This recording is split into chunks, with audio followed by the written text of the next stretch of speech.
bringing you live coverage from right here at the National Cultural Center in the host booth, situated just next door to the CDF headquarters at Barnard Hill in Castries. Joining me in the booth today to break down every clue, to follow the teams on the road, and to keep the commentary rolling for the duration of today is my incredible co-host, Kidel Sonny. Morning, Kidel. I'm in the place, no way. It's going to be very exciting today. Absolutely. We are broadcasting live across the CDF social media platforms, our YouTube platform, and with the amazing crew at Team Allbiz holding down the production aspect of things, Kidel, I am just so excited. I just know for sure that we're going to have a seamless, crystal clear coverage from start to finish Right. across the island. That's right. And we want to make this as fun as possible, as interactive as possible. Of course, we have the little balance there. We have Jesse there, because Jesse, you give them everything there, all right? It's BBC, Celtic vibe, but I'm going to give you a little bit of the humor and make it a little bit interactive today. Absolutely.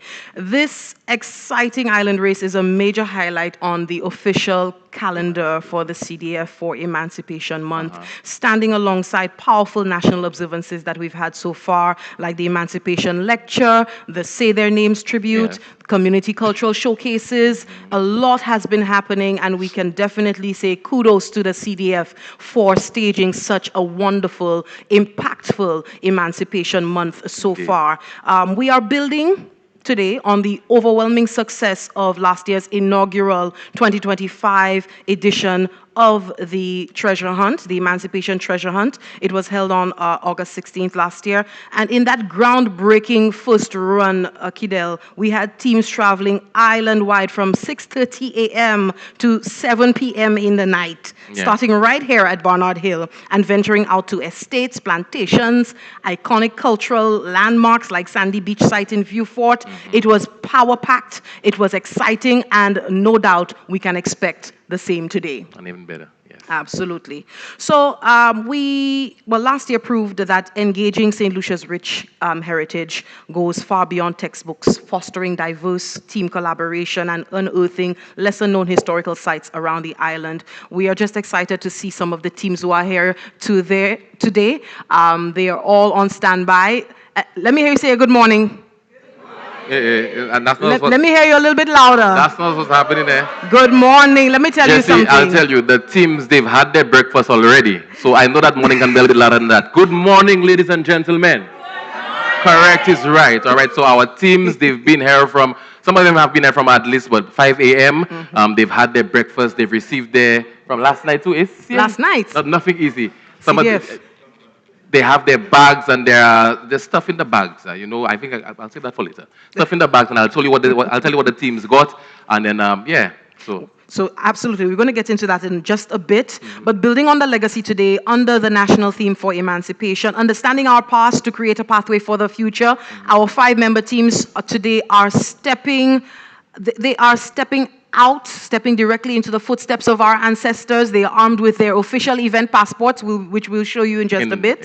Yeah. And they have their dry fit gear. They have been hydrating. Have you guys been hydrating?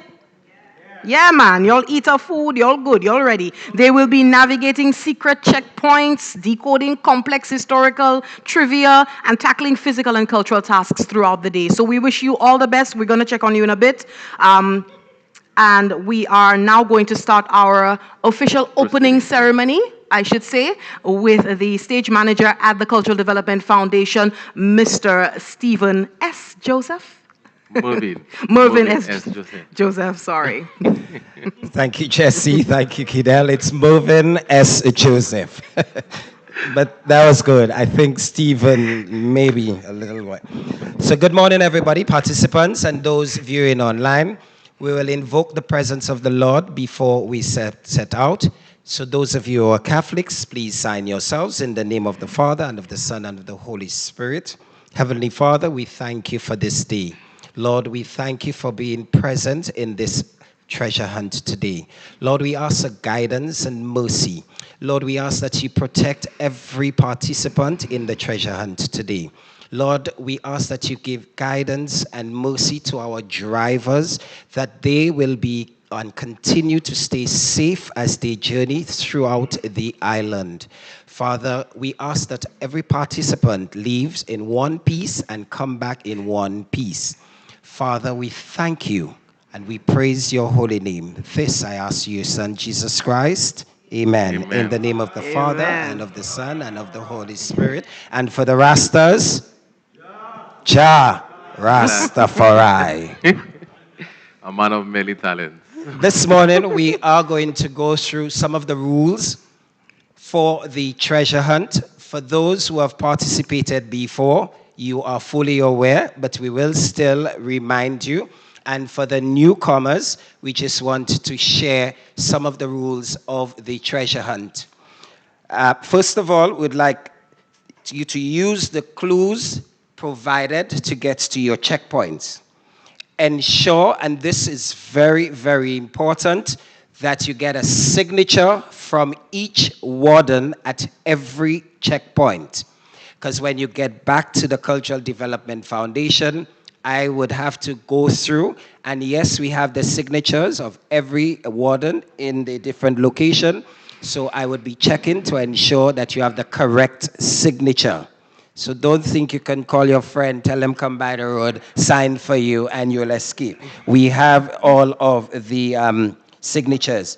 Respect fellow explorers and event staff. Remember to maintain the speed limits and all traffic laws. Embrace the spirit of community and culture. And of course, the first team to return with all of the clues, signatures, will be declared winners. So not because you get back to Cultural Development Foundation first, it means you've won the treasure. You must come with one, the historic reading that you're going to get from all of the marshals. You need a copy of that to come with. You must get the signature from all of the wardens. So please be reminded. Those of you who are conducting or running the media or the telephones that will be covering you live, please be mindful that you are live on national television. So we have to be careful what we're saying. I know sometimes we tend to get overwhelmed and we start to say, Jah Rastafari. That's okay to say. I'm just saying we want to be very, very careful in the language that we are using once we are live. You never know when we're going to capture you. So be very, very careful. Before I continue, or just before we continue, would like to welcome to the podium Corporal Fraser, who's going to just speak a little about the traffic laws that we need to adhere to for our treasure hunt. So ladies and gentlemen, let's welcome Corporal Fraser.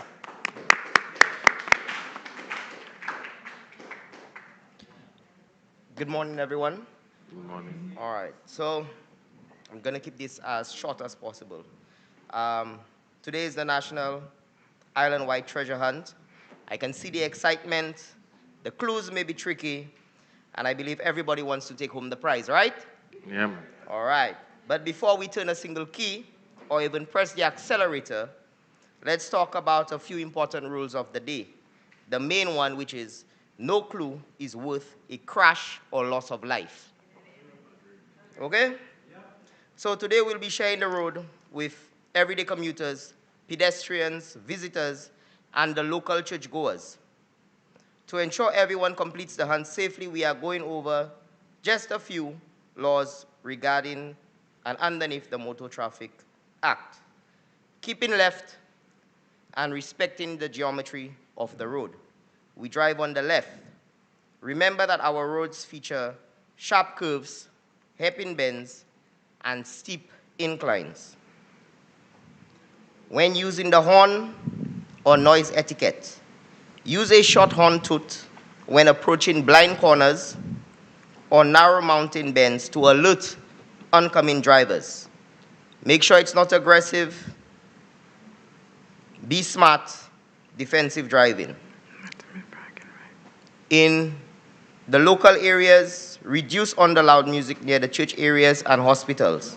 It's a sign of respect. Cool? Yeah. All right. Speeding and overtaking. Remember, y'all are live.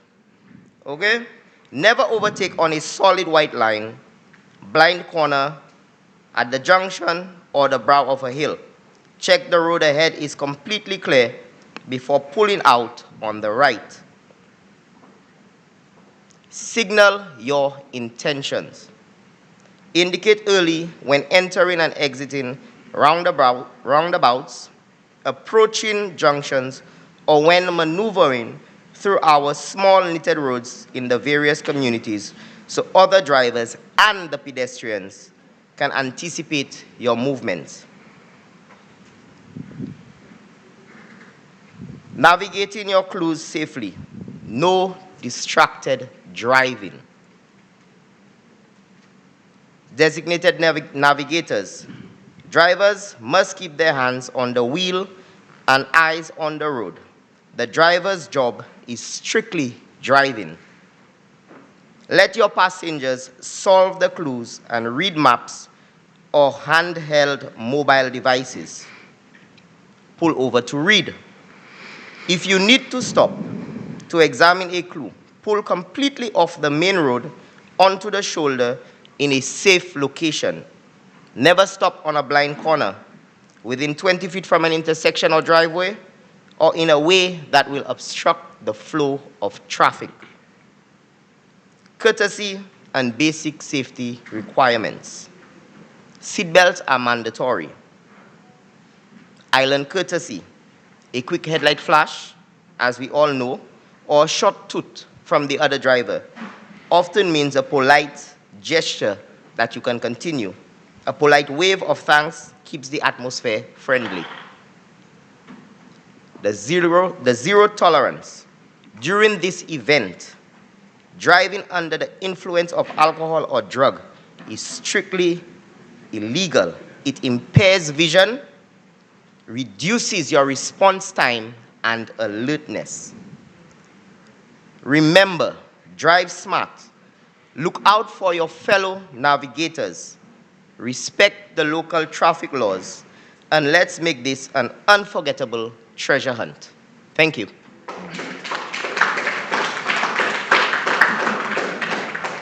Thank you very much, Corporal Fraser. Just a reminder, the media team is asking that when you're deliberating in your vehicles to mute your mics, but however, once they call you, you need to answer because we're live. Just a reminder. To read out the first clue, we welcome the Creative Director for Cultural Development Foundation, the mastermind behind this treasure hunt, and the one overseeing all of us today. Help me welcome Miss Adrenia Frederick. Good morning. Good morning. Excuse the glasses. It's an industrial pair of glasses. Are you ready? Clue number 1. When northern skies kiss golden sands. Thank you. When northern skies kiss golden sand, seek the weathered pillars where history stands. Pillars that recall a wartime bargain, a deal that gave the U.S. Navy control over Radway Beach and adjacent area for a period of 99 years in exchange for 50 destroyers in 1940. What was this arrangement called? Seek these pillars where they stand. I will read it again. You also have a copy in an envelope. Listen. Where northern seas kiss golden sand, seek the weathered pillars where history stands.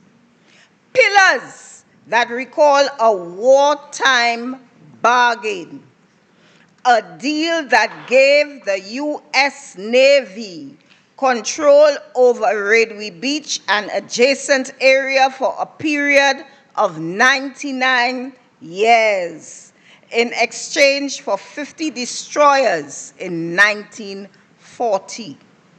What was this arrangement called?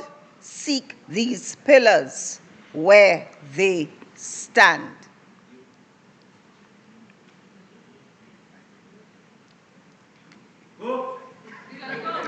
Wait. Let's do the countdown in 5, 4, 3, 2, 1, go! Hello. Hello, follow that traffic. That's for your feet too. Those passports are being held high. Right. The marshals are checking the clocks. The teams are getting ready to, well, they are moving. They're on it looks the like move. it's that Team ICA right we're now. seeing right now there, hopping into their vehicle. And they're on the go. That's Guys, right. we are live from It's off. Hey, Mimi, see how can move. Hey, he's on. He's going. He's gone. And it seems like Team ICA is heading in another direction because don't forget the Cultural Development Foundation, CDF. There's also the back entrance as well. Back entrance, All yes, right. yes. So yeah, strategy is being because I feel like I have an idea of where they're heading to, but we're gonna keep that one in my head. You have an idea? I have an idea. We're gonna keep that down. The clue is where northern seas kiss golden sands, seek the weathered pillars where history stands. That's right. Pillars that recall a wartime bargain, a deal that gave the U.S. Navy control over Radway Beach and adjacent area for a period of 99 years in exchange for 50 destroyers in 1940. What was this arrangement called? Seek these pillars where they stand. This is the first clue of the day for the CDF Emancipation Treasure Hunt. It's happening right now. If you're just joining us on the live, Team Taiwan do follow, is just comment. about to leave our ground. Team Taiwan is on the move. Last Is that team. the final team? Yeah, So that's our head last on team. out. Yeah. So we have all the teams on the move right now, and they are powered up. They are excited. As we heard earlier, there were rules that were laid out to govern today's activity. It is not in one location. It is all over the island. We Island-wide. heard word from Mervyn Joseph. That's right. Who is the stage manager at CDF, as well as the creative director, Ms. Drania Frederick, speaking on what persons can expect, what they should do. Corporal Frazier from the Traffic Department of the Royal Saint Lucia Police Force outlining the rules and regulations of the road. Very critical aspect to keep in mind because life goes on as normal in Saint Lucia. Agreed. So just before we get into all of our information, the teams are very important. So we saw a group of people running out of the cultural center, and we want to let you know who the teams are participating. All right, so team number 1, that's Neg Mawa, is being led by team captain Krista. Team number 1, are you there? Okay. All right. Team number 2, Ruggers, led by team captain Rodney Maxius. Team number 3, Kicks Off Crew. That's been led by Benice Joseph. Team number 4, Team Taiwan, led by Yuen Chiu. I hope I said that correctly. Team captain. Team number 5, as a matter of fact, team number 5, they are the defending champions. Team ICA, being led by Aaron Alexander. Team number 6, Shadel Jude, it'll be led by Junior Dillis. And team number 7, the final team, who move the clue, led by Holly Bika. Yeah. I know they're on the ground, they're moving beyond the ultimate bragging rights which Team ICA currently has. The stakes could not be higher. We have a massive, Saint Lucia, a massive EC $5,000 grand prize. Whoa, anyways, that's my cue. Oh, sorry. I should have been on the team. Waiting at the finish line for the team that masters both speed and history. We have a full day of action. ahead. So click your share button on your Facebook if you're watching via YouTube, Facebook. Tag a friend, tell a friend to join the stream right now, to join in on the action. Drop your team predictions. Who you think is going to win? You already had an idea. You see the profile of the teams on the ground already. Who you think, has the speed? Also, Jesse, there is more than just fun. There's also a historical component to this treasure hunt. And I mean, I might know a little one too about Saint Lucia's history, but I'm no historian. So we have a historian here with us live on set. We'll get into that in just a moment. Yes. And a good friend of ours is going to be navigating the virtual map of Saint Lucia. Hopefully he knows what he's doing. So, hey, it's going to be very interactive. There's so much to look forward to in this live broadcast. And I'm just here to bring the vibes. It's fun. All right. So in just a moment, we'll be speaking to the teams directly. We're going to be contacting the teams via Zoom. And we'll be able to see their whereabouts and be able to find a little bit more about their strategy and how they plan on securing that cash prize, $5,000 up for grabs. Absolutely. All right, so the base is here at Barnard Hill in Castries. The teams are on the move this year's historical treasure hunt as part of Emancipation Month activities under the Cultural Development Foundation. Drop your team predictions in the comment section on Facebook and YouTube, and stay tuned right here to the host booth as the ultimate island race unfolds today, Sunday. We hope you stay tuned. We are going to take a quick break. When we come back, more action.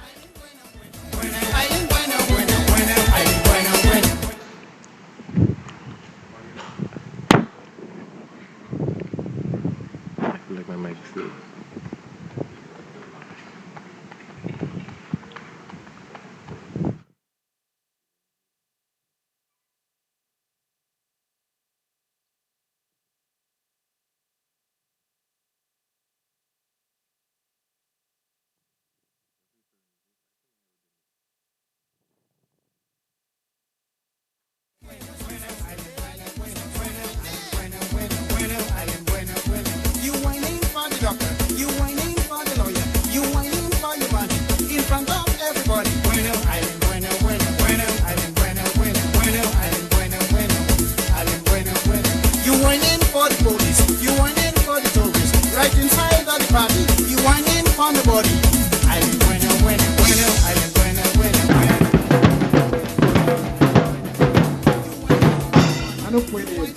Merci au papa pour la force pour quoi vous avez nous papa pour l'autre là bataille là nous a faire. We begin to say their names, beginning with the Point de Sable V4 plantation. Justine Pierre. Florent Regis. And if you and I could live in community like this, if you and I could live in togetherness, then we begin to accentuate and then we begin to showcase some of those wonderful themes that surround the greater concept of emancipation. We black people, we have suffered so much. Hence, we must not be too quick to judge each other. These are all remnants of slavery and the colonial way of thinking. Anejerak, Petrolina Dwine, Dua. Ashi, let me hear you. Anejerak, Kwame and Kuma, Dua. Ashi.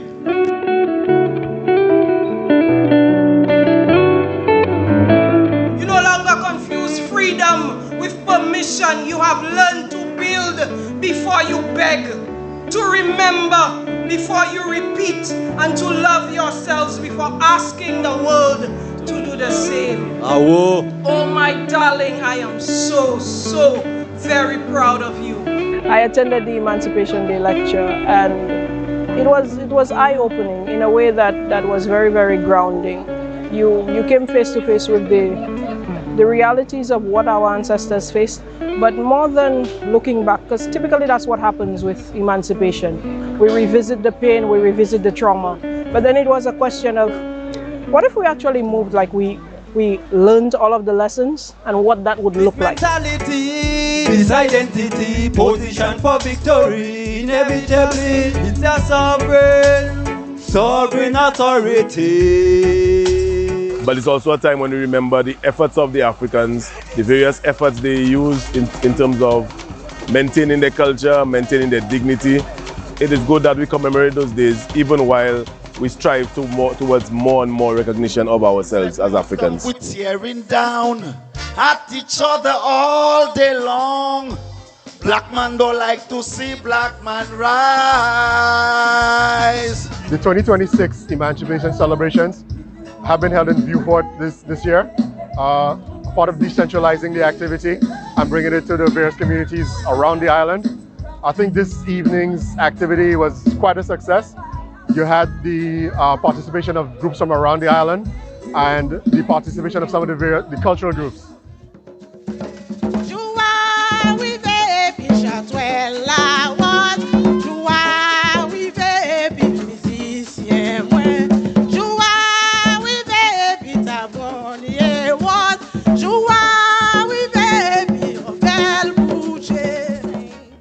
The messaging was just so impressive.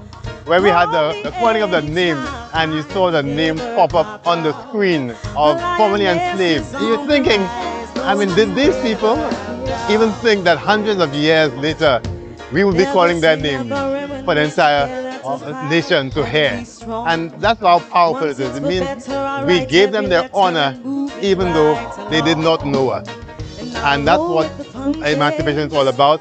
We understand what these sacrifices were for our people. Oh no, you can call me by my name. I am ready to roll. Once the rules remain the same, now the story's been told. Call me anytime, never cop out. The lioness is on the rise, don't you ever have doubt. Hey.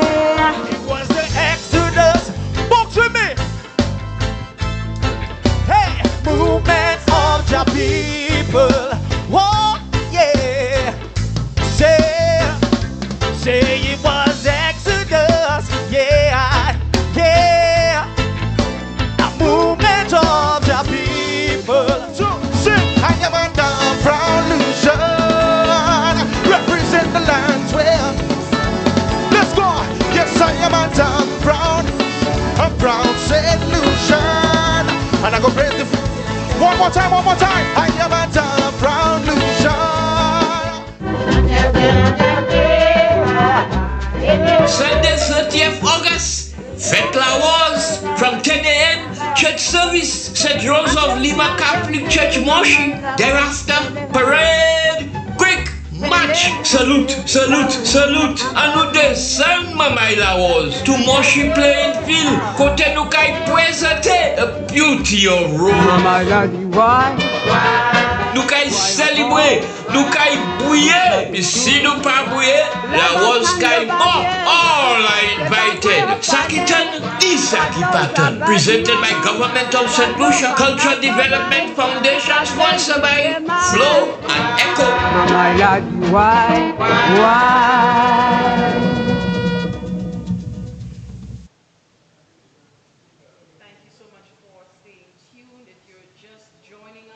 Well, if you're just joining us, thank you for tuning in. If you've been watching, welcome back. You are watching live coverage of the Cultural Development Foundation's highly anticipated Emancipation Historical Treasure Hunt. We are your co-hosts. My name is Jessie Leonce, and I'm joined by ably there with Kidel Soni. And right. We have seen so far the kickstart of the treasure hunt with the teams heading out, leaving Barnard Hill and Castries and heading to the first location they believe to be the answer and the location of the first clue given from the National Cultural Center. All right. And like I said earlier, it's going to be very interactive and it's more than just fun. There is a historical component to this treasure hunt today. With us in studio, we have Anthony Wilkie, who's going to be helping us navigate the 360 virtual map of Saint Lucia. Good morning, Anthony. How are you? Good morning, Kiddo. We're live. We're here. It's exciting. Today, we're basically going to be going through a virtual tour as the participants go to the various points. Yes. Okay. So some persons may have a general idea as to, based on the clue. But we're going to be touring it as well. So I'm going to be taking you to the various locations on the map. using the 360 software. Quick question for you. I see we have, obviously we have a virtual map with all of the names labeled. You know, how much can we get into the map? Because it looks like it's just a wide view. Can we, if I wanted to go down into Mount Hardy, is there... If I wanted to find your house, I could do that. Wow, wow, wow. Yes, so I'm telling you. It's that advanced. The technology is nothing easy. Right. And also in studio we have our historian, Louise Mathres Siri. Good morning. Good morning. All right, so I mean, Louise, I mean, I know a little something, you know what I'm saying? But when it comes to the history of Saint Lucia, that's why we have you here. You're the expert. So,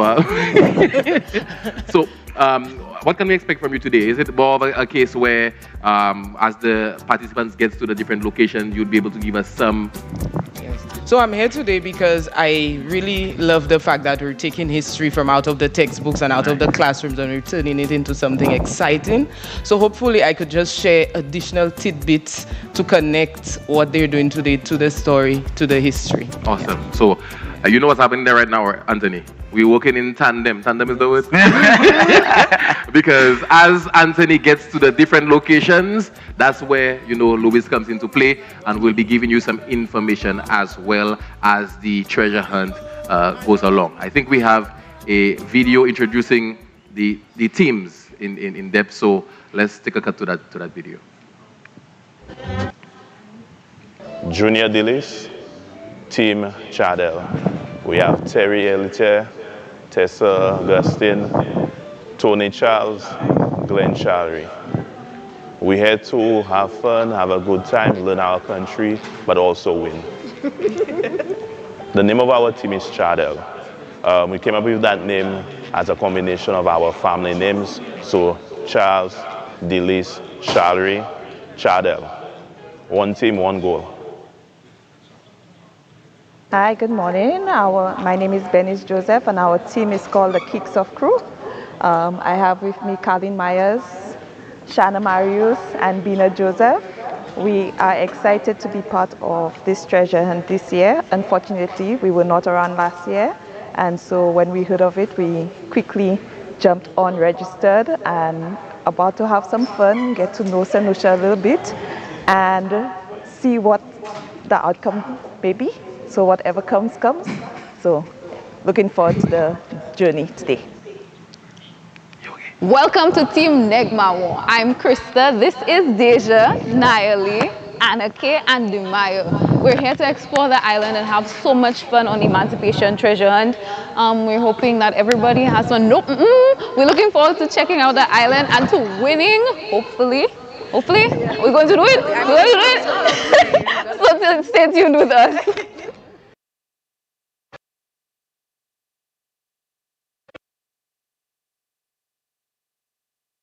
Okay, morning to all. We are excited to be here. We are the Ruggers, and we are going to be the winners of this challenge. Of course. We have Christopher Duncan, Signa, President, Vaname Maxius, and Espolita. She would be our... no, she's not a secretary. She knows a lot of the history of the island, so that's why she's here. And today is going to be a very exciting day. We can't wait to start. And we'll see you guys at the finish. Why are you called Ruggers? Because we are part of a touch rugby team, and then we just find it fitting to use that name. Greetings, my name is Bruce Ferdinand, aka King B, and I'm here with Team Ica, the defending champions. And this is Aaron Alexander, Shakima, and Gideon, and we're here to retain our title, defend our title, not retain, but defend our title. Hi everyone, we are from the Taiwanese Embassy. My name is Yu Ting. Here's my team member, Jolene. Right. We're thrilled to be here. Hi everyone, we are a team who moved the clue. We drove up here all the way from down south, Miku. We're coming from Miku, and this is our very first time participating.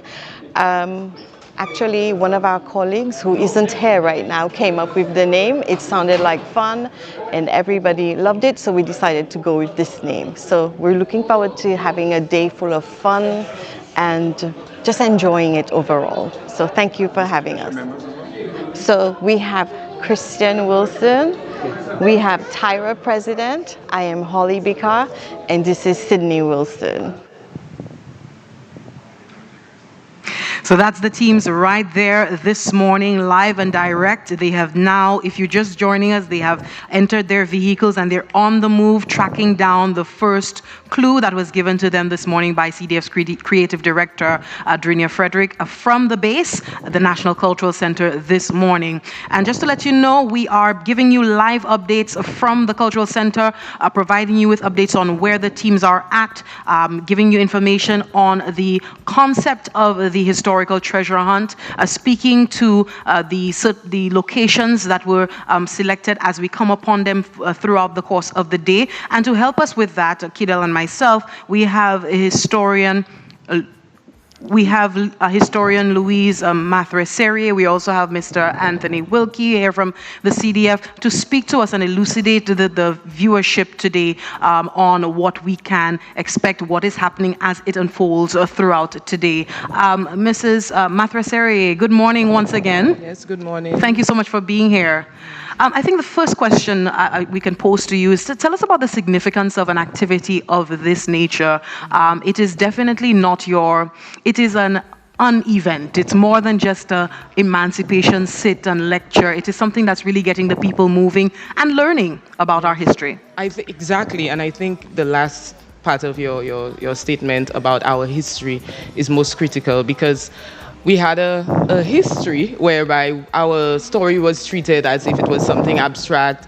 Sometimes you'd hear statements about how persons would say, oh, it's just a set of notes and it's boring. However, this is our story.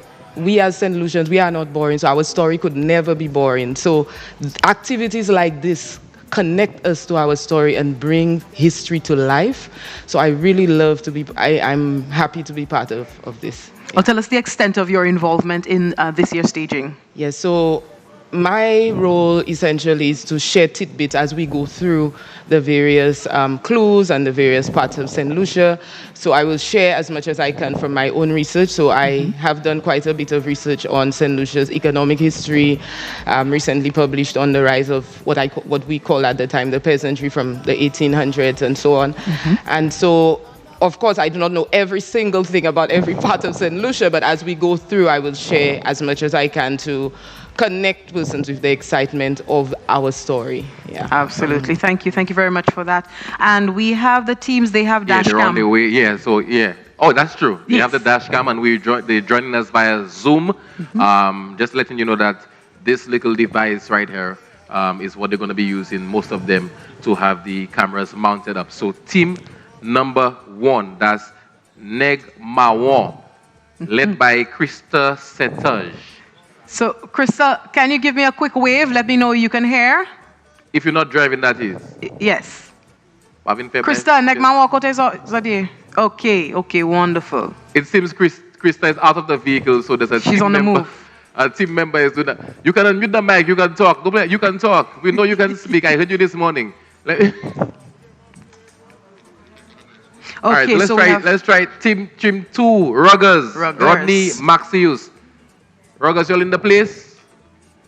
Give us a little wave. Give us a wave. Let us know you can hear us. All right, yes, we just saw Ruggers. Looking good, Rodney. Team number 3, Kicks Off Crew. Bernice Joseph. Bernice, give us a little wave, a little something. A little. It look like she driving? Who driving? You some Bernice car drive. Bernice made by a landscape. Team Taiwan, are you hairy first? Team Taiwan? All right. Team Taiwan, just give us a thumbs up. Awesome. All the best. We have Team ICAR. We have Aaron Alexander, team captain on the ground. That's right. We are here. How's the defense going? So far, so good. I think we're team being. We are catching up. And I'm not sure of the name of the team is ahead of us, but we got one team that's to be trying to put up a challenge and put up assistance. But don't worry, we ride on the team. What's the mood in the vehicle right now? How are you guys feeling? Oh boy, we start sweating already. We're sweating. Put the AC on. We're sweating already. Y'all have AC? Yeah. All right. Thank you very much. Let's not. We're taking in the fresh air. But as we're talking to you there, we had to put on the AC and put up the windows, but we're going more for the fresh air. Yeah, Nice. got it. Love to hear it. Love to We hear have it. Chadel. Chadel, you're next. Are Team you number good? 6, Chadel as Junior, Dillis. I'm not seeing Junior. I think that's them right there. Unmute the mic. Hi, he's in the back. Yeah. What's the mood? What's the mood in the vehicle right now? How are you guys feeling? Excited for sure. All right, and you think the clue was good enough? You'll have an idea of where you're heading to? Don't say too much. We're trying to figure it out now. We were just reading the clue. You're just reading the clue? Take your time. Take your time. Dissect it. Dissect it. Awesome. What about team number 7? Who moved the clue? That is Holly Bika. Can you please unmute your mic? Me, my way, Crystal, like I'm here. Unmute the mic. Holly Bika, team number 7. You looking for the mic? She's there. Unmute, unmute. Unmute it. Okay, we can't hear you. As long as you can hear us, give us a thumbs up. That's what we'll take right now there. Awesome. Awesome. Nice. We wish you all the best. Yes, Okay. wish you all the best. And of course, we'll be checking in just a moment. So, Mr. Wilkie, we can't be asking Mr. Wilkie where we think the teams are headed. It's too early. It's too early. Because some of them, let me tell you, you see, the teams there, they're very, very smart, you know. You can't be live, man. You can't be. Talk to us about the technology, at least, that you're working with today. Well, like we said earlier, this is a 360 map of Saint Lucia. So it literally allows you to navigate and go to various points in Saint Lucia. I think I want a sample. Can you? So we can. So for example, I could literally take you to Bossejou, Nice. and we have an entire view of Bossejou, but also we have specific locations that can be pinned and so on, and you could go to various locations. You can zoom in detail to look at specific sites, monuments, etc. So we're going to be using this technology again to go to the various sites that the teams will be visiting today. And again, if in partnership with Louise, we're going to be giving you the historical data behind those sites. So it's everyday sites that people pass in their daily lives, but again, sometimes we don't know the historical significance behind some of these monuments, some of these locations, and all of that is part of what we're trying to achieve here today, sharing the information, sharing the knowledge, and just fostering that appreciation for the historical value of everywhere. Okay, and I understand that the St. Lucia 360 virtual tour is a homegrown indigenous technology. That's correct. Tell us who's behind it. Ronald Rahul is the individual behind it, and we will be sharing some more information about that as we proceed. I look and I tell you, zoom into my home, then let me see if everything good out there. But you leave clothes on the line. I'm a dryer. So we're going to head over to Louise, Mathre, Siri. Louise, if you mind me asking, what part of the island are you from? I don't want to ask you exactly where you're from, but what part of the island are you from? Where your family from? Yes. Okay, so that's a very difficult question to answer because I have, so some of my, I live in Babono. Okay. So that's where my mom's family is from. But I also lived for a long time in Monrepo, which is where my father's family is from, as well as my husband's family. Okay, awesome. Just asking, because, soon we'll be getting into, I'll be asking you some random history questions. It's interesting they mentioned, one of the places mentioned, I have a lot of family there. But I won't go into it. Okay, you can't be like that. We know that this treasure hunt is honoring our journey to freedom. What is one of the lesser known sites on not necessarily on today's route, but one of the lesser known sites in St. Lucia that you can tell us about that played a crucial role in our history, in our fight for freedom? I think it is, I would say the Soufrière Square, that area, and it spoke to the resilience of those who were fighting for freedom. Quite often we think of freedom as what the Act of Parliament passed, what was done in Britain. But we don't think of the resilience of our people, because there was an uprising in the 1700s where persons' heads were actually placed on the square. The persons who led that uprising, their heads were placed in soufre. And a few weeks later, less than 2 weeks, they rose up again and they abandoned the plantation. So that spoke to the strength of their resilience and their determination to be free.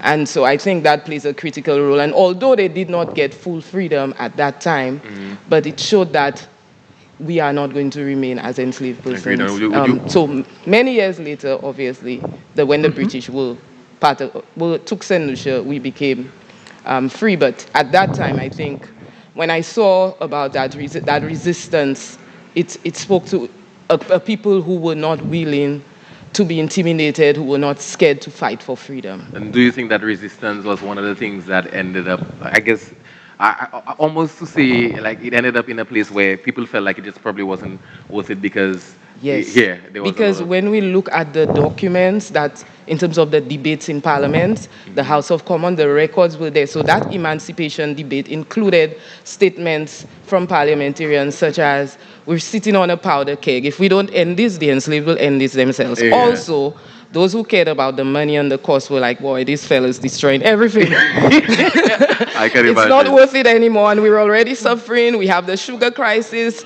So the enslaved played a very important role in their own freedom. Awesome. Yes. That's an important point that I think a lot of people probably are not aware of. Yeah. But now, you spoke earlier about the importance of passing on our history, oral traditions, and so on, knowing where we come from. Yeah. If someone is watching today, our live right now, and they want to explore historic landmarks, they want to know about our history, can you tell us where is the best place for them to start?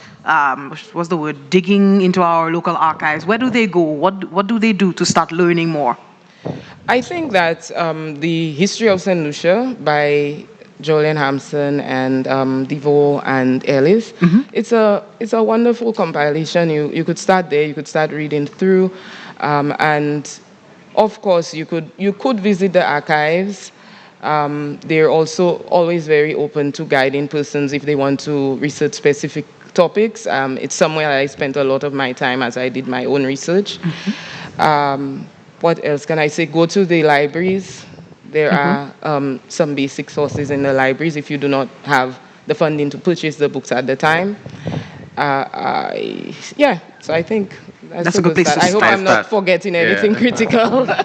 It's a good place to start. Yes. You also start online. There are a lot of persons online who are doing videos, and I love that whole movement of persons highlighting parts of our history online. So you could do online searches as well, watch videos, and just ensure that you understand that everything you see online might not be accurate. And so continue digging, continue reading, and you will find. Yeah. Absolutely. The teams are on the ground. They dig in, they run in, they drive in. Nothing easy. But I have come here. They just left here, and 5 teams have already gotten through checkpoint 1. I think we'll get a list of who the teams are. We're not sure which 5. So we have the Zoom back on screen. So if you have been to checkpoint 1, guys, can you hear me? If you've been to checkpoint 1, just give me a thumbs up. Checkpoint 1. Checkpoint 1. I think that's Benice's team. Checkpoint 1. Krista, have you been to checkpoint 1? Okay. Nice. Okay. If I hadn't been to checkpoint 1, that would be horrible. No, because Krista, earlier we were trying to get you and you were not in the vehicle. I suspect you were already at checkpoint 1. We were outside. We were locked in. So we want to ask you, what was the experience like at checkpoint 1? Oh, very quick. We were upset to see that Aaron and his team were there before us, but we were quite happy to be at the pillar, to be on our way. And how difficult was it to identify the warden? Oh, no. I have a team full of exceptionally brilliant women, so we were okay. Love to hear. We okay. That's manifestation. Love to hear. Well, we wish you the best. And yes. Thank you. Okay, so any other team wants to let us know how they've been faring so far? We've seen most of the teams hitting the checkpoint 1 for this morning. Let us know how you've been faring so far. Okay, we're going to circle back. Okay, who else? I think... Team Ika? No, Team ICA, they just left the vehicle. Okay, so it seems like Team ICA, right now. They're on the move for checkpoint 2. Business. So in the meantime, what we're going to do is we're going to hear a bit from Anthony from the interactive, the virtual tour in studio. So Anthony, tell us what can we, give us some information about the first checkpoint. Well, actually, that's the historian's role. But from the screen, from the interactive. From what you can see, your bird's eye view. My bird's eye view. Yes. So I'm guessing that's our cue to actually reveal. Checkpoint 1. Just before we get into that, I just want to make sure, let's touch base with our let's producers. Have everybody go into checkpoint 1. Have a new Mesa live. Okay, so not. Okay, everybody has gone through. They've all gone through. All right, so checkpoint 1. Let's go. Let's see. All right, so we can go to checkpoint 1. And again, this map it gives you an entire view of the island. So I may not be able right now to take you to the specific pillar that we mentioned, but we definitely can go to the area. So right now, I've brought us back to the general map. And of course, we just navigate our way. So we're making our way to Ragewee Beach, right? So in the Ragewee area here is where the first clue was placed. And as mentioned earlier, an agreement was struck between the United States and the United Kingdom, which is the significant thing that we're talking about here today. The deal is called Destroyer of Bases, and it occurred in 1940, I believe, September 2nd. So I hand over to Louise to give us more information about that. So this deal essentially gave the U.S. Navy control over the Ragewee Beach and the adjacent area for a period of 99 years in exchange for 50 destroyers in 1940. So this was in the midst of World War. II. Can I just take a moment to say the clues were not done by me, this was done by another historian, so kudos to them. I think we'll mention them at some point. Yes. Because this is really great work, this is really interesting. And what I can share about this is that the bases were given over to the British government, the destroyers were received by the British government at a time when they were really suffering during well, I shouldn't say suffering, it was a war. The Germans were basically giving them, winning, beating them down. Yeah. They were winning. They were in need of these destroyers, and so these 50 destroyers gave them 8 bases across the Caribbean region, so both air and bases on the ground. And in terms of what was happening in Saint Lucia, as with the rest of the region, you saw this as a start of a lot of U.S. influence. You saw this as a time when our exports suffered because a lot of the shipping, in my own research I found, had to be restricted because of the shipping issues that came with World War II. And of course, you had other things coming up, such as persons were going to work on the bases, so you had fewer persons in the agricultural industries, and they had no choice, obviously, because some of these industries were already collapsing. And so, yeah, I think that's about it. We had 2 bases. There was, at the time, shortly after, we had the base in Vieux Fort, so you had 99 years lease in Ragewee and a similar arrangement at the base in Vieux Fort, which is right around where we have here in Ura Airport right now. Yeah. Okay. Awesome. We have a significant update from the road. 5 groups have officially cracked the next riddle. They have cleared checkpoint number 2. The competition is heating up, Kidel, fast out there, and the pace on the roads is absolute electricity. Nice, and we can see it's not a graph, but it's a visual of where the teams and the checkpoints. Yes. So who are the pace setters? Who's up front? So right now it looks like Team ICA is up front. They're currently at checkpoint 2. Okay. All right. And hot on their heels.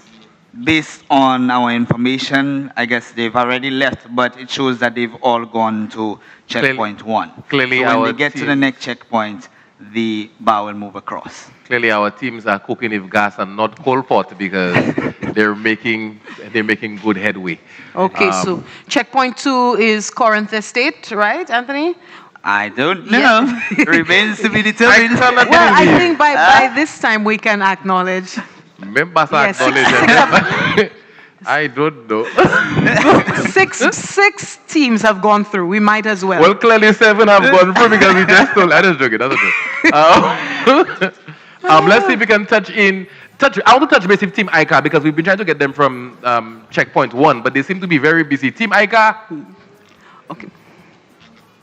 Team ICA, can you hear us? Where? By Soye. Team ICA, they're the defending champs. Yeah. And they are the pace setters for this morning's treasure hunt. Team ICA, y'all can hear us? Unmute. Okay, anybody else ready to give us a quick update on the road? Yeah, y'all call on Team ICA? Yes. Yes. How's it going? It seems you're in the lead. Huh? It seems you're all cooking with gas. No matter who teams overtake us already, so we must fall now.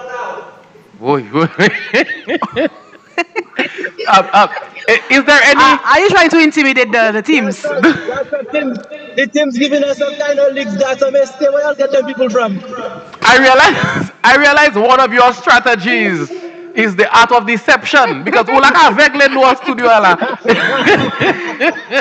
the art of war. That's the art of war. You use the art of deception. Let me ask you: do you have any patented special techniques that you'll use? Because clearly something you're doing is working. Or navigational gadgets. Yes. No, actually, I am the navigational gadget because I've been a tour guide for quite some time, so I know a lot of the areas, and it's just a matter of solving the clue. And the crew that I have with me, my team members, have also some of them have been ex-tour guides, so we have a good knowledge of the island. And nice. Some of the clues, some of them have represented a bit of a challenge, but we managed to decipher them. And so I think with the combination. Okay, they break that we have here, the team members, we're well on our way to becoming Don't say it. I get it. yes, all right. Okay, Ruggers, can you guys hear us? Unmute and talk to us. Let us know what's happening with you. How are you faring so far? Ruggers in the place. Ruggers, kicks off crew. Yes, we can hear you, but we're under some stress now. Under some stress? Stress in what capacity? I hope all the tires have air in it. As long as they can roll, we're good to go. Can you hear us? Yes, we can. Okay. We are good. We're just about collecting the crew there. Awesome. We have lots of members. The teams are there as well. So. Okay. Awesome. No, just the bombs you. The guys are blocking us. Well, navigate safely. Let's see who we're looking for. Okay, we have kicks off crew. Benny's, are you on the road? Let us know how you're faring so far. Unmute. Okay. Team Taiwan, how are you faring? Yeah, we have Team Taiwan, we have Chadel with Junior on the road. And Who Moved the Clue? The Who Moved the Clue crew. Let us know how y'all are doing on the road. Also, Jesse, I just want to take some time to, go over the rules once again. Sure. Teams of 5. One team member is the designated point. Right. Who's there? Dennis. Hi. How are you guys? What's the mood? What's the vibe? The vibe is vibing. Kicks off crew, y'all having a good time? Are y'all in the lead? Are y'all in the lead? Let me. No, we are in the lead for them though. Let me ask you a question. Who's responsible for deciphering the hints? I think in this case, y'all tell me up. Hey, hold it down. Who's responsible for deciphering the clues? Dennis, who is responsible for deciphering? Okay, the team member in the back. Bina.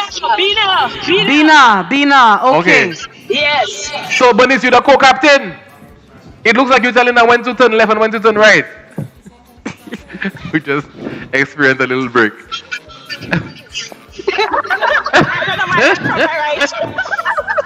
Okay, so now in a hole there. Okay, all right. Well, we'll not take too much of your time. Just let them. So we just heard from Kicks Off Crew. Yeah. Team led by Captain Bernice Joseph, and they just told us the decoder is her sister Bina in the back. Yes. So we can confirm that all the teams have so far gone through the second checkpoint. So that's in Corinth Estate, and also the third one as well. So okay, things are moving at a quick pace. Kudos to the teams on the road. This is, ladies and gentlemen, the historical Emancipation Treasure Hunt. We are live from Castries, and the teams are out on the road, and they are chasing down all of the clues. They are chasing down to the next checkpoints to become the ultimate winners at the end of today. This is the second staging of this activity. The inaugural was held last year, 2025, as part of the calendar of activities for Emancipation Month put on by the Cultural Development Foundation. All right. So currently on our screen, we have a live feed of Corinth Estate. That will be checkpoint number 2. And in just a moment, we'll head over to our historian to give us a little information on checkpoint 2. So I'm hearing that the teams right now they're moving very quickly because some of them have gone through checkpoint 3. Checkpoint 2. Do we have a 360 of the general area? Okay, all right. Our historian to give us a bit of context at some of the visuals we just had a while ago. Okay. Go ahead. Corinth Estate, yeah, sure. Okay, yes. So apparently we were going back in time because a while ago in Redwee, we were in the 1940s, which is roughly 100 years after emancipation. So now we're going back about 20 years before more than 20 years, a little over 20 years before emancipation to the Corinth Estate. So in 1815, which is referenced in the clue, the Corinth Estate held 121 enslaved persons. The average age of the enslaved was 23 years old. This plantation did produce sugar, but had 3 large labor gangs. The plantation produced livestock and a myriad of other crops. While sugar was the main cash crop, food had to be produced to sustain the population. And so many plantations in the Grozile district raised livestock and grew provisions for the wider population. Some plantations also grew cotton and even limes in the case of Corinth Estate into the late 19th century. And so first of all, I'm going to start by saying note the year 1815. Because we're going to get that we're going to refer to 1815 a lot because we have a very critical piece of historical information or record or data in what we call the 1850 Register of Enslaved Persons. Essentially, the British felt that they needed from 1813 to take a record of the persons who were enslaved within their colonies. So across many of their colonies, they did these registers, and specifically in Saint Lucia, you had this register being done in 1815 that recorded all of the enslaved persons. And our register here in Saint Lucia recorded enslaved persons from 394 plantations. And so Corinth Estate, which we just looked at, was one of these plantations. And we have some visuals from Corinth Estate in real time. If you could just describe what we are seeing right now. Yes, okay, so I'm not quite sure. This is a bell, so I'm not quite sure what part of Corinth Estate that is, yeah. Okay. Mm-hmm. Okay, so we lost the visual there, but you can continue. Yes, so the slave register all right. has 12,000, it's registered 12,726 persons across Saint Lucia, enslaved persons. Can I get that number one more time? 12,726 enslaved persons. Wow. Okay, so we're looking at we have some more visuals from Corinth Estate. Yeah. I think that looks like a bell. If it is an artifact from as far back as the period of enslavement, we would have to note that there were cases where plantations utilized bells in order to call enslaved persons to be on the plantations at certain times. Yeah, so I'm not sure if that's what we're looking at, but I guess that would be quite interesting if it is. Yeah. Okay, so the overhead view, the 360 overhead visual 360 of Corinth. Can we get that, Anthony? Of Corinth. We have the teams now moving on their way to checkpoint 3, or I hope all of them are headed to the actual checkpoint 3. They've gone through. They've gone for checkpoint, Okay. checkpoint 3. So go to checkpoint 3. Yes, All right, yes, checkpoint yes. 3. We're going to go to checkpoint 3. Babano. Babano. I hope the treasure hunt lasts the entire day because the teams have been moving very quickly. So checkpoint 3 is? Checkpoint 3 is actually in Foasso. Foasson. Okay. Foasso. So we have here a general view of Babano. As you know, Babano is quite large, so I will not be able to bring you specifically, but we get a general view of Babano. The area. Yeah. Of course, we have Dauphin, Marquis Estate, just a number of key points in Babano. And of course, Louise will be able to give us more information specifically. But first, Babano Massive, if you're out there, if you've seen the teams on the road, honk them and let us know via the live feed that you saw them, that you're cheering them on. Interact with us today. Let us know that you are part and supporting today's activity in the thrust to educating more of the public on the historical aspect of Saint Lucia. Yes. And so the leader of the Yoruba immigrants brought to Saint Lucia to augment the post-emancipation labor pool in Babano is Asu African, after which Foasso is named. So just a general context, across the region there would have been a group of persons called freed blacks, and some persons referred to them as indentured blacks. Essentially, they were brought in, the intention was similar to other indentureship, for them to actually come in to continue work on the plantation. And so from West Africa, the groups of persons they were never enslaved, because this was after late in the 19th century, after emancipation. And so I'm just going to read a bit more about him. He was also the leader of those who became known as Neg-Guinea, liberated Africans who were taken from slave ships after the British had ended the slave trade in 1807. And so there were also the freed blacks from that group of persons. Many of these free Africans were brought to the Caribbean and not repatriated to their homelands. And so the Guinea persons would have gone to certain parts of Saint Lucia and established settlements. And I think there's a lot of research that was done on the Neg-Guinea by one of our well-known local historians, Dr. Fulgence. So that's something perhaps persons could look into. Yeah. Awesome. So we've cleared the next checkpoint. The teams have cleared Font Lati Sab. Anthony, if you could locate that area for us, we would appreciate that. The teams on the ground, Team Taiwan, how are you doing on the road? Team Taiwan, unmute your mic. They seem to be having a blast. They're having a good time. Team Taiwan. It's fantastic to see our friends from Taiwan hitting the historical trail today. It's a true testament to the strong, enduring bilateral relationship between St. Lucia and Taiwan. From transformative technical and agricultural missions to crucial trade, community revitalization, the Taiwanese have really been a boon to St. Lucia. Team Taiwan, unmute your mic. Team Taiwan. Team Taiwan, can you hear us?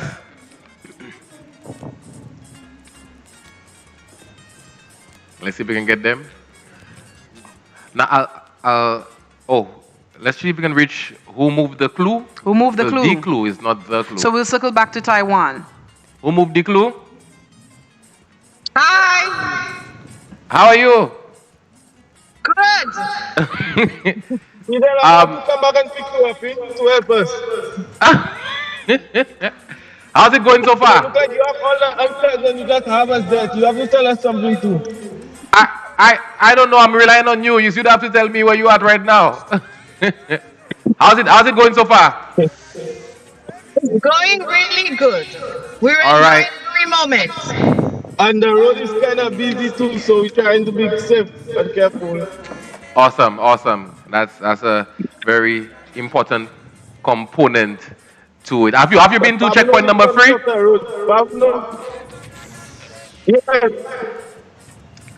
You've been. We had the last one already. We're coming back to you just now. It seems everybody is driving a vehicle, a car, or van, but you fly in a plane. Let me ask you, what was the experience like at checkpoint number 3? It was great. We came, everything was, I'm not going to say, we had a great experience. We got in, the other teams were present as well, so we're trying to be patient and understand everybody needs their time. So, but we had a great experience. The other thing is we from the south, so the points up north kind of have us. We're not too sure, but we're getting through. Well, by the time we get to the points in the south, you'll have an advantage. All right, so keep safe. I'll touch base in just a moment. That's who moved the clue? Great. Yes. Okay, nice. Okay.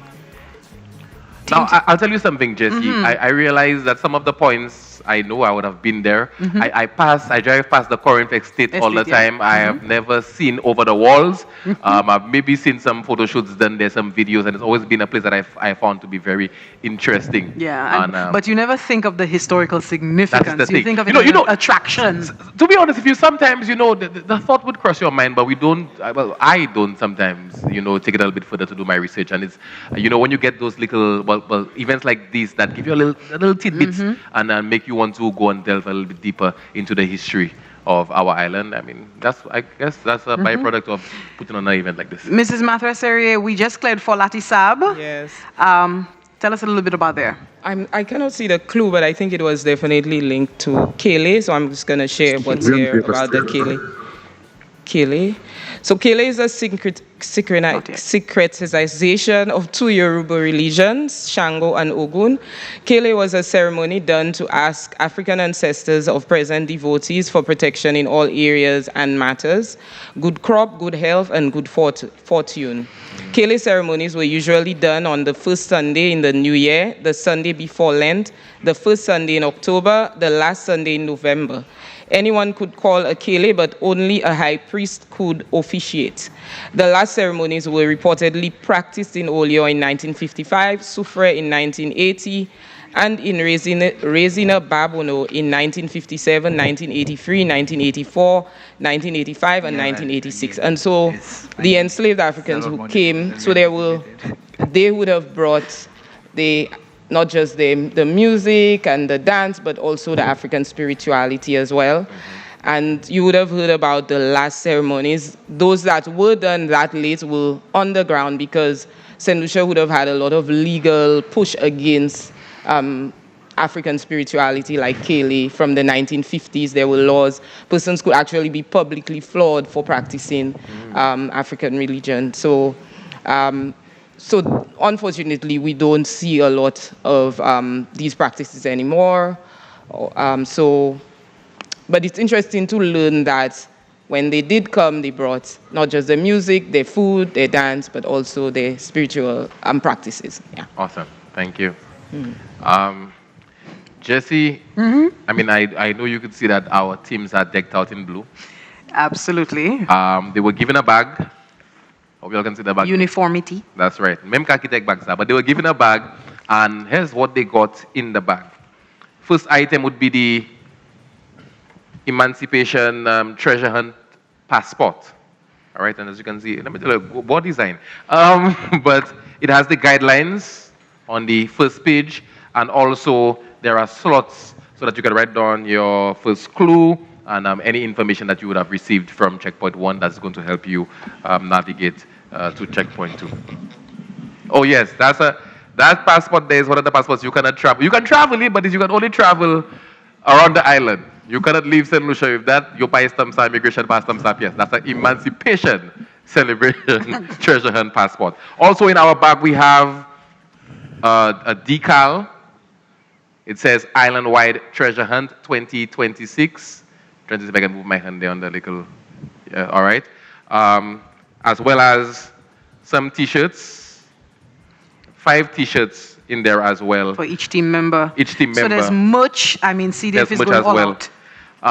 Just a moment. We're going to get back to that because I don't remember exactly. They call it a Sankofa necklace. Why? One thing, are you on point? Now, that's why they she hire was you. just talking about expressing ourselves, our African history. And so I just Googled it and it says the Sankofa necklace originates from the Adinkra symbols of the Akan people of Ghana and West Africa. The word and symbol mean to go back and fetch it, represented either as a stylized heart, as we have. So CDF decked us out in some merch today. Stylized heart or a bird turning its head backward to take an egg from its back, symbolizing the wisdom of learning from the past to shape the future. Quite an apt symbol for us to don today as part of emancipation celebrations. And all of us, we have our Sankofa. So all the teams, not only did they get their T-shirts, they got the passport, but they also got some Sankofa necklaces to take with them as memorabilia from this wonderful activity today. Yeah, so you can tell that serious business. The teams are equipped with, the necessary tools. Absolutely. To assist them. And that bag looked like a backpacking bag, that's one of those bags. Yeah, that's one of those bags. It also looks weatherproof as well. Yeah, so, man. If there were to be rain at any of the checkpoints, the stuff inside of the bag would be protected. Absolutely. So let's talk about some of the treasure hunt rules. Yeah. We have some of the rules and guidelines. The teams are on the road. We heard explicitly from Traffic Officer Corporal Frazier that they need to take care on the road most of all because the teams are traversing the nation's highways. Today, we have the team requirements. One team member must be your designated content creator, guidance provided. Yes. Each team must have 5 members. All participants must register before the event day. We did see a few groups registering, but they did not follow through today, and that's okay. We have a good number of... So, important update, Team ICA, you left your phone at checkpoint 4. So that's going to be tricky to get because it also says that each team member must stay together throughout the hunt. So Team ICA, you left your phone at checkpoint 4. See, if it was me, Krista laughing. Krista laughing. If it was me, I leave it there. Because the prize money is going to buy you another phone. Team ICA. Team ICA is there. Y'all forgot your phone by the place, man. I think they have to go back for it,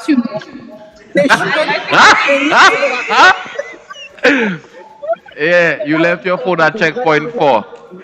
What you do with that information is up to you. I'm not in it. Yes. Yes. You forgot that phone. Can I move? Yes. A small setback for come back. Well, it clearly... Hello, Team Taiwan. Hey! Team Taiwan. How are you guys doing? Yes, we're thrilling. Hold on, let me 这更大声啊，好小声哦。 Okay, nice. If I get a call, yeah, sure. Okay. So just we have some of the updates from the 360 virtual tour. We're going to circle back to the official updates on the checkpoint. rules on the checkpoints. Yes, from the virtual tour on Anthony's side, and then we're going to circle back to the rules and guidelines. It shows once again Team ICA in the lead. They've gotten through checkpoint 4. And the rest of the teams, that's Negmao, Ruggers, Kicks Off Crew, Team Taiwan, and Shadell, who moved the clue. They've gotten through checkpoint 3. So that's on the dashboard right now. I mean, a fork in the road for Team ICA. They are likely to have to turn around. Well, interestingly, the phone that they're using to communicate with us is clearly still with them. So it really depends on whose phone it is that was left behind and how important you think that phone is currently. I don't know if the phone is worth $5,000. not just worth $5,000, but does the phone have any significance or any bearings on whether or not you would win the treasure hunt? And if that's not the case, is it a chono? Because you know what I'm saying? So it's one of that. And then Okay, so we're circling back to the official rules and guidelines. We do hope that Team ICA can manage that situation, retrieve the phone, and still be maintain their lead. Team requirements: 1 team member must be your designated content creator. Guidance provided: each team must have 5 members. All participants must register before the event day. Team members must stay together throughout the hunt. All right. Of course, the hunt will begin right here, Cultural Development Foundation, CDF, near the Cultural Center. And of course, the teams must return to the CDF by the cut-off time, even if all clues are not completed. Yeah, so we have the checkpoint clues. The checkpoints must be solved in sequential order. So we have the teams moving from one point to another, not just any which way, zigzagging back and forth from checkpoint 1 to checkpoint 2, 3, and so on and so forth. A checkpoint marshal, we were told by the CDF team earlier this morning, the checkpoint marshal must verify each completed task, right? And skipping the checkpoint or the tasks will result in disqualification. And finally, safety first, obeying the traffic laws as emphasized explicitly by Corporal Fraser, no traversing unsafe areas or private property, reporting any injuries or emergencies to the nearest health facility, and informing the CDF. These are the official rules and guidelines. Yes. Yeah. So one of the rules I think that stuck with me would be that the team members must stay together, because somebody like myself, I would feel like, it would be better if we would be able to split up. You understand? But it says that team members must stay together. Of course. And I feel that's a good rule that they put in place. Number 5, respect the environment and others. Do not litter or damage any public or private property. Be respectful to other teams, the public, and event staff. And any inappropriate or disruptive behavior will lead to disqualification. The teams have been well behaved so far. Yeah. On the live. Lovely people, lovely people. When it comes to the use of technology, they're heavily reliant on the use of technology today for communicating with us here at the base, CDF headquarters. The GPS and phones are allowed for navigation and clue solving, unless otherwise stated in a specific challenge that they received during the course of today. But they are using their phones to help them with the navigation. Submission of evidence. Some of the tasks may require photos, videos, or signatures as proof. Yes, so as we heard, the marshals are supposed to, As a matter of fact, they would require a signature from the marshal at every single checkpoint that they go to. Yes. Yeah. And all media must be submitted to officials as directed. And of course, we see judging and prizes. Yes. The first team to complete all tasks and return with verified clues wins. In the case of a tie, bonus questions or a final task may determine the winner. And of course, the judges' decisions are final. Dress code. Of course, the CDF has provided the gear, the shirts for the teams to have on today. They are very easily identifiable on the road. If you see them today, Sunday, you are out and about, do let them know that you are watching the live, you are following the progress of the treasure hunt, and you are supporting them. All participants must wear their team wristbands, color-coded. Shirts have been provided, and carrying the game's passport at all times. That passport, we call it a passport for a reason. Exactly. You need to have it with the team at all times. Sure. Closed, comfortable shoes, you're running, you pitching, you jumping, long pants recommended for the trail today. And I mean, we have something that we must, incorporate into any game that we have, a disqualification grounds.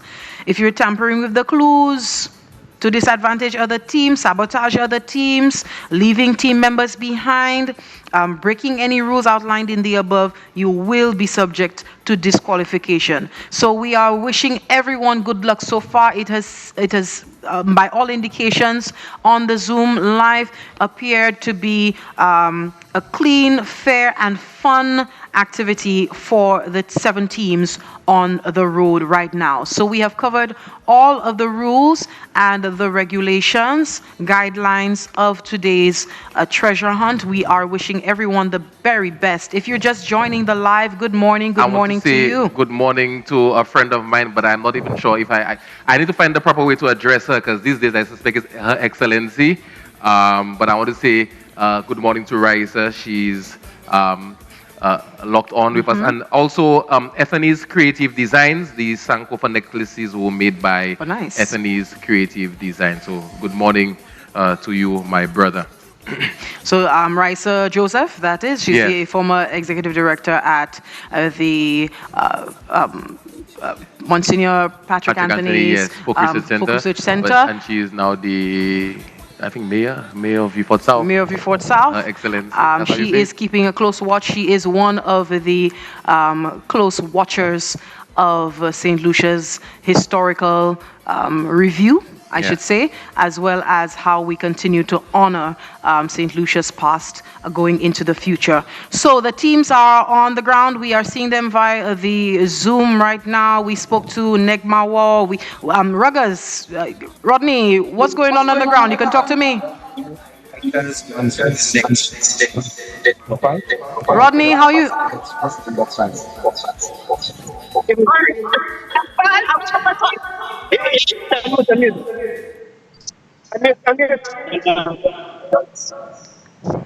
Okay.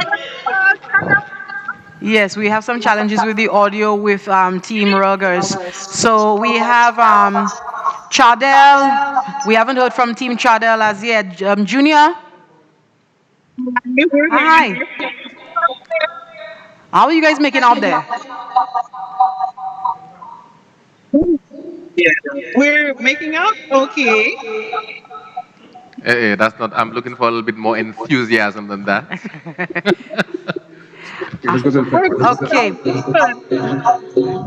Okay. Okay. It appears that the team is moving to a southerly direction, given the feedback that we're getting. Sometimes you never know, sometimes they're in the back road. In the back road? I always say there are 2 classifications of back roads. There's the back road and there's Backes Road. The Backes Road. Yeah, they could be in the Backes Road, you don't know. Okay, this. That's Chardell first? So we have a quick update. Okay, so we have Junior, the team. You guys are doing okay? It seems like he don't want to be on screen. But we have, despite that hiccup with the phone, Team Ika is proceeding. Did you guys happen to go get the phone? Because you guys have proceeded to checkpoint 5 so far. Team Ika. You're unmuting the mic. Team Ika. All right, so Team Ika. All right. It could have been his phone. He just tooting feelings there. What up? Let's see if we can get back to Negmawa, because it looks like the audience still in that place. Negmawa. All right, so everybody seems to be. Want us to speak? Yes, we were reaching out to you, Team Ika. Did you go back for your phone? They're calling us? Yes. No, say one, say two. Team Ika, focus there. I'll tell you that for sure. Eyes on the road and eyes on the prize. Okay, so the Taiwanese have gone through checkpoint number 4. Quite commendable for people who are not from the island.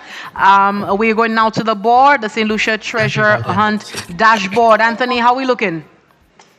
Well, like you said, Ika is in the lead at checkpoint number 5, followed by Negmawa and Team Taiwan at checkpoint number 2. The remaining teams, we just got an update in real time. So we have Team Chardell now covering checkpoint 4 as well. So they're all neck and neck basically. It's still anybody's prize at this point. So let's just stay in tune with them and see how it goes. What I find very interesting is that in the beginning, everybody was, I guess, getting to the checkpoints at the same time. But right now, we're starting to see a little bit of a separation between the teams. And now you can see, who's moving forward or who's moving a little bit more quickly than the others. We've seen the distinction in speed and width and as well as the navigation. Because remember, they have to go through basically the And also, it's not just about figuring out the clues, but it's getting to the next point. Yes. You know? And then also, I would like to say that even in a situation like that, that's when you would realize who has the better knowledge of the roads. Right? The road network is very important because some people might take the long cut. Yes, I heard somebody speaking about the traffic and saying, well, there's a lot of traffic on the road, but I know for Team ICA, it seems that traffic is probably not an issue because, like they said, they're former tour guides and they would know the back roads and the backest roads. All right.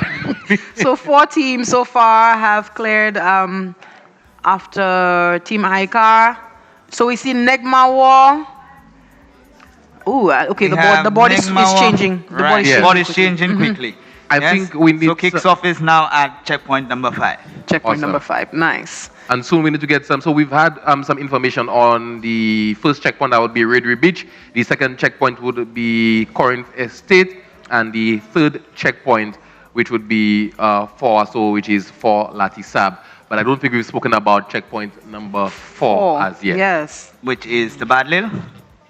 So when 5 not groups, yet. so not as yet. So 5 groups have gotten through checkpoint 4, and I guess when that includes Negmawa, kicks off, Team Taiwan, Chardel, and well, not yet who moved the clue. And Ruggers. So about that Ruggers have gotten through checkpoint number 4.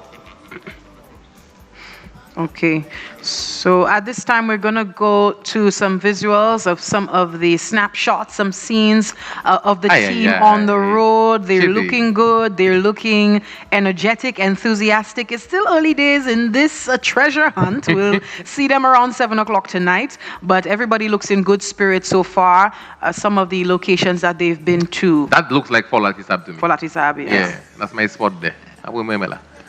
All right. Okay, that is the team with Bina and Benice. Benice, yes. Yes, that's Kicks Off crew. Yes. So they're on the go. So we are inviting the public, viewers. We know you're watching. Let us know who you're supporting, who you're throwing your support behind today. We have the Negmawa team. We have Ruggers team, Kicks Off crew, Team Taiwan, Team ICA, the defending champions. They're in the lead. We have Chardel. We have Who Moved the Clue. Who are you throwing your support behind? Of course. We are wishing them all the best, and let us know if you know these individuals in the teams. A few of them have an advantage. They know the topography of Saint Lucia quite well based on their background, based on their careers. Some of them know, some of them don't, but they're all making the effort and vying for a chance to win this treasure hunt today. And we're also encouraging our team members, if you can hear us, to please take some selfies, take some photos as you get to the different checkpoints or while you're on your journey, so that we can share with the public. So far, we can see that Negmawa, Ruggers, Kicks Off crew, and Team ICA have gotten through checkpoint 5. Team Taiwan and Chardel are checkpoint 4, and Who Moved the Clue have not gotten to checkpoint 4 as yet. But as soon as Who Moved the Clue gets to checkpoint 4, we'll give you some information with our historian in studio or on set in just a moment. The stakes today, they are massive. Saint Lucia. Talk to them. We're talking ultimate bragging rights plus a huge $5,000 grand prize waiting at the finish line for the crew that finishes. Yes. For the crew that finishes, that balances fast driving with sharp history knowledge. We've got a long, exciting road ahead. Still, they've cleared quite a bit of road today, but there's so much more to go. So do not keep the stream to yourself. Follow CDF's social media platform, subscribe, like, and share with your friends. Let them know what's happening. So if they're coming from church, from mass later on, they can follow. They can eat their lunch, their Sunday lunch, while watching the action.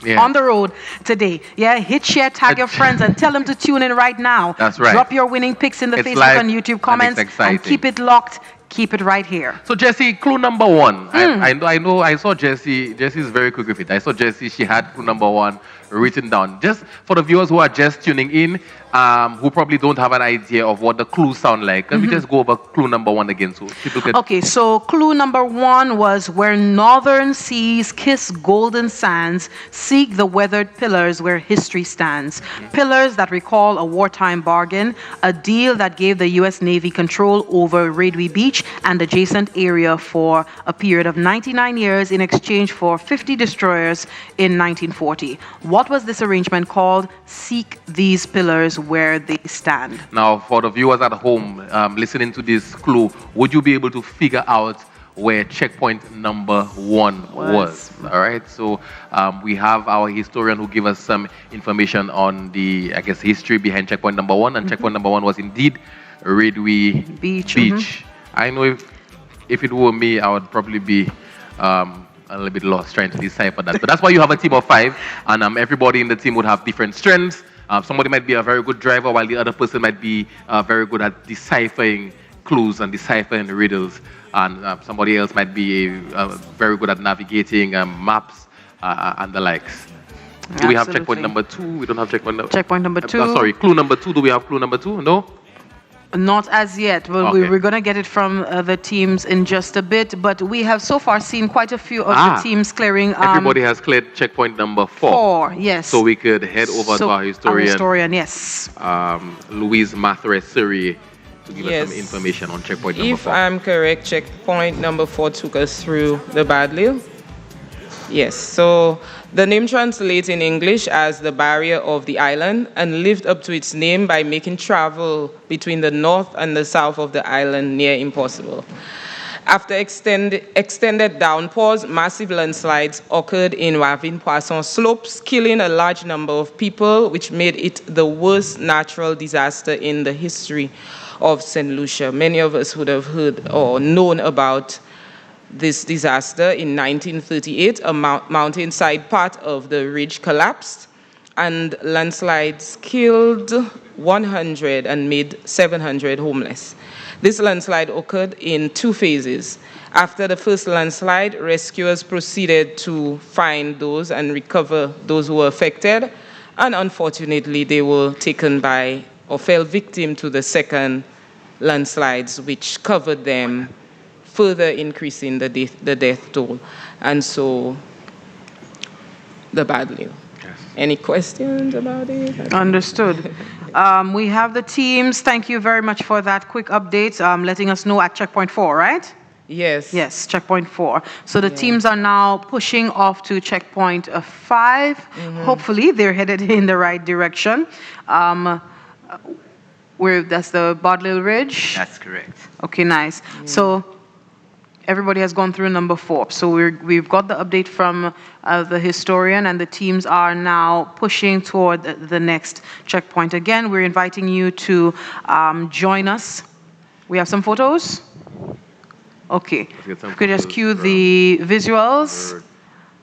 That's Team Ica. I'm not sure.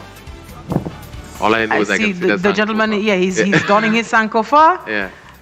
Okay, that's Junior. Yeah. That's Team the Ruggers.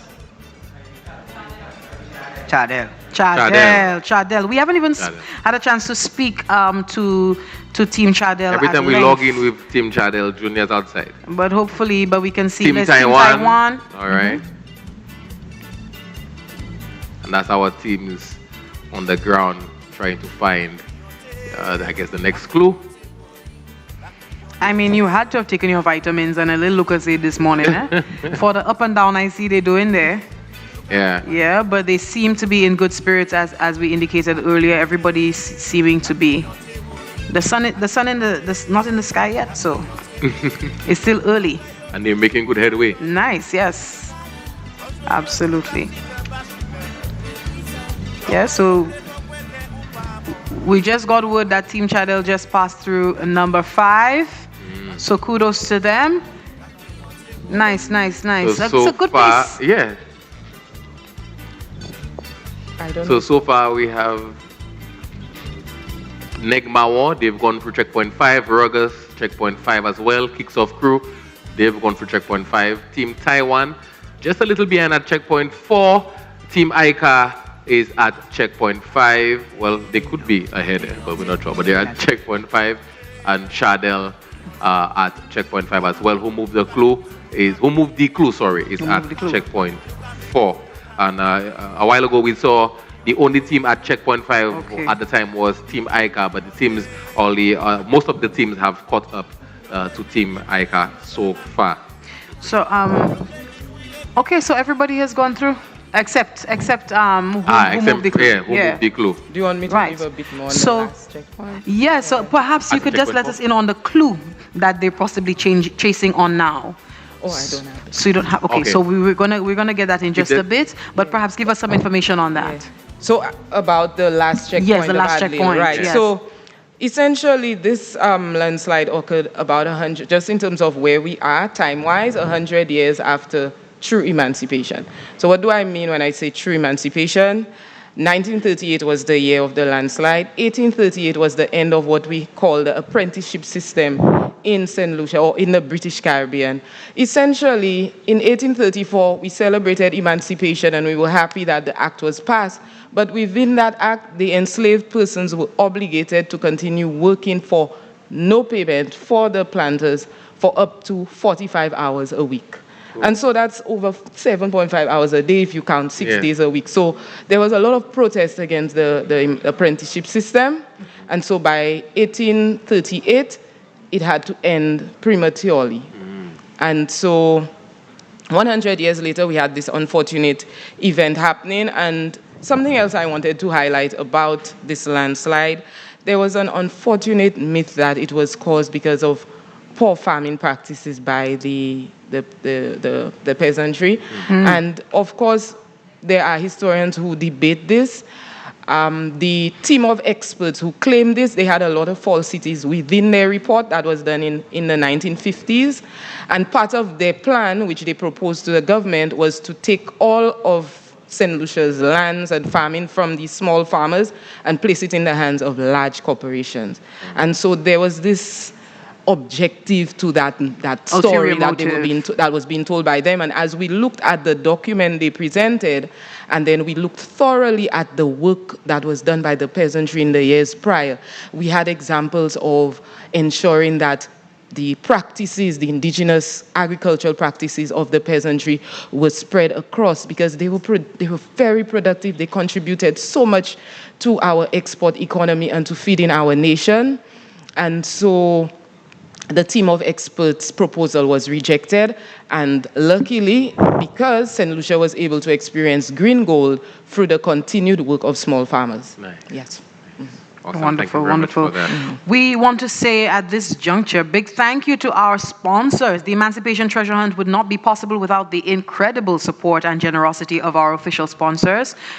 Please join us in showing some love to the amazing brands, keeping the spirit of community, culture, and adventure alive. We're talking about Jamari's gas station, Massey stores, Sandal Saint Lucia, Heineken, yeah. Ethany's Creative Designs. Again for the Sankofa necklaces. KFC, The Cell, and last but not least, Saint Lucia Distillers. Saint Lucia Distillers. That's right. Thank you for investing in our culture sponsors and making this emancipation celebration unforgettable. We want you guys to hashtag Emancipation Treasure Hunt, hashtag Saint Lucia, hashtag Emancipation Month, Happy Emancipation, as you comment on our live and let us know who you are rooting for. And speaking of who we're rooting for, take a look at some of these visuals showing some of the team members, the teams that are on the road right now chasing after checkpoint 6. Most of them. Most of them are chasing after checkpoint 6 at this time. Yeah.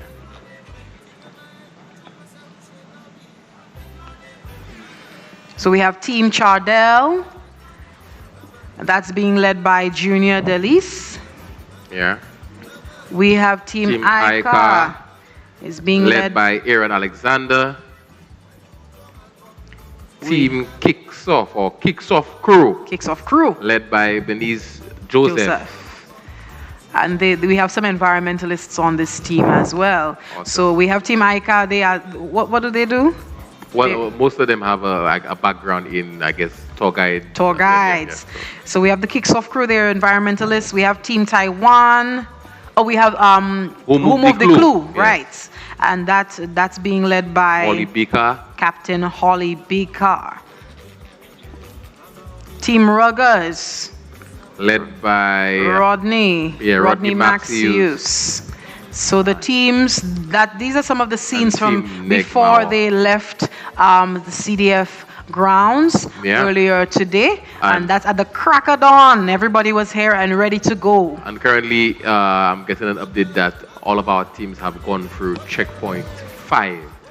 So, so some more information on checkpoint 5. Let's see it from the 360, or we'll give you some time to find it. No, we're there.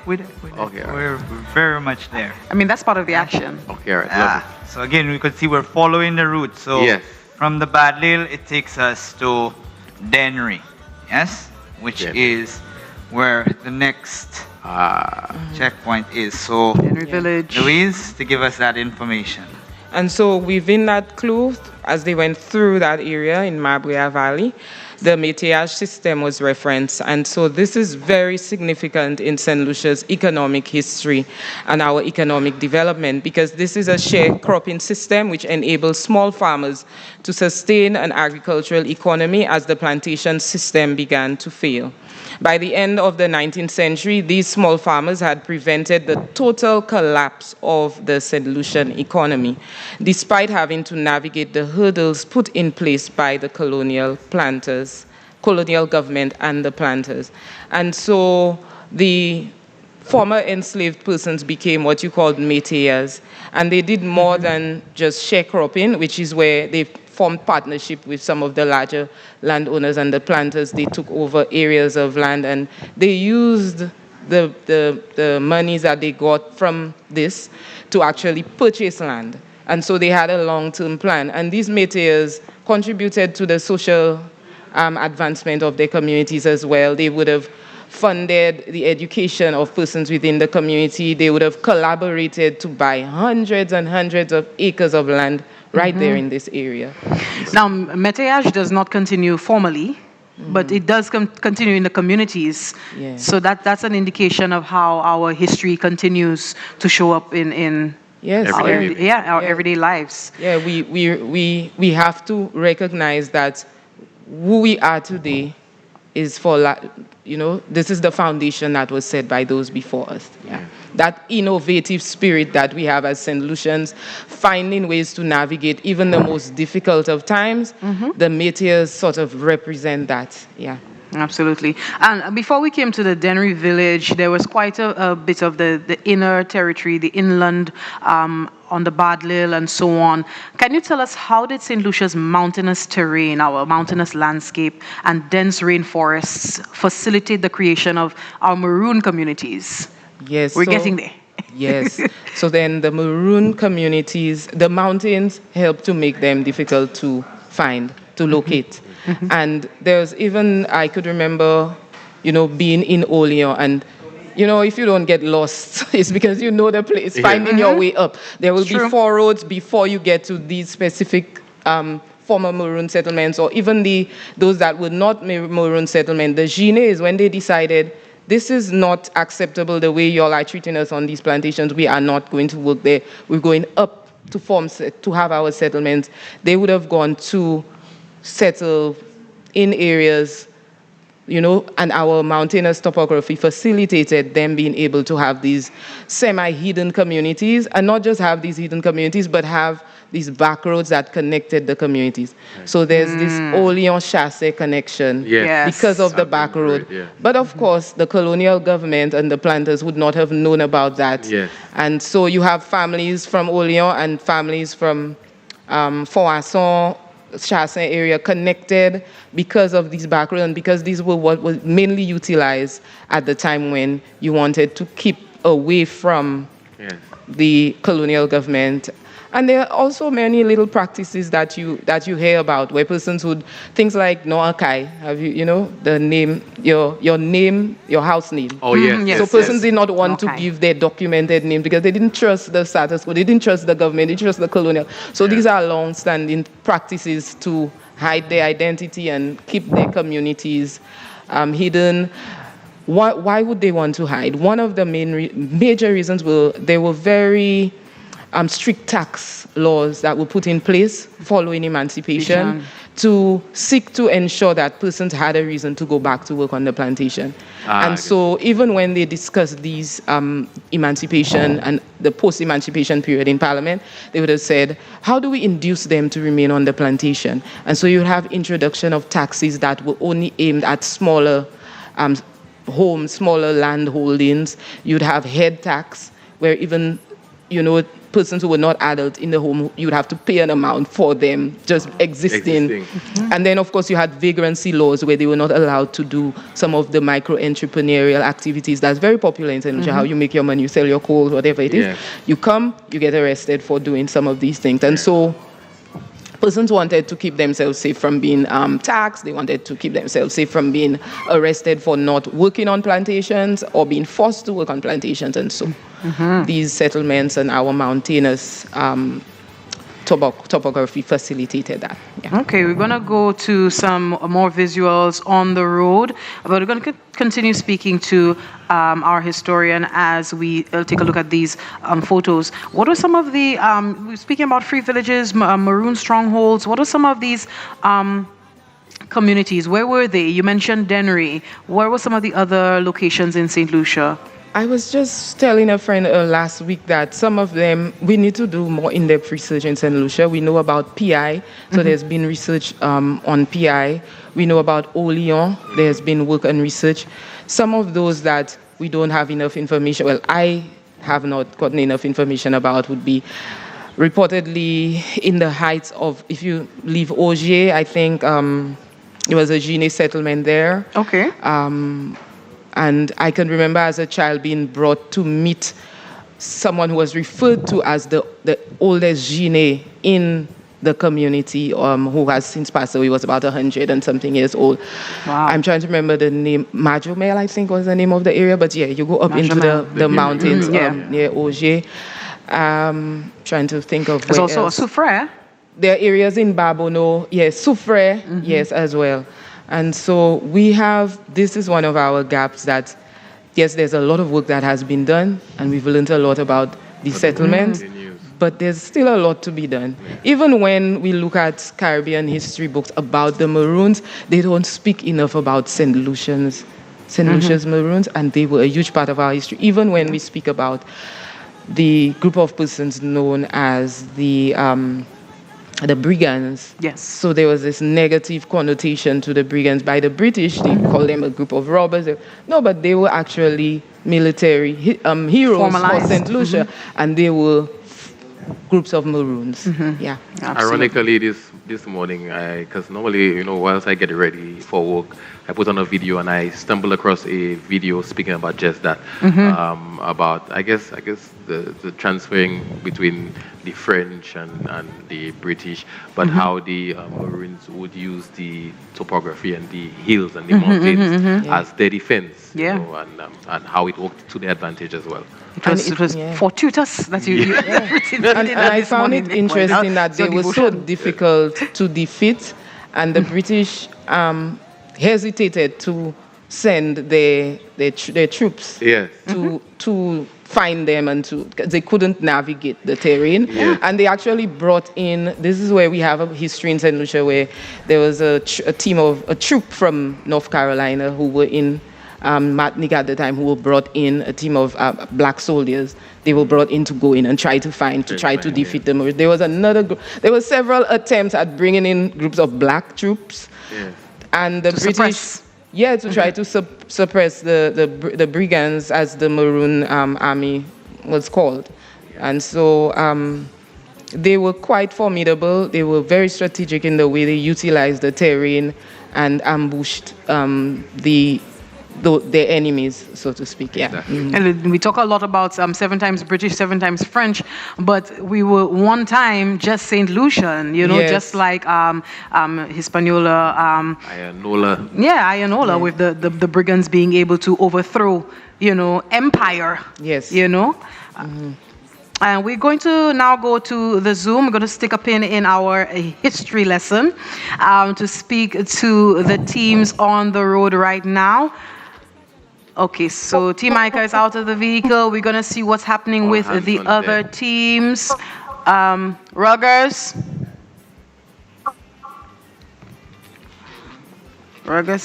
Okay, so kicks off crew. How we doing? How's it going, Bernice?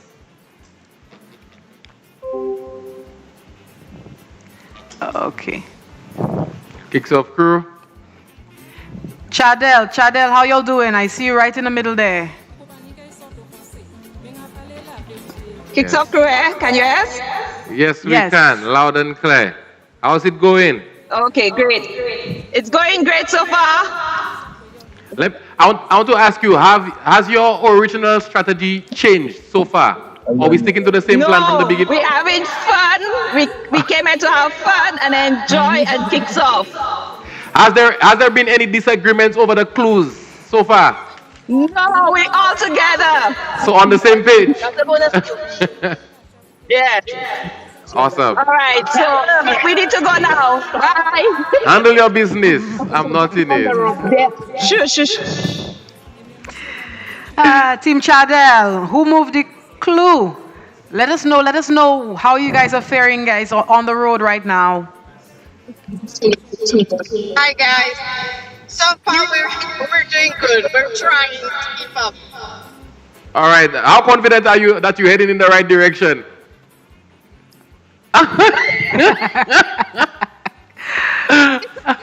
So what checkpoint did you just clear?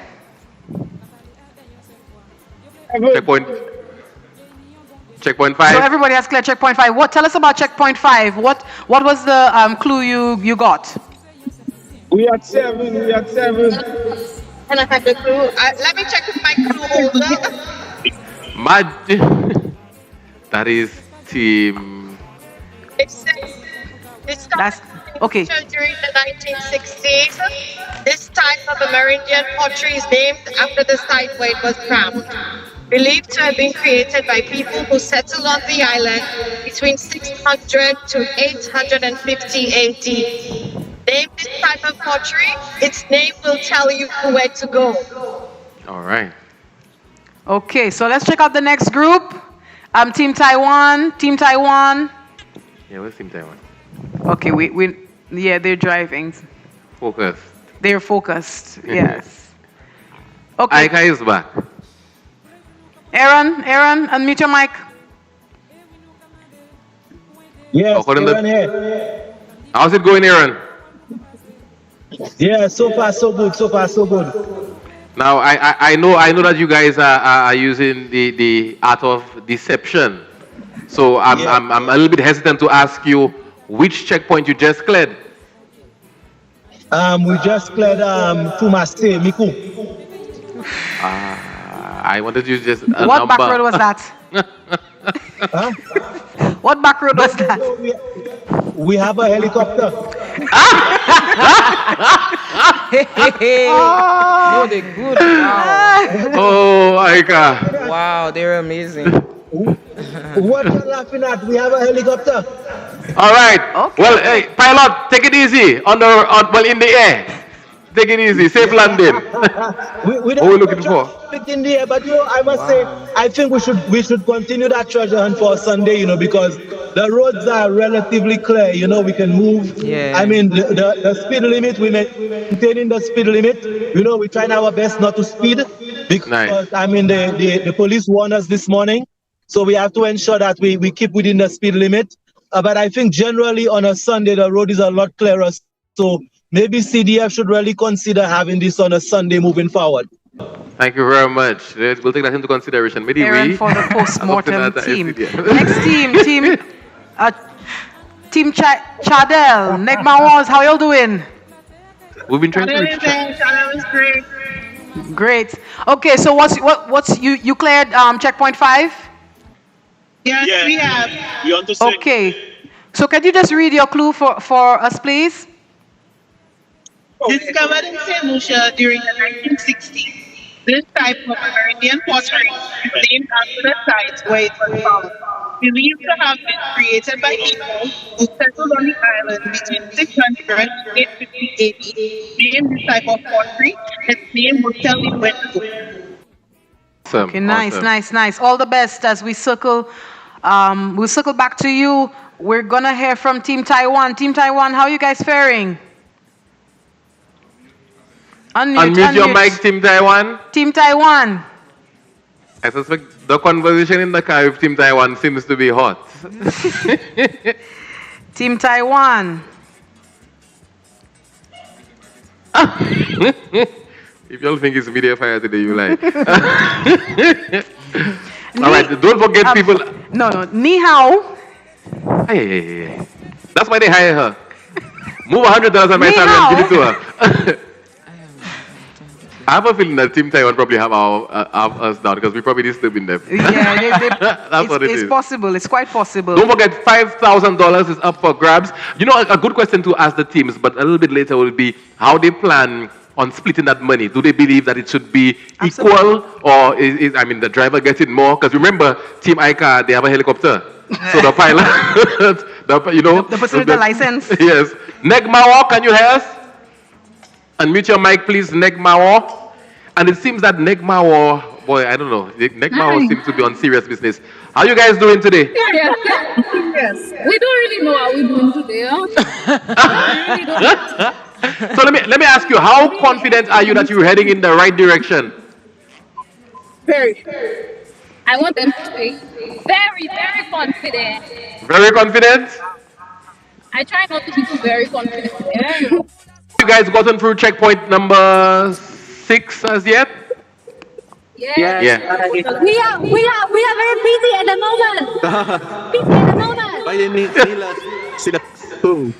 它是 bonus， 对对，他们 bonus 确认完再走。Team Taiwan.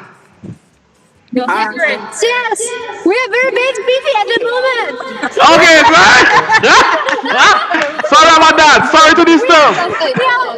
We are brainstorming. Okay, all right. Sorry about that. Sorry to disturb. All the best. Stay safe. Okay, thank you. Team Taiwan don't have time for you all there. You all think that today. That people busy. I think Team Taiwan in before already. Yes. I agree. Well, I can't say you have in the about how you do it.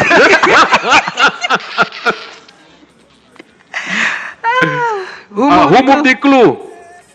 Also, I would love to see if you can get some of the. If you can we get, spoke to them. we spoke to them. Yeah, we spoke to them. We spoke to them already. If we can get some of the clues, so that we can probably maybe read the clues and see if not the ones upcoming, but the ones they've gone through. Negmawa, read the clue you have so far. Read the clue for us. Your clue. With Jessup? How is it? But you. Well, okay, because. You don't have no clue? It's difficult for you to read while the vehicle is moving, I understand. Yeah. So y'all hit checkpoint 5 already? Yeah. If they think it's you that read on live television, then they lie. You're not doing that. Just so before you mispronounce something, that's not happening.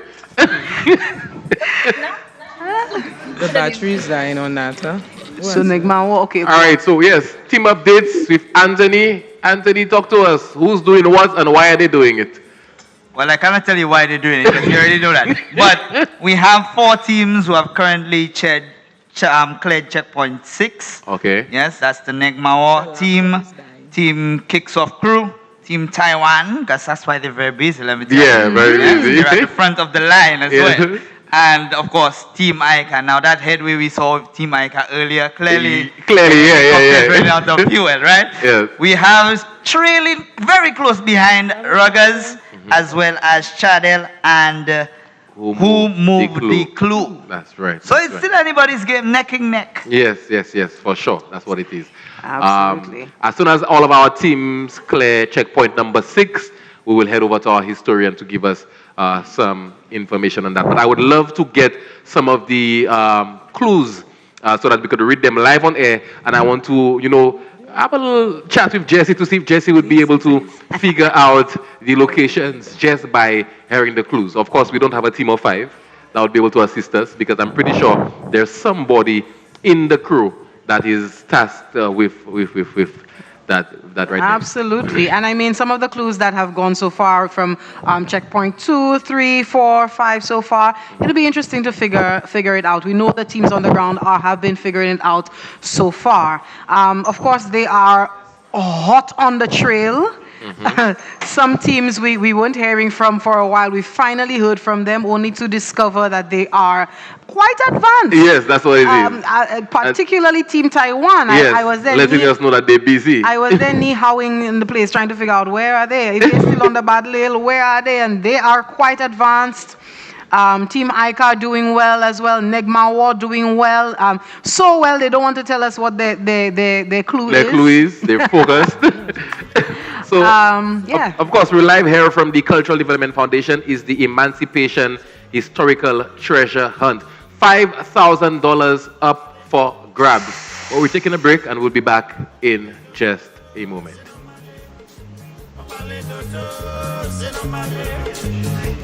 Aujourd'hui, je nous célébrer, commencer célébration pour l'émancipation.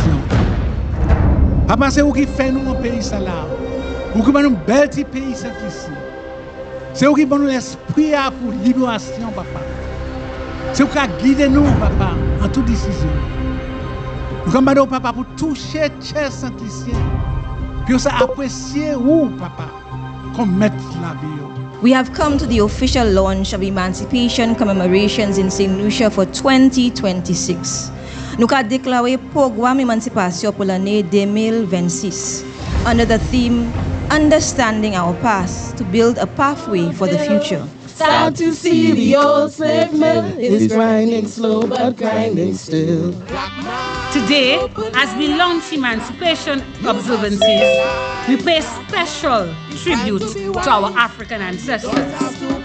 We do not honor our ancestors by looking only behind us. We honor them by walking the paths they have made possible.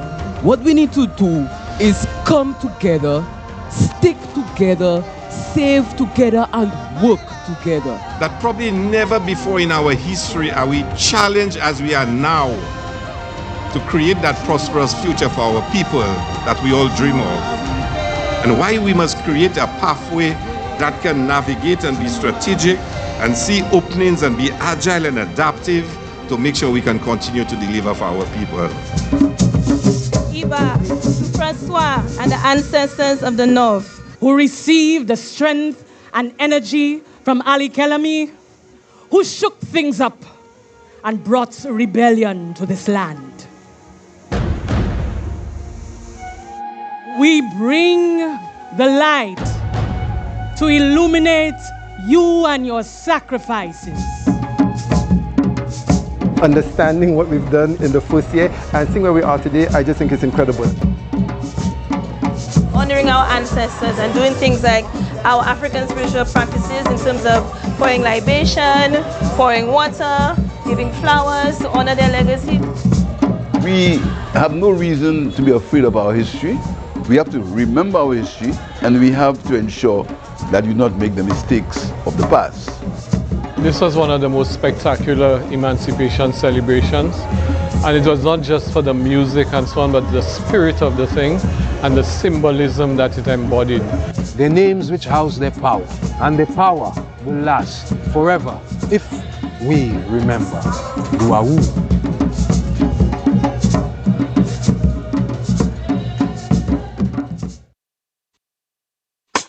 Vive la Rose!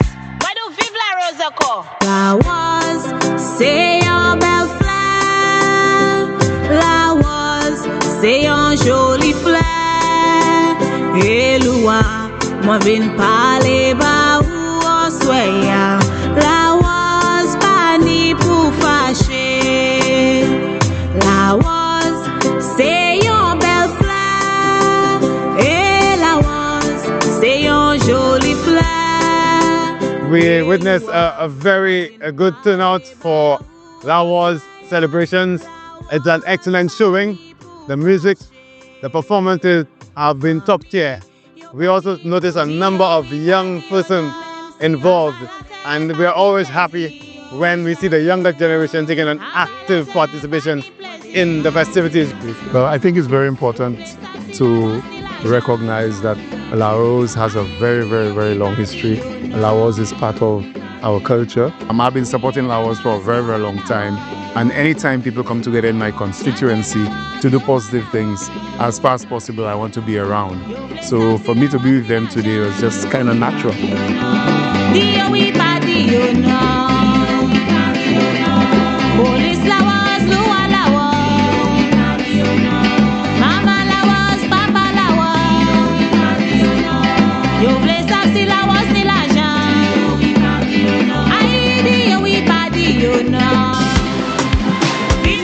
I had a good day today. Today is a good day, and the La Rose is great. I'm a part of that group to keep the culture going. I really, really love it. And I want to see more young people get involved. You know, that's our culture in Saint Lucia. It's dying a little bit, but you know, it's us, the youth, to bring it up. So that's why I decided to come. Today my day was amazing. It's really fantastic. If I had to influence my friends to join, I would tell them how to embrace their culture. It's pretty fun. You get to sing songs, you get to meet people. Beep,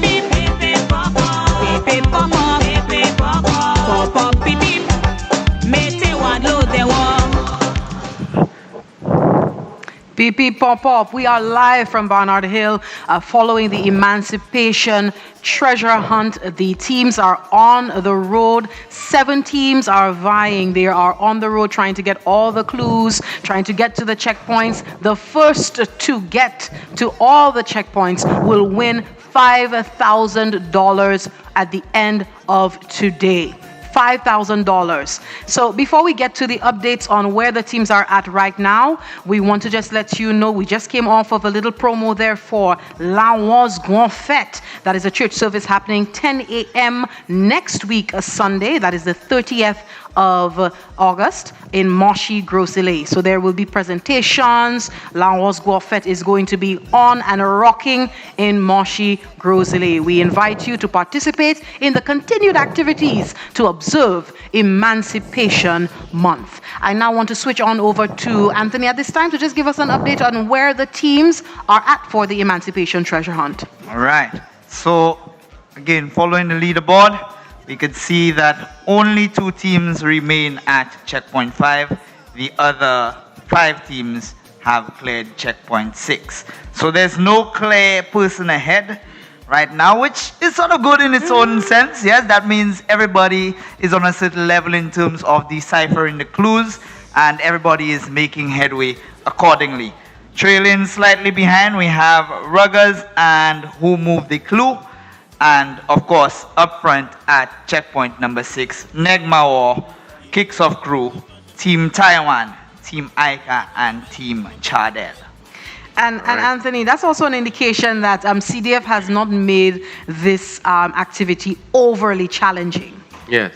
Well, I wouldn't say that. I mean, I'm giving total kudos to the teams because some of those clues, they're tough. So instead, we're going to just say that our they're well informed. Yeah, they're very capable. They're well informed. Nice.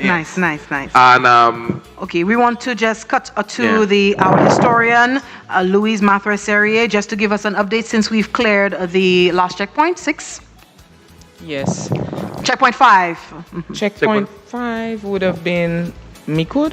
Is that Mikud? Miku, yes. Yes, so the clue for Mikud would have been related to a particular type of ceramic that was, a type of pottery that was discovered on the banks of a river. So I'm just going to run through the clues so that we're not... number 5. Hold on, yeah, so number 5 would be Denry. Denry. Yeah. So, but they've cleared checkpoint 5 already. 5, so they're currently... Yes. They're currently at checkpoint 6. Yes. Yes. Okay, so checkpoint... So we have 2 was still at 5. Was still at 5. And so 5 have cleared checkpoint 6. Checkpoint 6. Right? So if we're missing 2 of them for missing checkpoint. Ruggers and Who Moved the Clue. In the meantime, between time. Yes. I told you I'll be giving you some of the clues. The clue number two, it says, and old estate where we have many some toiled. breaking news. Uh-huh. Team ICA has cleared checkpoint who? Checkpoint what? Checkpoint 8. Wow. Team Wait. Wow. Anthony. Okay. Wow. We have some breaking news. Breaking news. So Team ICA has clearly regained their lead. The helicopter is refueled. They're in the air. Yes. But again, still hot on their trail. Negmawa kicks off crew, Team Taiwan, and Chardel. It's also important to note that Team ICA, they are the defending champions, all right? So they won last year. They're and not clearly, new to this. They're true to this. Clearly, they're showing that it wasn't a fluke, but I guess we'll wait to see, what happens. Hopefully, the other teams can. I'm curious, did they ever go back for the phone? I don't think the phone is important there because when you really think about it, Jesse, $5,000 on the line, I'm leaving the phone where it is now. When you get the prize money, you can revisit that. All right. But some of the clues, just for our viewers at home who probably want to see if they should take part next year to see if they will be able to decipher some of the clues. I don't know if I should go all the way back to clue number 2 or okay. So clue number 2, it says an old estate where many toiled. Yet sugar never blessed its soil. In 1815, this estate held 121 enslaved people. The average age of the enslaved was 23 years old. This plantation did not produce sugar, but had 3 large labor gangs. It also had the name of a Greek city-state on the Peloponnese. What is Peloponnese? Peloponnese Peninsula. You'll correct me if that's wrong. What is it called? You should go there. Peloponnese, it seems. That's what I'm saying. Peloponnese Peninsula. That's right. And so we ended up finding out that the teams moved on over to Corinth Estate. That's right. That's right. So, but yeah, you're right. So now we move on to clue number 3. Clue number 3. Yeah. Among the hills where breezes play, a leader's name survives today. This village was named after the leader of Yoruba immigrants who were brought to Saint Lucia to augment the post-emancipation labor pool in what is now Babono. What was the name of the founder?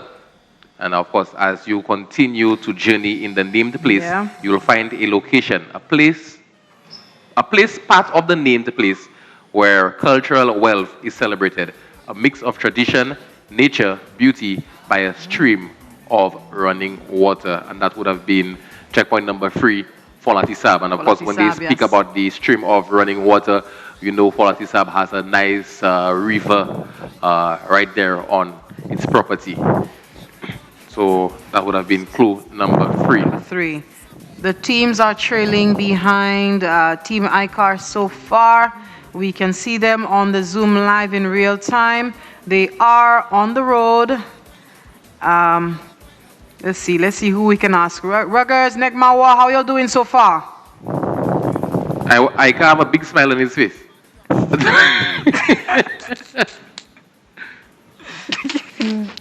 Okay. So we have the bonus question that was cleared by Team Taiwan. So that was clue 3. Yes. The bonus question. What is the Afro-Saint Lucian religion practiced by the Negjine? Negjine. Yes. Historian. So that would have been the Kele that we spoke about. Yeah. So the Kele. Oh, no, it's okay. You want me to give some? Yeah, well, we gave some information about it earlier, which it's a combination of 2 religions, Yoruban religions, Shango and Ogun, and would have been brought in by the persons who were called Negjine, who were freed African persons who came post-emancipation, in the post-emancipation period into Saint Lucia, well, mostly in the late 19th century. All right. Yeah. And what else? Should I share with you about it? No, I think that's about it. We waited on our teams to clear okay. Number 6, and so far we're waiting on Ruggers and Who Moved the Clue. Okay, so we have some live video coming in. Look, I see Junior there, Junior Delis. Careful, Junior, we don't have insurance.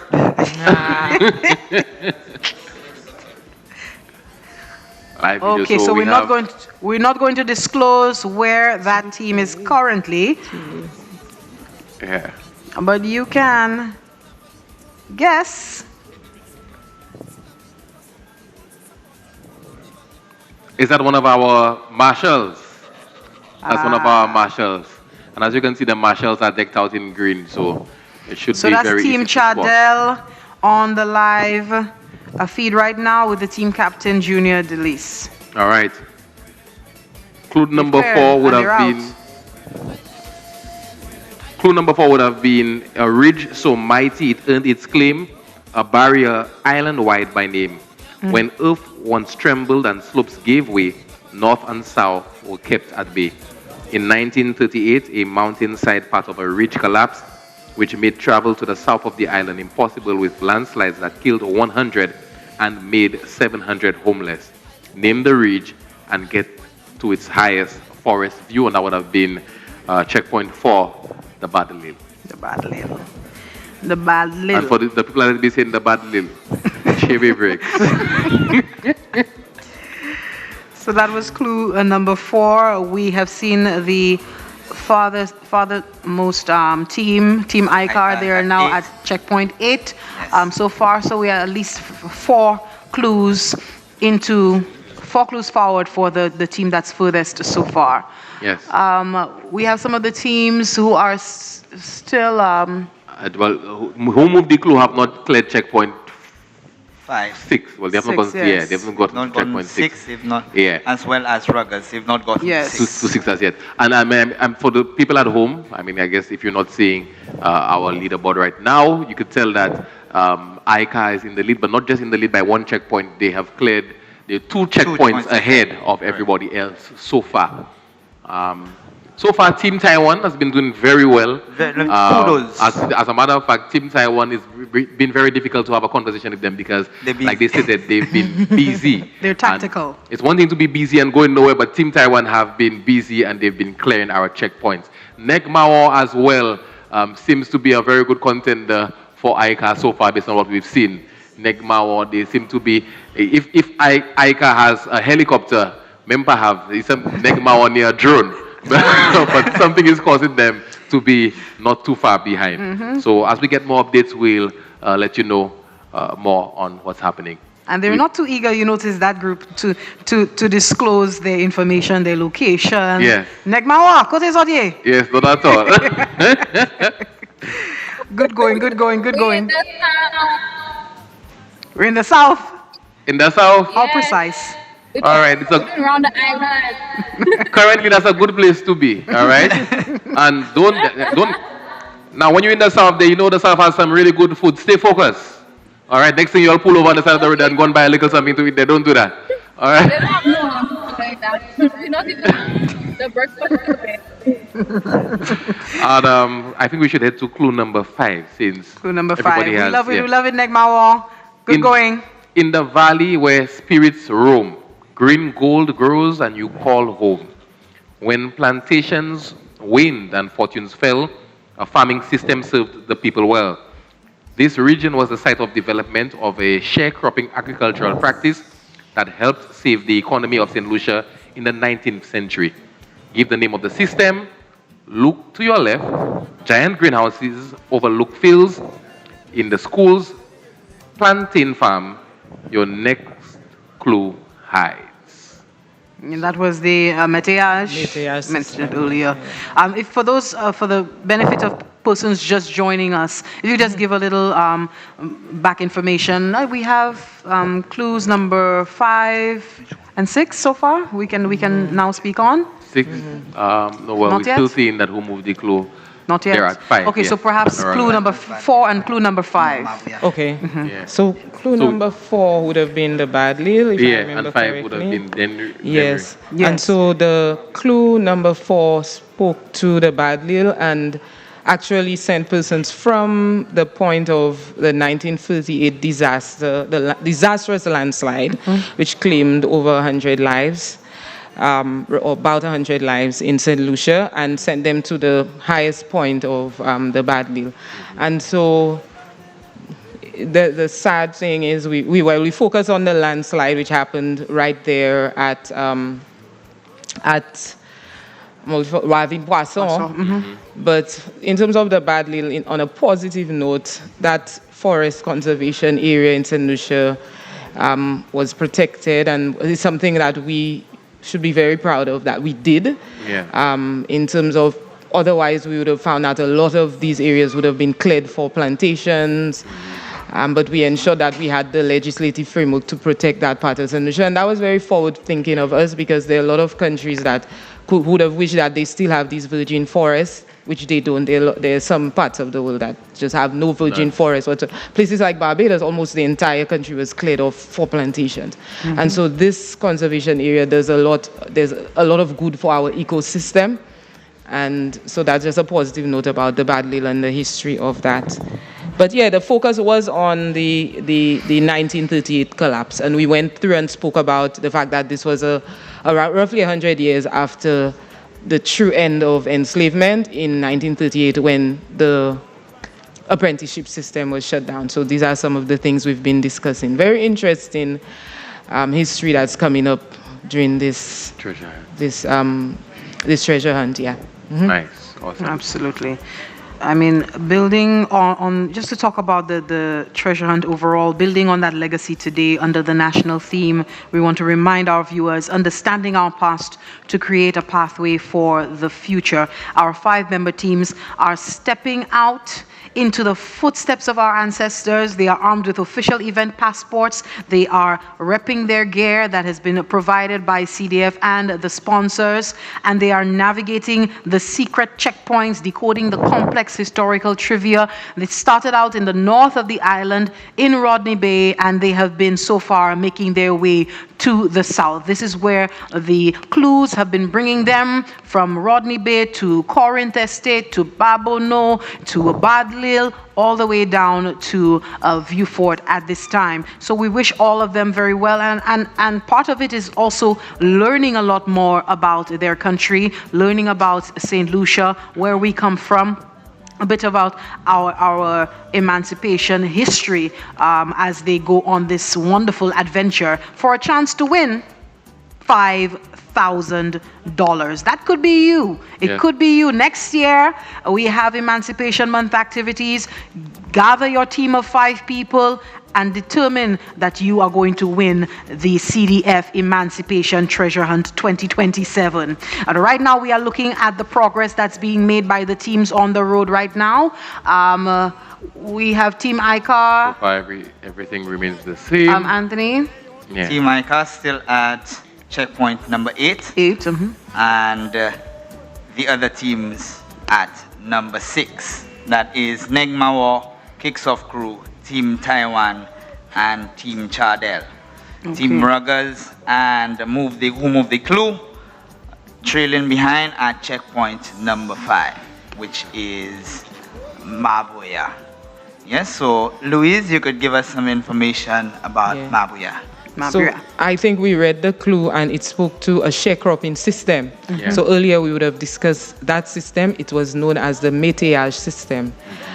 So that system essentially gave the small farmers an opportunity to support the economy of Saint Lucia, or to rescue the economy of Saint Lucia during the sugar crisis, at a time when the arrangement was that they would go into contracts with the larger plantation owners, and they would farm an area of land, and there would be percentage shared from the profits of the cultivation. We know that there were a lot of reports, unfortunately, of unfair practices at the time, but the métayers were able to overcome that. And what we found they were doing, especially in that area, is that they were getting together, putting their profits together and purchasing hundreds of acres of land to become independent cultivators, who later contributed significantly to the development of new industrial export industries in Saint Lucia. And so another thing to note about this sharecropping system is that one of the unfair practices was the use of the métayers to actually develop cocoa plantations. So that's something I found in my research, where they were actually going into arrangements with the métayers, and they would actually develop the cocoa farms. And cocoa takes years before it's actually productive, and once it got to the productive point, they would come up with an excuse and evict the métayers. So they never actually benefited sometimes from a lot of these cocoa plantations that they established, but they were able to overcome a lot of these obstacles to eventually, through doing several other economic enterprises, become landowners. Okay. Right. And now looking right, so, yes. Yeah, so that's a lot of agricultural land we're seeing here, and of course it's important to note that I guess after emancipation, people would believe that it was a level playing field, but it wasn't a level playing field. All right, so people, formerly enslaved people, still had struggles faced with limited access to land and resources. How did métayage, it's evolved. So how has the system impacted the economic freedom of the formerly enslaved St. Lucians after 1838? And fast forward to 2026, how are we seeing, the remnants of that? Not necessarily the remnants, but the echo of that through the annals of history in the economies that we see in that area today? Yes. And so what we found as we looked at the history of Saint Lucia would have been referred to. There was a commission that came in 1897 to actually look at the state of the economy, the state of things, and that was appointed by the British. And when they came into Saint Lucia, they said, Saint Lucia is a very unique case. In 1897, why are there so many former enslaved persons who own land? Why is that group that they call the peasantry? So in Caribbean studies, they refer to these small landowners who emerged post-emancipation, who are linked to the enslaved person's tendency to farm small plots of land and utilize it for multiple purposes. They continue to be known. Even today, when you study history, they teach you that whole chapter on the peasantry in whichever history book. And so Saint Lucia was seen as a very unique case in the region. Why were there so many peasants in 1897, and why were they so productive? They were at the helm of the cocoa industry. They were leading the charge in developing that industry. And so as the research was done to find out the reasons, one of the major reasons was the métayage system, which they were able to utilize. Another was a lot of collaborative work. So you had systems such as Kudme. You had the establishment of friendly societies. So persons found ways not just to come together as groups of métayers, but also to, how do you get labor, which is the most expensive resource when you're trying to make land productive? They would have implemented things such as Kudme. So we would have learned that these systems would have also contributed. When you look at financial credit, they would have had things such as Susu. Yeah.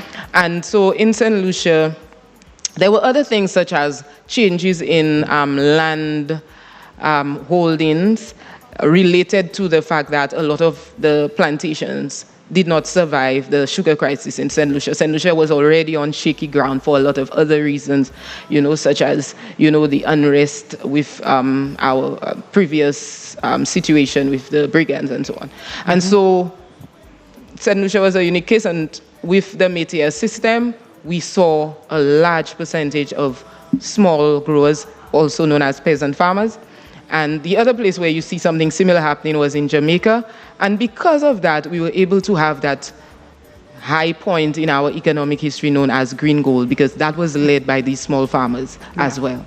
I was coming to that because I was saying St. Lucia was unique in that it was able to build a self-sufficient food economy.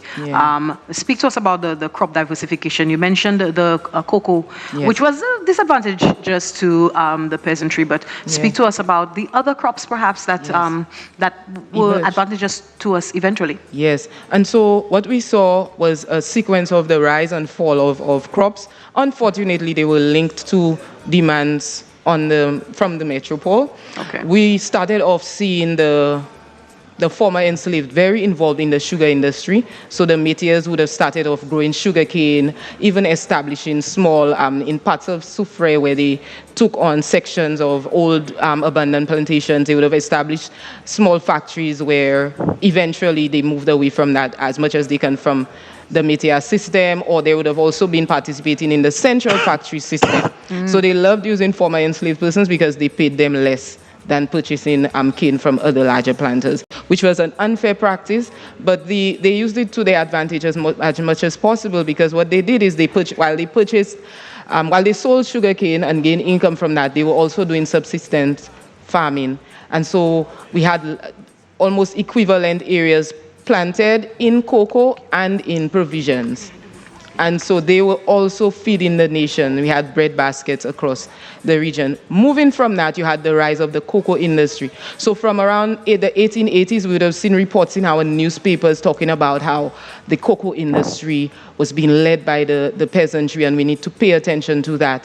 And that was one of the things that the 1897 Commission found, and that affected policy in the long run, in terms of the British for the first time saying, wait. The peasantry are the ones bringing in the money, and for the export, maybe we can have a different policy here and go slightly against the planters. And that was revolutionary in the sense that while the peasantry advocated for them to be supported in these export industries, it was quite shocking for these persons who were commissioners from the British government. They were like, here's what we recommend, and most of it supported the work that the peasantry had been struggling to do on their own in developing the cocoa. From the cocoa industry, we saw the rise of the lime industry, and very few persons know about that citrus industry in Saint Lucia. There was a lime factory where you had hundreds of peasant farmers bringing their produce to the lime factory, and they were also selling to planters who had lime factories.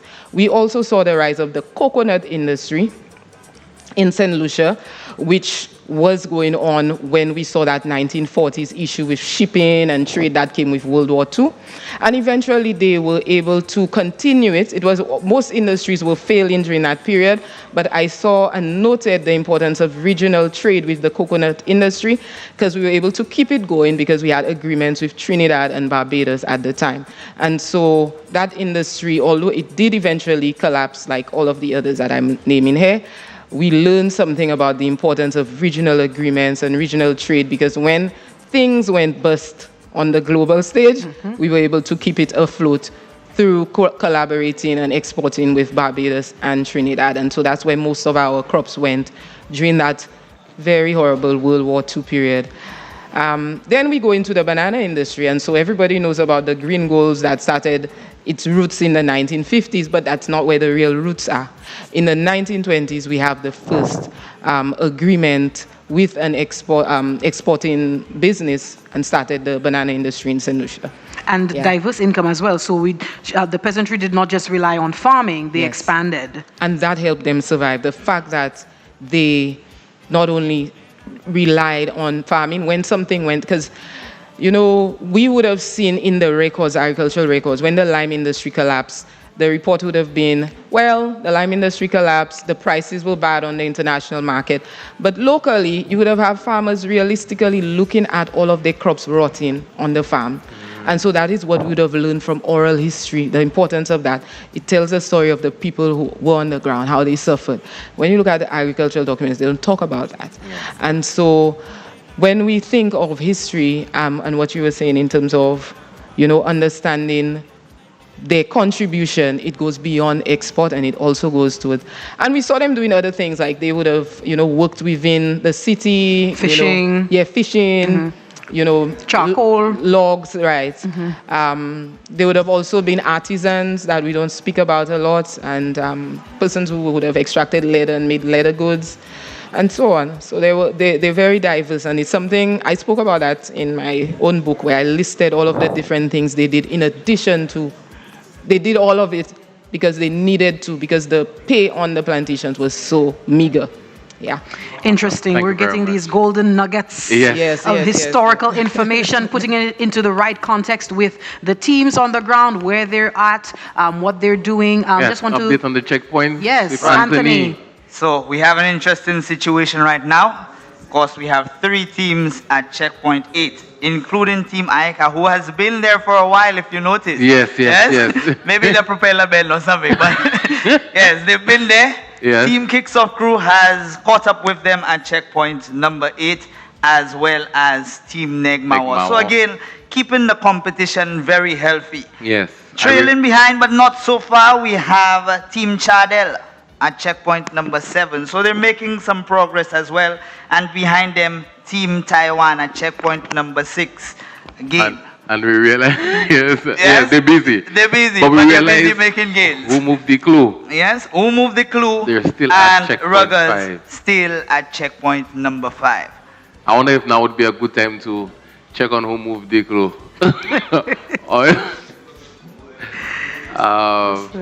Let's check out the yes, Zoom. So let's check. Who moved the clue? Let's see if we can get in touch with who moved the clue. Holly, unmute. Holly, how's it going? That's the Negma ones. Yes, where are you right now? Saint Lucia. Where?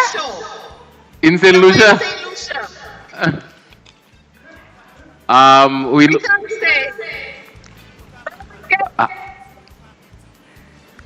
Okay. Right. The audio is breaking up there.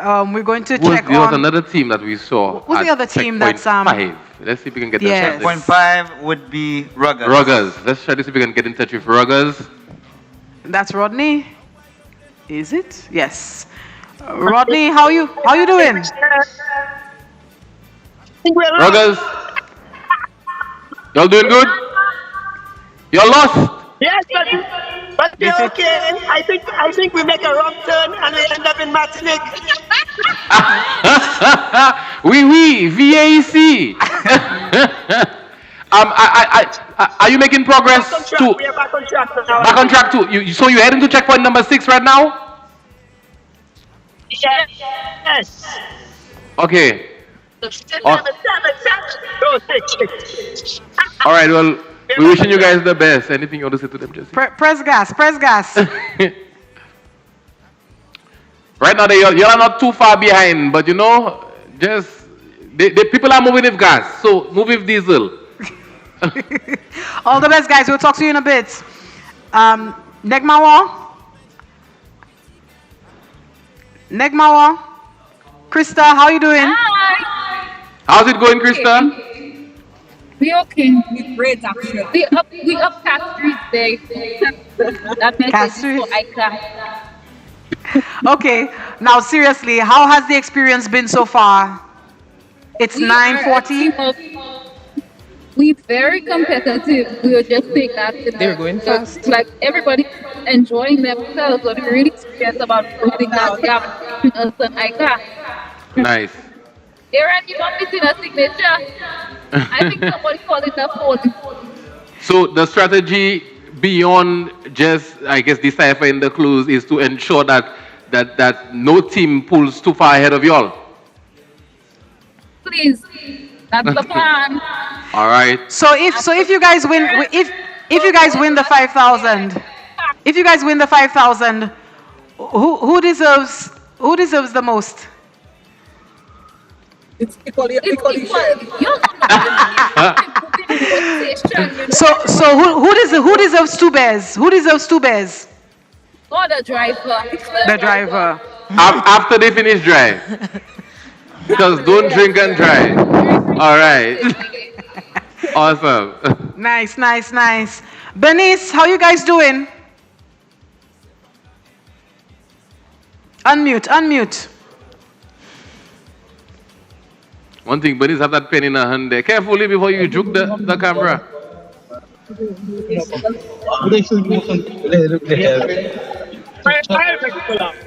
Bernice. Yes. Hello, we Fix it, my girl. Lexing the heck I'm in the face there. We fix it. How to fix the hair? How y'all doing? On national television. We are Y'all doing good? Are there any other teams? Are there any other teams in your area, immediate vicinity? We don't know. Okay, sorry about that. That's right. Hear no evil, see no evil. So who's the hardest working one on the team there? All of us, we are working. All working. All of y'all. Let me ask you a question. How did y'all choose the driver? She doesn't think someone in that car. She knows the people. All right. She Okay, well. All right. She knows her left and her right. Love to hear it. All right. Stay safe on your journey. We will. All right. So far we're seeing our teams. They're hitting the ground. Also, I want to give a big shout out to our production team because we have live video. They say looking behind. We have aerial 360 view. All business assistants. With that, we have live videos. We have photos. Precious out on the ground if the team as well, Team All Bees as well, doing their thing. So we're giving you a lot of interaction. Tout sauvely, nuni. If you want to see the people at the checkpoints, at some point in time, we're going to be giving you some live feeds of that as well as the people heading on the road, traversing our lovely roads in Saint Lucia. We want to shout out, the marshals on the road. Yes. And also we know that the police are closely collaborating with CDF to ensure that this is a safe adventure for the teams that are on there. The instructions are clear and they are being ably supported by traffic department to ensure that it is safe and everyone gets back home safely. And to the people just tuning in, I want you to know that the marshals are at each checkpoint, and one of the requirements from the teams would be to have a signature from the marshals at the checkpoint. So without that signature, you're a win. You could have gotten to the checkpoint, the general area, but if you don't have a signature from our marshals, which means our marshals have to stay at the checkpoint until the last team gets there. All right, so they're doing a good job. It's difficult work, but we'd like to say thank you to you as well. If you're just joining us, welcome.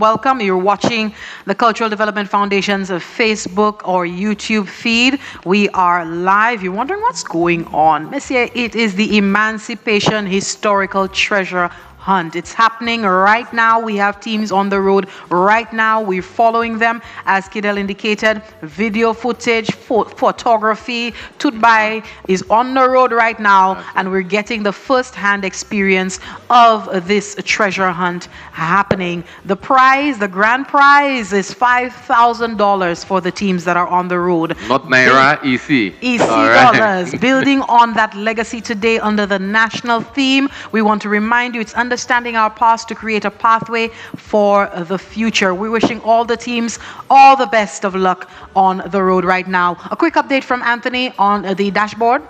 Right.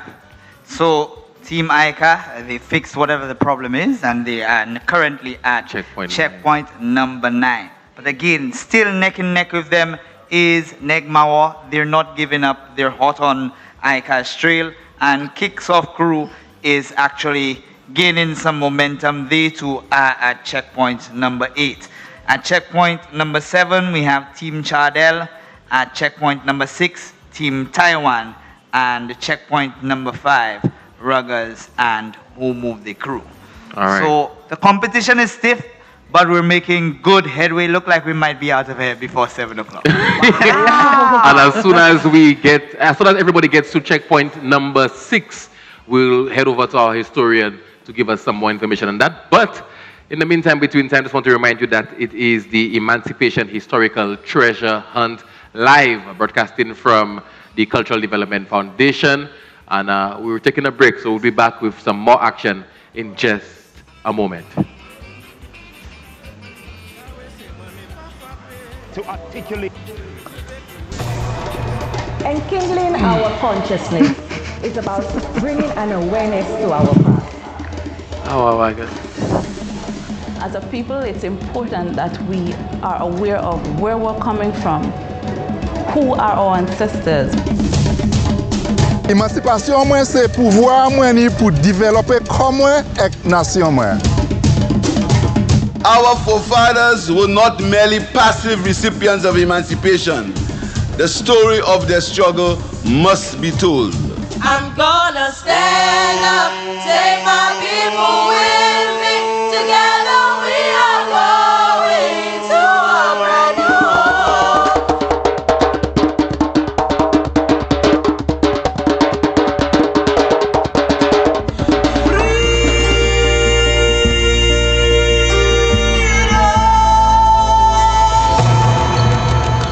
So emancipation is more than just a reflection on the past. It is a look to the future, to what we want to become. And I call on all of you as we celebrate for the second year for us to think, yes, let's reflect on the past, but let us equally commit ourselves to building a better future.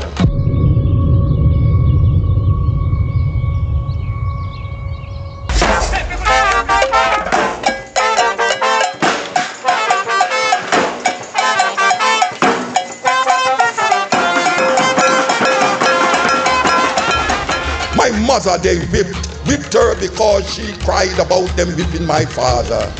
She the slave, he the slave. Then I would arise at sun nearly rise, working away my life. You see, there's no time for storybooks where only stories are told. This is the time for reality. So let Black history unfold. Teach them more about the slave trade and the slaying of their ancestors. They need to learn about their roots and culture and of their motherland, Africa. Let me hear somebody make some noise. It's Emancipation Day.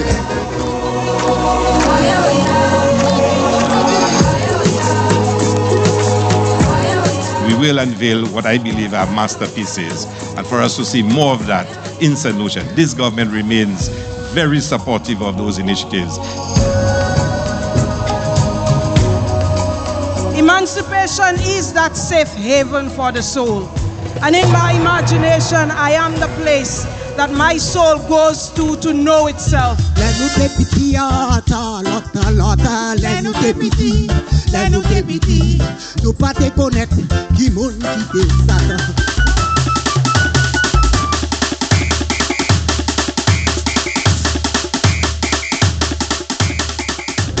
Do we really trust the French?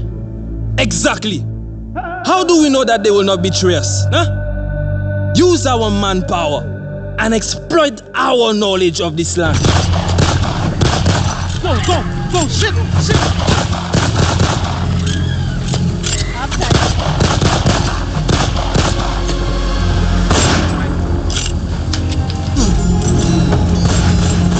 On this hill, the brigands defeated the British.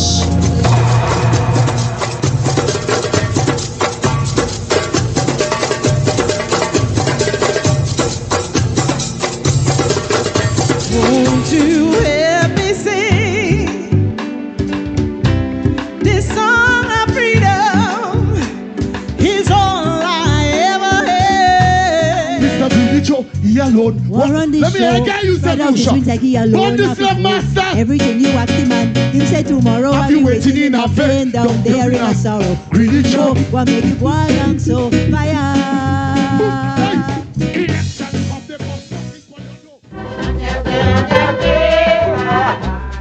Sunday 30th August, Fête la Rose, from 10 a.m., church service, St. Rose of Lima Catholic Church, Moshi. Thereafter, parade, quick, march, salute.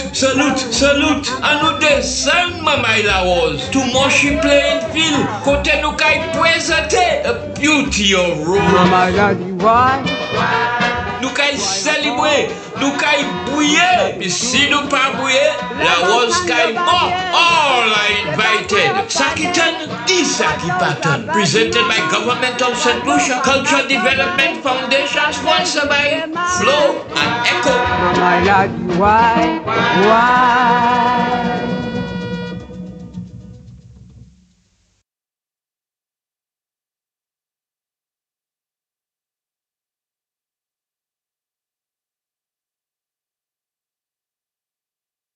Junior Dillis, Team Chadel. We have Terry Elite, Tessa Augustine, Tony Charles, Glenn Chalry. We're here to have fun, have a good time, learn our country, but also win. The name of our team is Chadel. We came up with that name as a combination of our family names. So Charles, Dillis, Chalry, Chadel. One team, one goal. Hi, good morning. My name is Benis Joseph and our team is called the Kicks of Crew. I have with me Colin Myers, Shanna Marius, and Bina Joseph. We are excited to be part of this treasure hunt this year. Unfortunately, we were not around last year, and so when we heard of it, we quickly jumped on, registered, and about to have some fun, get to know Saint Lucia a little bit, and see what the outcome may be. So whatever comes, comes. So looking forward to the journey today. Welcome to Team Negmawo. I'm Krista. This is Deja, Nayeli, Anake, and Dumayo. We're here to explore the island and have so much fun on Emancipation Treasure Hunt. We're hoping that everybody has fun. We're looking forward to checking out the island and to winning, hopefully. Hopefully? Yeah. We're going to do it? We're going to do it? So stay tuned with us. Okay, morning to all.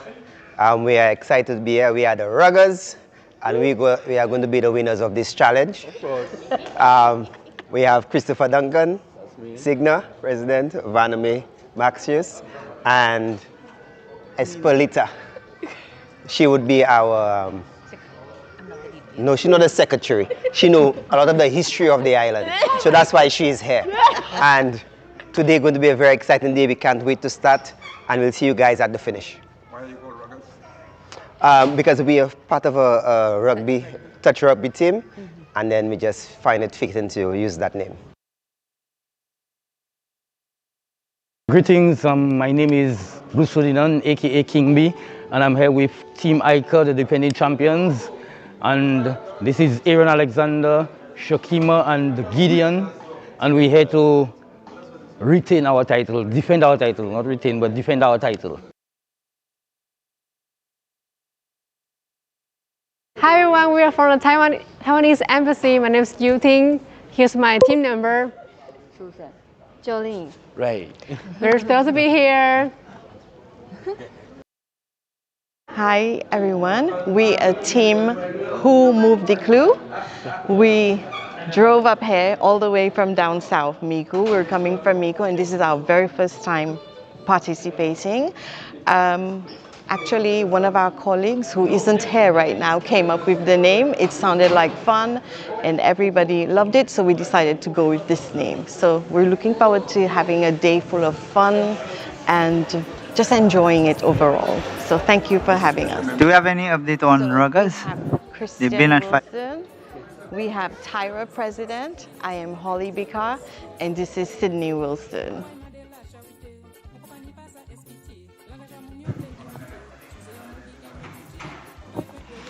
And just for a quick update on the team locations, we see Ruggers and team Who Moved the Clue still at checkpoint number 5. Checkpoint number 6 has been cleared by all the other teams, so there's no one currently there. At checkpoint number 7, we have Team Taiwan and Team Chardel. Checkpoint number 8, we have Negmawo and Team Kicks of Crew. And getting a bit of a headway, we have Team Ica, who has currently cleared checkpoint number 11. So Team Ica gaining some headway against the other teams, but the competition is still stiff. We have Negmawo and Team Kicks of Crew in very close pursuit.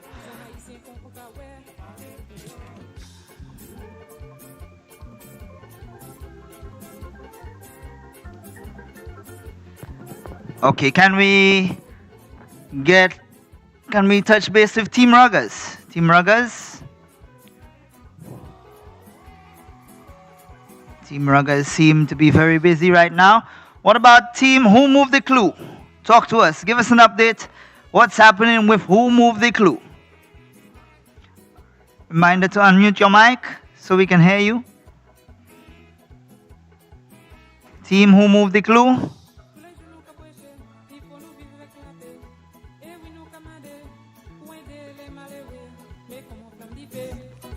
Team Ica, come in. Can we get a check-in from Team Ica?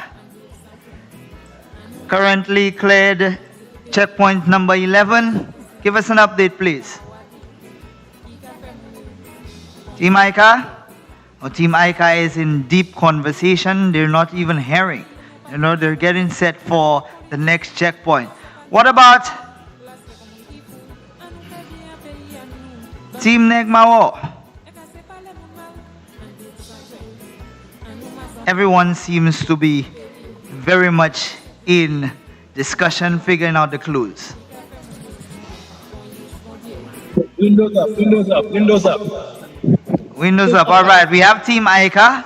Yes, Team ICA. We see that you've cleared checkpoint number 11. Just give us an update. Checkpoint 11, where is that? Well, you should tell me. Yes, how's the helicopter faring? No. So you're keeping tabs there? You're tracking us or what? Well, of sorts. Share with us. So where are you currently, if you know, what's happening?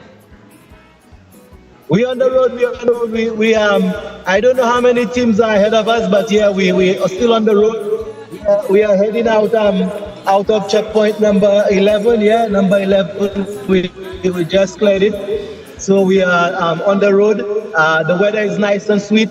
You know, we're enjoying the scenery. You know, we're enjoying that we take it easy as well. As you all know, you know, the traffic, we have to be careful on the road, you know, keep to the traffic limit. All the marshals have been very cooperative. At some stops, we feel as if they're trying to stall us. I don't know if that's the case or if they're just trying to be overly friendly. Some of them wants hugs from us. Some of them want to do videos with us. They want to take pictures. Is that part of your stalling tactics you're using on us? Well, it's not stalling tactics, you know. They just recognize that you are the defending champions, and of course, you know, you have to give those autographs. Yes? So, all the best, Team ICA. I see that you've parked the airplane because you said now you're back on the road. But we're keeping a close eye on you. The competition is still on. All the best. Yeah. All right, thank you. And now we move to just some live coverage in terms of photos coming in from the teams. We see Team Negmawa posing with their passport. Again, tough contenders. Team ICA.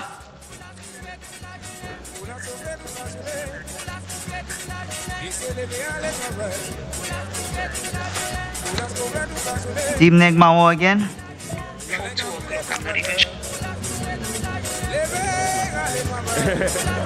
So all the teams seem to be having a fun time, enjoying the experience, and as much as they're deciphering clues, they're learning from the experience, they're making the best of it, they're having a good time. We have onlookers supporting, as we can see in this photo here. So the teams are very much involved and in the communities getting this going.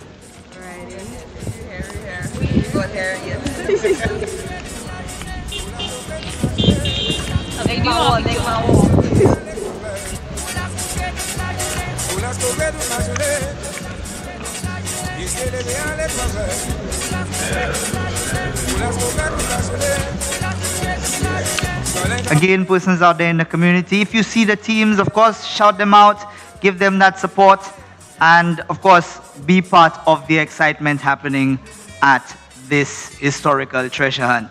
Right now, we take a short break and we'll be back in a few.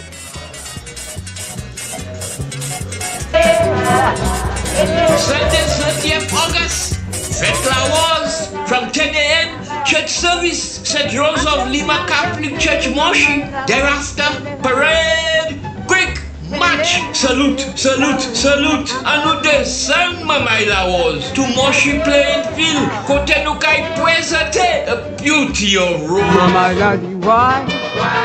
Nous kay célébrer, nous kay bouiller, mais si nous pas bouiller, la rose kay mort. All are invited. Sakitan, Isakipatan. Presented by Government of Saint Lucia, Cultural Development Foundation, sponsored by Flow and Echo. Mama La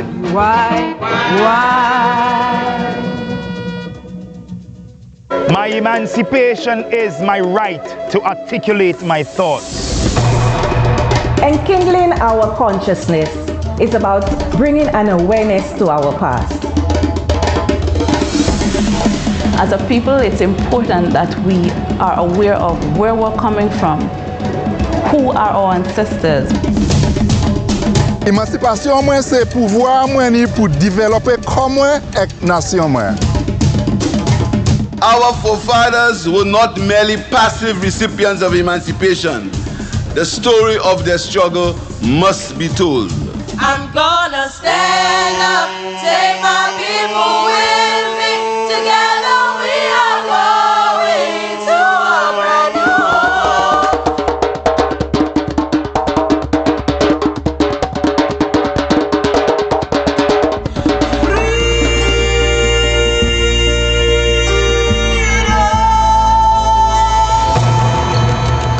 So emancipation is more than just a reflection on the past.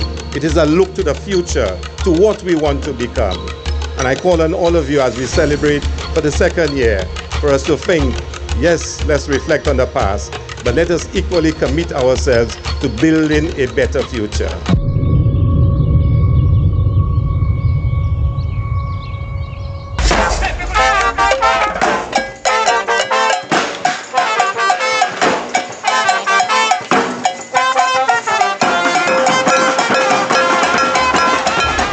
My mother, they whipped her because she cried about them whipping my father. She the slave, he the slave. Then I would arise at sun nearly rise, working away my life. You see, there's no time for storybooks where only stories are told. This is the time for reality. So let black history unfold. Teach them more about the slave trade and the slaying of their ancestors. They need to learn about their roots and culture and of their motherland, Africa. Let me hear somebody make some noise. It's Emancipation Day.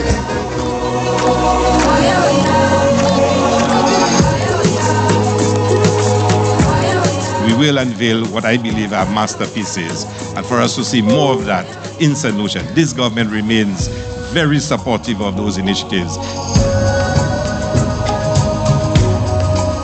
Emancipation is that safe haven for the soul.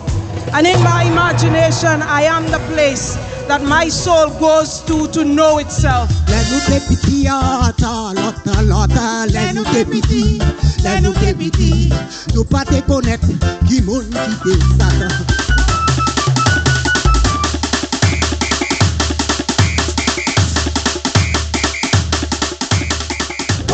Do we really trust the French? Exactly. How do we know that they will not betray us? Huh? Use our manpower and exploit our knowledge of this land. Go, shit.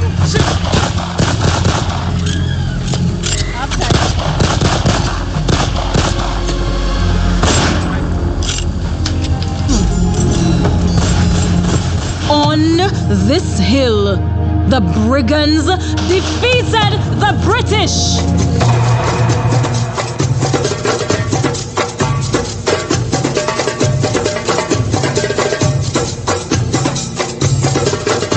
Won't you help me sing this song of freedom? Is all I ever had. Mr. Billy Joe, he alone. Let me get you Saint Lucia. On this love, master. Everything you ask the man. Him say tomorrow I'll be waiting in a vain down there in a sorrow. Greedy Joe. What make it wild and so fire. They know the back roads. But Negma is after them this year. So we're back with the live team standings. Team ICA has cleared checkpoint number 12, and Team Negmawa trailing closely behind at checkpoint number 11. Team ICA and Team Negmawa seem to have created some distance between them and the other team, the next team being at checkpoint number 8 in that of Team Kicks Off Crew. Checkpoint 7, Team Taiwan and Team Chadel. And checkpoint 6, we have Team Ruggers. And last but by no means least, at checkpoint number 5, we have Team Who Moved the Crew. So we're making headway. Team Ica and Team Negmawa have created some distance between them, but it is still anybody's game. We've essentially done 3 hours so far into this National Historic Treasure Hunt. Louise, just tell us a bit about the journey so far from the north to that route we've traversed so far along the East Coast. So yes, we started up at Redway to the north of the island, and at Redway we would have gone to speak about the history of the agreement, the establishment of a U.S. base there at Redway, one of two bases established at the time in Saint Lucia. And that whole agreement, we spoke about during World War II. We were in the 1940s at the time, and we spoke about the destroyer of bases deal, where the U.S. would have handed over destroyers in order to receive these bases and sign this 99-year lease with the British. And then we moved down from Redway, we went down to Corinth Estate, where we spoke about the 1850 register. We went back to 1815, and the number of enslaved persons who were held on this plantation. And of course, we learned that instead of it being a sugar plantation, it's a plantation that supplied food for the nation in terms of being a livestock plantation. And we spoke about the average age of enslaved persons. And in general, we moved from there to Barbono, Fonso Barbono, where we spoke about the Negine and their culture. We went into African spirituality and the Kele ceremony, which was a bonus question. We continued down the East Coast. We went to the Badlil. We stopped off at that central part of Saint Lucia. And we spoke about that very horrific disaster that happened in 1938. And we also spoke about the history of this part of Saint Lucia in terms of its importance to our ecosystem and the fact that we have legislation that protects it. And then from there, we went into the valley. And in the valley, so we continue along that east coast of Saint Lucia. For those who are not familiar or not from Saint Lucia, we're heading south along the east coast of Saint Lucia. And we were at the valley where we spoke about a very important system known as the métayage system. And we went into a bit more detail. We spoke about the métayers, how they helped to hold up the economy of Saint Lucia during a very horrible economic crisis through that sharecropping system where they went into agreements and cultivated large areas of land and established a lot of our new crops. So we were able to go into a really interesting discussion about all of the diversification, the crops, the diversification that happened at the time. And so we're taking it down, we're going down. I don't think all of the teams have moved to the next clue, so we won't say too much about that, but that's where we are so far. Yeah. All right. So as you can see, we have a lovely 360 view of Saint Lucia 360 virtual tour that was created by Ronald Rahul, and he's also doing one for Dominica as well. So far, 7 teams in our Emancipation Historical Treasure Hunt for 2026. Team 1, Negmao. Team 2, Ruggers. Team 3, Kicks Off Crew. Team 4, Team Taiwan. Team 5, Aika, who won last year, so they're trying to see if they can retain their title. Team 6, Shadell, and Team 7, Who Moved the Clue. 7 teams competing for a cash prize of $5,000. That's what's happening. All right, so far our teams have gone through checkpoint 1, 2, 3, 4, 5, and 6. So we can go through the clue for checkpoint 6. The clue, bonus clue, it says, if you are ready for an adventure, here is a bonus clue if you dare. Ancient giant, keeper of rain, for centuries standing through sunshine and pain.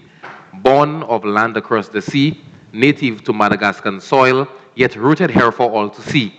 Name the tree whose legend endures, a living link to distant shores. Its lifespan stretches over 1,000 years, and though not native to Saint Lucia, only one example can be found here. Checkpoint number 6 would be, talk to me, Anthony. I'm heading to you. You're not there to meet the people. Let me say our leader, but yeah, they've gone through. All right, so if you have any information on checkpoint number 6. Miku? Yes. Miku. So you just read the bonus clue, which refers to the baobab tree. Tree of life. Yeah, its scientific name is bear with me, my pronunciation, Adansonia digitata, and it is synonymous with Africa. It is believed that there is only one tree, and so they're going to that one tree today on island, and it's very likely that it came to the island during the time of the Atlantic slave trade. Whether its introduction was intentional or by accident, no one knows. So that's not been confirmed. It stands as a living connection between Africa and Saint Lucia. And so those who would have solved the bonus clue would have gone to see that baobab tree in Duga, Mikud, right after they came from the collecting their clue at Chumasi. All right. And that speaks to the importance of history. Because you know what ends up happening is that we live on a land and we take for granted that there are people who were there before us. Yes. And the things that we see are of special significance. Like you might just see the tree and just feel like it's another tree. You understand? But it's the only one, like you said, on island and probably brought through the slave trade. So there were people before you who were standing on the exact ground that you're standing on and who were fighting for your freedom. So the things that we take for granted, where you could just walk and pass through Miku and feel like it's nothing, there were people who at some point in time were not allowed to do that freely, and they had to fight for that right that you have today. Yeah, and there we have a tree that's, over 100 years old and could be there many generations after us, because baobab trees have been known to live for thousands of years. And so that is a living piece of history that we need to protect as much as we can. Agreed. What other links do we have, at least botanical, to our African heritage, aside from the baobab? Well, one of the things I think that comes up quite a lot is our herbal medicine. So that's something that came from that period of not having access to formal medical treatment, and a lot of it is being lost. For example, at the time we had our femshai, the midwives, who would have known how to collect herbs to help mothers through that process. So that herbal heritage is something that I realize we're learning a lot more about now, and was a critical part in terms of the use of our plant life and how it influenced our history and carried us through. Yeah. Wonderful. All right. So where are we at now on the dashboard? So far, it seems like ICA is doing what ICA does best. They've cleared checkpoint 12, so they're on their way to checkpoint number 13. Again, trailing very closely behind them, Team Kicks-Off Crew has come to checkpoint number 11 to meet Team Negmawa. So they're still there trying to figure it out, deciphering that, and making their way to checkpoint number 12. At checkpoint number 9, just one step down, we have Team Chardel, and behind them, Team Taiwan. Again, very commendable to that team for making all that headway. And not too far behind them, of course, we have Team Ruggers and Team Who Moved the Clue. And we saw Team Who Moved the Clue and Team Ruggers. They were stuck on checkpoint 5 for quite some time, so it's lovely to see that they made some headway. Yeah, that they gained some headway. Certainly. All right, so if you're just joining us, you're wondering what's going on. It's 10:15. You went to early mass, and you're coming back home. We are coming to you live from Barnard Hill, CDF, from the Cultural Center, with coverage of the Emancipation Historical Treasure Hunt ongoing right now.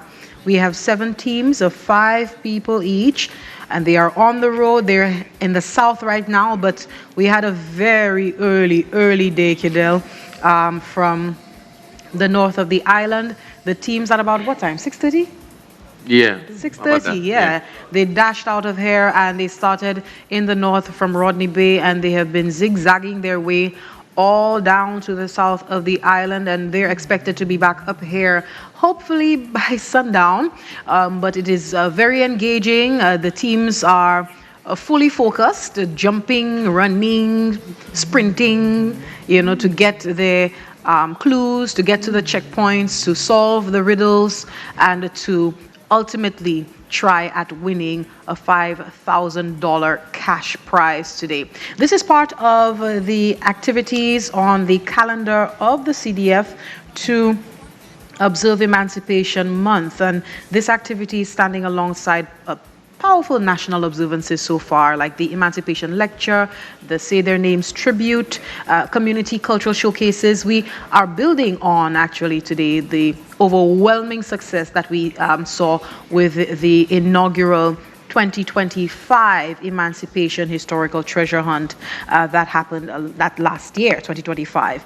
In that groundbreaking first run, we saw the teams traveling island-wide from 6:30 a.m., quite similar to today, starting right here at Barnard Hill and venturing out to estates, to plantations, and iconic cultural landmarks like Sandy Beach and View Fort. Last year proved that engaging St. Lucia's rich heritage goes far beyond the textbooks. It fosters diverse team collaboration, unearthing lesser-known historical sites across our island, and definitely an exciting way to not just get the teams learning more about St. Lucia, but the viewership, the kids, the families watching alongside are learning more about the island. We just came off of a historical tidbit there about the baobab tree, the only known of the species to be in St. Lucia, presumed to have been brought in during the time of slavery. So quite interesting information coming through today, just on the strength of the teams rushing and trying to get that prize, but learning so much about St. Lucia's history. All right. And so far, all of our teams have gone through checkpoint 6, which was Miku. So clue number 7 is born in St. Lucia in 1770. He became a privateer and helped Simon Bolivar in his War of Independence for Venezuela. What was his name? In a community spelled with 12 letters, history, faith, and community meet. Seek the place of faith. Its name carries 2 powerful words. One speaks of all that is sacred, and the other is a symbol of sacrifice. Put the 2 together, and you will find where the next clue waits. All right.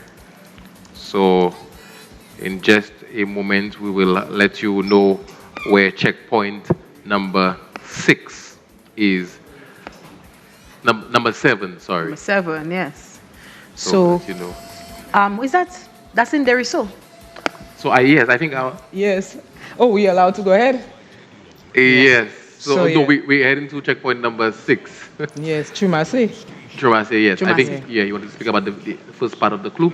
Yes, so clue 6 was basically said that discovered in St. Lucia during the 1960s, this type of Amerindian pottery is named after the site where it was found. Believed to have been created by people who settled on the island between 600 to 850 AD. Name this type of pottery, its name will tell you where to go. And so this is our first clue that goes into speaking of our indigenous people who were there before the colonial period.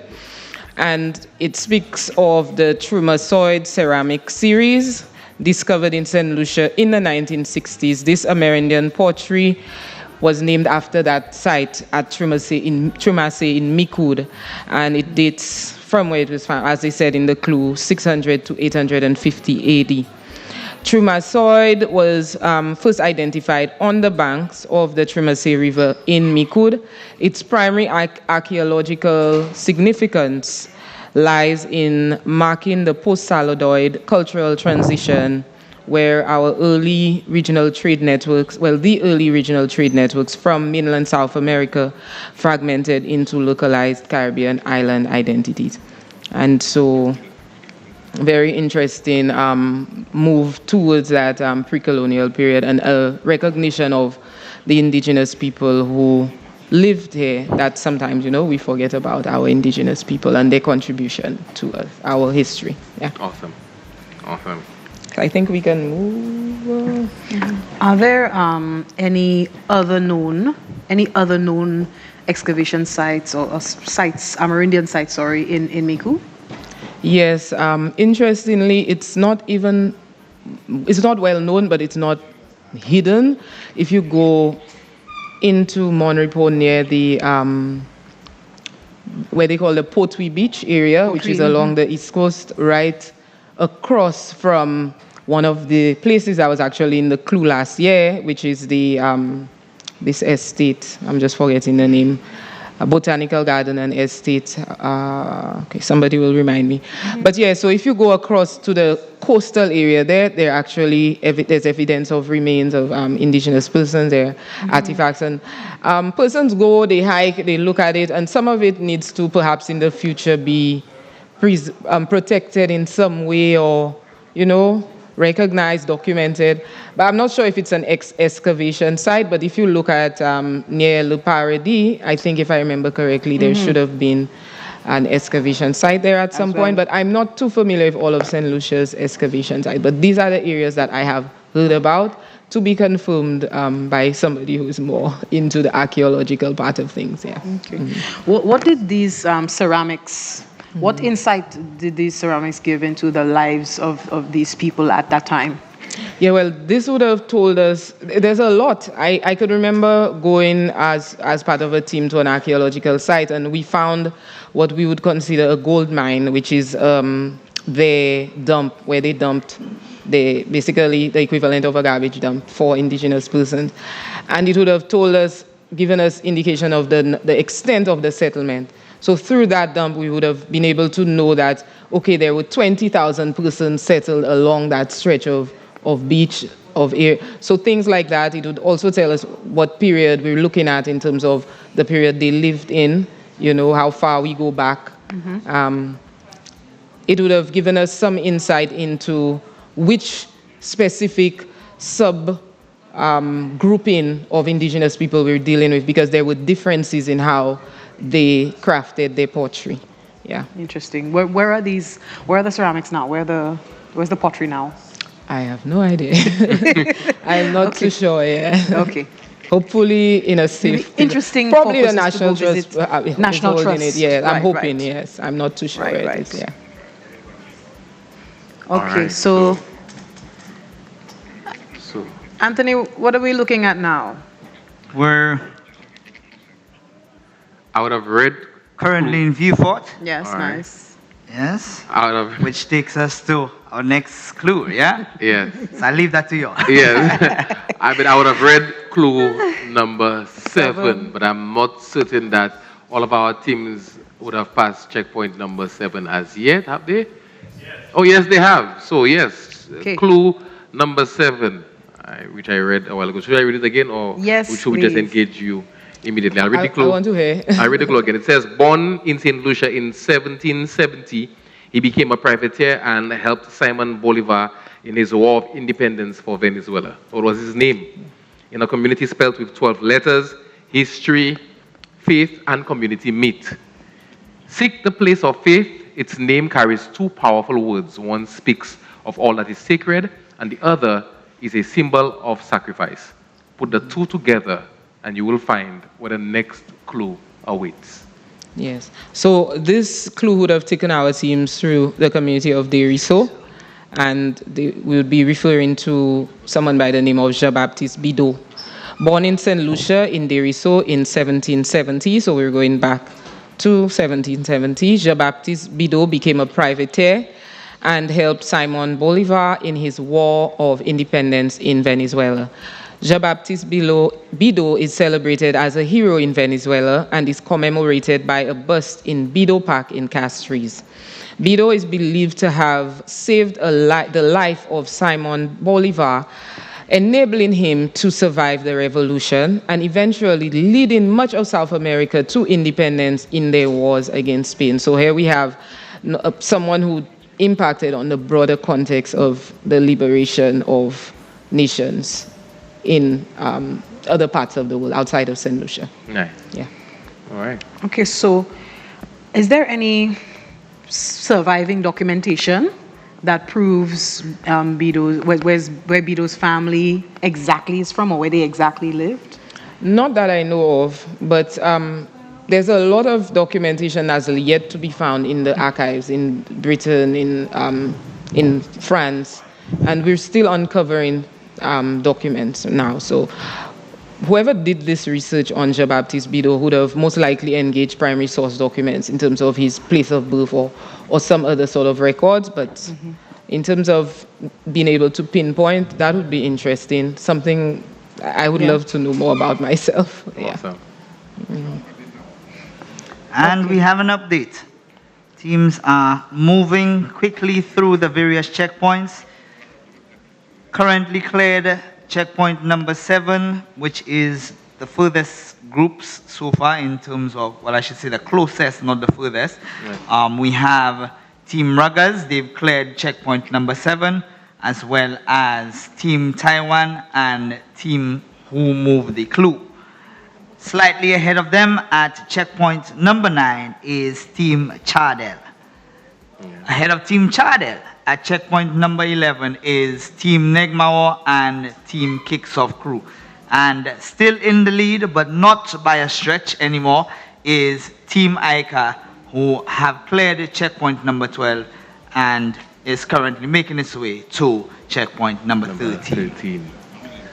It looks like, boy, it looks like Aika is on a mission to send me home early. But I like the spirit from Kicks Off Crew and Negmao. Yes. Keeping the competition a little bit tight, and that's what we need, you know.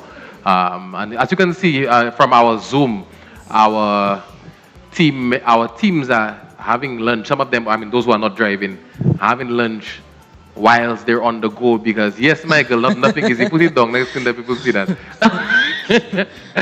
They having lunch there, ambush. Don't show us what you're eating. Don't show it to us. Somebody turn off a camera. But that's what's happening there. So they're having lunch and try to see if they can multitask whilst they're on the road. All right, because like the Taiwanese said, the team Taiwan said, they're busy. Things are happening. Ruggers. Can you hear me? Susat and Majesty, yes. Trying to see if we can reach Ruggers. Unmute your mic, Ruggers. Yes. How's things going? We're back on track. All right, so you're not lost again.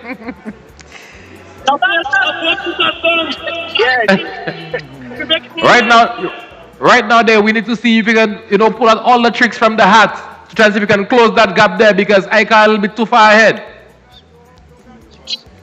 I'm counting on you. Let me tell you, Papa, history, black magic. We're looking for a Obia person there now. Hey, wow. Remember what I have to do with the history. But whatever tricks you have in the hat, move the rest of it from the hat. All right. Has your strategy remained the same, or you'll have a new strategy now? No, we have a new one. Actually, all right. Well, right now we're feeling good about it, and we trying to catch up. It's very difficult, but we try. You're doing good, and we believe in you. It's not over until the last bell rings. So I'm wishing you all the best. That's right. Thank you. Let's touch base with Aika. Probably get just a comparison between their experience right now. I think it's safe to say. Oh. So yeah, they're moving. So far, how many checkpoints have we cleared? We've cleared Radio Beach was the first checkpoint, Corinth State. Checkpoint number 2, Fort Warsaw. Polatisab would have been checkpoint number 3. The Bad Lil, checkpoint number 4. Dennery, checkpoint number 5. Miku, Tromase would be checkpoint number 6. And Deriso, checkpoint number 7. Is that Aika? Aika, I think it's time enough for you to just let us in on how today compares with last year. Yeah.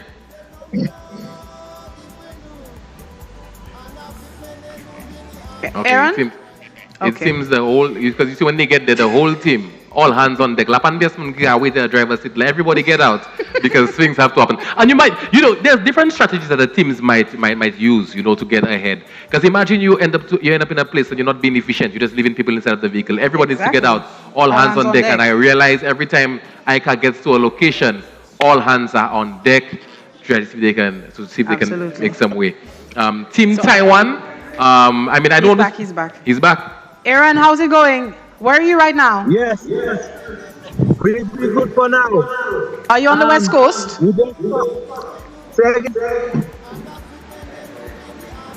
Aaron, Yeah. thou shalt not lie. What happened? How you mean thou shalt not lie? What will I? No, because you tell me you're in Miku. Miku is checkpoint number 6. So I'm just reminding you. No. I remember I tell you we had the checkpoint 11. What you hiding there? I just had to set up my phone because my phone already put out there that I just put it on charge. And I suspect that's how you'll end up forgetting the last phone. Put the phone someplace secure.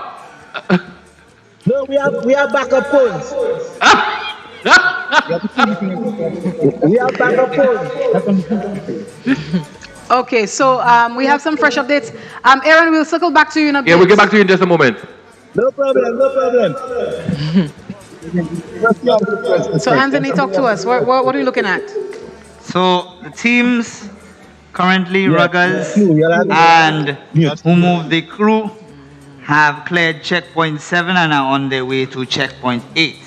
Team Taiwan cleared checkpoint 9 and are moving to checkpoint number 10.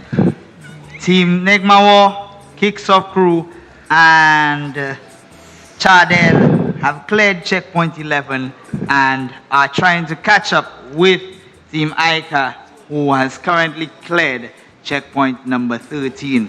So the leaderboard is a bit scattered right now, but I'm sure by the time we come for the next update, we will see them all caught up. So I'll tell you what's funny. I got a WhatsApp message with Team Ruggers on a boat and the Peters are in the back. So it seems like Team Ruggers did get lost for sure using the technology. I'm pretty sure that's AI, but they're smiling, all smiles, heading in the wrong direction. So they found their way back, and that's how they ended up on track.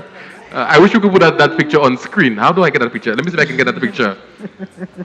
Yeah, well, it's obviously AI because unless they're working in something else we don't know about. But that definitely has to be AI. But it's funny, you know, and I like the humor. I like you see teams who are, I mean, they're not in the lead, but they're still having, you know, the little moments of humor. That's what it's supposed to be. It's supposed to be about education. It's also supposed to be about engagement. It's also supposed to be about fun. You know, I'm telling you, it makes no sense if all we're doing there is just serious business and there's no smiles coming through. All right, it's entertainment as well. So far, Aika in the lead. We know for sure that Neg Mao have been closely following Aika. I'm not sure if they could see each other on the road. I need to ask them how the traffic is on the road. Neg Mao. What's the traffic like on the road? I know it's Sunday, and I mean, it's sometimes. Traffic is? It's perfect. There's no traffic. It's full roads, and some people I think it's Sunday driving. Some people they have put the time in the world, but the traffic gets loose.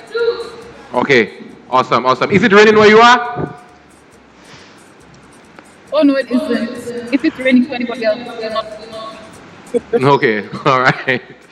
Thank you. We'll I have a message for Aaron. For Aaron? Aaron, the beaker. Wow.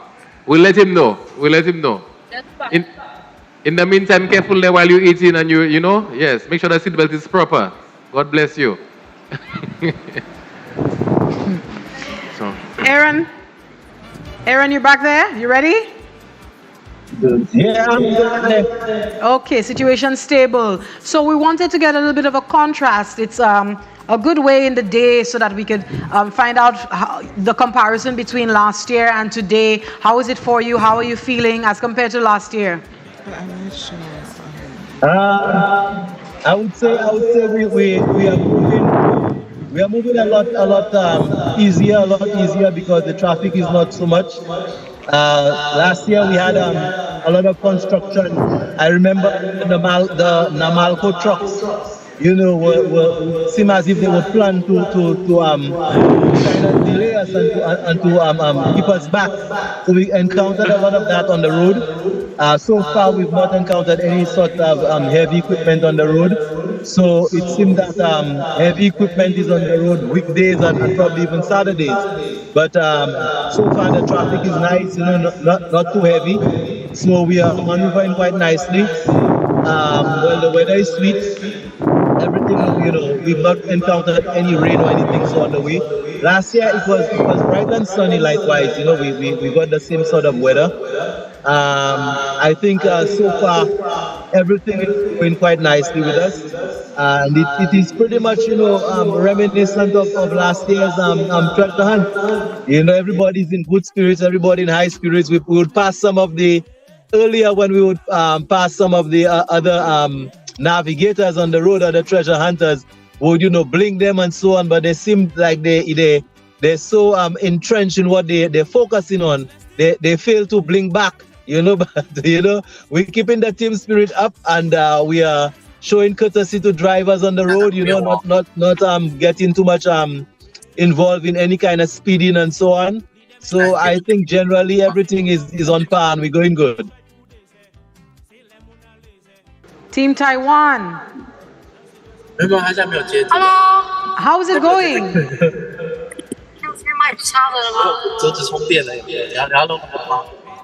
How's it going so far?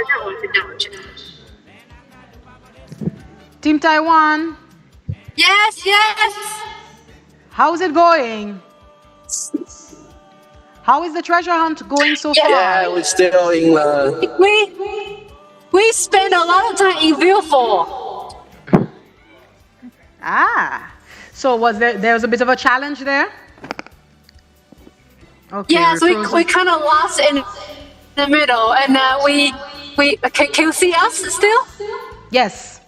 You're doing good. 你秒什么76020A Sorry. Okay, so... Okay, wait. Okay, nice. So were you guys able to get back on track? Yes. We just take the crew to the people on the street to ask for like brainstorming together. Then we put together to make it to the destination. Right. Amazing. I just want to say kudos to you. I mean, you're competing against Saint Lucians in their own land, in their own territory. So commendations to you on a job well done so far. Thank you. Wonderful. And we get feedback about.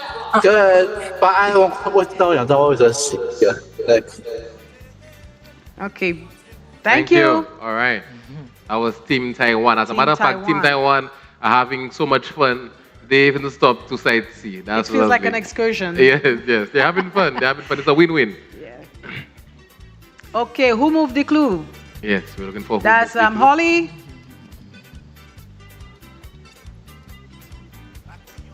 Holly, can you hear us? Can you unmute your mic? Give us a quick update. Tell us how your team is feeling. Are you guys still in good spirits? Oh, we're feeling good. We're in good spirits. Some people are ready. So tell us, if you happen to win the $5,000. Okay, we. What's up, message? If you happen to win the grand prize today, what are you going to do with that money? We happen to win the grand prize. Yes. But we're here competing as a family, so it cannot be a decision solely on me. So everybody's gonna get in and decide what to do. But we're here. We give Darren at least 500 from. And keep sending to us as well. Okay, nice. So are you feeling good? Are you guys feeling like y'all are on the ball? Y'all are going to win this today? Well, we're on the ball. Nice. Good to hear. Okay. Okay, back on the trail. At least our teams are honest. Somebody else would have said, I'll build a house for my mother, so at least you've been honest. We like it. All right, who have we not heard from in a while? Alexa, play Lottery by Alpha Adam. Kicks off crew. Don't say one, say two, kicks off crew. Always focus. Kicks off crew. Unmute your mic.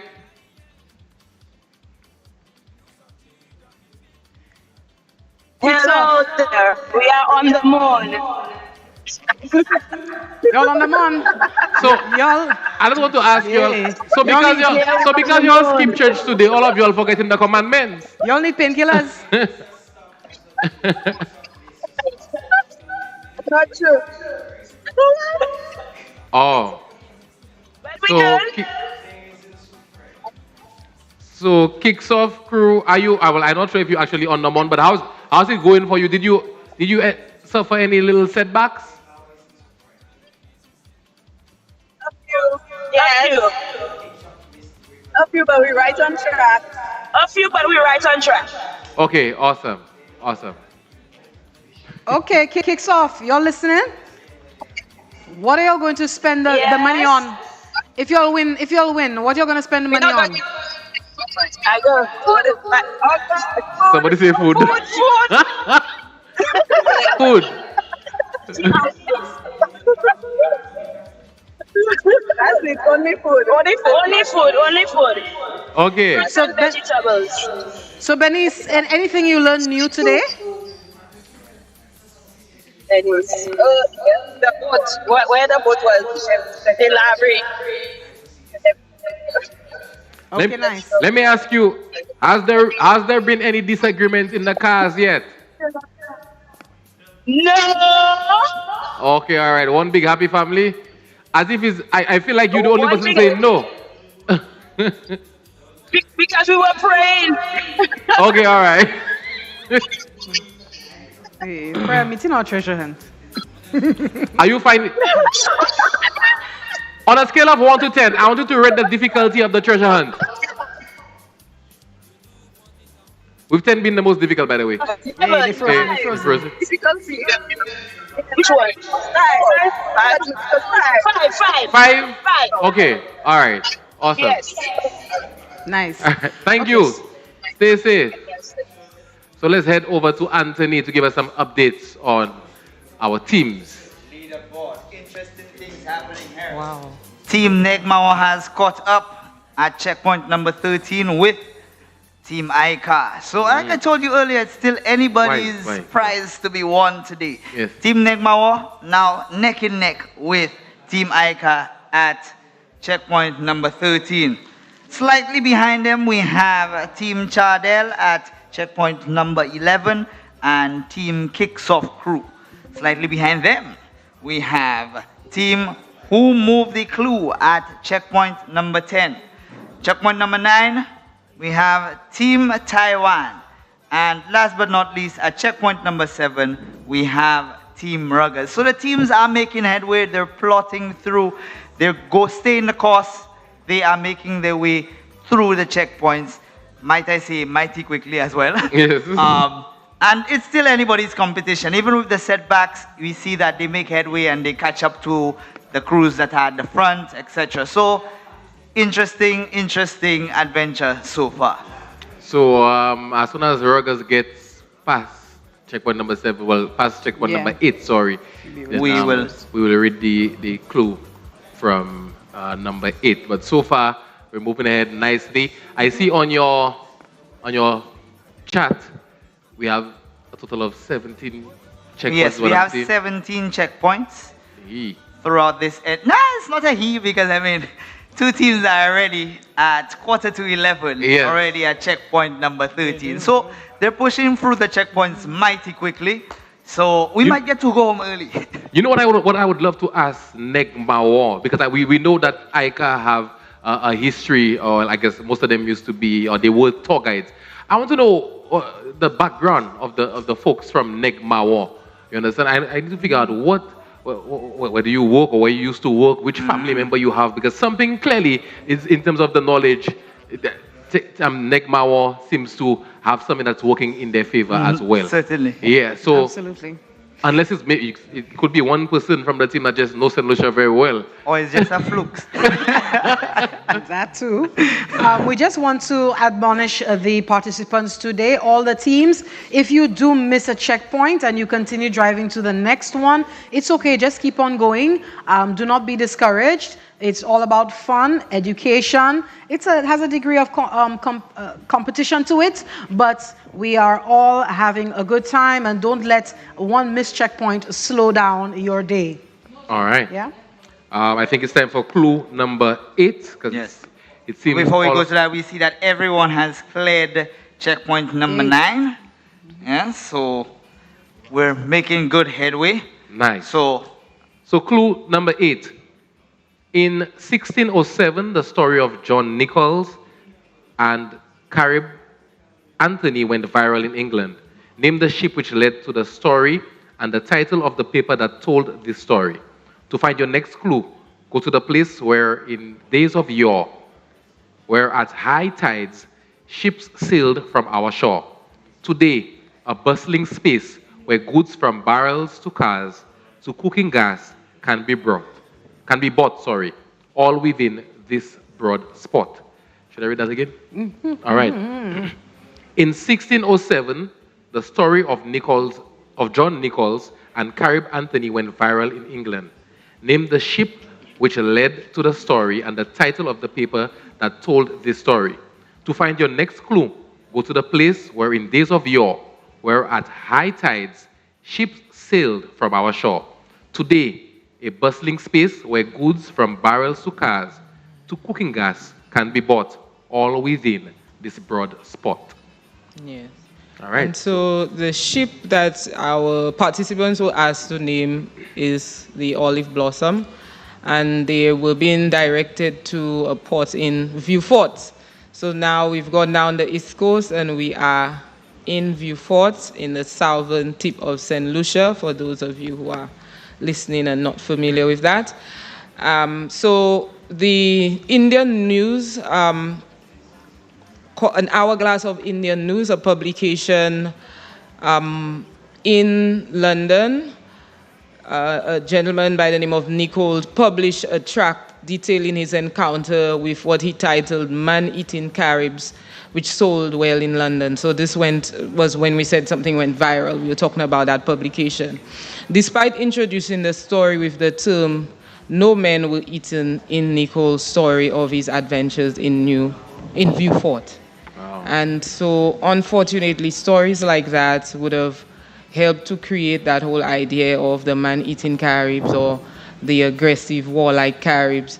But as historians research the story of what happened after the Olive Blossom came, it really helped to undo that story of treating Caribs, as they call them, or treating indigenous people as if they were, savages, or persons who were without proper political structure, without proper legal structures, and were not guided by reason. And unfortunately, this was something that was promoted because it helped to push the idea of subjugating them, taking their land. So if you could say these things, there was actually declarations by Spain that if we're dealing with cannibals, you could take their lands, you could enslave them. And so telling these stories were in the best interest of persons who actually wanted to do that to the indigenous persons. But the historians were able to find that as they went through their pottery, they were able to learn about their diets, which obviously did not include humans. And as they went through, they also learned a lot about their political structures. They learned about what happened with the Olive Blossom.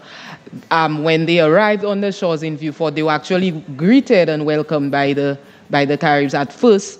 But once they saw gold and they crossed certain boundaries and broke certain laws, they would have faced retribution as a result. So it's very interesting to start to, as historians, correct some of these wrongs that were told about our indigenous people. So where exactly along the Vieux Fort coast did the ship wreck? I am not quite sure where exactly. I think I've heard stories. Sandy Beach? Or I'm not quite sure. I think I may have heard it Sandy Beach or somewhere around that area, but I'm not quite sure. But that is something I think it's definitely something that they go into detail in a history of Saint Lucia. Saint Lucia, okay. Have any artifacts, English artifacts, weaponry, or skeletal, anything been uncovered there? Uncovered. I'm not quite sure. Understood. Yeah. Understood. Awesome. Not that I know of. Okay. Thank you. In terms of our teams, have all of our teams crossed checkpoint 9?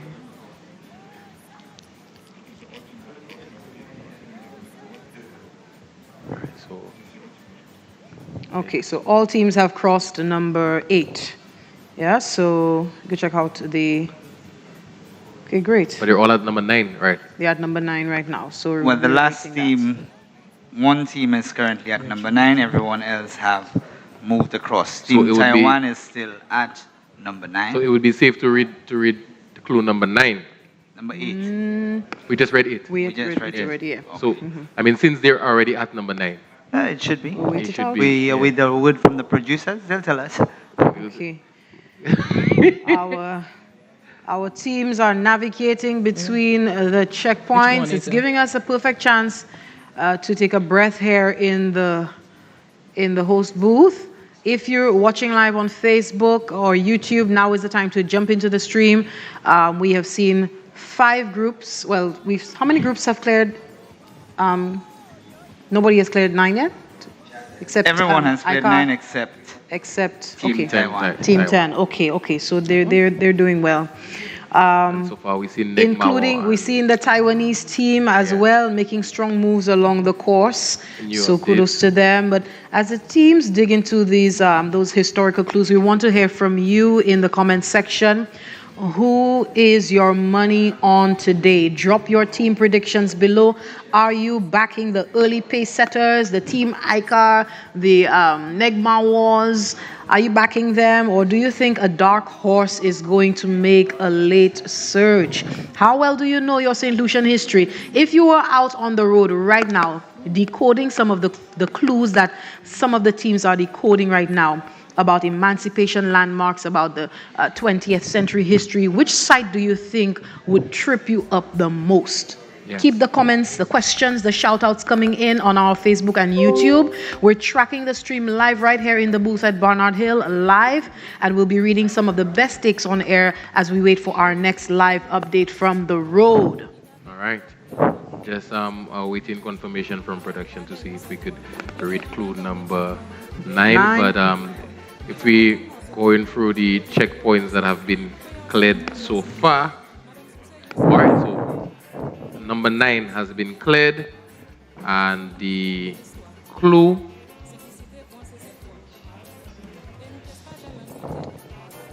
clue number 9, it says, before its halls were known for care, a meeting of history gathered there. An airbase once under foreign command was returned at last to St. Lucia's hand. Named the place that played its part in healing bodies and the nation's heart. This was the site of a meeting that eventually returned to the Air Naval Base to St. Lucia. It also provided medical services to the servicemen on that base. So yeah. Yeah, so we were sending our participants to St. Jude Hospital. Oh, St. Jude Hospital. Yes. So while it was a hospital, it was also the site where a meeting was held to transfer the Binfield Air Naval Base to the government of St. Lucia in 1960. This land had been transferred to the American government in 1940 as part of the Destroyer for Bases deal. So this was our very first clue. You see how it connects here. So this deal gave the U.S. Navy control over the Binfield and Radway Beach in Grizzly for a period of 99 years. And then we had St. Jude Hospital, where they met to transfer that back to the government of St. Lucia in 1960. I think I have a question that every young boy or young person at some point in their life was curious to know. We know the Americans had built some heavy infrastructure at Beanfield.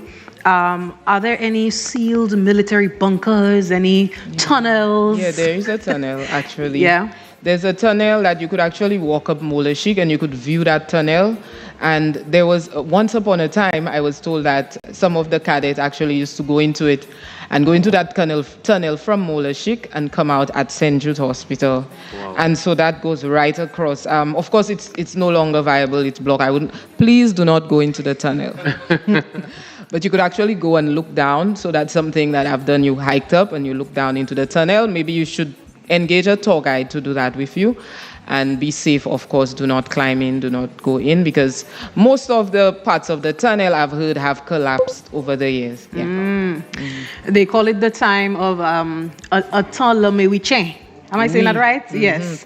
So how did this sudden influx of thousands of servicemen change Vieux Fort, the economy, the way of life? Yes. I think one of the ways would be, even before the bases were established, you would have heard of persons going to work in the construction of the base. You would have heard even farmers in other parts complaining that the cost of transporting goods have gone up because persons were making more money transporting things with the construction of the base.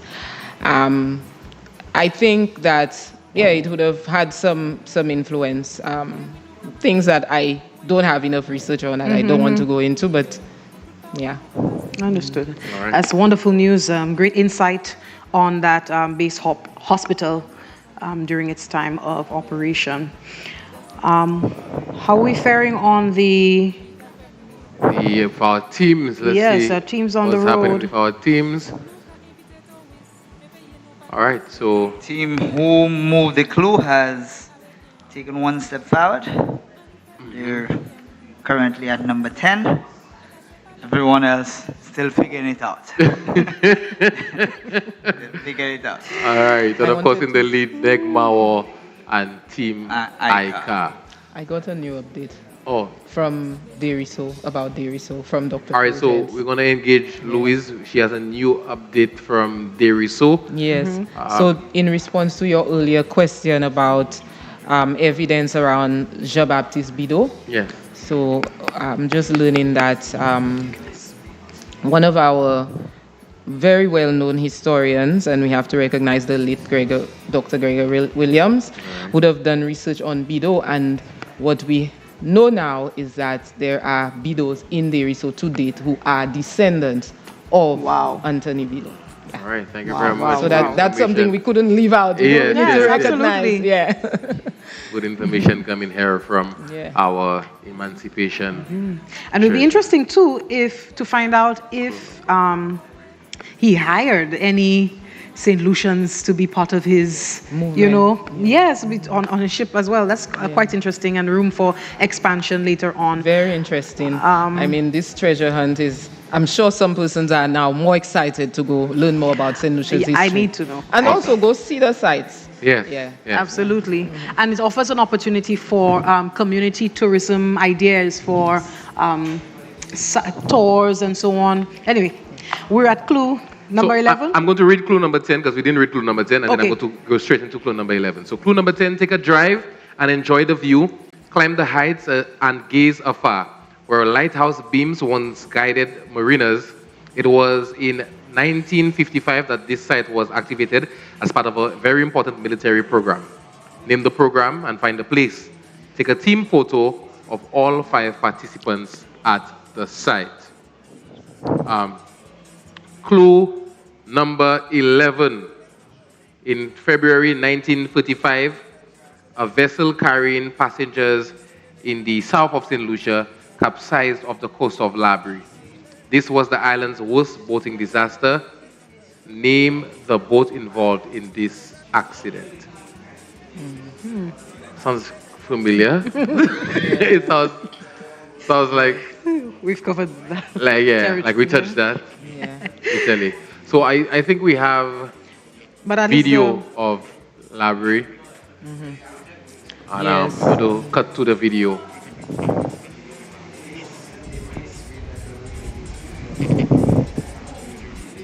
All right, so any information, Louis, on Labrie? Yes, unfortunately, this vessel, can I go ahead and say the name of the vessel? Yeah. The St. George, it had 115 passengers, 40 of them lost their lives. And this was our worst boating disaster. Happened in February 1935. The vessel capsized off the coast of Labrie. And most of the passengers were unfortunately from the nearby village of Swazel. So that history stays with the people of Swazel. So ironically, like we said, Jesse, it sounded familiar, but that's another vessel. Yes, another vessel. Another vessel. So we realize how, some things in our history are not just, a single occurrence. In a video a while ago, we just saw Team ICA batching their vehicle. We saw Team ICA getting into their vehicle and moving with haste. So Team ICA is trying to see if they can widen the gap between themselves and Negmawa. Negmawa seems to be keeping that competition very tight because every time we see Team ICA clearing a checkpoint, there we have and the Negmawa actually are staying true to the name, to the essence of the name, because once I've seen Negmawa pa Yeki Easy, say Negmawa say Papias Black. So the Negmawa, they're in the shadows. The Negmawa would have known, the topography of the land, and as a result, and they track in. Exactly, they track in. So the Negmawa, Team Negmawa know the back roads, and like I said, there's the back road and the backest road. Louise? Okay. We have an important update from Louise, our historian. I think this has to do with the Soufrière stop. I'm just learning that all of our team members seem to have missed the stop at Soufrière, and so I'm going to go ahead and read that clue. And I think they're being asked to go back to Soufrière. Let me see if I could just get that clue. Clue number, what number was it? Let me just, okay, give me a second, please.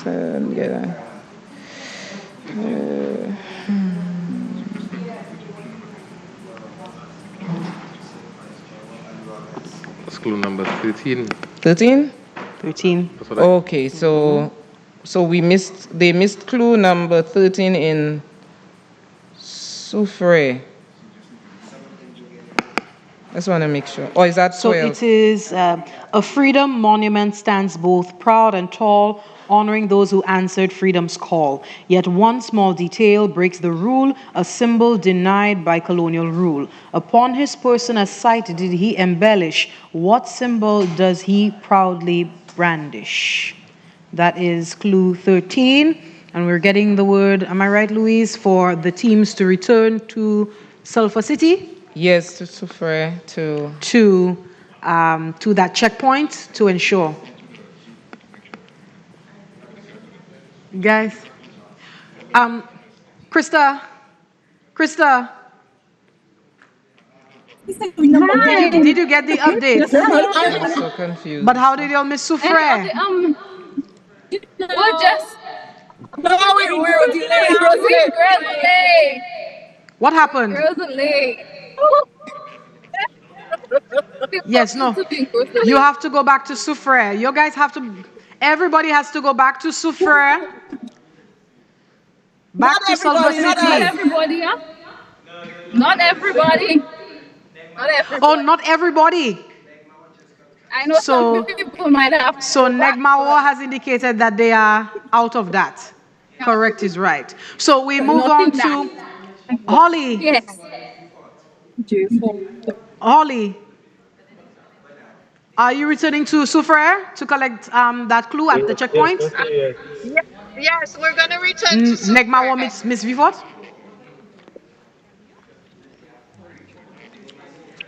Negmawa, okay, we have some footage of Negmawa in Soufrière. However, we must disclose, Negmawa, that you missed a clue in Vieux Fort.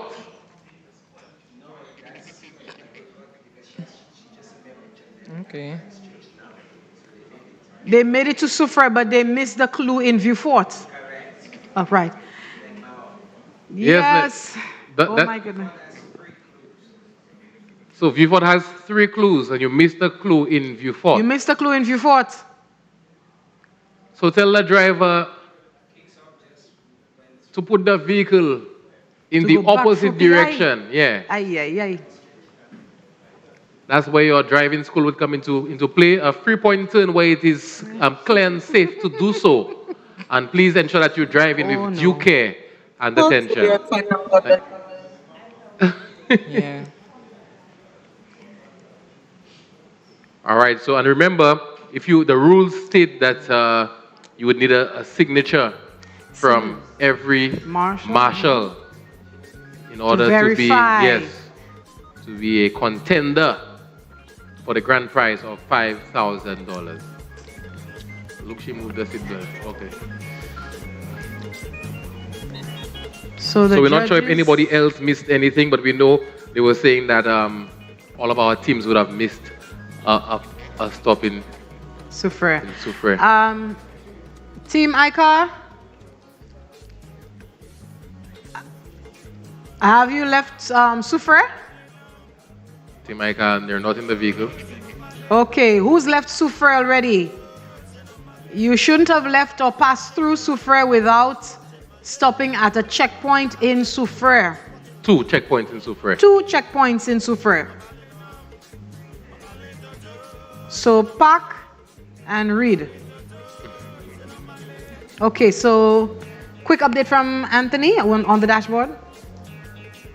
With this news that we're hearing now, I don't know how that implicates things, but currently we see that Team Kicks Off Crew has taken the lead and they're at checkpoint number 14. They've gone ahead of Team Negmao and Team Aika, who updates in real time. Team Negmao is also at checkpoint number 14, ahead of Team Aika, who is still at checkpoint number 13. At checkpoint number 12, we have Team Chadel, and at checkpoint number 10, we have Team Ruggers and Team Who Moved the Clue. Also, don't forget that Team Negmao, in as much as we were showing that they're at checkpoint number 14 or now, they have to circle back. Yes. Right. So again, barring that, this is the update. Team Taiwan still at checkpoint number 9. And I could also explain why Team Taiwan said they spent quite some time in Vieux Fort. Probably they were trying to see if they could, So showing the intricacies of it, how interesting it is, make sure everybody has crossed all T's and dotted all I's. It's important to deliberate before you leave the district to ensure that you don't miss any checkpoints. Of course, that can be challenging to now, consider what do you do? Do you circle back? Do you go forward? Oh, we have video of, footage of Team Negmao at Labri running on the jetty. Trying to ensure that they hit all of their checkpoints. And as you can see, like we said earlier, the rules require a signature from from every marshal. So the marshal has just signed off on the passport. I had a passport a while ago. The treasure hunt passport. So I could show you on the 360 exactly where they are. Oh, yes. Nice. They are at the jetty. Yes. Of course, it doesn't show you them in real time, but the location is very pinned on the 360. Also, for the people who want to experience the 360 themselves, you can access a 360 virtual tour at Saint Lucia, that's SAINTLUCIA 360.com. Yes. And also important to know that this technology is not only about locations in terms of landmarks, but there can also be pins for restaurants and other significant, noteworthy points. Yes? All right. Awesome. That's what it is. So, a few updates that make the treasure hunt a little bit more interesting. When we thought that it was going to be easy breezy, cover girls, pass up, yes. Because some of the teams who would have thought that they were well on their way to heading back to the CDF and to the cultural center have now gotten an update that they may have missed a checkpoint and as a result would have to go back. Now, you know what I find very interesting? It said that most of the teams would have missed the checkpoint at Soufrière, which means that somewhere along the way, there was a common human error, common flaw amongst our teams. And I don't know, in the haste to get ahead, they would have missed something important. Absolutely. And where we thought that would have been an advantage for Negmao, because Negmawa did not miss that checkpoint. It seems that they missed a checkpoint at Viewfort, and that's something that they may have to rectify as well. But I must say that despite the hiccup in Viewfort, the Negmawa team, they're a very zealous bunch of young people, and I'm curious to know what their decision will be. It's not even midday yet. What decision they will make in terms of going back to Viewfort or proceeding. Yes. Krista, are you there? We can't really disclose that. I understand, but how is the team feeling right now with this news of understanding that you missed the checkpoint in Viewfort? Having made so much we were ground. trying to understand how possibly we missed the checkpoint. I think it may have been with the wording. Yeah, because we got bonus, 11 bonus. That may have caused some confusion there. So it was very disheartening to hear that 11 and then 11 somewhat. So did you, when you were in Viewfort, how many checkpoints did you pass through? Was it 2 or 3? We did 2 in Viewfort.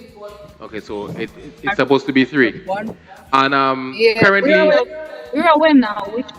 Okay, all right. So now you guys are currently deliberating whether to go back or to continue. Hey, go back. I don't know if you ever heard the story of he there go back, but go back because that's the only way you'd be able to qualify for the. I mean, it's your decision as the team captain. You make that decision. Just letting you know that Soufrière, the distance from Soufrière to Viewfort is 42.5 kilometers. I just letting you know 51. Thank you. I'm just letting you know 51 miles. And if you walk in, that's 7 hours and 14 minutes. Our name might be Negmawa, but we have technology. We have technology. Okay, all right. Well, all the best, and hopefully that little hiccup does not cost you too much. You can do it. We believe in you. All the best. Right. So you're telling me Soufrière to Viewfort is 51 miles? I mean, that's a long. 42.5 kilometers. Look at that long PI. Yes. Oh. So I just imagine that you made your way all the way to Soufrière and having to go back. I want to see what they do. It's possible it's 11:14 in the morning. Right. You know. Right now there's I cannot even say it's the battle of the back roads because along your way heading back to CDF there are some checkpoints that you might have to hit. Yeah. And if you back road too much, you might end up missing some more checkpoints. Exactly. So let's see how they fare. I feel they can do it. It was me, I do it. Vroom. Quick update. Let's see where the teams are. Quick update. So, according to our leaderboard, and again, barring the information that we have, of course, Team Negmawa has cleared checkpoint number 14 as well as kicks off crew. Team Ica, interestingly, have not gone, according to the leaderboard, to checkpoint number 14.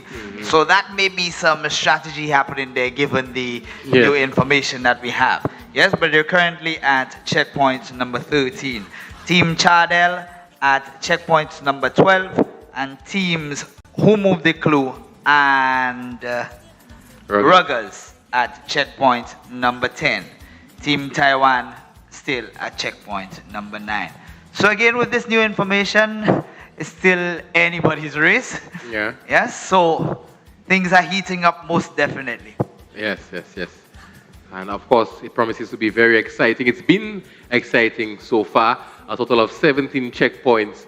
And we have kicks off crew and, well, Negmawa asterisk at checkpoint. Let's see how they've been able to recover, if at all, from the Soufrière checkpoint. Team Ica. Aaron. Were you able to recover from that Soufrière checkpoint? Yeah, we recovered. Yeah, it's a made for things because what happened on our way to Soufrière from last clue now and saw the Redore Church, and we first, and we were gonna surprise that we're heading to friend Pastor Bador. So we check him and it goes and it will let to somewhere and somewhere. You know, and kind of now you're wondering, well, which area we should do? Those we go somewhere, there's a place, and this river is another telling about a place as well. So that is the kind of a make for all we can do some tracking. Big win library by the beach. One of you have it here? Look. I think my phone died. Yeah,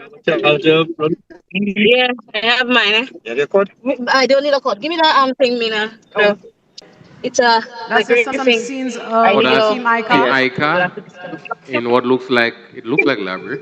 Yes. It does, it does. Team Icon in good So spirits, and as you can it see, goes to show that it's not really all hustle and bustle. There's some enjoyment, yes. Some entertainment along with the challenge and the education. And what? So we have Ruggers on the line. Are you guys ready to give us a quick update? Hold on. Yeah, we good. Hold on. We are now way to let's say. Oh, 3%, eh? You're 50% to where? I think I had 3%. The battery's on 3%. Oh, the battery's on 3%. All right, Okay. We wherever, seem to be wherever the having teams some... are, it seems to be. Send your video message. Send a message for your video message. Okay, were you guys able to recover from the Soufriere, the skipped Soufriere checkpoint? That wasn't us. That wasn't us. Okay, understood. I will say less. Okay, we keep it moving. We have Kicks Off crew. Where Kicks Off? I don't see them laughing like earlier. Kicking off. We didn't kicking off on ourselves now. Okay, what checkpoint have you guys reached so far? We don't even know. We can't even tell you. Right now, we in no man's land. Okay, got it. Everybody's feeling good? Yes. Okay, nice.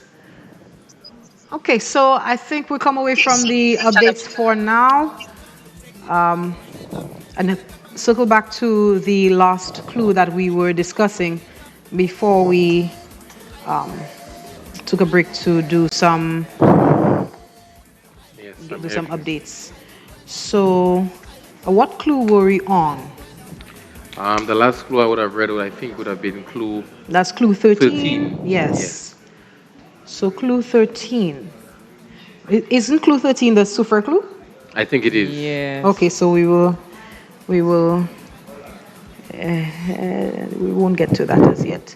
But if you're just joining us online, on our YouTube, on our Facebook, the Cultural Development Foundation is proud to once again put on this year's second after the inaugural last year to 2025, the historical Emancipation Treasure Hunt. And it's happening right now. If you're just joining us, we are live. We have teams on the road, and the grand prize is $5,000. And so that's split 5 ways. That's a good time, eh? Yeah. That's a good time, Charlie. Yeah, man. So I know everybody is trying to make sure they meet all the checkpoints. We have had a few hiccups with a few missed checkpoints. There's some decisions to be made, about going back to fix Soufriere and also consideration for Vieux Fort. It's still early in the day. I guess if you want it bad enough, you have to make some decisions about I know. It really depends on what you're in it for. If you're just in it for the fun and the educational aspect of it, but if you're gung-ho a missed and you're checkpoint is not our competitive. problem. You could keep moving on. You probably would not. You would not be a contender for the prize money. Yes. However, there are some teams who are in it for the fun and the educational aspect, but they're also in it to win it. And because they're in it to win it, some difficult decisions have to be made, like heading back to missed checkpoints. But the good thing about heading back to missed checkpoints is that when you go back to a missed checkpoint, from there, since you've hit a couple of checkpoints, straight road. Yeah, you could just bypass some of these checkpoints, and instead of having to go around and looking and stopping, it allows you to just glide through. So we're hoping that the teams who had to go back to missed checkpoints are not discouraged. As a matter of fact, remember, you can do anything you put your mind to, especially when $5,000 is involved. I mean, to be honest, I feel like I'm winning in studio right now because of the dearth of information that we've learned from our historian here. There's so much that we've uncovered, and not just learning, but the curiosity to learn even more. Yes. So I hope that the viewers who are looking on at the live of this Emancipation celebration, the historical treasure hunt, are feeling like they're winning something, watching from home, watching from wherever they are right now. And I hope that the teams on the ground are also feeling the same way. So that is... I think our historian said that you wrote a book. Yes. Oh yes, my book, On the Shoulders of Peasants. Say that in the mic. On the Shoulders of Peasants is the name of my book. It was released in December of last year, and it was launched as part of our independence calendar of activities in February. And just a general, I mean, not too in-depth, but just, what direction the book takes us in. Yes, so it covers the period from post-emancipation into that point where we had the emergence of all of the export industries. So the title speaks to being on the shoulders of peasants, because the focus is really on how small farmers, rural workers really helped to contribute to the building of the economy and how they did it. What were the different ways? And we mentioned some of them, like métayage system. Yeah. So these are some of the things I would have covered. Yeah. All right. Okay, and what? Oh, go ahead. Where can people get your book? On Amazon? Okay. It's on Amazon. It's also at some of the bookstores in Castries and in the south of Saint Lucia. All right. Basically, I don't know if I could remember all the names of the books. Okay, all right. No, you're not here with it. Well, we named you an expert, a historian. Tell us a little bit about your background. What do you do currently? Yeah, so my background is in history, so focus mostly on economic history. But out of love for Saint Lucia, I'm still learning, and I have learned a lot about our history in general, names of places, and so I would have at one point lectured history at St. Augustine at UWI, which is where I did my master's, MPhil, and did that whole start of studying St. Lucia's economic history. And right now I do a few different things. I teach history as well as do consulting work and general research and data management across the region. Yeah. Okay. What can we expect in terms of the next project from you? Or are you just recovering from I'm just recovering from the book. The book was a lot. It was a never-ending story, because even when you're done with writing and research, just editing alone takes a very long time. It's a back and forth, and I enjoyed the journey. But there's so much to do. It's hard to decide, but I definitely see a lot of options, directions to go in terms of gaps in St. Lucia's history, and I'm exploring a few of them. Have not made a decision as to what my next project will be. Yeah. Okay. There are quite a few iconic historians from St. Lucia. Yes. Who are some of the historians that stand out for you, that you're inspired by? Yes. And so I mentioned one of them earlier who who unfortunately passed away recently, which is Dr. Gregor Williams and some of his work. And then we have Dr. Fulgence, who has been doing a lot of the anthropological work on St. Lucia for quite a while, and he has his thesis on the Guinea. And we have the team who actually published the history of Saint Lucia. So we have Dr. Julian Hampson, along with Ellis and DeVoe, who way back did before they was on the shoulders of peasants, they called us brigands, which really explored that work. So there are quite a few who I was able to look at their work even while I was writing my book. So I understood that background context and that foundation that they laid in terms of the beginning of understanding St. Lucia's history.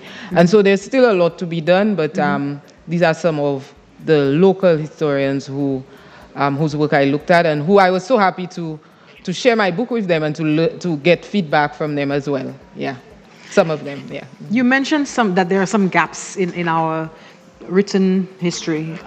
Tell us some of them. What work is there still to be done? Oh, it's so much. Where do I start? For one, we mentioned earlier learning more about our Guinea. Where were the Guinea settlements? We have dove deep into some of them, like the ones in PI. We can learn more, and there are some we may not have spoken of at all, or we may have mentioned in passing. The Maroon settlement, we know about a lot of the navigation and settlement in places like Canaries. We know about places like Rabot Estate, where some uprisings occurred there. And so there's a lot more to learn about the Maroons of St. Lucia. And we need to learn people's names as well. For example, on Fordor Estate, we only recently learned about Petroni. Yeah. She was a hero in terms of, unfortunately, she lost her life, and there's now recognition of her, and there's a monument. But there are a lot of names that are yet to be known by the average St. Lucian. And so while we know about certain uprisings, we know about certain forms of resistance, we need to know the names of some of the persons who would have taken a very solid stance and would have led some of these uprisings. Yeah. Awesome. Okay. So, wonderful. Clue 12. Yeah, so clue 12. For generations, this foundation has stood with faith and grace, serving inhabitants within its westwardly place. As old as the hills, it served the church in Soufrière until the current building was constructed. In what year was this building completed, and where will you find it? That's clue 12. So over to our historian for clue 12. What's the answer? Yes. Funny enough, I've been there, so. Can we hear clue 12 again? Clue 12, once again, it's for generations, this foundation has stood with faith and grace, serving inhabitants within its westwardly place. As old as the hills, it served the church in Soufrière until the current building was constructed. In what year was this building completed, and where will you find it? Yes, so this... I know where, yeah. Yeah, so it was built in 1844. I'm reading here at Christchurch. Anglicans were a small population in the town of Soufrière. So we're looking at Soufrière that was predominantly Catholic. The size of this congregation fluctuated and has since dwindled to the point that the church is now closed. The adjoining graveyard marks the site where the gentry of the church in Soufrière are buried. And so I'm looking on our screen. I'm seeing, I think we are in Soufrière right now. Yes. So it's Christchurch in Soufrière is where our participants were being directed to. Yeah. Or on the screen. Okay. So we have visuals of River Doré. River Doré. So that clue. Yeah, River Doré shows a lot. I'm assuming that is that clue 12. Yes, so I think, yeah. I guess we can continue just to wrap up that clue. Yes. Yeah, clue 12. So are we going to read clue 12, or should I go into discussing the response to clue 12 since we had already read it in River Doré Soisel? Yeah. So in 1846, so that's the answer of the clue from clue 12. In 1845, the cornerstone was laid down by the Alexander sister who had been hosting the small congregations in the 1830s. This Protestant denomination found it difficult to gain traction in what was predominantly a Catholic island. And so a large part of the membership was in fact Barbadians who had been working in the south of the island. And so we're looking at the church in Riverdore in 1846. Okay. I think we have a photo of a team in front of that structure, if I'm not Team mistaken. Ica. Yeah.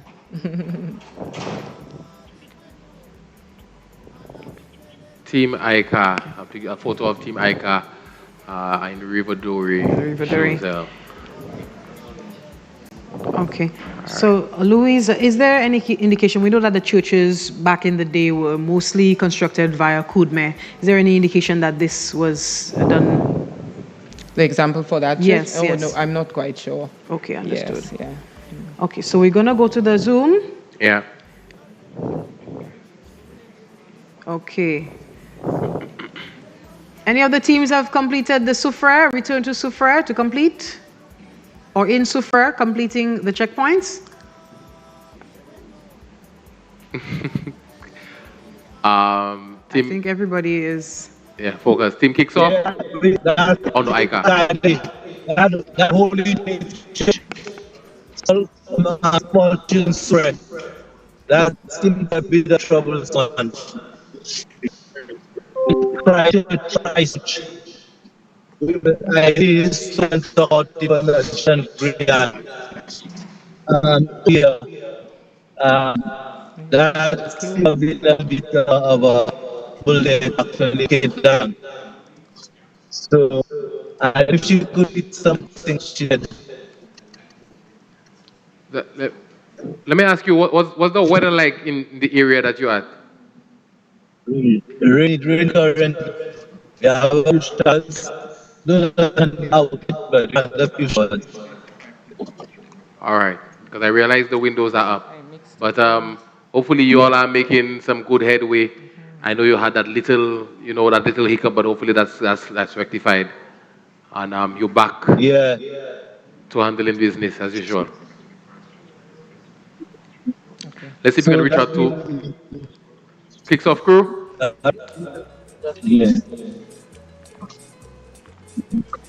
Hi. How you guys doing so? Hi. How you guys doing so far? All right, and We're doing good. We need to stop, so we'll come to you in a little later. Okay, all right. Okay, it looks like the team members from Kicks Off crew. There's Debache before the vehicle comes to a complete stop. Because the vehicle was rolling and I realized that she jumped off. Who are we missing? It looks like... Oh, let's see if we can check in with Negmawo. Negmawo? Negmawo don't like me too much. I'm happy to be here. All right, Negmawo, I know you had that little hiccup, but are things looking up right now? Yes? Was there any bickering in the car? Oh, no. Never that. Never that. Never that. Okay, so there's no blaming of each other, none of that. Nope. You guys in good spirits, okay? But are you covering good ground? Oh, we just passed another competitor. You just passed where? Another competitor. Another competitor. So that means you are pressing forward. Very much. Understood. Okay. Okay. Understood. All right. All the best. I guess we'll touch base with Negmawo. Ciao. All the best. Yes. When we have a good update. We're looking for. We have the response. There's Holly. Yes. Who moved the clue?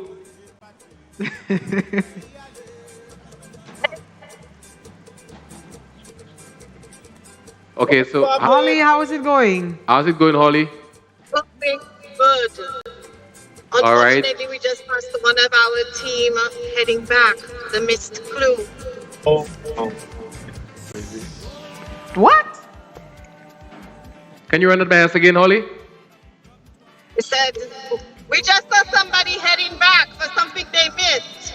Okay, all right. But Our as thoughts and prayers are with them. oh, wow. But as it relates to you and your team, have you guys missed any of the clues so far? Were you able to recover? Were you able to stay on course in Soufrière? Yes. All right, all right. So you guys are right on track and making good headway.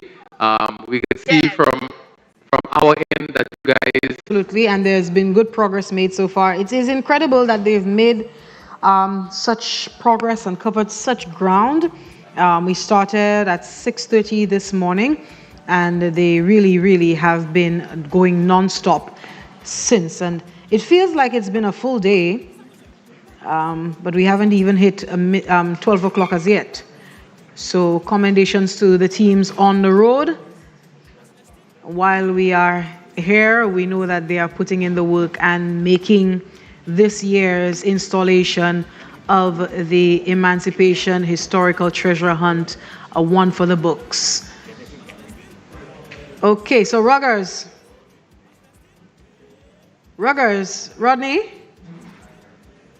Yes, with you now. What happened?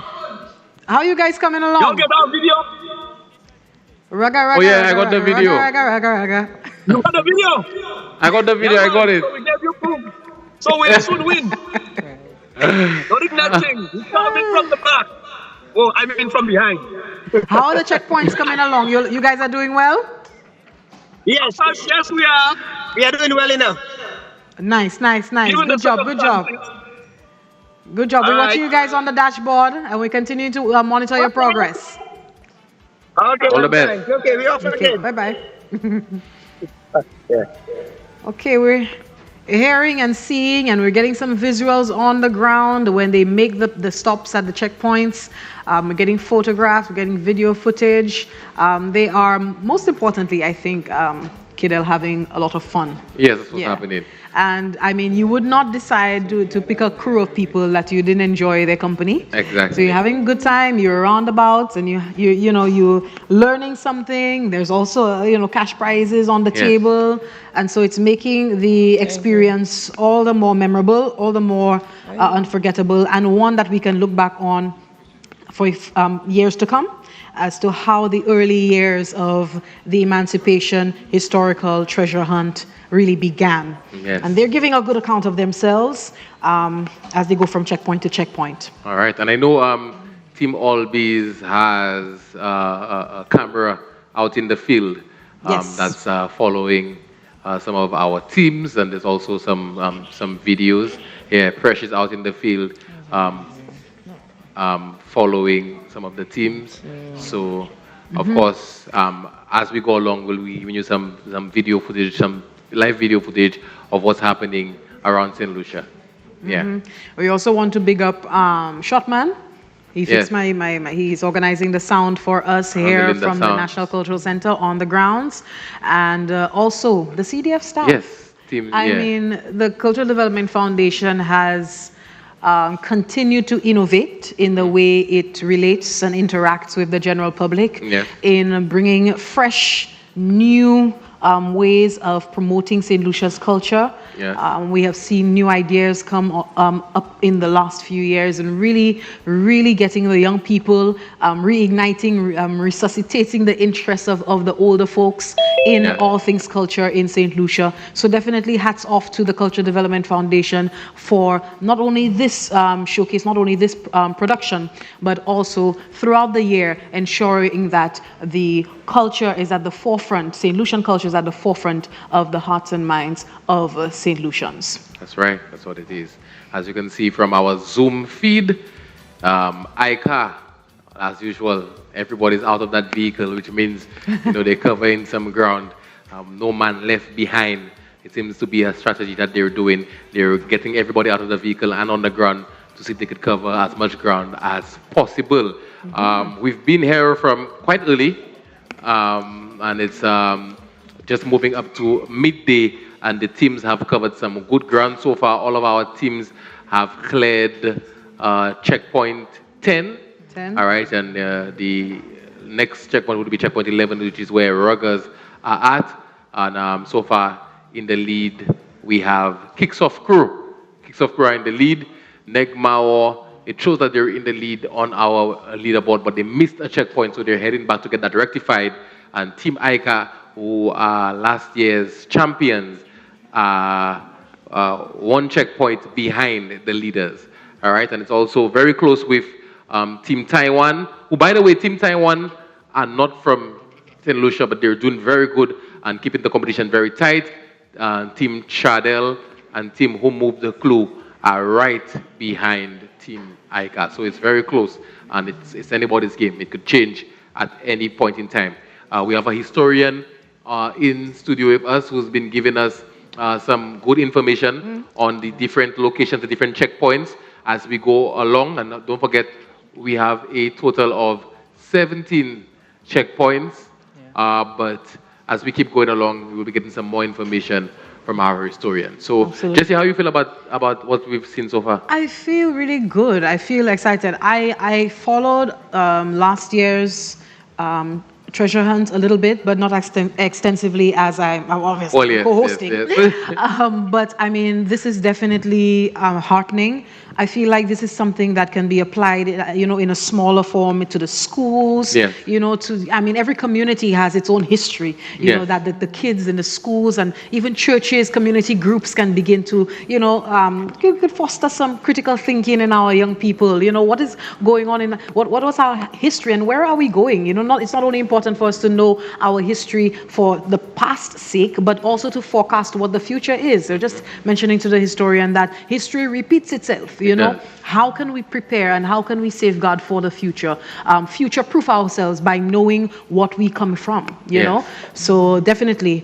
Just to give you guys a quick update, we're not giving out the clues just yet because we want some of the teams to catch up before we engage in the discussion with the historian about the clues. But just to engage at the very least on, the significance again for the benefit of the viewers who are just joining us of this type of event. As an historian, how do you feel about the activities of the CDF in promoting the emancipation activities? I think this is excellent. This is something that we could have only dreamed of happening as historians. You think of, what are the ways in which we could get persons more interested in history. And this is a fantastic way to do so. Persons are actually moving through communities, seeing how the history connects to what's left in terms of whether it be monuments throughout the communities or actual places that we drive past every day.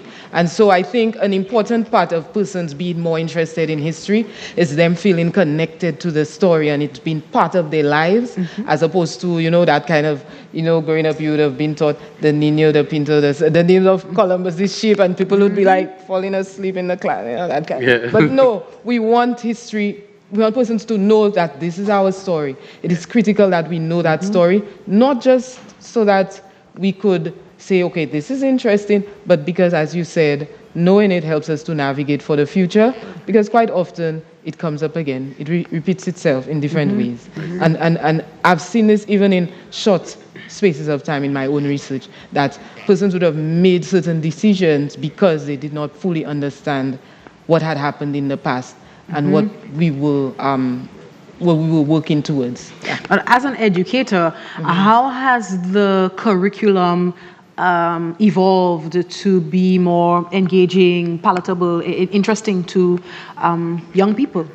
Well, what I found, which I must commend CXC for revising over the years the curriculum, specifically with regards to Caribbean history. And so what they've done is they've taken it from being that Eurocentric telling of the story to something that centers us. Because when you tell people their history and you put them on the periphery of their story, it creates that disinterest. And that was done for a reason. That was the way in which the colonial heads would have decided we're telling that history in a way that centers the crown. We're centering Britain in the telling of the story because we want to maintain faithful subjects. But then we have that work ahead of us, which I see that's been done every time CXC revised that history curriculum for Cape, for example.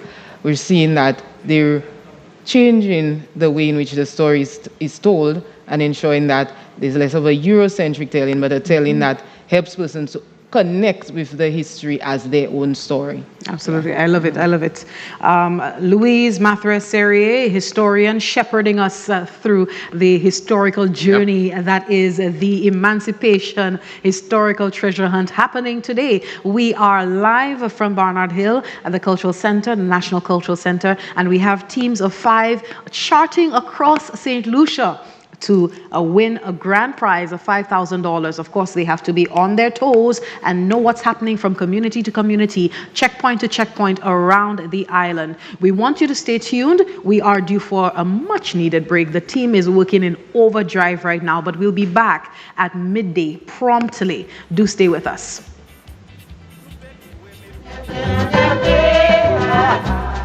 Sunday, 30th August.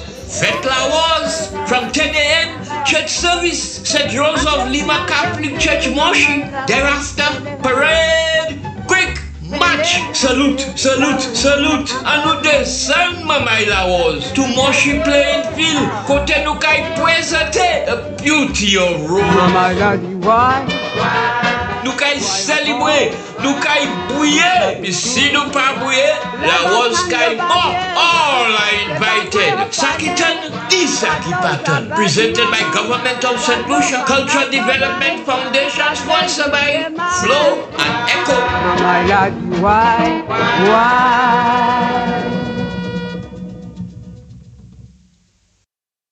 This initiative is not simply about finding clues and racing to the finish line. It is about discovery. It's about retracing the steps of those who came before us and unearthing the stories, landmarks, and traditions that continue to shape who we are as a people. You don't have nothing about these slave slides here. In doing so, we transform learning history from something confined to the pages of a book into a living, breathing adventure. With that, I officially declare the CDF's inaugural Historical Treasure Hunt open. Best of luck to all teams. May the best explorers win. Morning, Boo, morning, people. How you doing? How you doing? Yeah. We're about to hunt the treasure. But it's already within, eh? To give you a bit of His Eminence line. It's already within. What you're looking for is inside you. Now you'll find what's outside to match that. Thank you. Big boy, just. What she said? You need to look more battle. You guys smart. Supposed to be battle. Yes. Bonjour, Saint Lucie. Nous c'est Negmawan. And we are the freedom fighters. That is what Krista just said. And that means that we are here to win today. Amen. The reason why we're doing this is because we want to learn a little bit more about our culture, about our history, and about St. Lucia on a whole. And we're here to have fun. Very much. Thank you, CDF. Thank you, CDF.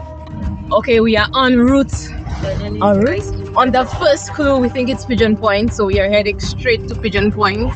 So the first clue is Original Ma, a small fishing village. It is named for a geographical feature. Je put my massager. Its name in English guards the northern traffic shore. Oh, everybody's here. It's getting down. It's going down. It's getting down. Yes, go. Yeah.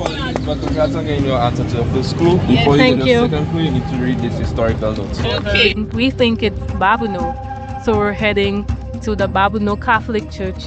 To find this clue, let the law be your guide. So, yeah, it has to be that police station. Yeah, it has to be the law your guide. Wow. Church Good Shepherd Church. To me, that's the one. Yes. Go by the police station. Good morning. Hey, hi. How are you? I'm fine. Get a photo of this. Took a photo of this. Already in Babuno found the estate where the Nigerian worked and collected a prize. Be the last keep to reach. Also, we never get there a little bigger. I think we've been in Babuno for the past hour, y'all. Like, I feel like, oh my God, this is, Babuno really is a country by itself. I think we get lost about 3 times already. We are now on the Badloo. Where are we headed? Mabia Valley. Dark Spirit's tale is told. It's part of the stronghold of the Negmao. This valley bears that ancient name, while a mystic mountain forms a woman's prey. Some say she's a sorcerer and the valley harbors spirits. To find your clue, when you arrive, look to your right. The faded artwork on the center bears its name. The name of this valley is a word from the Kalinago language. What does it mean? Hi. Hi. All right, I'm good. How are you doing? Good. Nice. Evil spirits. The clue was here. Oh my God. This is it, y'all. Where slithering, scaly creatures with dog-shaped heads live. 2. Where a brave soul took her final breath. She defied the Baron's cruel command with dignity's last noble stand. It is now a park, but here lived an enslaved woman who stood up to the Baron du Bocage, refusing to labor for him. She chose to die in the pillory than work in the fields. What was her name? Yes, we're on our checkpoint. 4-door. Yes, thank you so much. And all the best, yeah? thank you. Thank you.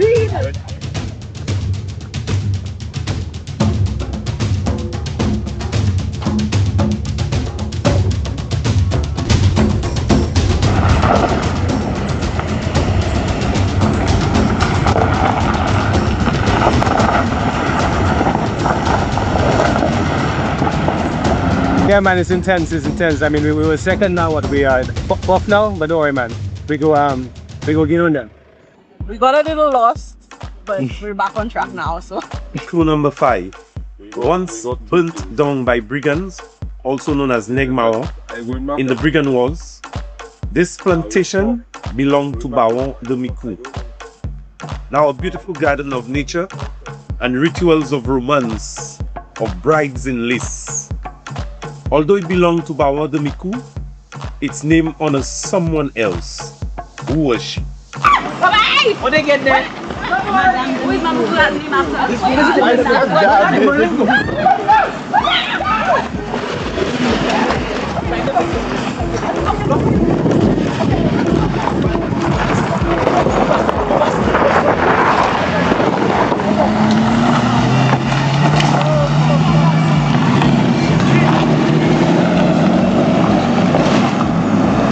In 1763, the southern town saw the birth of Saint Lucia's very first sugar plantation. The market that marked the rise of plantation agriculture and importation of large numbers of Africans on the island. Where was it? Take a drive along its American base built road before this. And take a picture of the old museum at the beach.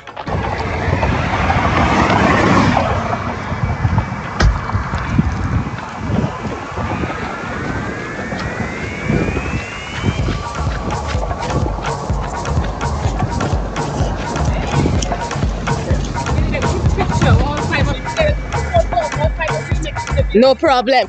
Come, everybody, come. So we need a picture with the people behind us? No, there's no instruction about a picture or anything like that. And we're heading back to the car. Everybody, how y'all feeling? Tired. Motivated. Yeah. We show you guys the view. This process can I get it? What?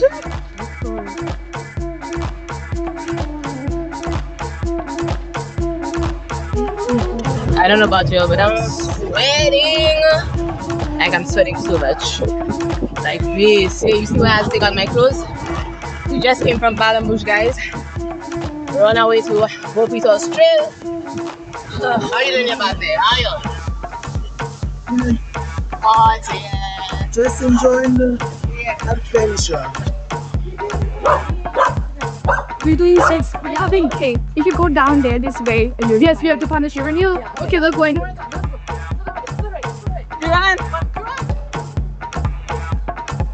Hey, are you the bearer of a clue? Yes, I am. Hello, what's your name, sir? Kenitas. Hi, Kenitas. Okay, so we have to go down to the... We have to keep flying. Guys, check this out. That's so cool, eh? Look at this. This is a water wheel. Do we still on mini fantastic? Where's the guy singing? Guys, people get the clue and I don't even know that. They move so sweet. You say, okay, we are here for do. Hello there. How are you? I'm good. Alright, here's singing. Right now, Sham is sitting in the gutter, contemplating life. We don't know if we're gonna move out of here anytime soon. Yeah, guest stick just not unsticking.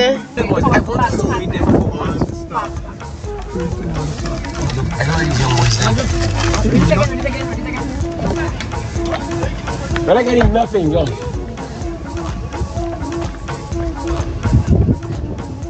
Sign it. We're not getting nothing. You see, look, this is my way you're on the road. So I'm going to choose one. Yawns. What does it say? Read it out loud. In the shadows of revolution's flame, when brigands held the hills in their name, the British seized this harbour town and gave it royal renown. During the Brigand War, the British held this town, formerly known as Carinage, and called it by another name. Pastries. It was named for the Queen's consort of King George III. What was it? It's near a place for dining, named after a traditional item for cooking. This should lead you back near to where you began. We are being led astray, y'all. We are being led astray. Hello. Are you a part of the treasure hunt? Okay. No, they say they're not. I think it's that tree. She said that tree. Ooh. All the way to where, miss? Colleen!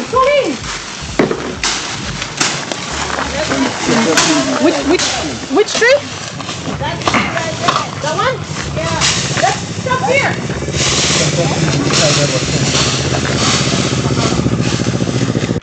Grand prize winner $5,000. All of us here, we have a love for the island and the learning about history.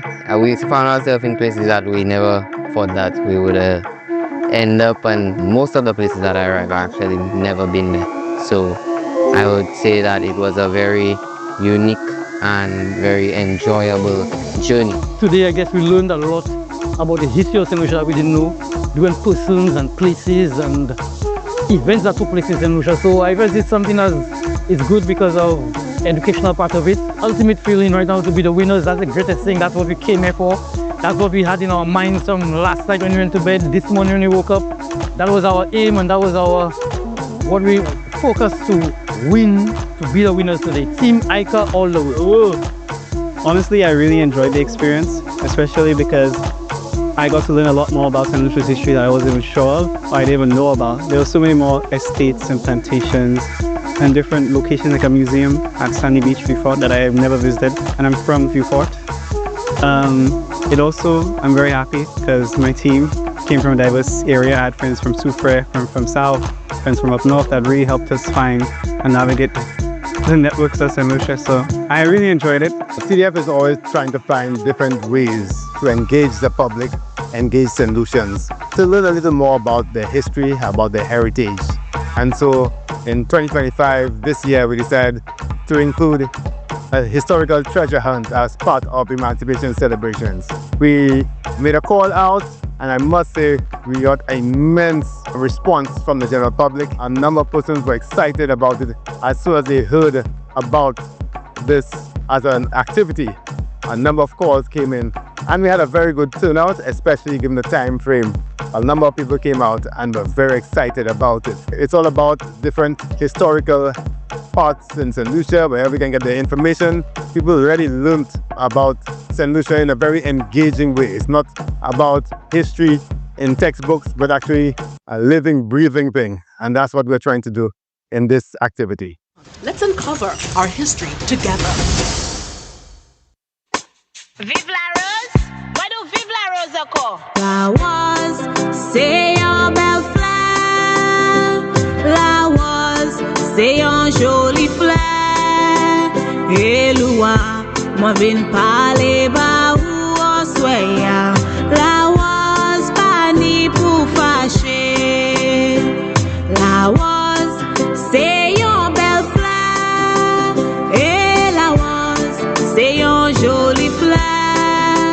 We witnessed a very good turnout for Lawas celebrations. It's an excellent showing. The music, the performances have been top tier. We also noticed a number of young persons involved, and we are always happy when we see the younger generation taking an active participation in the festivities. Well, I think it's very important to recognize that Laos has a very, very, very long history. Laos is part of our culture. I've been supporting Laos for a very, very long time. And anytime people come together in my constituency to do positive things, as far as possible, I want to be around. So for me to be with them today was just kind of natural.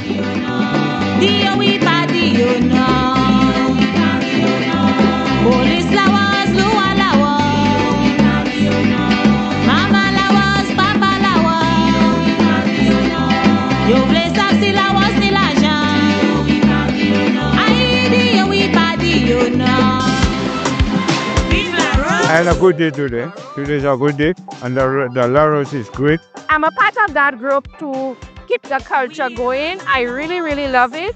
And I want to see more young people get involved. You know, that's our culture in Saint Lucia. It's dying a little bit, but you know, it's us, the youth, to bring it up. So that's why I decided to come. Today my day was amazing. It's really fantastic. If I have to influence my friends to join, I will tell them how to embrace their culture. It's pretty fun. You get to sing songs. You get to meet people.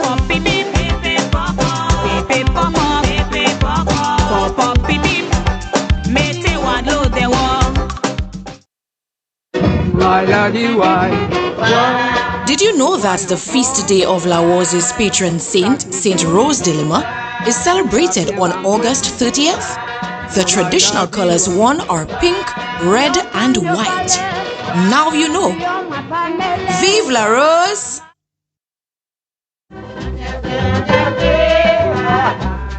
Sunday 30th August, Fête Laos from 10 a.m. Church service, St. Rose of Lima Catholic Church Moshi. Thereafter, parade, quick march, salute, salute, salute. Anude San Mamai Laos to Moshi Plain Field. Kote Nukai presente a beauty of Rome.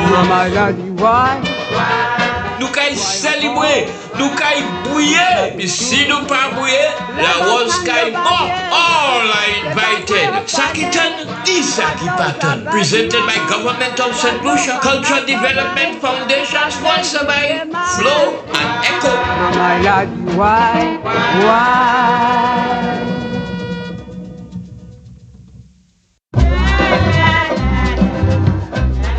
Did you know that Laos is over 150 years old?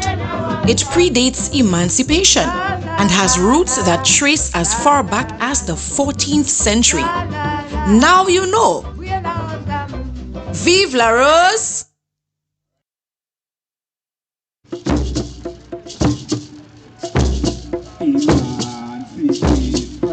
At the heart of today's commemoration, Say Their Names, Dinoyo, is a concerted effort to reflect on the enslavement and emancipation of our people.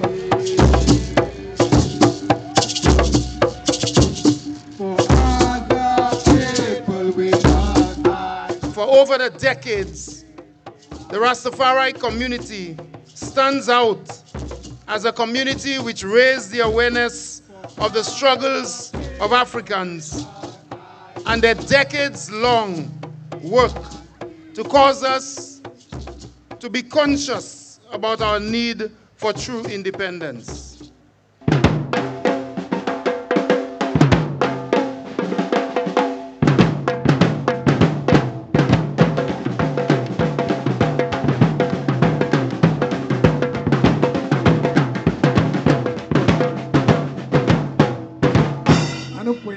Nous remercions au papa pour la force, pour quoi vous avez nous papa, pour l'autre là, bataille là nous a fait. We begin to say their names, beginning with the Point de Sable V4 plantation. Justine Pierre. Florent Regis. And if you and I could live in community like this, if you and I could live in togetherness, then we begin to accentuate and then we begin to showcase some of those wonderful themes that surround the greater concept of emancipation. We black people, we have suffered so much. Hence, we must not be too quick to judge each other. These are all remnants of slavery and the colonial way of thinking. Anejerak, Petrolina Dwine, Dua. Ashi, let me hear you. Anejerak, Kwame Nkrumah, Dua. Ashi.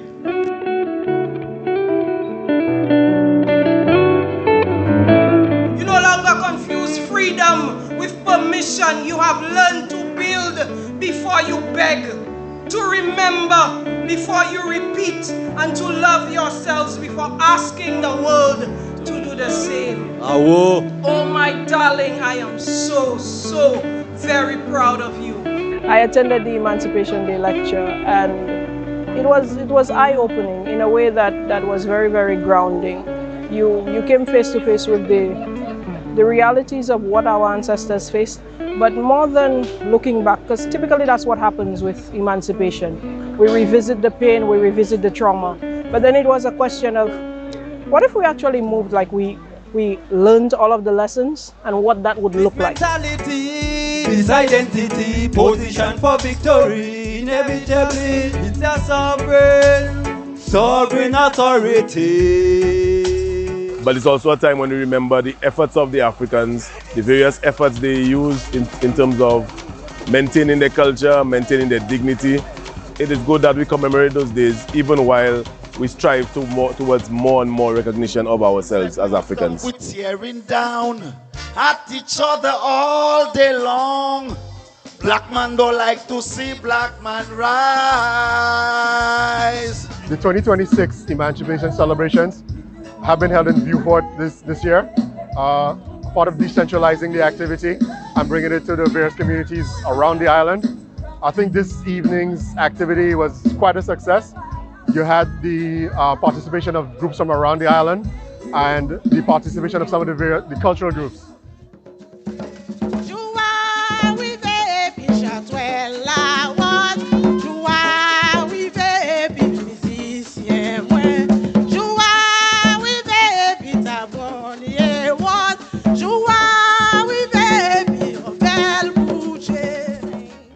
The messaging was just so impressive. Where we had the calling of the name, and you saw the name pop up on the screen of formerly enslaved. You're thinking, I mean, did these people even think that hundreds of years later we will be calling their names for the entire nation to hear? And that's how powerful it is. It means we gave them their honor even though they did not know us. And that's what emancipation is all about. We understand what these sacrifices were for our people. Oh no, you can call me by my name. I am ready to roll. Once the rules remain the same, how the story's been told. Call me anytime, never cop out. A lioness is on the rise, don't you ever have doubt. Hey.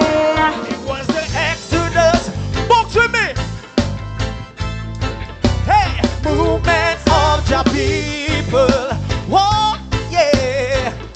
Say it was Exodus, yeah. A movement of the people. I am a damn proud Lucian, represent the lands where. Let's go. Yes, I am a damn proud Saint Lucian, and I go praise the. One more time. I am a damn proud Lucian. This is the beauty. Did you know that Laos is deeply rooted in African traditions, reflected in its use of the drum, dance movements, and elements of African spirituality? Now you know. Vive la Rose! My emancipation is my right to articulate my thoughts. Enkindling our consciousness is about bringing an awareness to our past. As a people, it's important that we are aware of where we're coming from, who are our ancestors. Emancipation moi c'est pouvoir moi ni pour développer comme nation moi. Our forefathers were not merely passive recipients of emancipation. The story of their struggle must be told. I'm gonna stand up, take my people with me. Together we are going to a brand new home.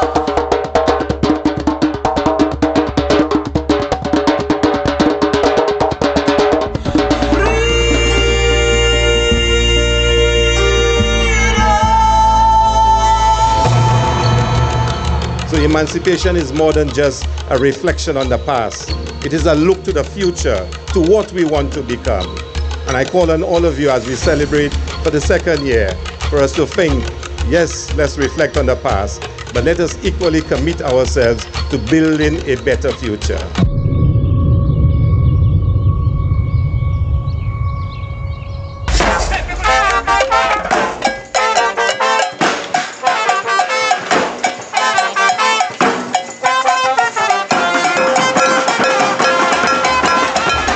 My mother they whipped her because she cried about them whipping my father.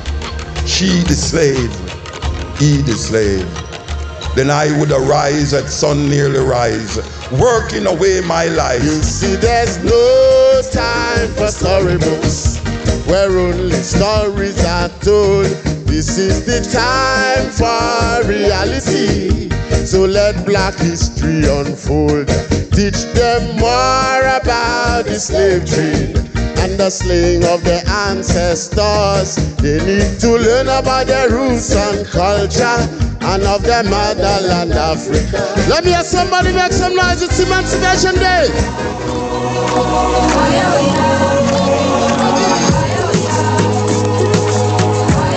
We will unveil what I believe are masterpieces, and for us to see more of that in Saint Lucia. This government remains very supportive of those initiatives.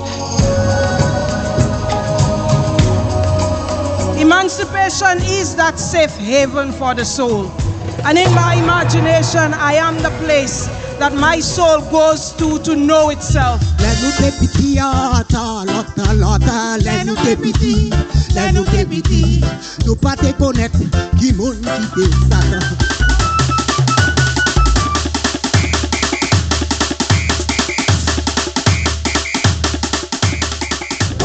Do we really trust the French?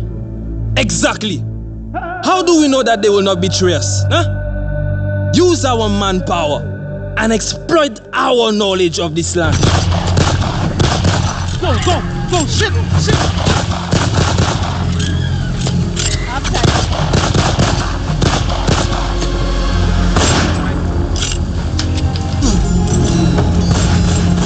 On this hill, the brigands defeated the British.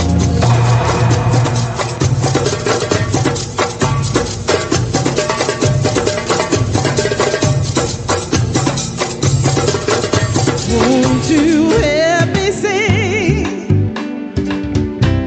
this song of freedom?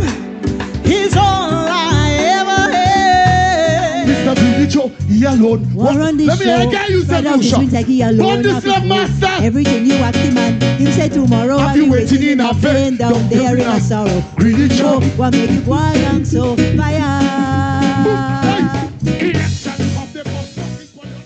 Par bon Dieu, nous avons remercié, nous avons honoré, nous avons glorifié. Pour aujourd'hui, nous avons célébré, commencer la célébration pour l'émancipation. Papa, c'est vous qui fait nous un pays ça là. Vous qui nous un bel petit pays ici. C'est vous qui nous l'esprit pour la libération, papa. C'est vous qui guidez nous, papa, en toute décision. Nous avons papa pour toucher cher Saint-Lucien. Puis vous apprécier vous, papa. We have come to the official launch of Emancipation commemorations in Saint Lucia for 2026. Nous avons déclaré programme Emancipation pour l'année 2026 under the theme Understanding Our Past to Build a Pathway for the Future. Sad to see the old slave mill is grinding slow but grinding still. Today, as we launch Emancipation observances, we pay special tribute to our African ancestors. We do not honor our ancestors by looking only behind us. We honor them by walking the paths they have made possible. What we need to do is come together, stick together, save together, and work together. That probably never before in our history are we challenged as we are now to create that prosperous future for our people that we all dream of. And why we must create a pathway that can navigate and be strategic and see openings and be agile and adaptive to make sure we can continue to deliver for our people. Iba, Francois, and the ancestors of the North, who received the strength and energy from Ali Kelami, who shook things up and brought rebellion to this land. We bring the light to illuminate you and your sacrifices. Understanding what we've done in the first year and seeing where we are today, I just think it's incredible. Honoring our ancestors and doing things like our African spiritual practices in terms of pouring libation, pouring water, giving flowers to honor their legacy. We have no reason to be afraid of our history. We have to remember our history, and we have to ensure that we do not make the mistakes of the past. This was one of the most spectacular emancipation celebrations, and it was not just for the music and so on, but the spirit of the thing and the symbolism that it embodied.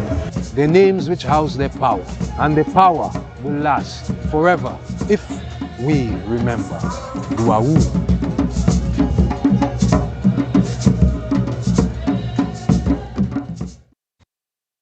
This is the beauty.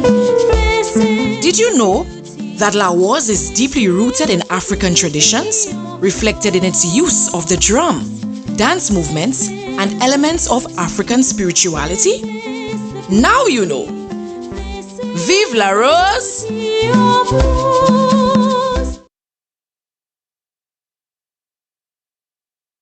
This initiative is not simply about finding clues and racing to the finish line.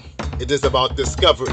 It's about retracing the steps of those who came before us and unearthing the stories, landmarks, and traditions that continue to shape who we are as a people. You don't have nothing about these slave slides here. In doing so, we transform learning history from something confined to the pages of a book into a living, breathing adventure. With that, I officially declare the CDF's inaugural Historical Treasure Hunt open. Best of luck to all teams. May the best explorers win. Morning, boo, morning, people. How you doing? How you doing? Yes. We're about to hunt the treasure. But it's already within, eh? To give you a bit of the His Eminence line. It's already within. What you're looking for is inside you. Now you'll find what's outside to match that. Thank you. Big boy, I just. What she said? You need to look more battling. You guys smiling. Supposed to be battling. Yes. Bonjour, c'est Lucie. Nous c'est Negmawan. And we are the freedom fighters. That is what Krista just said. And that means that we are here to win today. Amen. The reason why we're doing this is because we want to learn a little bit more about our culture, about our history, and about Saint Lucia on a whole. And we're here to have fun. Very much. Thank you, CDF. Thank you, CDF. Okay, we are en route. En route? On the first clue, we think it's Pigeon Point, so we are heading straight to Pigeon Point. So the first clue is Original Ma, a small fishing village. It is named for a geographical feature. Je put my massager. It's a name in English. Guards the northern traffic shore. Oh, everybody's here. It's getting down. It's going down. It's getting down. You need to go. Yes. But congrats on getting your answer to the first clue. Before you do the second clue, you need to read this historical notes. Okay. We think it's Babuno, so we're heading to the Babuno Catholic Church. To find this clue, let the law be your guide. So, yeah, it has to be that police station. Yeah, it has to be the law your guide. Wow. Search Good Shepherd Church. To me, that's the one. Yes. Go by the police station. Good morning. Hey, hi. How are you? I'm fine. Get a photo of this. Take a photo of this. Already in Babylon found the estate where the Nigerian worked and collected prize. Be the last keep to reach. Also, we never get there a little bigger. I think we've been in Babylon for the past hour, y'all. Like, I feel like, oh my god, this is, Babylon really is a country by itself. I think we get lost about 3 times already. We are now on the battle. Where are we headed? Mabia Valley. Dark Spirit's tale is told. It's part of the stronghold of the Negmao. This valley bears that ancient name, while a mystic mountain forms a woman's prey. Some say she's a sorcerer and the valley harbors spirits. To find your clue, when you arrive, look to your right. The faded artwork on the center bears its name. The name of this valley is a word from the Kadinago language. What does it mean? Hi! Hi. All right, I'm good. How are you doing? Good. Nice. Evil spirits. The clue was here. Oh my god. This is it, y'all. Where slithering, scaly creatures with dog-shaped heads live. 2, where a brave soul took her final breath. She defied the Baron's cruel command with dignity's last noble stand. It is now a park, but here lived an enslaved woman who stood up to the Baron du Bocage, refusing to labor for him. She chose to die in the pillory than work in the fields. What was her name? Yes, we're on our checkpoint for 4 door. Yes, thank you so much. All the best, yeah? Thank you. Thank you.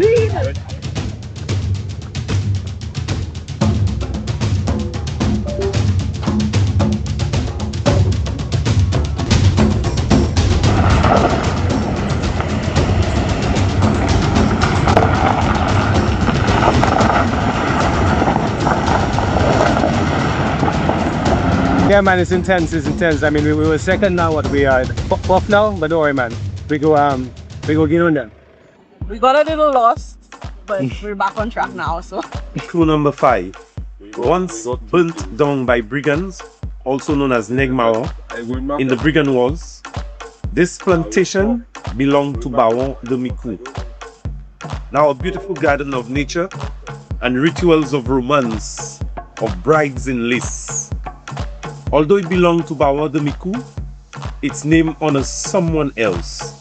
Who was she? Bye-bye! What they get there? Who is my name after?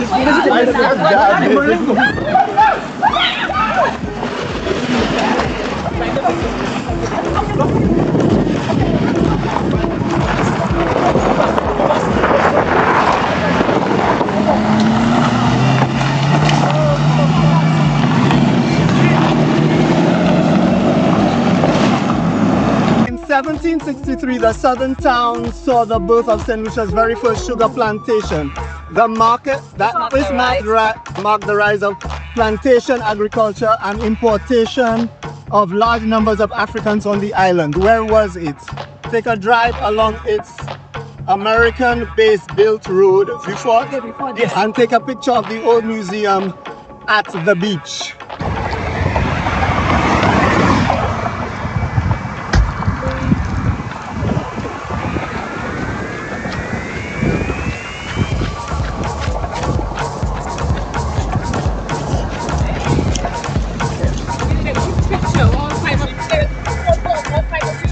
No problem.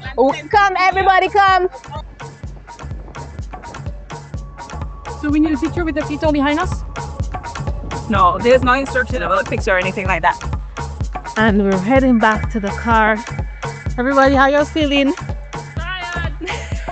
Motivated. Motivated. Yeah.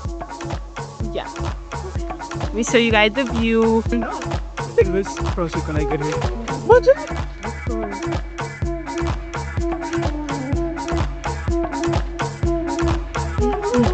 I don't know about you, but I'm sweating. Like I'm sweating so much. Like this. Hey, you see why I had to take out my clothes? We just came from Balambush, guys. We're on our way to Bopitos Trail. How are you doing about there? How are you?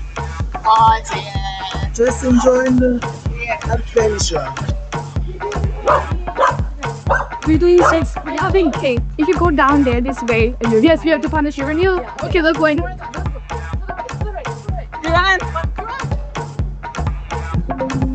Hey, are you the bearer of a clue? Yes, yes, I am. Hello, what's your name, sir? Kenitas. Hi, Kenitas.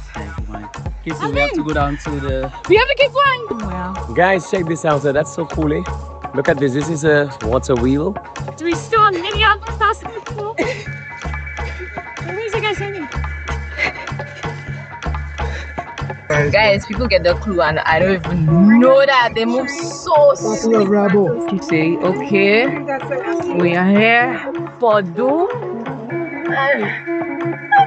Hello there. How are you? I'm good. Alright, here's singing. Right now, Sham is sitting in the gutter, contemplating life. We don't know if we're gonna move out of here anytime soon. Yeah, guess stick just not unsticking.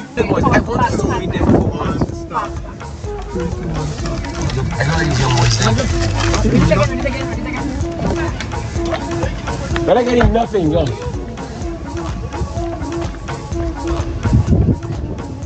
Sign it. You're not getting nothing. You see, look, you say my way you're on the road. So I'm going to choose out.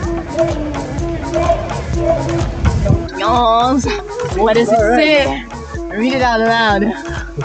In the shadows of revolution's flame, when brigands held the hills in their name, the British seized this harbour town and gave it royal renown.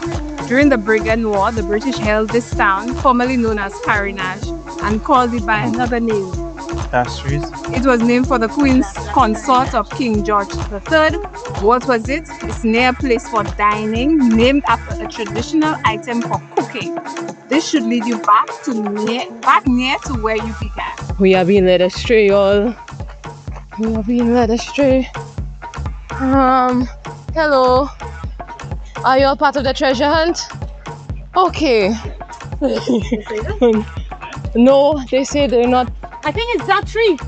She said that tree. Hello, she said inside of something. Ooh. All the way to where, miss? Come in, come in. Which tree? That one? Yeah. Let's stop here.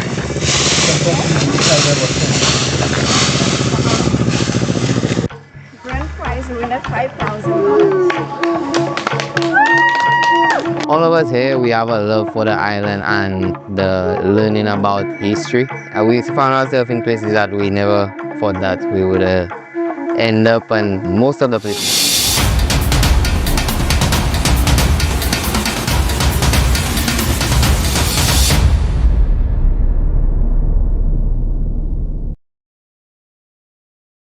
Saint Lucia, welcome back to the Emancipation Treasure Hunt for 2026, held by the Cultural Development Foundation. We are here with a new couple of hosts for the afternoon. My name is Shine Savory.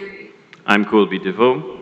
And of course, we have our resident historian who has been here with us since the beginning of the treasure hunt, that is Miss Louise Mathraseri. Yes. So it's been quite a day, hasn't it? Yes, it has. We've been from the north at Redway, and we've gone all the way down to the south of Saint Lucia in Viewfort. And I think most of our teams are heading up the west coast right now. So we've been enjoying the historical sites and tidbits that come up as we go.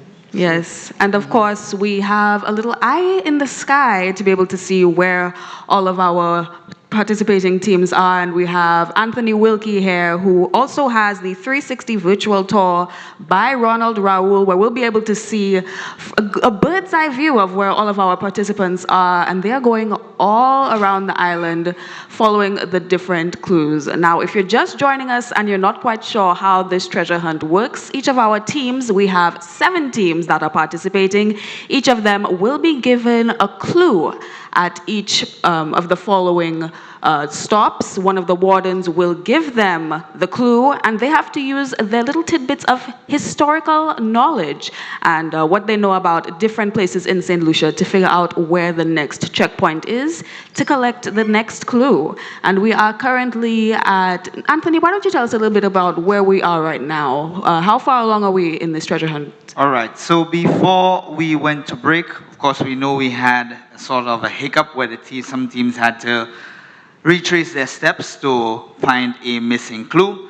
But currently, we have in the lead at checkpoint number 14, we have Team Negmawa and Team Kicks Off Crew.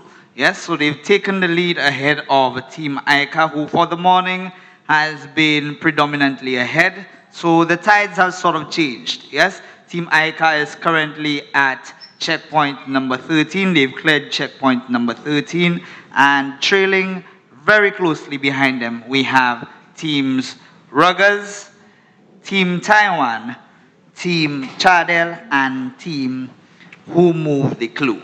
So it's still very neck and neck, and we're gearing towards the end of the checkpoints. But again, some of the teams had some regrouping to do, so we'll be updating very shortly as to where we are currently. All right, thank you, Anthony. So I think it's a good time for us to check in on each of our participating teams, isn't it? Yeah, for sure. Like Anthony said, we have 7 teams going in through this treasure hunt at the moment. So we just go through them again. We have Team Negmawa, Team Captain Crystal St.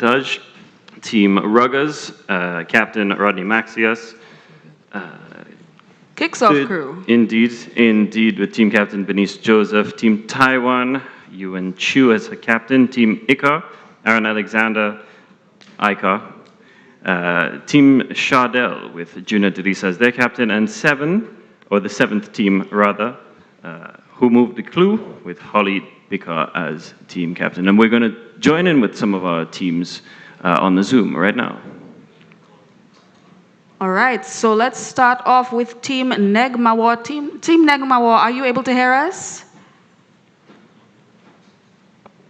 We would just need you to unmute your mic. We're kind of locked in. Locked in. Hi, Krista. How are y'all doing? How's Team Negmawa doing right now? We're awesome. Telling jokes. Cracking jokes? And we know that you were one of the teams that had that hiccup earlier on. Allegedly. We know not what you speak of. Allegedly. Oh, it seems y'all have recovered quite well. I mean, you look at this. I mean, y'all are doing really well for yourselves. Tell us what's the atmosphere like? Y'all cracking jokes? How's it going? We're a bit hungry, but we're okay. Yeah, we're a bit hungry. We thought that we could have lunch at one of the checkpoints. You know, we thought they would place the thing first, but that's not the. So just snacking. Just snacking. Yes. I'm just curious. I know it's a particularly hot weekend. What is how are you guys dealing with the heat as you're driving along? We have seen every single weather type. I mean, when people allegedly come when heading back to a certain community, it was raining. It was raining cats and dogs, and now we're in another certain community, and if it's shining, the road is dry. So it's been really nice experiencing that back in large. Thank you so much, Krista. Thank you, Team Negmawa. All right, so we're going to be moving on to Team Ruggers, and that is with Captain Rodney Maxius. All right, Team Ruggers, what's going on? Where are y'all? Yeah, well, we're somewhere in Saint Lucia. Somewhere in Saint Lucia. Top secret. Hey, I see a logo behind you. Let me try and figure out where that is. Yes. We're not taking the next boat, though. Yes, Team Ragas, so give us a little bit of a heads up on how's it been today? I mean, we went on a little bit of a break. Tell us, what's it like for y'all?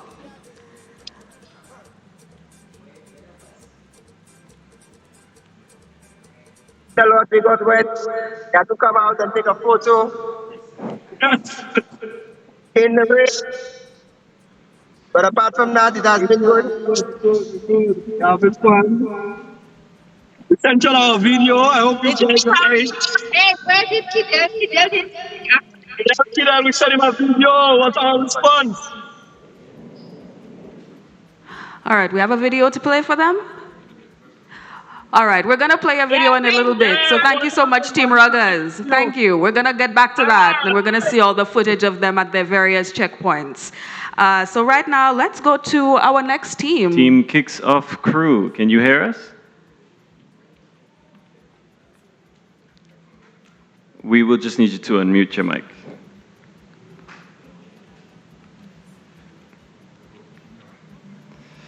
And while we're waiting on Team Kicks Off Crew, we will... Oh, okay. There we are. So how is it going for you guys? Tell us what is... Good. And where exactly... Am I allowed to ask them where they are right now? Is that... I don't know. It's no? They're very secretive. They're keeping their tactics on Okay, lock. that's fine. I won't ask you where you are right now. I'll just ask you how the entire thing is as an experience so far for you and It's been going and how great. you're enjoying It's been it. going great for now.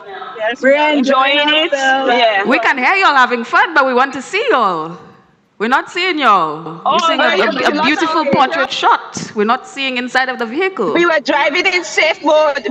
We were driving in safe mode. Oh, yes. We're following all the rules of the road. No distraction. All right. Thank you so much. All right. Let's move on to our next team. Yeah, Team Taiwan, can you hear us?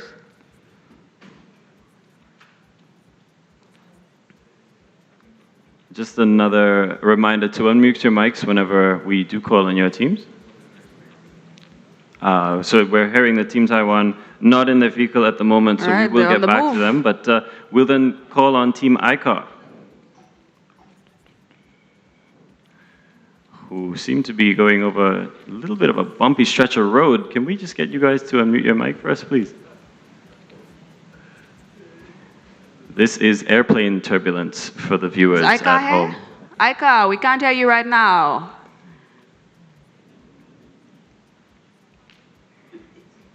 Aaron Alexander looks locked in there. All right. Well, Aika is on a mission. I can see the captain there giving their team some lectures. They can't hear us right now. Huh? They're really not hearing us. Let's move on to the next team. We are not being paid attention to because they we're not important right now. Which is fine. That's true. We're not the ones giving them the $5,000. They're on a mission. Exactly. All right. Next team. We will talk to Team Chardell instead if they can hear us and unmute their mics as well.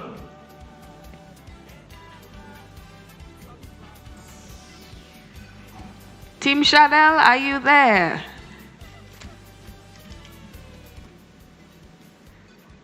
All right. Once again, they are so busy. They are locked in. Chardell is here. Oh, Team Chardell, you are there. Yes, we are. Okay, hearing you loud and clear. All right. So we're just looking to see how things are going for you guys. One big thumbs up. Just a thumbs up. Very good.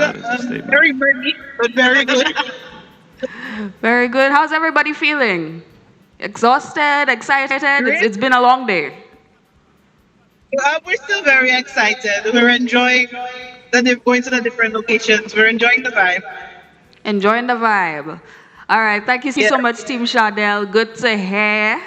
And our last team, the one with a very creative name. I did find that very amusing myself. Yeah, Team Who Moved the Clue. Who moved the clue?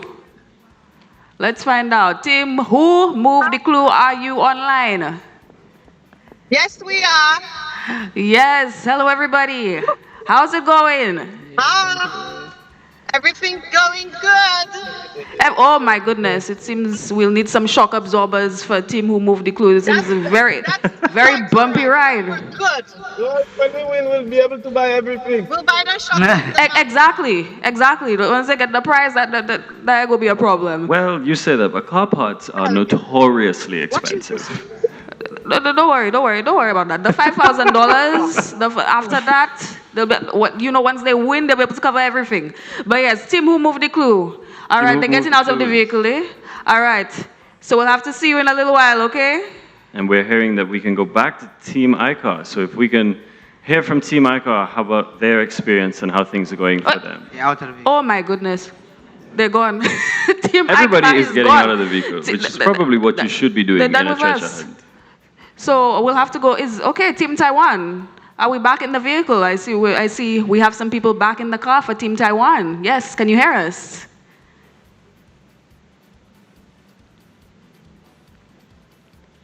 Team Taiwan? Yes, we can hear you. Yes, hello Team Taiwan. How is it going? We have finally made it to Sufre. Finally. And I'm wondering, is everyone stopping for lunch or just skip it and going on hunting treasure? Exactly. With a hungry belly? That has been a question we've gotten from at least one of the other teams. So that is so true. I don't know whether they did stop or not, but it certainly was a question we got as well. Yeah, definitely. I see. We will stop at our own risk.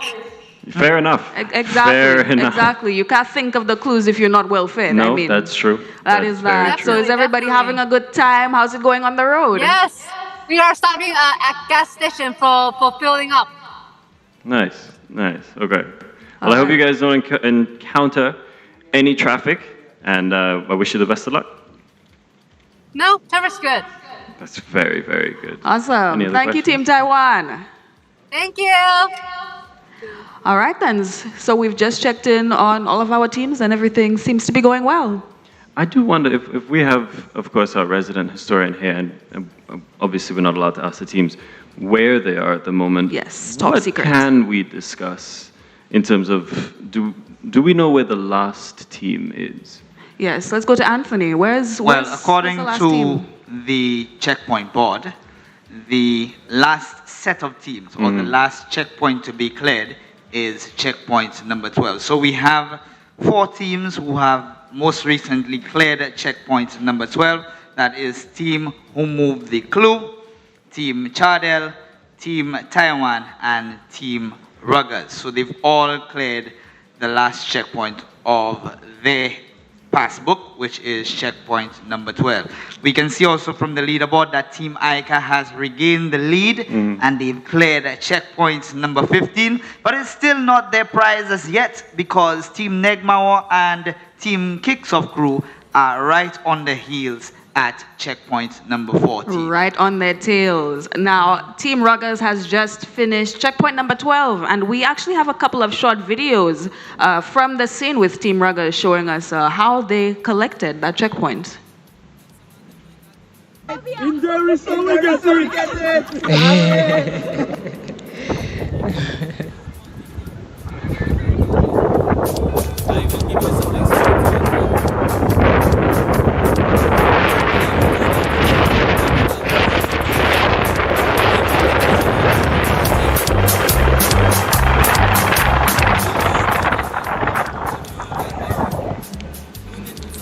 All right, looks like they're having a lot of fun. It looks like, where are they?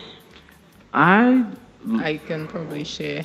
Yes, please, if we can trouble you. So clue 12 would be tied to checkpoint 12. So clue 12 would have read, for generations, this foundation has stood with faith and grace, serving inhabitants within this westwardly place.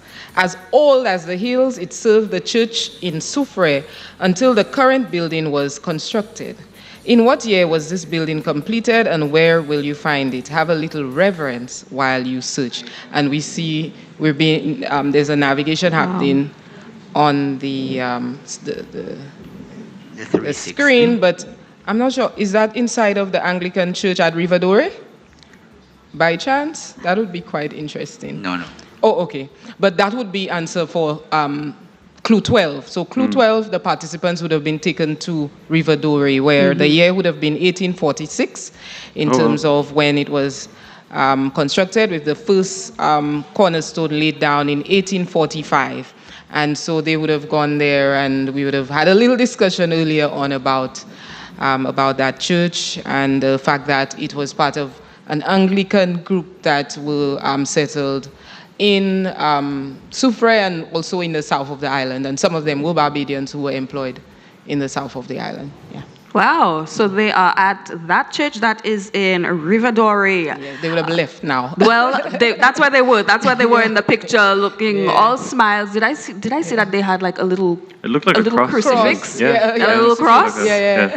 That's the checkpoint. Yeah.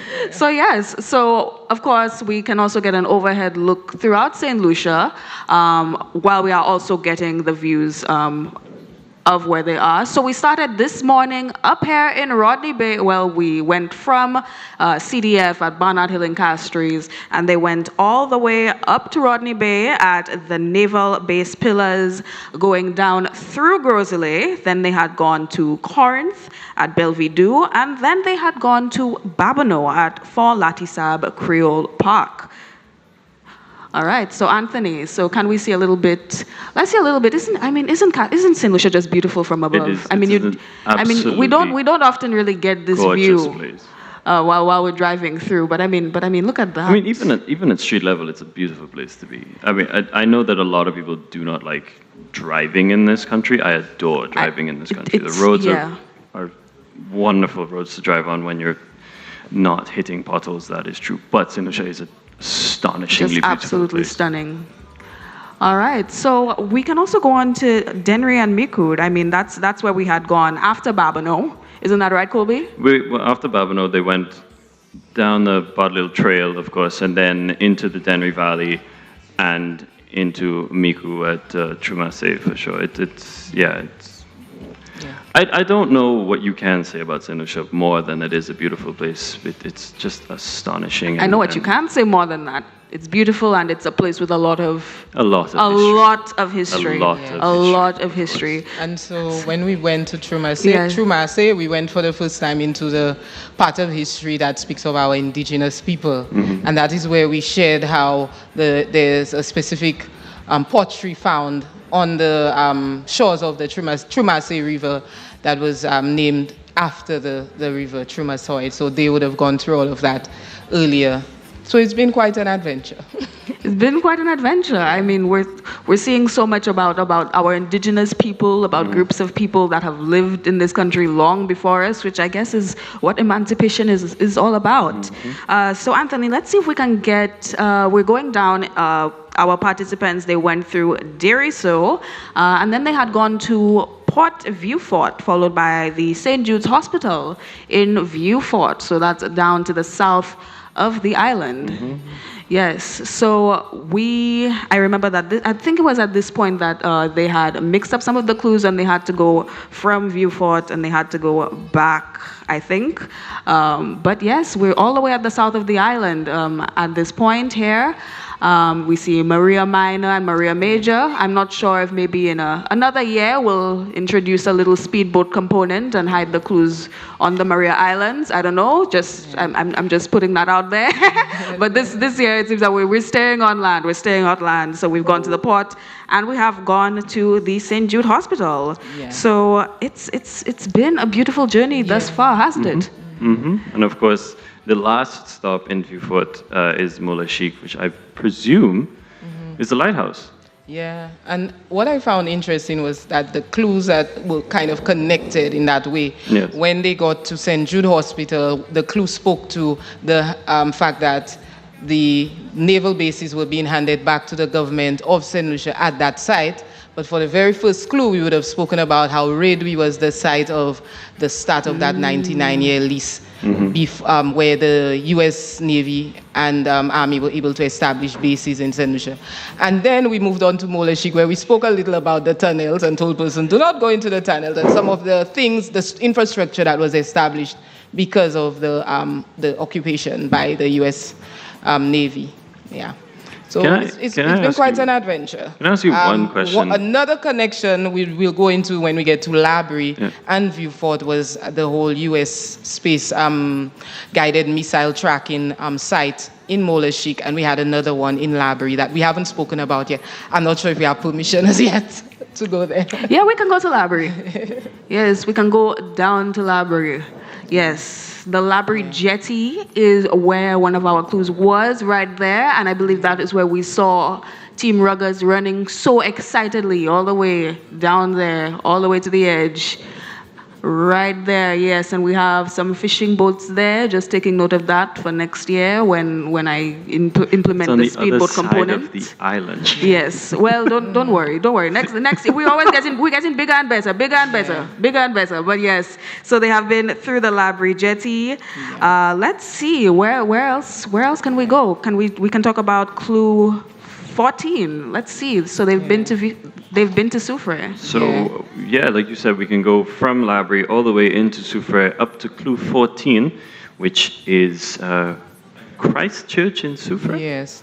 So just before we do that, we were looking at the jetty, and I just wanted to point out that we were speaking a little about how sometimes it seems like history repeats itself, because that location that they were sent to in Labrie was the location of a major, Saint Lucia's largest ever boating accident, where you had 115 persons going down on a vessel. Oh, wow. And so 40 lives were lost right there in Labrie at that location. And so that was part of the clue that they were able to figure out and move forward. Was it because two boats collided? A boat hit something in the inn? It capsized off the coast. Yeah, so that boat capsized with 115 people off that coast right there, yes. Right off that coast. And I mean, that's something that we hear as a news story still coming up today. So as you can see, history repeats itself. But yeah, it's a moment to really see, how people have lived, how people's lives have ended, how people made their living. It's a really beautiful thing being able to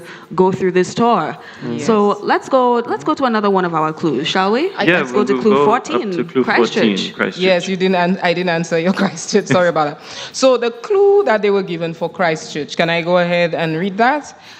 Christchurch, built in 1844. Built for a flock both small and true, whose faith remained though numbers few. Name the hands who raised these walls and the congregation that answered its calls. Who built this church and what congregation did they serve? Find it, take a photo and post to the WhatsApp. Well, they gave them the information. And so the answer would have been Christchurch in Soufrière.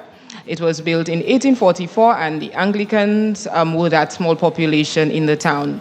That was a predominantly Catholic area at the time, and to this date.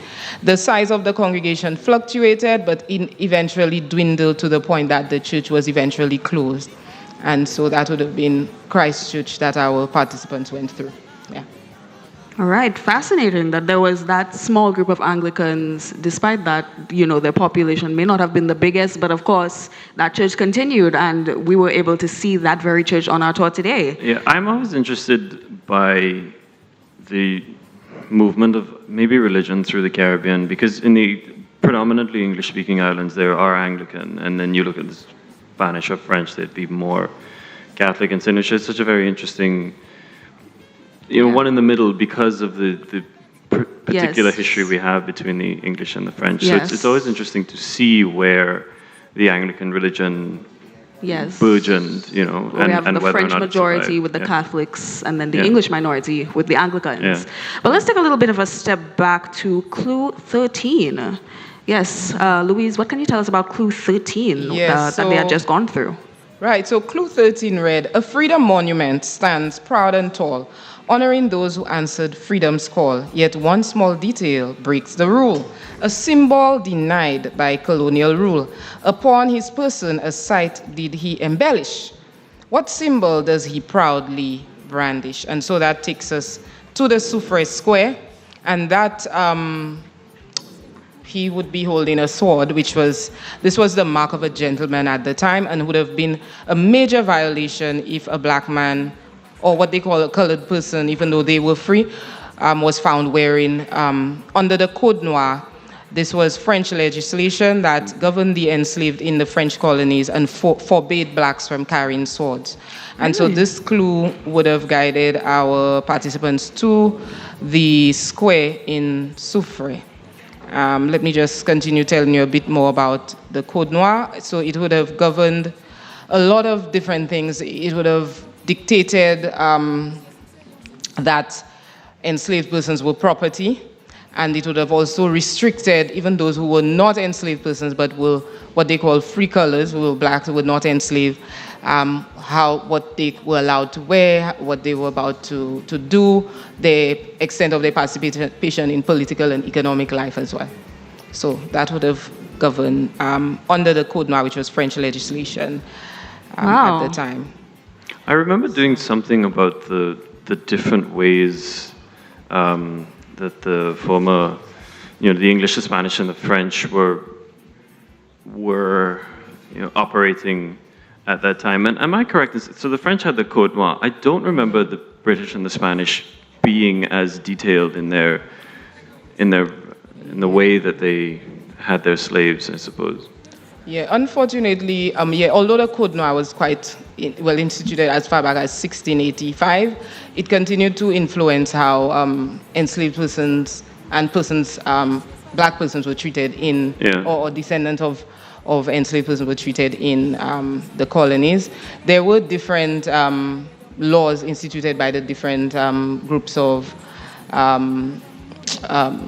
metropolitan countries. Mm-hmm. So the British would have had their own set of laws, but it was again quite similar to the Code Noir. But the Code Noir, quite often historians refer to it as perhaps the most it was a horrific set of laws, of basically. Course. Yeah, it was the worst of them all. Right. Basically, yeah. Right. Mm-hmm. Okay. Right. So, I mean, that is a really heavy piece of history. And I know that for a lot of people, especially anytime you pass through Soufrière, you would have seen that monument. And I mean, you wouldn't have been aware of just, what a heavy history is behind that. Yes. So we took a little blast to the past, but right now let's see where our teams are right now. So they have passed Vieux Fort, they've passed Soufrière, they've passed Vieux Fort, they've passed the south of the island. So they are going on their way back up. 4 teams have passed Roseau at this point. So right now, Anthony, can you give us an update of who those teams are? Who are the front runners? Currently up front, we have Team Ica, who have cleared checkpoint number 16 out of 17, as well as Kicks Off Crew. So these 2 teams are neck and neck, vying for first place. Trailing just on the heels is Team Negmawa. Sorry, before them, we have at checkpoint number 16, Team Who Moves the Clue. Yes, and behind them, we have Team Negmawa. Oh, so we've just had a movement. Number 14. I see someone just surged ahead. Was that Team Chardel that just jumped forward there? 2 points. Correct. Yep.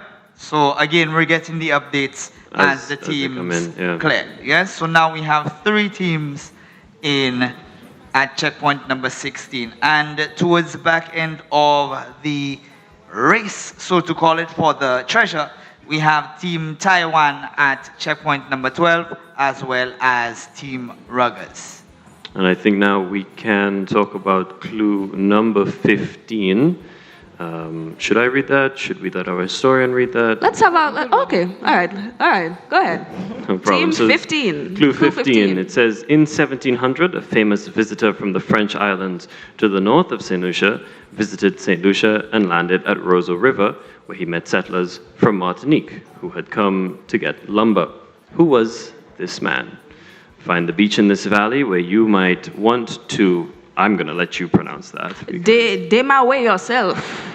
Demaway yourself. In fact, I'll just let you read the rest. Oh my goodness. Find the beach in this valley where you might want to demaway yourself in the Labouchui, and find your next clue where the river meets the sea. So clearly we have a little bit of Creole inside of there. You'll definitely need to know our national tongue to be able to decipher that one. It is. Historian, yes. Can you give us a little bit of a clue? First of all, for those of us who don't really know the Creole, demaway yourself. What does that mean? That would be me. It directly translates to untie yourself. Oh, wow. Because of this belief that if somebody has been tied up in some sort of relationship or some sort of spiritual work that forces them to remain in a situation they do not want to be in anymore. They believe that going to bathe where the river meets the sea, so that's an old, long-standing belief that if they bathe right there, where the river meets the ocean, they could actually free themselves from whatever ties that bind them. So that's something. You still have persons talking about it today, but it's something that goes way back. Yeah. Well, but essentially, we were talking about, in that case, Roseau Beach.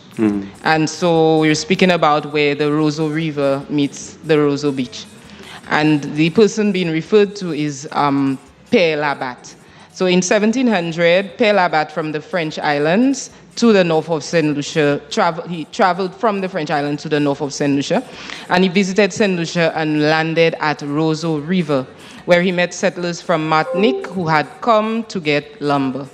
Okay, so that's one of the interesting things I learned in terms of the transportation of lumber through our rivers to the coast as well. Père Labat was a priest, and he eventually became a renowned chronicler of our ecology and history across the islands.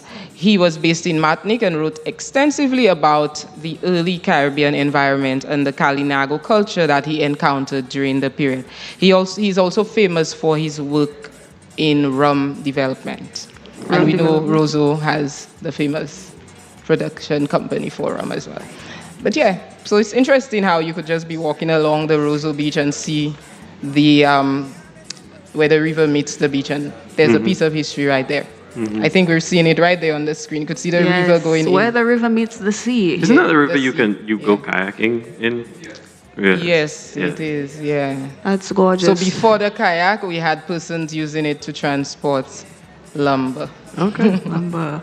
So we have a place where you can go and take a swim and get rid of all of your worries. You see, but and we I also always- have a place where you can get a drink of rum. I always thought that was the straight from Sulphur the Springs. distillery. I've always heard about the Sulphur Springs. Like friends of mine will say, like, you have a soul tie, if you will. You go to the Sulphur Springs. I'd never heard that about river meeting the sea, so I find that I very will have interesting. to go there. We will have to go there. And I mean, I know that most Saint Lucians, yes, I know. We all have things that we need to dim away ourselves from. Telling you I'm about very myself. sure.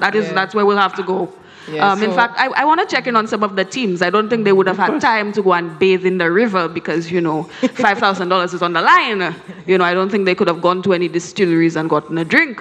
But for now, let's... The driver shouldn't. No, The rest don't of them drink might be and able to, drive. but No, this drive- treasure hunt, we drive responsibly. The Do not driver drink and drive. certainly shouldn't. However, let's take a look at some of our teams and see where they are right now. I can see right now, Team Ika is not in the vehicle. They are very busy. So let's go to Team Negmawa. Team Negmawa, how's it going, Krista?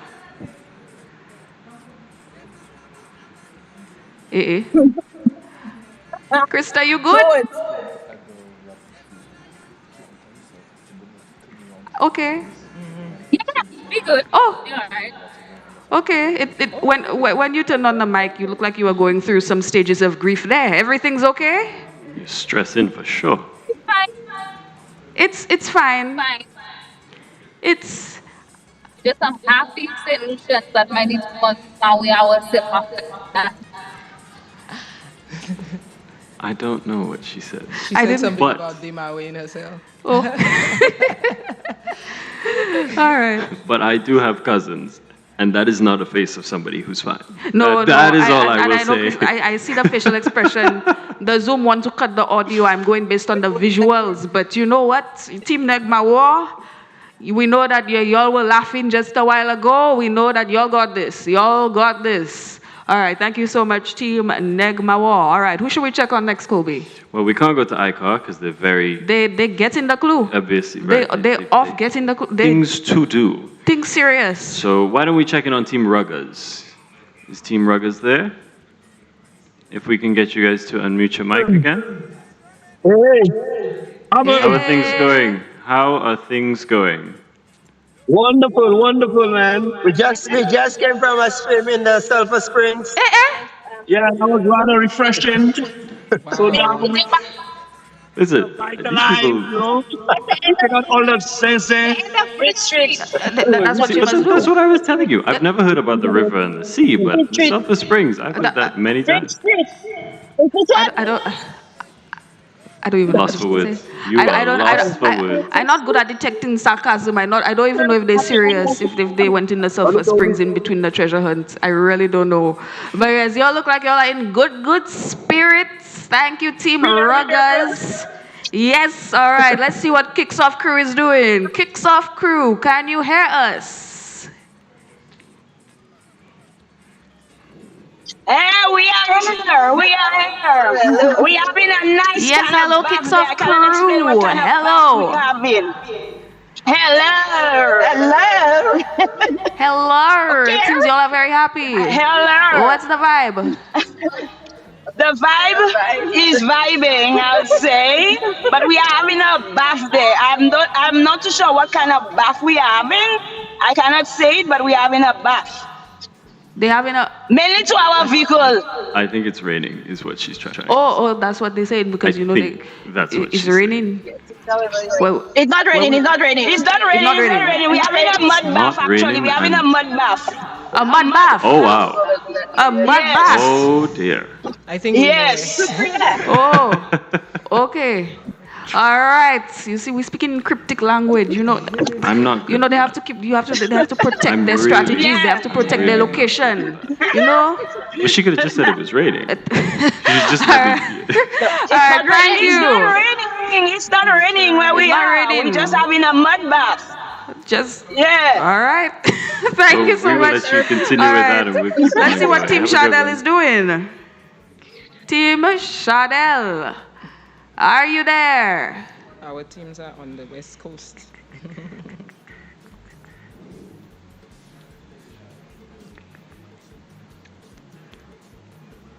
Somebody's back in Icar's car. Oh, somebody has returned to car. Icar's vehicle. But let's wait for Icar to repopulate their vehicle and for Team Shadell to respond. Who moved the clue? Where are you? Who moved the clue? Are you hearing us? You will have to unmute for us. Please. Yes, we are. Yes. How are y'all doing? We are. We're here. Y'all We're are doing here. very well, thank you. Everybody say Oh hello. yeah. The leaderboard would suggest. Yeah, the leaderboard is suggesting that y'all are doing very well. So y'all are very happy today. All right, well done, excellent. All right. So where we were at this morning, we're doing quite well. Yes, we can see that. Team who moved the clue. I feel like they're finding out who's moving the clues. They're getting the answer to that question very quickly. All right, so thank you very much, team who moved the clue. All right, we then. just got a little announcement here. So it says at the final point, the teams need to find, in all caps, the treasure. And there are 6 dummies. So they have to find the real treasure. Which, oh my goodness. 6 dummies is a lot of dummies. That's a lot. And there are 7 teams. So that means that there's 6 dummies and then there's 1 real treasure. So that's 7, and you have 7. So if my CXC math served me correctly, that means that there's a lot of There's one right answer. Yeah. There's chance and percentage that they have to. Let me move on. Anyways, so we have let's take a look at that leaderboard. I mean, it looks like we have somebody that is already at the front. The empty car is at the front. The leaderboard is suggesting that we are very close to the finish line, and that's for majority of the teams.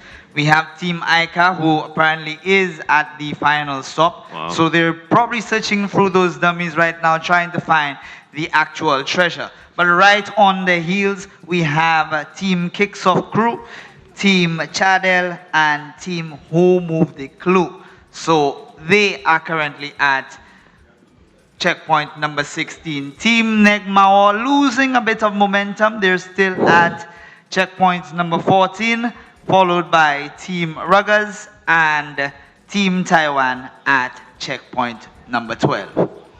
And you mentioned we have 3 teams at or having just completed checkpoint number 16. So we will run to checkpoint number 16 now. Would you like to read that for us, our historian, or shall one of us? Which one is that? Checkpoint number 16. 16. Okay, let's see if I have that on hand. Checkpoint 16. Okay, so At checkpoint 16, this is the clue that our participants would have gotten. Once wheels turned and furnaces burned, as cane from neighboring fields returned, a giant of industry in its day, before silence took its voice away. Tell the year its work was done, when sugar's reign reached its setting sun. This was the site of one of the largest central factories in Saint Lucia. In what year did it close? Find its location somewhere along the winding dead-end road behind the fresh market.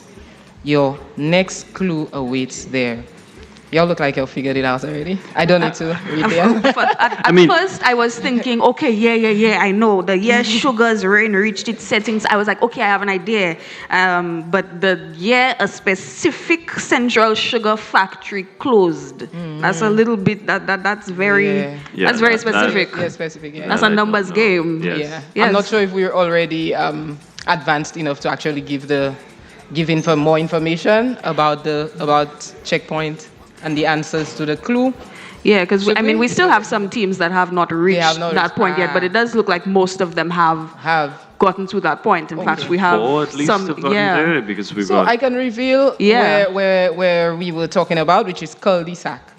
So we were talking about the year. The year was 1972. So that's fairly recent for a sugar factory. 1972. The cul-de-sac sugar factory closed, and it was one of the largest central sugar factories in Saint Lucia. And so essentially a central factory would have been one that received cane from different plantations. Because we had gotten to the point where individual factories were no longer viable or profitable. So you had central factories where a few remained and several small producers, particularly the peasant producers we spoke about earlier, would have been supplying sugarcane to these factories to keep that declining sugar industry afloat. So I'm just going to say a bit more about that. So central factories were introduced for economies of scale, which I just explained, in large sugar producing regions. So Saint Lucia was not the only one who had central factories. Before the central factories, every plantation had its own factory. And after the crisis, the sugar crisis, by the mid-19th century, this was uneconomical. The factory served the neighboring plantations as a railway system moved cane harvested across the valley to this factory for processing. So we also learn here about the railway system that brought sugar to the cul-de-sac factory. Railway system. That's something that's something that you don't hear people talk about that much. There was a railway system bringing things to factories. I guess that this was back in the era of there being, using, horse-drawn carriages. This was mid-19th century. That was before we had vehicles doing everything. So we had rail. Yes, and there's actually a historian who, I can't remember who, but somebody mentioned to me that they're actually going through and finding some of the remnants of that rail system, some of the posts that remain. And so that was actually something that existed at incredible. The time to transport. I had absolutely no idea. Right, and that factory closed, and you said 1972. Yes. So there are a lot of people who were alive at that time still here. It's not ancient history. No, not at all. Right, like we talk about the sugar plantations and slavery and all of that, like it's like so far gone. But we were producing sugar. 50 right up until almost independence. Ago. Yes, and the thing about it is at that time, the structure of the industry had changed considerably from being one of a few or several large plantations to one of a few central factories. Well, this one, in that case, the one sugar central factory receiving sugar from several small farmers. Wow. Yeah. Wow, so we'd gone from sugar, but of course at this time, banana was still kind of the king crop, I guess, in the 70s. That was my other thought, I just assumed at that point it was all banana. I didn't know it was still... There was a lot of economic diversification after sugar, and banana was the one that, of course, brought us green gold, and it was the most prosperous era in Saint Lucia's history as far as export crops go. And yes, it had started off, it kicked off towards that green gold part in 1955, thereabout. And so alongside bananas. You had that central factory. I think it weathered a lot of storms for it to still be running. And I mean, you can see here, this is a more recent picture, and you can see that these are some remnants of a little sugarcane plantation right there. That is where it was. Yes. I mean, that's fascinating. It would be interesting to actually visit the site, because I have not been to that site, but it would be interesting to see what's left there, what's in the building, because I could remember going to old sugar plantations in other parts of the region, and actually it was part of the research we did where we went through it, and they actually, when they abandoned these places, they left, desk with documents that we were actually pulling out of the desk and using it to try to understand the history of that industry. Yeah. So it's quite interesting that we have that. I would love to see what's left there. And so that goes to show that's another place that, thanks to this treasure hunt, as St. Lucians, we need to go take a look at, visit, and learn more about our history. Mm-hmm. That's fantastic. So a little bit of a note for everybody watching. If you want a nice legal and moral way to mind people's business, become a historian, and you can dig through their documents. Yes, anyways, especially the confidential ones. Yes. All right, let's go back to Anthony. All right, we have some movement going on in the charts, Anthony. We don't? Is anybody moving forward yet? Well, not that I can see, but again, the update that we're getting is that the teams are out. Well, some teams are out searching for the treasure. So we're just waiting for that to be confirmed by the leaderboard. But in the meantime, we can go across to the teams directly. All right. So our teams are on Zoom. All right, then. So who is available for us to talk to? I see Team Ika. Ika is in the car. All right. Ika, can you hear us? Can you speak to us right now? Hi, Ika here. Yes.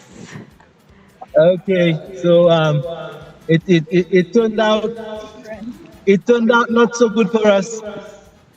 We were first on site last stop, but we did not find the treasure.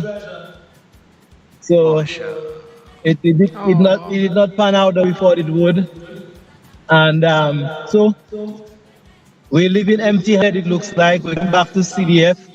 Maybe the CDF is where the treasure is at, but it did not pan out the way we thought it would this year. I think the last marshal, a bit of explanation wasn't clear.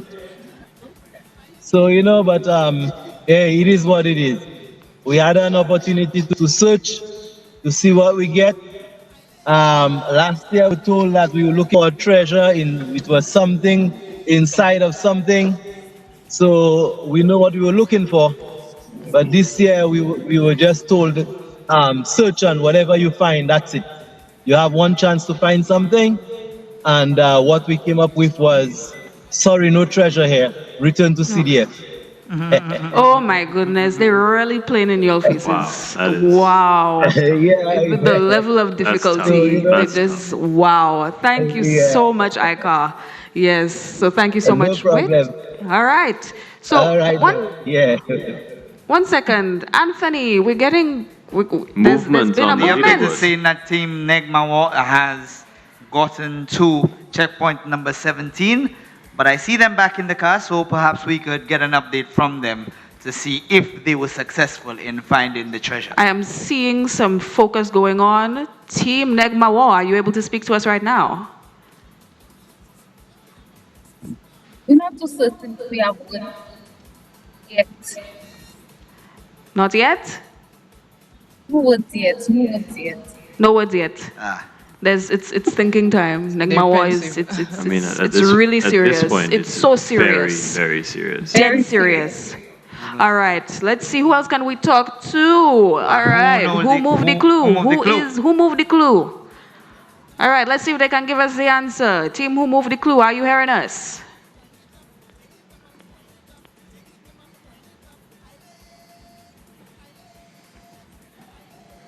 Yes, unmute.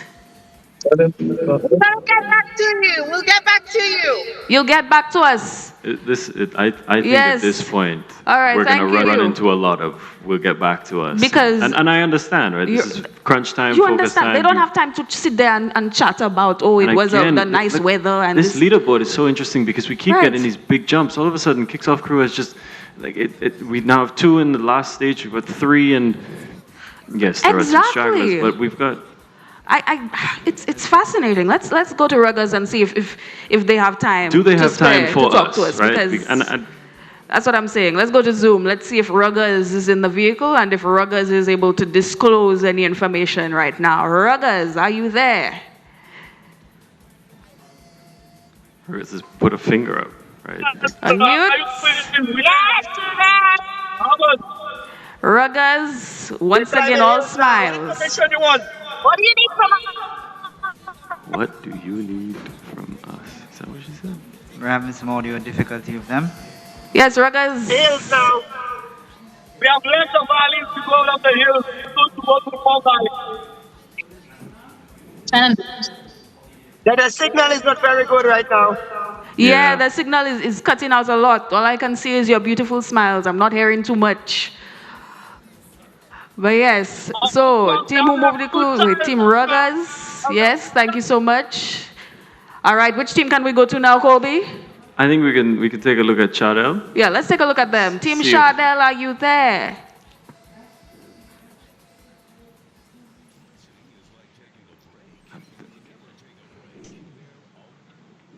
All right. Hey, we're here. Yes, Chadel. What can you tell us, if anything?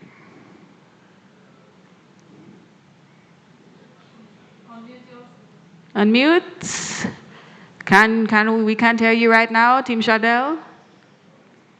I think maybe we'll come back to Chadel. Let's trouble kicks off for some of their time. Kicks off crew, if you can unmute and tell us a little bit about what's going on. So, hi.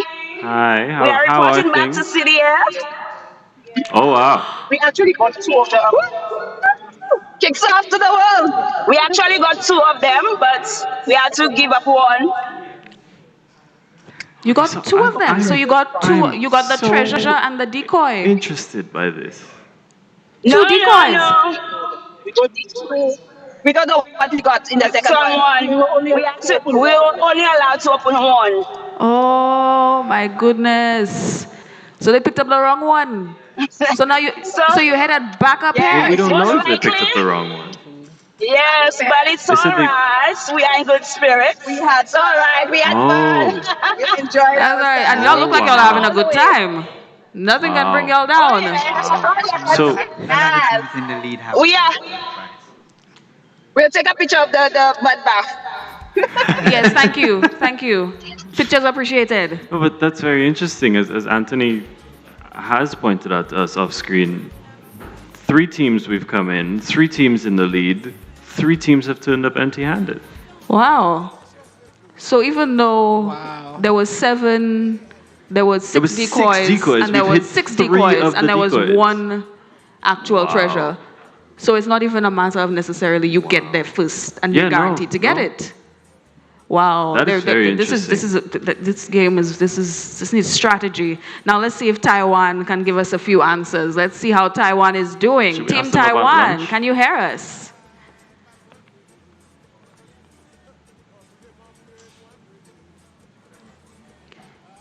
Hello. Yes, we can. Hi. Yes, Team Taiwan, how's it going? Hello, Team Taiwan. We just finished our lunch in the car. See, I was going to ask if they stopped for lunch. I was very intrigued. But we do want to know how things are going otherwise. With the treasure hunt. Yes. With the competition. How is it going? I think we're doing our best. That's what you have to do. You have to do your best. Of course. You see? Yes. And all you have to do is to ask for help. Exactly. But we're not allowed to give them help, but yes. Yes, thank you, Team Taiwan. You see, Team Taiwan, they understand, you know? They can stop and they can go and get lunch. They can enjoy themselves. I think ask for help. I would enjoy that car. Yeah, I would love to be in that vehicle right now. They look like they got lunch. Yes, they went I'm and they hungry, sat down right? and they got lunch. Priorities. Exactly. How are you supposed... And again, as we've noted, the 3 teams who got there first all turned up with decoys. So you could get lunch And still win. That's exactly the thing. Team Taiwan can still win. Sounds like a win-win They can to still me, win. right? They could have had a 3-course meal. I don't know if they could have had a Okay. 3-course Okay, meal, maybe Shine. That's if a you bit- finish it really quickly, maybe you could. Yeah, I mean, maybe. But you see, it's not a game of just speed. No. No, it's up It's a to game of chance. speed and luck. It's a game of speed, luck, and having a good I head. guess. But I mean, if you show up at the end and there are 7 options and you only get the chance to open 1, that's luck. That is it's very much If luck. it's 6 decoys, that's luck. It very much is. It really is. I do feel kind of gutted though for the 3 teams who got there first, and And then I mean, they, that's rough. I mean, you show up, That's you're there real thinking, rough. we did it, here we go, and then they tell you, even though you got there first, you lose. So really, there is Yeah, no point in based off breaking. your choice. There really is no point You in know what? breaking any speed limits. I'm very interested to find out whenever we have the chance. I'm very interested to hear the clue or what the differentiator is between the decoys and the actual real Yeah. one. You know, I would love to find out. I'd be very interested. All right. So we have an update. We have a video update that is coming on screen now of where some of our participants have been. It looks like our participants are returning to CDF here. It's a very So that familiar Barnard Hill? road. Yes, never- Barnard Hill. That's where we are. Barnard bad at Hill, names. Castries. So bad at names. That's where I live, Barnard Hill. Yes, it is. So ICA is on their way back up through our capital city. And they are returning. Yeah. They may be the first to return. And they did But- seem a bit disappointed. Yeah. Yes. But I mean, look at everybody. Most of them look pretty happy. Speaking of last points, let's go to Anthony there on the board. Team Chardell apparently has gone to checkpoint number 17, so they are now searching for the treasure, hopefully. So we will get an update from So them. we get an update shortly. whether or not we get 4th decoy or actual treasure. Yes. I mean, it does add a little bit of suspense for the people who haven't gotten there yet. Because if you, I mean, before, if you, all of the other 6 participants, if one person got there first, then they'd be like, okay, well, we lose, well, we give up on looking for anything. But now you still have a reason to go through, because you might still win. All right, we have ICA. They are coming in right now. That is the Cultural Center parking lot. They are coming in through the doors at any second. All right, running in through. All right, there they are. Oh, it's Right in front. Chardell. Yes. Chardell has come through first. Chardell. It's Chardell. Is it Ika or is it wait, which team is this? Wait. Chardell. Chardell, Ika. Chardell got here first. Chardell, and it's not who got here first. Ika was a little bit, they were a little bit, leisurely walking in. Chardell just ran through. Teams, it's not who got here first, it's who have the treasure. It is. Yes, it's who has the It's who has the treasure. If you don't have the treasure, it means you have not won the game. You were asked to return to CDF. Yes, Yes, you will. return to CDF, but do you have the treasure chest? The treasure chest is the winning factor. In the same location on the Mon, it's where.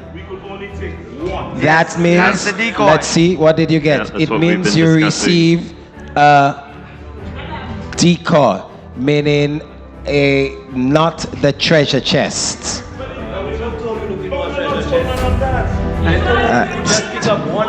So what it is, you are supposed to look, you are on the grounds, we have 6 dummies and 1 treasure.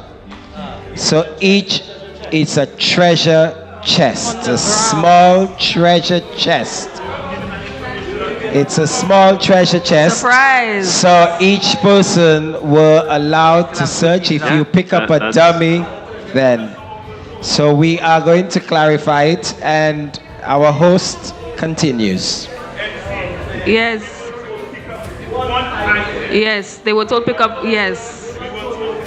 We're hearing the grievances now. Yes. So they picked up the yes. They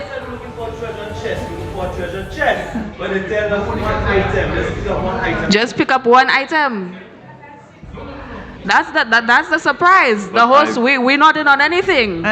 we find out everything same time as y'all. Same time. So I just work. We're just learning the clues as well. Last time we were told we were looking for a treasure chest. Yeah. Like VG, we were told looking for a chest, so we know we're looking for a little box, we're looking for something like Yeah, you're looking for a treasure chest. But I will point out again.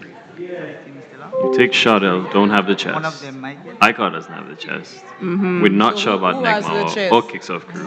We don't even know who has the chest at this point. There's 4 people who don't have it. Yes. I mean, We still have 3 we teams still have out. 3 teams left, and That means and you could any- be the last team to get here, and you can win. Maybe they could have had a 3-course That is meal. insane. Maybe if it was a matter they of speed, could have had we would have given first a place to Shardell, but 3-course meal. Yeah. that is insane because you see the speed that they came running inside of here. Maybe you and I could leave now. Oh yeah. Exactly. Kobe And we'll and take I, the we historian. and we can take Louise. And The we'll 3 of go us on can make a team. We'll take And we- Anthony too. Exactly. Anthony knows the shortcuts, right? Exactly. And everybody pass already, so we can catch just them. follow their steps. We should be back by 3. And we'll be back by 3. Exactly. Anyways, we'll make our own team next year. Yes. Next year, we'll make our own team. And I'll get a speedboat rental. You know, I'm We'll add so that- interested. we'll add that in I'm there. so Helicopter. Helicopter I had a ride. helicopter. Let me tell you. Updates. All right, everybody. So here at the Cultural Center, we have 2 teams here who are up in arms. Fairly We have disgruntled. 4 teams. Yes, 3 teams who are currently at the Cultural Center. We And have quite teams that are disgruntled. entering as we speak. It's chaotic. It's a lot of energy. And I just want to join the host. Teams would like to inform you that the other teams are still making their way to the final stop. If absolutely nobody gets the treasure, I will be planting it in the vicinity and allow all teams to go back and search for that treasure. Because we are not going to leave without one team becoming the winner. So do not leave, stay with us. We apologize if you did not understand the instructions or if it was not given clearly. However, we want to ensure that the treasure is taken to some group's home. So do not leave, stay with us. Back to our host. Wow. I mean, this has taken quite a Yeah, turn. many a I turn. mean, this is Many a turn. It is. I mean, this just adds so much drama It's exciting to it. for us. It's exciting for us. It is Because we certainly get less to- exciting because we for- get to sit down here and watch, and all of you at home, we get to sit down and watch them use up their gas and use all their knowledge and go all around the place and look for stuff. We just get to watch and laugh and learn from our historian. All right, so let's go back to our Zoom. Let's see who is still on the road. All right, are we able to see who's still on the road on the Zoom call? All right, let me see That's who are we able to talk Negmao, to. Taiwan, Mm-hmm. Ruggers, and I don't know who's. Yeah, let's see if we can talk to Ruggers right now. Ruggers, you there? Yes, are you there? We there? Ruggers, did you hear the little announcement? Yes, we heard it. Yes, we heard. How are we going to get it? Yeah, we heard that the treasure is waiting for us. Is waiting for. See, that's the mindset you have to have. Yeah, I mean, The treasure's waiting for them. It's literally. All right. I mean, they're right. They're right. It's extremely. Yes. All right, Carol here, but thank you so much, Ruggers. Yeah, Let's it's check. extremely plausible that they show up with it. All right, let's Somebody's check in moved. on another team. Somebody's moved. Yes. It's team who moved the clue. Okay, team who moved the clue. Now at the last stop, They've reached the last stop. Team Taiwan is out the car. Hi guys, yes we have. We're Yes. saying nothing. Okay. Confidential. I don't. Again, look, that could be that they've won it, or Oh, we're they- 5 for they're not- 5 on they're not- decoys. They're not letting us know. This is a very secretive bunch. This is terrifying. It is. This It is is. It is. I thought I was going to come here for a calm afternoon. No, right? no, this is the World Cup, the cricket, my heart and is then racing. the CPL. I left my None of this inhaler is- in the car. None of this is like worrying. this. None of this is like this, and everybody gets to watch it for Yeah. free. Don't even bother going to a CPL game. This is all of the Okay, sportsmanship. first of all, Okay. Sorry, Kobe. I Sorry, don't know Kobe. what you did with your 5 nights last week. Okay. Oh, I sorry. went Sorry. to every Sorry, game. Kobe. Sorry. Don't go to a CPL Sorry. game. All Have right. you? I've touched a nerve. Outrageous. I've touched a nerve. Outrageous advice. Okay. But this is extremely exciting. It is. And I mean, yeah, who knows? Who knows? Who knows? All right. So, I mean, we have one clue that's been pursued by everybody. It's just, what is that? Ruggers and Team Taiwan, who are at clue number 14, and we have one at clue number 17 right now. So I'll just read that for you. Looking over the hills, the obelisk was installed to commemorate the defeat of the formerly enslaved persons who had held Montfortune after taking the fort from the British. While the troops were British, what was the nationality of the regiment that took the fort in 1796? Look over the hills and find the monument. Interesting. So that's at the Mon. Montfortune, obelisk installed, commemorate the defeat of the formerly enslaved persons who had held Montfortune after taking the fort from the British. 1790. Yeah, I think now we need a little bit of help deciphering what that means. Louise, can you were help close. us? You were in the right area. So we're speaking of the Inniskilling Monument at Montfortune. Inniskilling Monument. Inniskilling Monument. So is that on the campus of Satha? Yes, right around that area. Okay. But interestingly, the regiment was not British or French, but it was an Irish regiment. So this Inniskilling regiment was Irish. This victory was in 1796, so we go way back before emancipation, and was one of the most celebrated because this victory was the beginning of the end of French military power in the Lesser Antilles.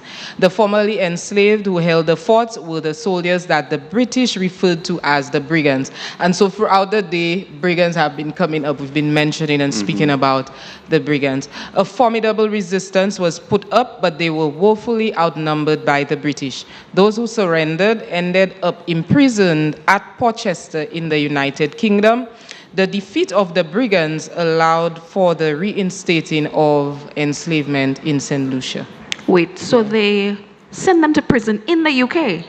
Yes. So they went to, yeah. They took slaves who rebelled against slavery and put them in prison in an entirely different continent. Didn't you say they were Irish?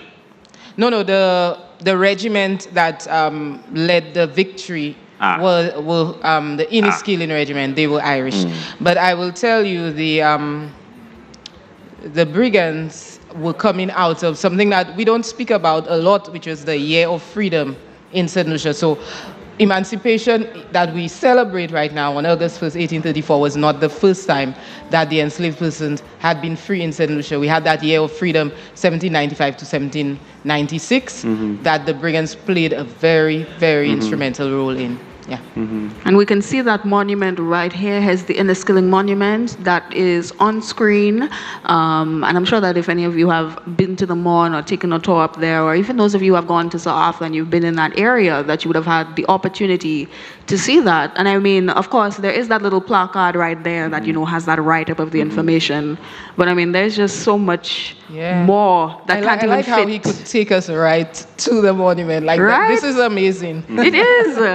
Right. I mean, and there's just, I mean, we talk a lot about emancipation, of course, 1834, the victory that we had, but there were so many people who fought before then, and up to that point, they weren't successful.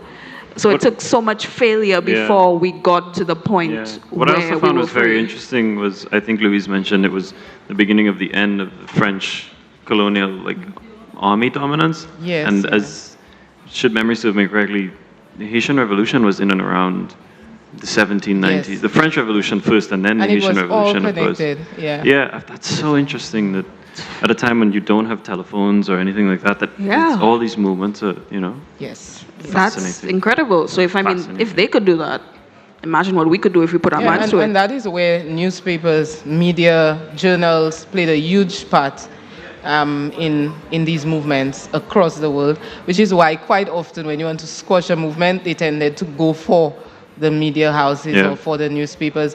So much so that there was a case in Saint Lucia right around 1796 where one of the newspapers had to move to Martinique. Wow. Because they were not safe here anymore because they stood with the brigands and with the who they call the French Republicans at the time. Oh, knowledge is power. Yeah. So let's take a quick look back at the Zoom. Let's see where some of our participants are right now. All right, we have another vehicle that is coming in to the Cultural Development Foundation's parking lot right there. Which vehicle is that? What team is that? What do you think? I have absolutely no idea. I don't know. I think, is that who moved the clue?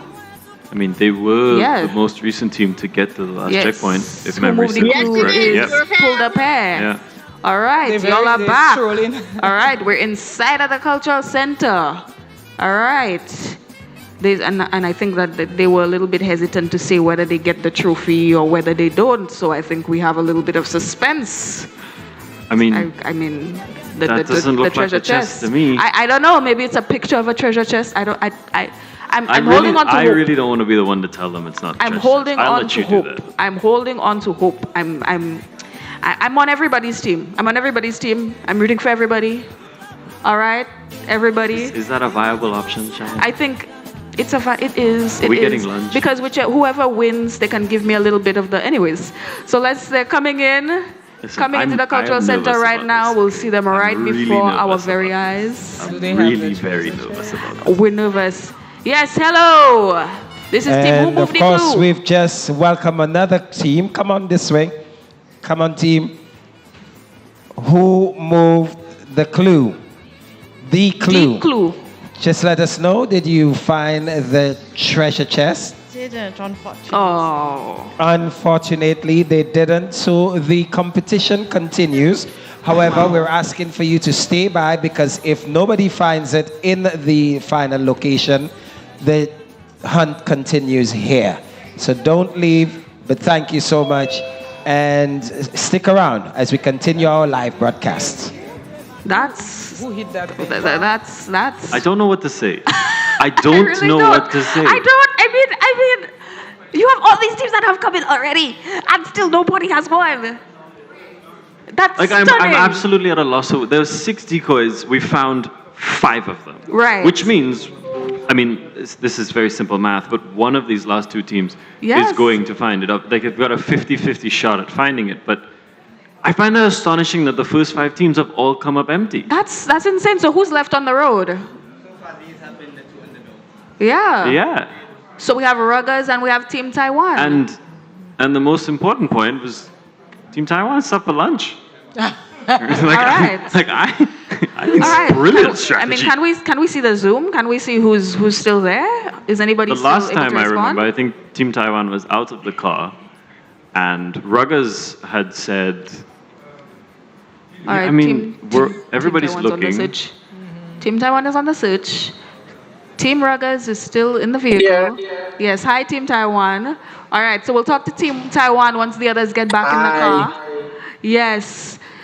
Team Ruggers, give us an update.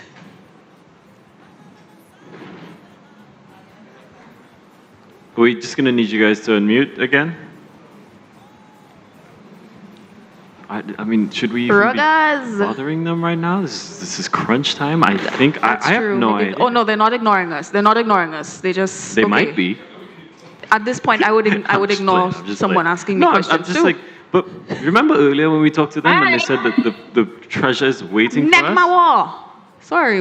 No, it's fine. Like, go Yes, ahead. Negmawa. I'm so discombobulated right now. Drink some water. Drink some water. This is you're not even drink from a drink. There's 'cause nothing in there. Colby's he's worrying on everybody's behalf right now. Anyways, let's talk to I see Team Taiwan has gotten back in the vehicle, but let's talk to Team Negmawa real quick. Krista, what's going on? Hi.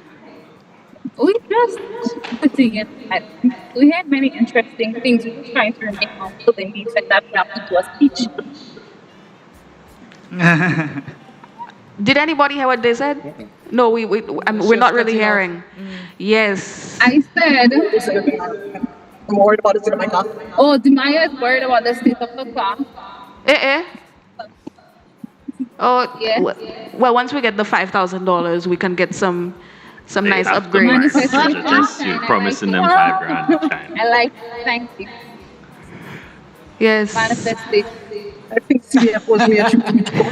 She said manifesting. All right, so we're in good spirits. Where are y'all right now, if you can disclose? We just come in the event that we need to make a speech in a few minutes, you know. Wow. Just remaining humble. Remaining calm? What does that mean? Just remaining humble in the event that we need to make a speech in the next few minutes. Okay. All right. Whatever that means. I see that. Well, I can it see either the means they background. found the treasure chest, Yeah. I mean, and they're arrogant about it. Which fair, if you found it. we don't know. We are not arrogant. I literally said that we are remaining humble. Humble. And then you said, in case we have to make a speech. In case. A vehicle of humble people. Humility. Yes. I mean, I can see the background, and I can see that. I mean, I think that's the Castries Harbor I'm seeing at the back. If I might be right, I might be wrong. I don't know, but thank you. Thank you so much, Team Negmawa. Now. Wait, hold on a minute. They've moved backwards. Wait, what's going on? What's going on? 1 second. Let's check on team. Let's check on Team Taiwan right now, because we have them on standby. Team Taiwan, are you there? Yes.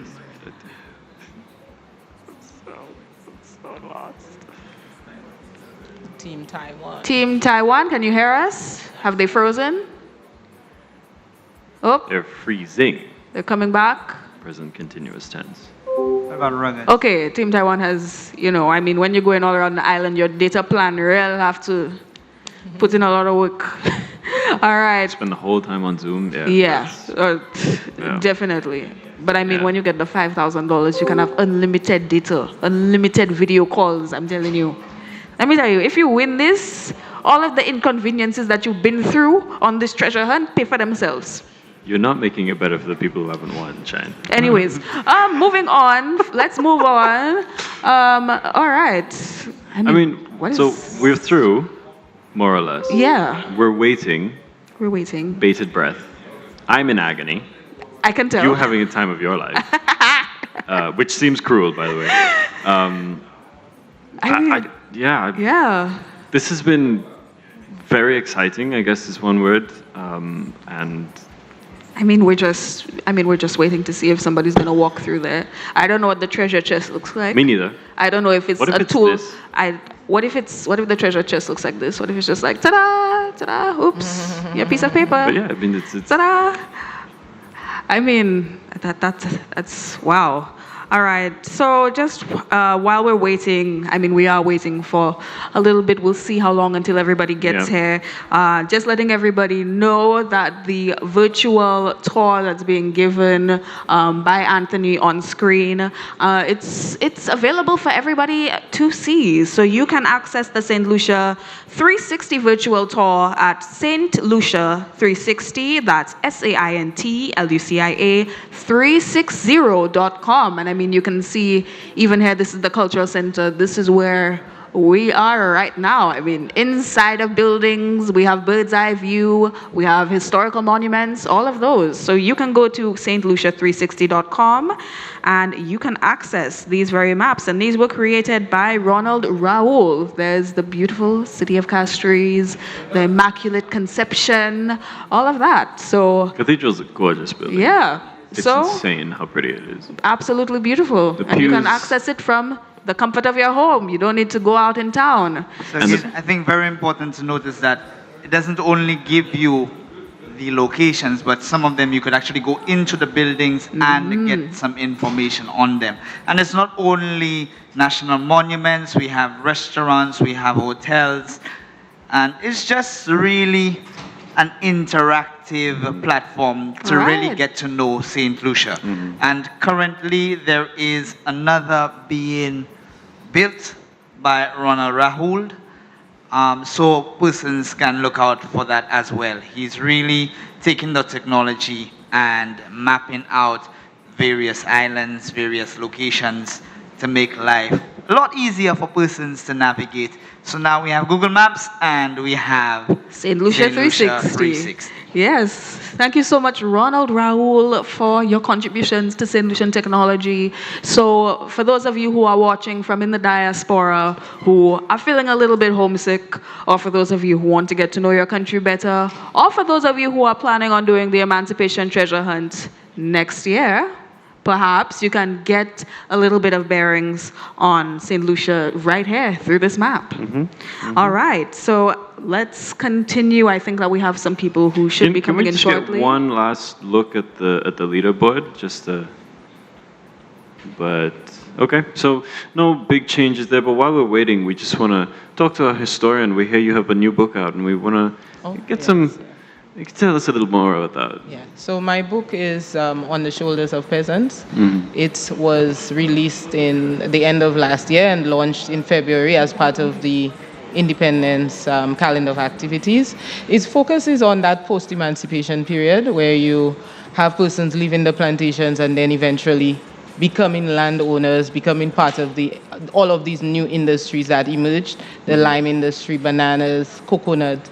And so I go through each of these industries and just look at how they navigated. How did they become landowners? What were the indigenous practices that were utilized? And so it's a combination of archival scans as well as oral history that I utilize to share that information. Yeah. And I'm just curious, because my father's doing something also, looking at history, but a much more recent time period. How do you go about finding information from the 1830s, 40s? Yeah. So we mostly the archives. A lot of my information actually came from the British National Archives. And so I spent two depressing months, but not depressing. It was exciting because as she said, we historians, we like to dig through paperwork and documents. So I spent 2 months in the British Archives. I spent many months also in the Saint Lucia National Archives. So a lot of this information from the 1800s and before we could get from these archives. Fortunately for historians in the British Caribbean, the British kept meticulous records of what happened. And on top of that, every 35 years, the confidential correspondence is released. Oh, really? So part of my research, I was able to look at the confidential correspondence of the colonial representatives to Britain at the time. And that gave a lot of insight because what was published in the newspaper was sometimes separate from what was being considered in that correspondence. So it was very interesting, actually.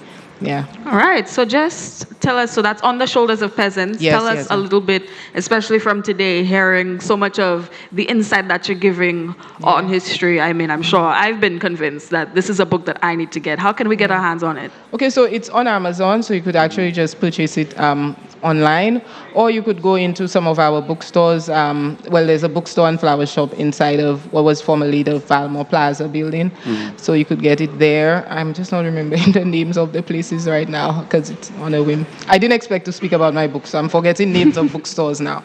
But yeah, so you could get it in that bookstore. There's also 2 locations in Vieux Fort, one at Gablewood South and one upstairs, the Plaza in Vieux Fort. There's a bookstore there where you could also get a copy of the book if you do not want to order it online. Or you could actually just come to me and I have books as well. Let me tell you, when we finish here, I'm coming straight to you. Okay. All right, so that's On the Shoulders of Peasants. By Miss Louise Mathray Seri. Yes. And that's a book that you need to get, St. Lucia. So everybody who's planning on doing the treasure hunt, this is the book that you need to get. You need to get this book. You need to get on St. Lucia 360. Also, you need to do a little bit of Creole to be prepared. Get the history of St. Lucia by The History of St. Lucia and DeVoe. Yeah. Ellis Hampson and DeVoe, who I believe is a relative of this one sitting right here. I believe so. Yes. All right. So we're learning a lot about St. Lucian history right now. Of course, sitting down at the comfort of wherever we are. But let's learn about those who are learning about St. Lucian history outside, on the road, getting it done. So Anthony, where are they? Right, so we have an interesting update unfolding. Team Negmawa apparently has charted their own course. Twice, apparently. Again. So they're still in the running for the treasure. Yes, as well as Team Ruggers and Team Taiwan. So the race is not over. We have lots to look out for. What? Team Negmawa is really just like That's the second time they've according done to their name, they're just off the beaten path. They're not following the roads. They're going through. They're carving their path to freedom. Now remember, they had to backtrack to go back to a point that they would have missed. So that allowed them to replot their course, and now I believe they are a lot closer to the treasure. Okay. So that's why they've been a little tight-lipped. Maybe so, because they're not telling us anything. They're just telling us. Still, remember that so far 4 teams have come in, teams have showed up and they've all empty-handed. gotten the decoy. So the 3 teams out in the field, it's still anybody's game. treasure to be had. Literally, It's anyone's game. And of course, as a reminder, if it is such a case that all of the teams Show up with a decoy. get the decoy or turn up empty-handed, Hold on. they will re-hide Isn't the that treasure. not possible? There's 6 decoys and 1 treasure. So Mhm. if everybody turns up, 6 people have a decoy, 1 person has to win this thing. Then the last person Unless that they was didn't supposed find to it, find it, period. they just can't find it. And they turn up, they don't even come up with a piece of paper, they just come up like this. Yeah. Then they would re-hide the treasure somewhere in the Barnard Hills, Yeah. Castries vicinity, and then they would have them try to find it. Again, I suppose, as a sort of a tiebreaker. Are they then going to put decoys again for that? Mm. Because Oh, I'd pay oh, for that. please. Oh, please. I would pay for that.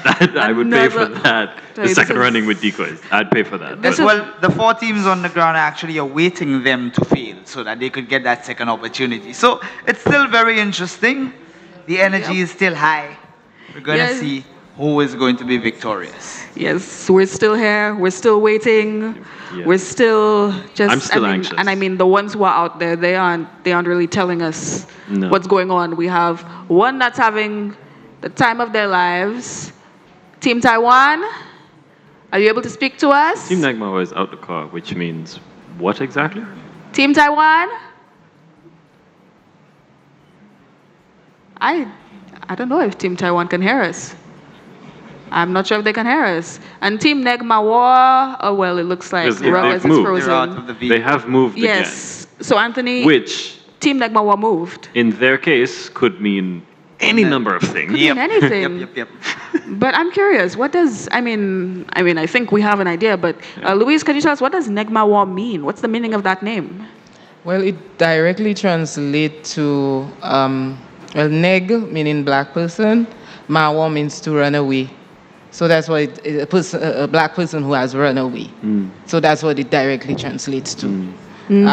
Because a lot of the, the group Negmawa is referencing the Maroons from Saint Lucia, who would have been defined as persons who escaped from enslavement and run away from the plantations and set up their settlements in parts of Saint Lucia. And earlier we spoke about which parts of Saint Lucia had some of these areas, like in canneries, and you had them even having fortifications and being part of the formation of the brigands. So they were a huge part of Saint Lucia history.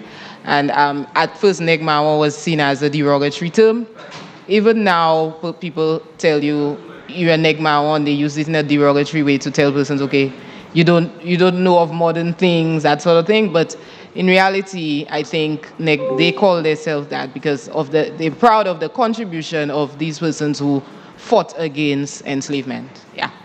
Wow, that's fascinating. It And I is. mean, I really hope that we move away from using that term as a derogatory thing.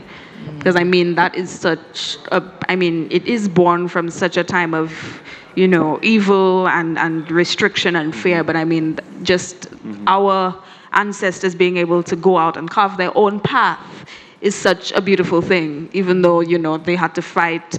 As you said, they would have been in the war with, was it the Irish Regiment? The Irish Regiment, remind They us? fought against them. Yeah. Yes, they fought against them. And even though that wasn't successful, we had people who were active actively fighting oppression. We had people who were fleeing from it and carved out their own little societies. And there's just so many different ways that they were able to resist that. And I mean, it's a beautiful thing, isn't it? Yeah, and I think it's one of the beautiful things about history is how it speaks to the use of language and how language is that was initially intended. For example, brigands. Brigands anywhere else means robbers, degenerates.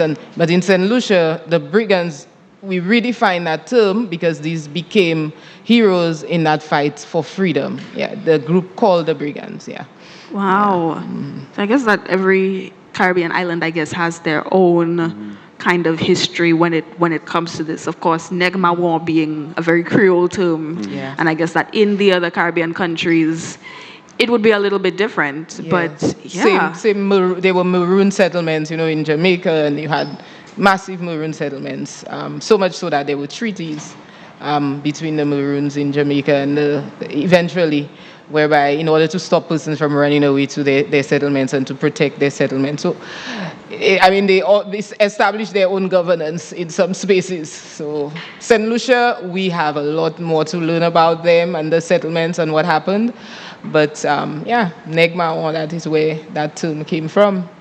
Yeah. All right, that's fascinating. So, I mean, it's really great that they named their team after that. So that is that's really just, I didn't mean it like that. I mean, they named the team after it because they recognize the history, you understand? You did, Chan. But also because they're going on their own path and they're breaking free from what was prescribed. We said go from 16 to 17. They said let's go from 15 to 17. Let's jump around. Let's do this. I mean, they're experiencing Saint Lucia better than all of us. Is somebody there on the Zoom? Has somebody joined? Ruggers, can you hear us? And more importantly, will you talk to us?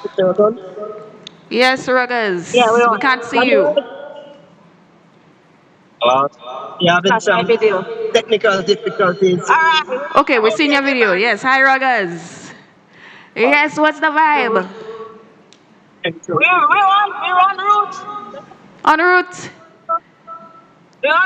Yeah, we close to the next station, we hope. The next station? So Ruggers is okay. Yeah. All right. So Ruggers still has... Oh, yes, that's right. They still have other stations to get to. They're not en route to CDF as yet, I don't think. Are you? Oh. Okay, they've muted their mic. They're done with us. They're done with us. They're done with us. They have their stuff to do. Oh, sorry. They've come back. Yes. Can you hear us? Well, yes, we can hear you again. Okay. All right. Good to hear you all. Team Taiwan, can you hear us?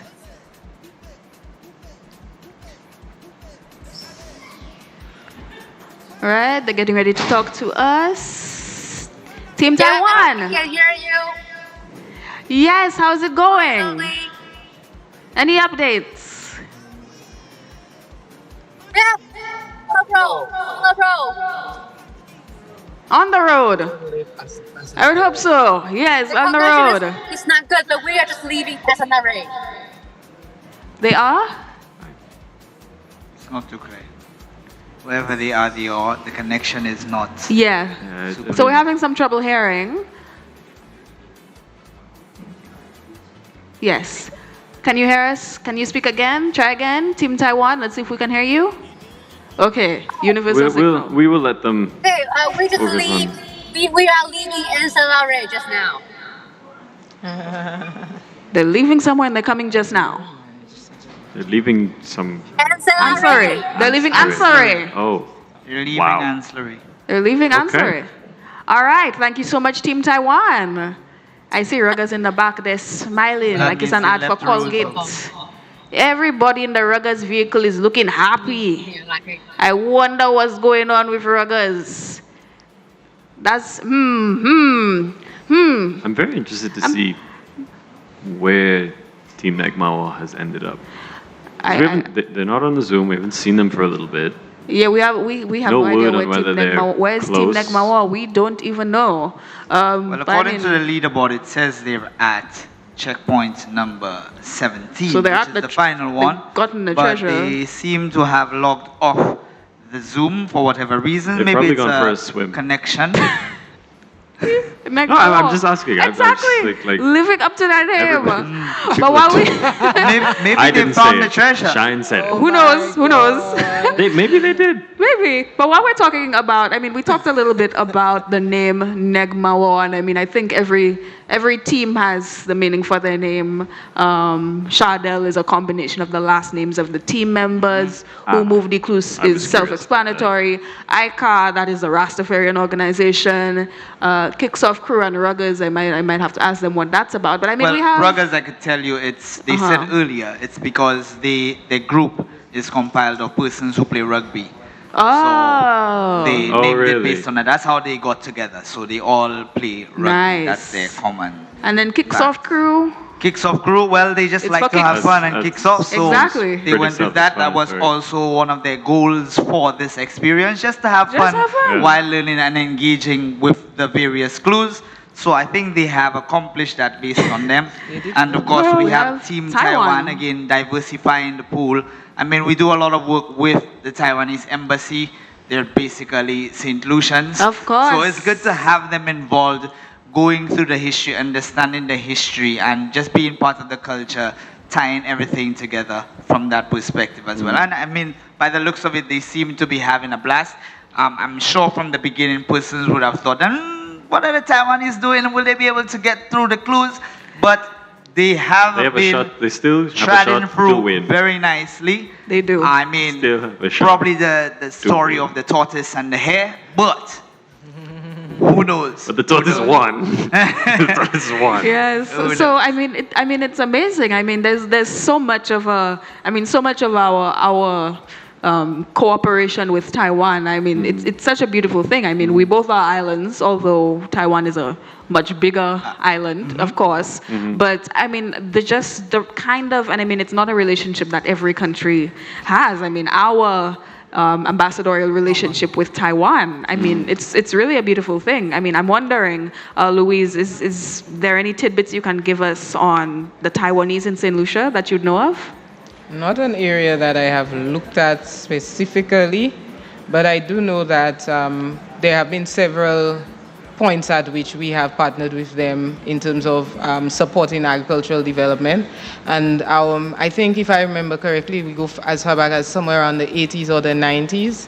There would have been an initial engagement with Taiwan, and you would have seen the establishment of areas such as the agricultural area in Boseju View Fort, where we would have seen also the introduction of new crops such as the downs, the large downs, and the wax apple. These things we did not have in St. Lucia prior to the Taiwanese coming and setting up. Wax apple? What? Yes, the experimental stations in what do you spaces know? like Viewfort and Union. Yeah. So we didn't So have they wax introduced apples. new. We did not have wax That's- apples before the Taiwanese. No, I we feel had like- Pom Damu, Right. which goes way back. Which I right, love. right. Because I feel like wax. I mean, us growing It up. feels like commonplace now. Wax apple is But like. no. I have a That's wax such a apple tree. solution thing. Those who are as old as me could remember maybe that we never had wax apple, or maybe older too can speak more to that and the introduction of some of these new crops. But Wow. yeah, I never it would have started out. thought There of was it a like time when that. you wouldn't get it except going into these stations where the Taiwanese had these crops, these experimental stations. So that's the only place you could get these crops at first. But now we have them all across the island. Yeah. That's so incredibly know that. interesting Yeah. because That's another. So we were talking about Yeah, no, research gaps. I would love someone that I'm interested. I can do everything, but I would love to go more into learning. You know, what crops were introduced by the Taiwanese, and is it a case that the crops were there before, but they were not able to survive as well, and so they were not as popular and widespread. So that's an area of research I would love to dive more into when I have the time. That's fantastic. And if you need somebody to, test the quality of the wax apples, and I would be willing to assist with that. as You would as offer well. yourself up. I would offer myself that. up. I can be like, You okay, martyr. this variety is Thank you very for your good. sacrifice. This one- You martyr. Thank you so much. Thank Science. you for your sacrifice. Yes, I mean, wax apple is like such a. I'm still in shock that it's I something like that was it. I brought prefer here. pomdamu, but wax Okay. apple's okay. All right, you prefer pomdamu? You really? Same. You prefer pomdamu to wax Yes, apple? yes, yeah. Ah, well, I guess I'm here on my own. Alrighty. So again, we are winding down a little bit, but of course, I think it's important that we, pay a little bit of respect to the people who have made this possible. I mean, we are here with a fully decked out technical team. I mean, we're following our participants. We're giving out these prizes. All of this. I mean, this is no small feat, is it? No. No. Not at all. And we certainly have a long list of sponsors to thank, including Jamari Gas Station, Massey Stores, Saint Lucia, Heineken. You wanted to make a point about Heineken? Yes, let me just make a point about Heineken. Heineken is sponsoring the Emancipation Treasure Hunt. But our drivers were not given Heineken before they were driving. You know why? Because you mustn't drink and drive. If they were drinking Heineken, it was Heineken Zero. You understand? I understand. We don't drink and drive. I understand. Anyways, continue. Anthony's Creative Designs, KFC, The Cell, and Saint Lucia Distillers. Saint Lucia Distillers. Again, for its historical value, not because we're drinking and driving. We never drink and drive. You know, the police officer came here this morning and he gave everybody a brief on the driving. Y'all are not going to do any nonsense on the road. This is a treasure hunt. Y'all are driving to get the prize. But we will drive safe. You understand?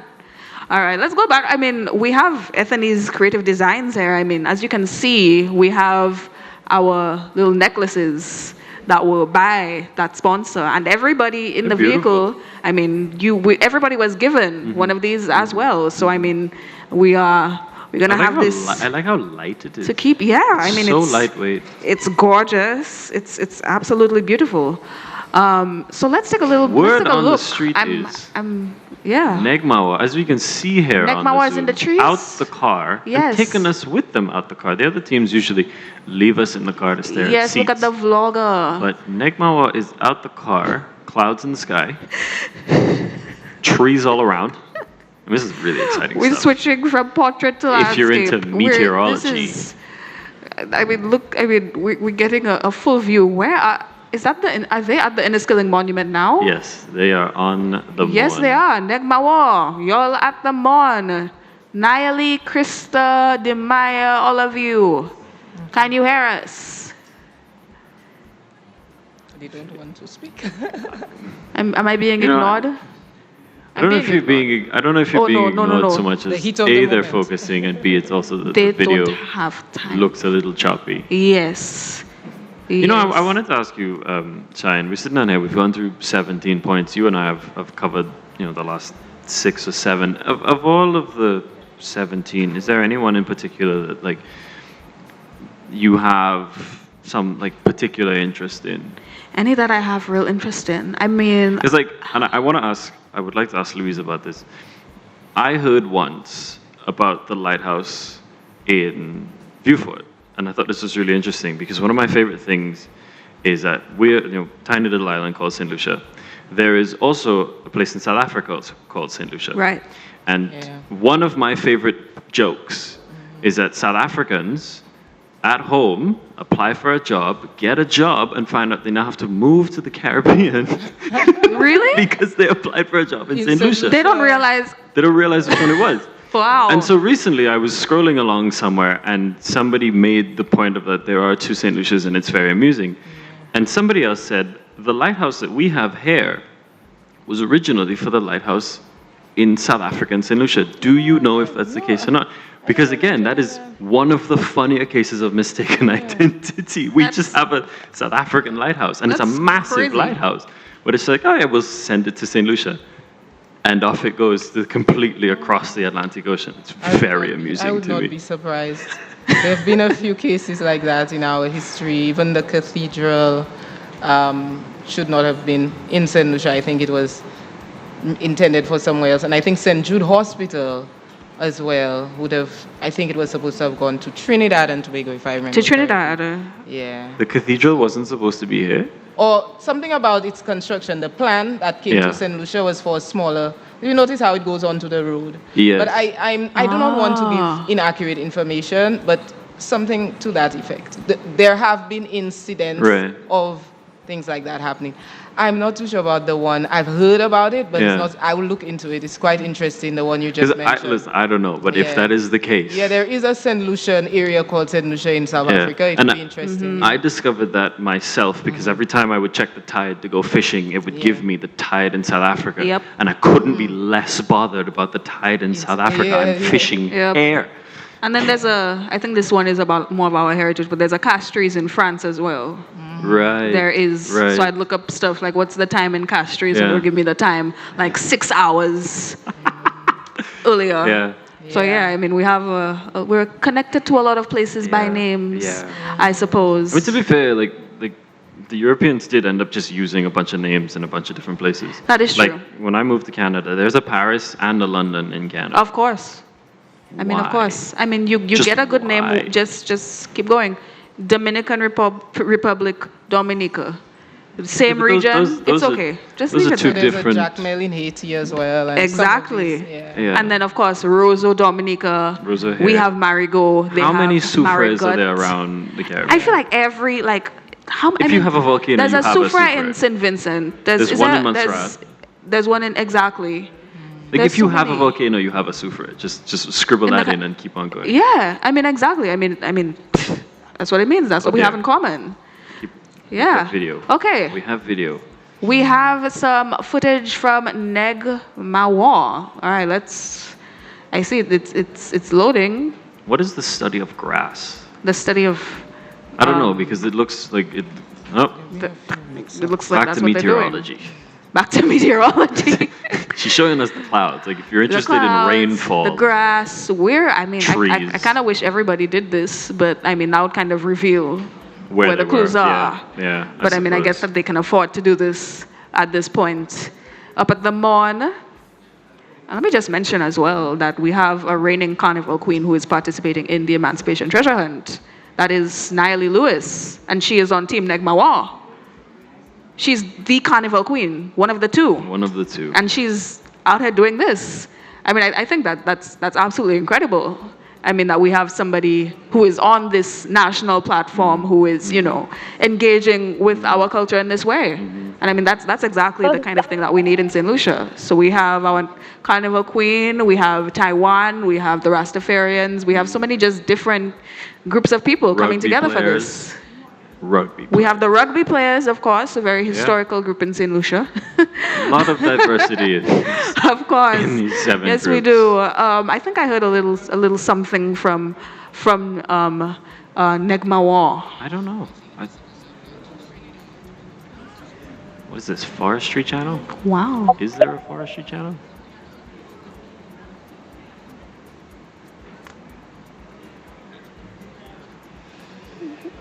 Wow. All right. I saw a little something there. I saw a face in a tree. I saw a face in a tree. All right. But I mean, we've been going for quite a while, haven't we? Mm-hmm. I mean, I'm sure we have all of the teams that are sitting there in the bleachers just watching. We have the final teams going forward. I think it's time that we get a little break. I would agree with that. I would agree with that. Yeah. So we're going to be taking a little break. We'll be back soon. And we will be maybe. We will be back soon. We'll see if there are any developments that happen. Stand by for the meteorology channel. Stand by for the Emancipation Treasure Hunt, brought to you by CDF. We'll be back soon.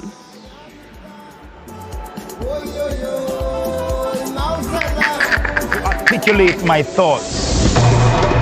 Enkindling our consciousness is about bringing an awareness to our past. As a people, it's important that we are aware of where we're coming from, who are our ancestors. Emancipation moi c'est pouvoir moi ni pour développer comme nation moi. Our forefathers were not merely passive recipients of emancipation. The story of their struggle must be told. I'm gonna stand up, take my people with me. Together we are going to a brand new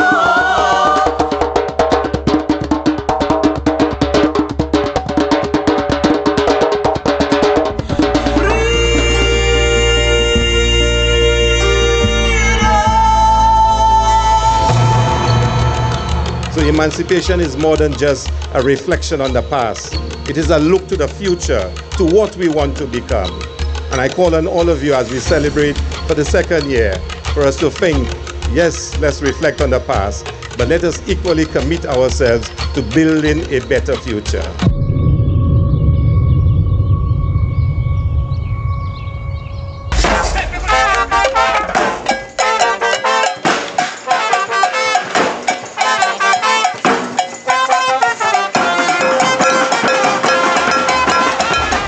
My mother, they whipped her because she cried about them whipping my father. She the slave, he the slave. Then I would arise at sun nearly rise, working away my life. You see, there's no time for storybooks where only stories are told. This is the time for reality. So let black history unfold. Teach them more about the slave trade and the slaying of their ancestors. They need to learn about their roots and culture and of their motherland, Africa. Let me hear somebody make some noise. It's Emancipation Day.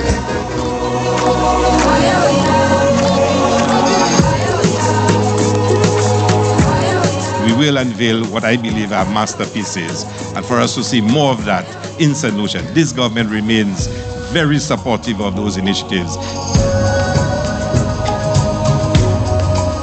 Emancipation is that safe haven for the soul. And in my imagination, I am the place that my soul goes to know itself.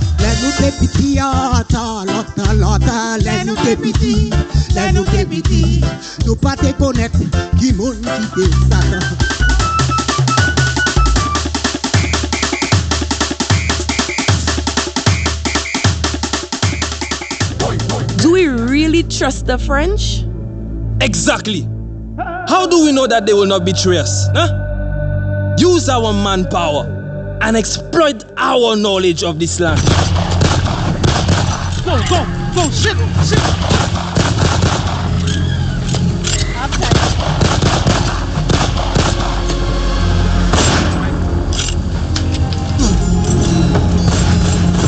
On this hill, the brigands defeated the British.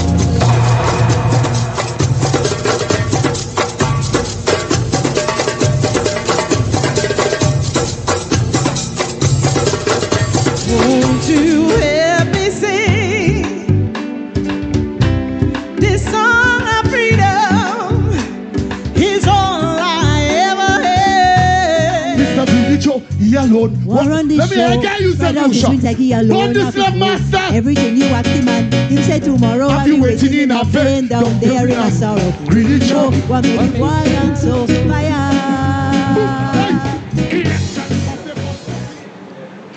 Welcome back, everybody, to the Emancipation Treasure Hunt brought to you by the Cultural Development Foundation. We have had quite a day from early in the morning, from sunrise, and throughout that time we have been given some very astute historical analysis by our resident historian, that is Miss Louise Mathre-Serrier.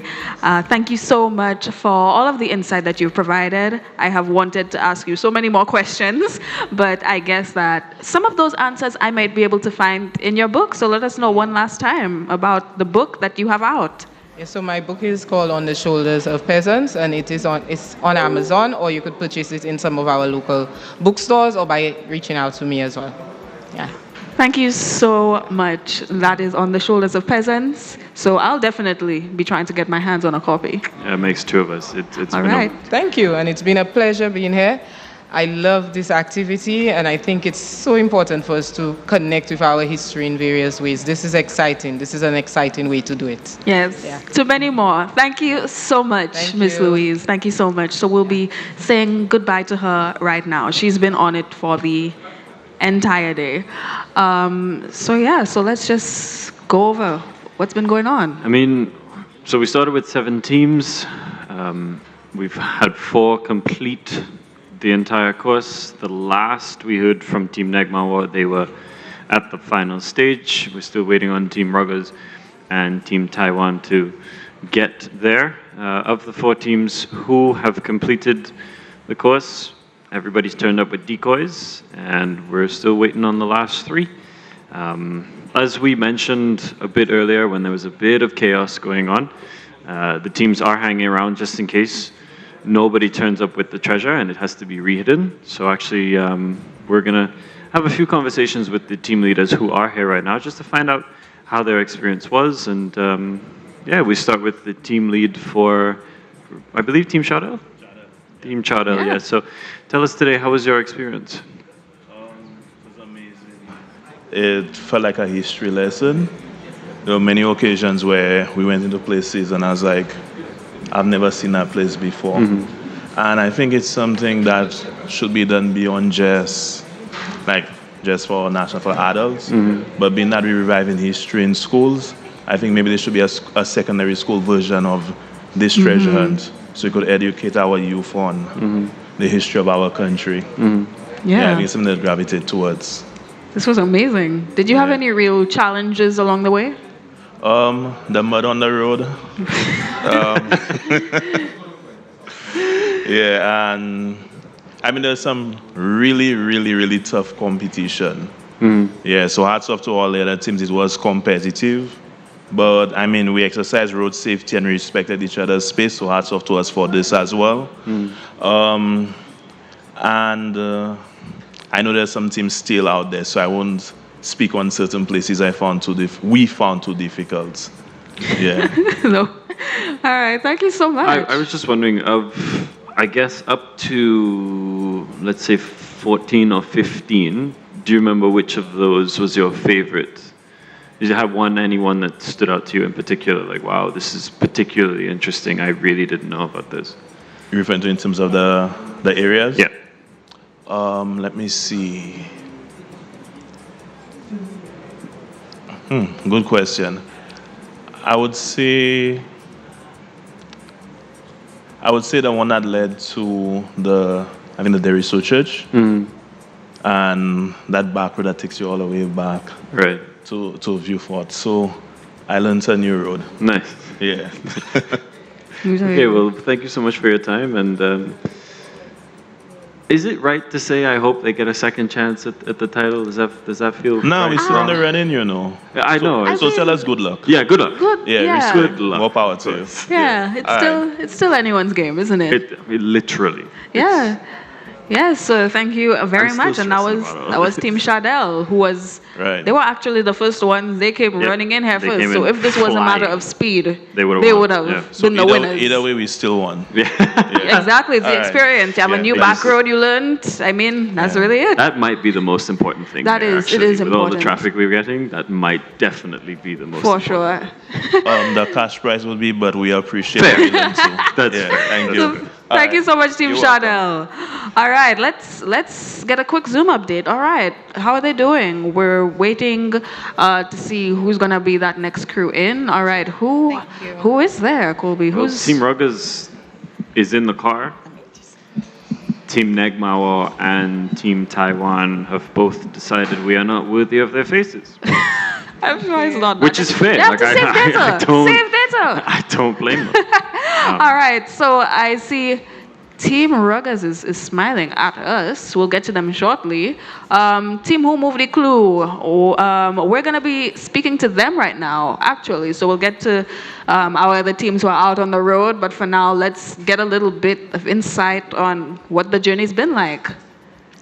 All right. The journey has been great. We had so much fun. We're a family, so it was a family group. Very nice. And there's so much more that we learned about each other today. So much more. allowing persons to speak their mind even more, being patient, breathing exercises so that you could get a clear head. That's what Breathing happened. exercises. Yes.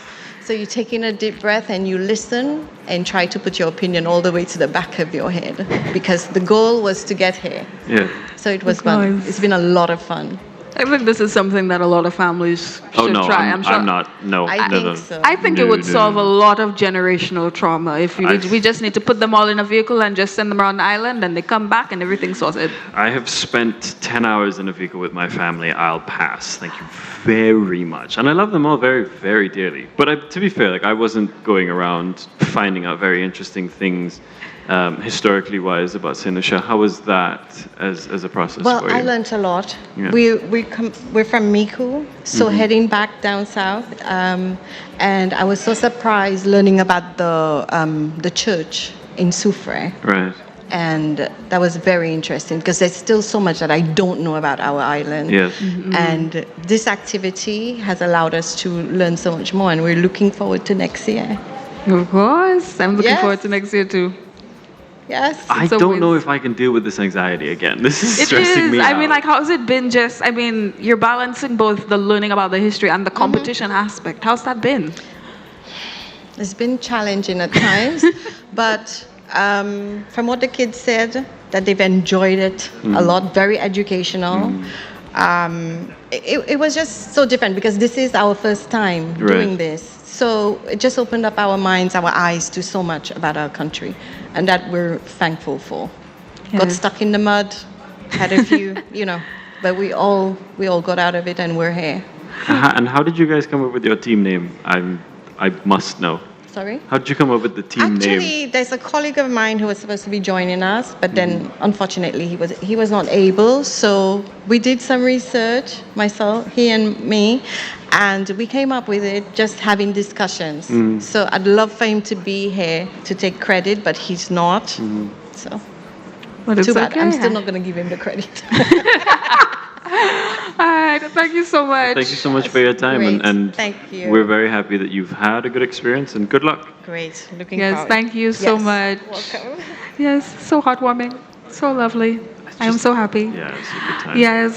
So let's see. I mean, who else is there? I No mean, movement on the leaderboard. There hasn't been much movement yet. We're still. This is so tense. It's It is. so tense. It is, and it's like when they finish in the vehicle, then it's like they're so tight-lipped. They don't tell us nothing. They would just say, "We got a decoy." They just like, it's a secret. It's a secret.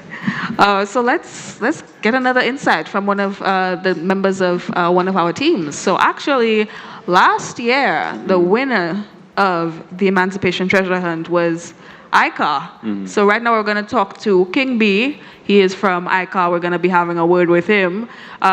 So yeah, afternoon. Just tell us, how's it been? Greetings. It was great. It was wonderful as usual. It was just a little more challenging this time, although they told us it was going to be.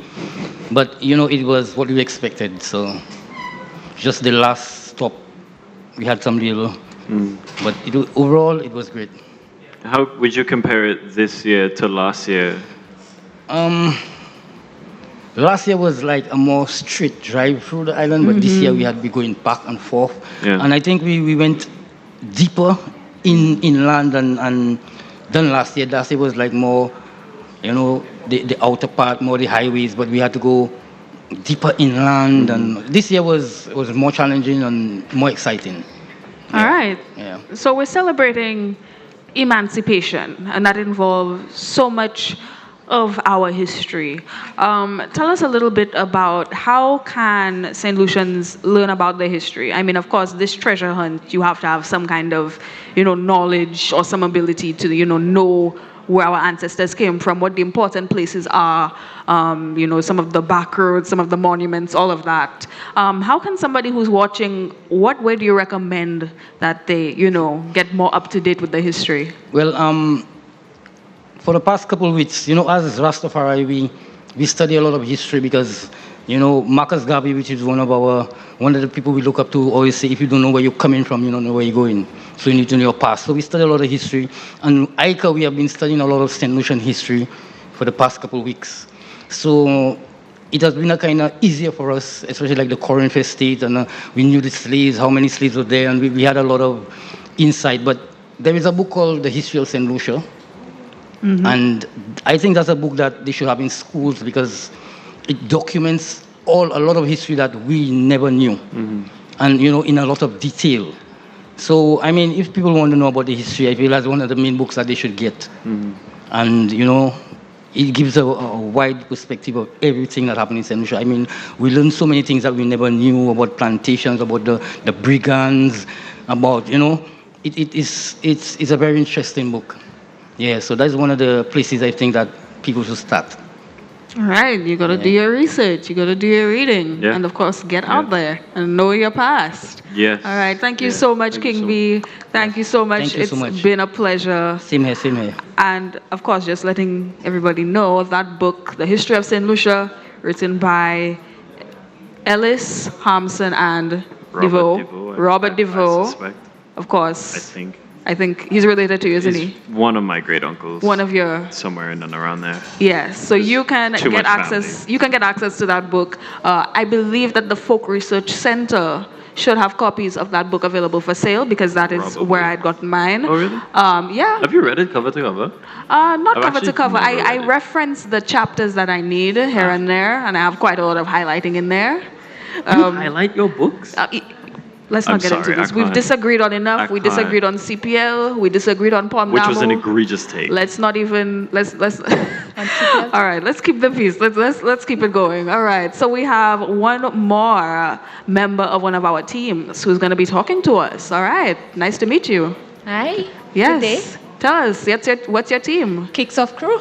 Kicks Off Crew, and you are? Benis Joseph from Kicks Off Crew. And how was your experience today? Oh, it was wonderful. Yeah. We had fun along the way.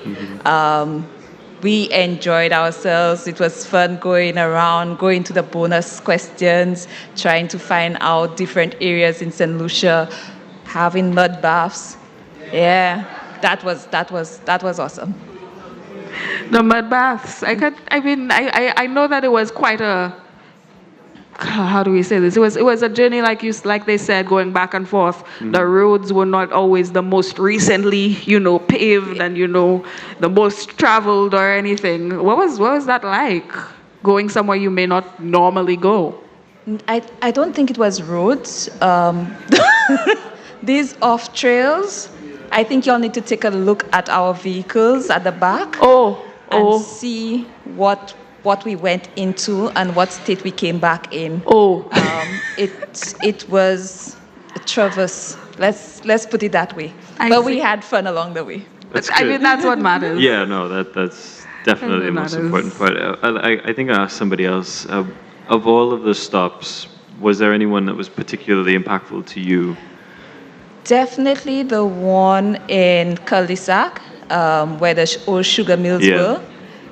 We actually thought we were going in the wrong direction because it was such a long way in. And I don't think any one of the members of our team knew that this existed. So, the clue was really well written, so we were able to get there, but we really didn't know that there was sugar mills at the back in that area. So that was a new discovery for us. As well as we did the bonus in Duga and getting to the Tree of Life. It was fun.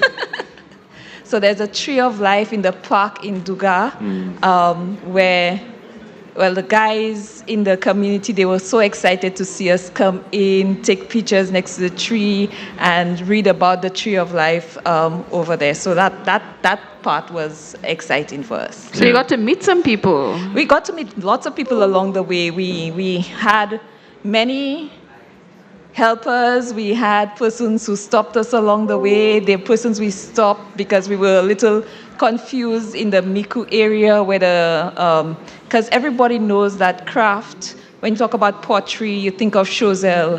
And then we're talking about pottery, and we're like, is the next stop Chosel? Are we going to skip Miku, Vieux Fort, and all these places to go to Chosel? And then when we asked questions along the way, we found out it was along the Chumasi area. So that was a really impactful area for us as well. So these are some of the areas that we really found interesting. Wow, I mean, that's fascinating. Because in studio here, I don't know if Shine knew, but I had no idea about the sugar mill in Cul-de-sac. It absolutely blew my mind. Yeah. And for us to discuss that it had closed down, in '72, which is 54 years. So definitely one of the points for me as well that stuck to me. So.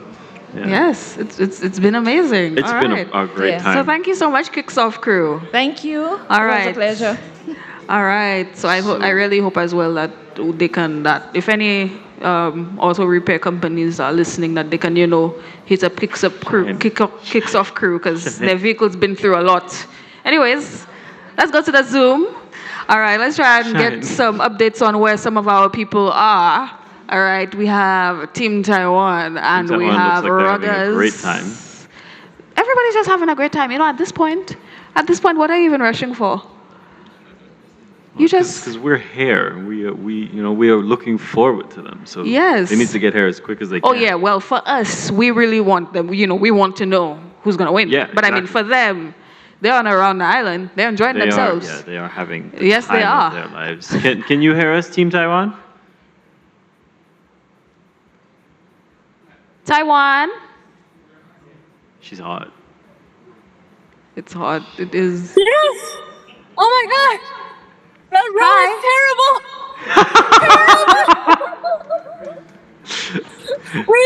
we should try a pickup instead of an SUV. Oh my gosh. Other than that, how is it going? We are surviving. Surviving. That's fair. It's my first time to go to this road. Like an ATV will take this road, but normally the car won't take this road. Yeah. Oh my goodness, where are we sending them? All the way into the water's edge. Right. 帮我看一下我的轮胎的状况。 Okay. 对，我就找不到任何地方我可以走。这个是very scary. I'm very proud of our driver. Shout out to our driver. Thank you to the driver. Y'all are also there in Roseau. Roseau, wow. So they're probably okay. Oh my God. That clue. Probably in a part of Roseau I've never been. Oh my goodness, what's happening? Y'all are scaring me. What's happening? Okay. I'm actually scared. I see the man, the guy in the green shirt. Okay. I have been anxious this whole time. Oh my gosh. Well, they see the marshal now. Okay, so I think they'll be taken care of. I think. All right. Thank you, Team We wish Taiwan. you the best of luck. Thank you. My goodness. Negma was back in the car. Y'all. Team Negma. Okay, never mind. Okay. Team Negma. Y'all there? Okay, the smile up here. Okay, I see a serious face. I was like, okay. Told you, I know when somebody's not okay. Hello. Y'all in, where's that? How in the are city we? of Castries? Yeah. We The just got smile. gas. You went to get gas. Fair. All right. We went to get gas. Of course. I mean. Yes, that's it. That's it? Again, we're remaining We did tight-lipped. try. We tried the one, but not able to secure the price. Get it back to God. Oh. So we'll see you soon. All right. See, that's why I'm staying home. Y'all have been very entertaining to watch and follow. I will say that. Bring back the meteorology channel. All right. Thank you, Team Negmawa. All right. And by the way, I mean, she did say that she needed to go and get some gas. But again, let me just mention one of our sponsors is Jean-Marie Gas Station. So if you're in the Castries area and you need gas, that's the sponsor you can check. Is that where you go for gas? Jean-Marie Gas Station, that's our sponsor. Is that where you go for gas? Why are you asking me where I go for gas? I'm telling you the sponsor. All of our viewers should be going to Jean Marie gas station. You don't patronize the sponsor? Fuck, I don't have a vehicle, Colby. Well, then answer me that question. I don't have a vehicle. I don't have a vehicle. If I did the Emancipation Treasure Hunt, I would have to. You know, next year. I feel like Shine and I are not getting along anymore. Next year, after I do my Emancipation Treasure Hunt on speedboat, I'm going to start an Emancipation Treasure Hunt for pedestrians, people with no ride. We will do it on a weekday. Are you going to make them walk a muddy road? Okay, I changed my mind. Okay, we'll be doing part walking, right? Okay. And then we will use the Saint Lucian bus system. You understand? That's how we will do it around the island. Do you plan to start at the beginning of the weekend and end at the end of the weekend? No. We'll figure out the logistics. You and I will have a meeting for the logistics. You and I? Yeah. You're my first shareholder. I drive. Good for you. Anyways, so those of us pedestrians, just look out for that. Anyways, back to the treasure hunt at hand that's going on right now. Ruggers, can you hear us? Ruggers. Tight-lipped, bright-eyed, and bushy. Yes, Ruggers. What's going on? Yeah. Good stuff. The treasure where? I don't know. Check out. Where?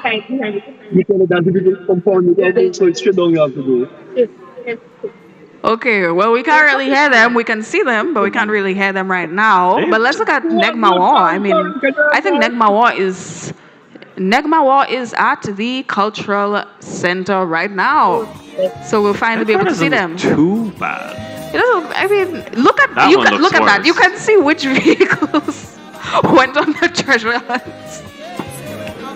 You can look at the wheels and look at the bottom of the vehicle and see the amount of mud. Yeah. And you can tell. I think Negmawa might have also stopped at a car wash because it's just the wheels that are dirty. I mean, yeah. I mean, the rest of it's clean. I mean, yeah. I mean, I feel like they they've wash been through. Cars at gas stations. I mean, I don't know. Maybe I know they do the windscreen thing. But yeah, they do the windscreen thing. I don't know. They wash cars at gas stations. No, but I mean, they have been through a lot of different weather situations. That's true. I mean, they've seen every climatic subzone in this small island, if such a thing exists. Yeah, they did make that point.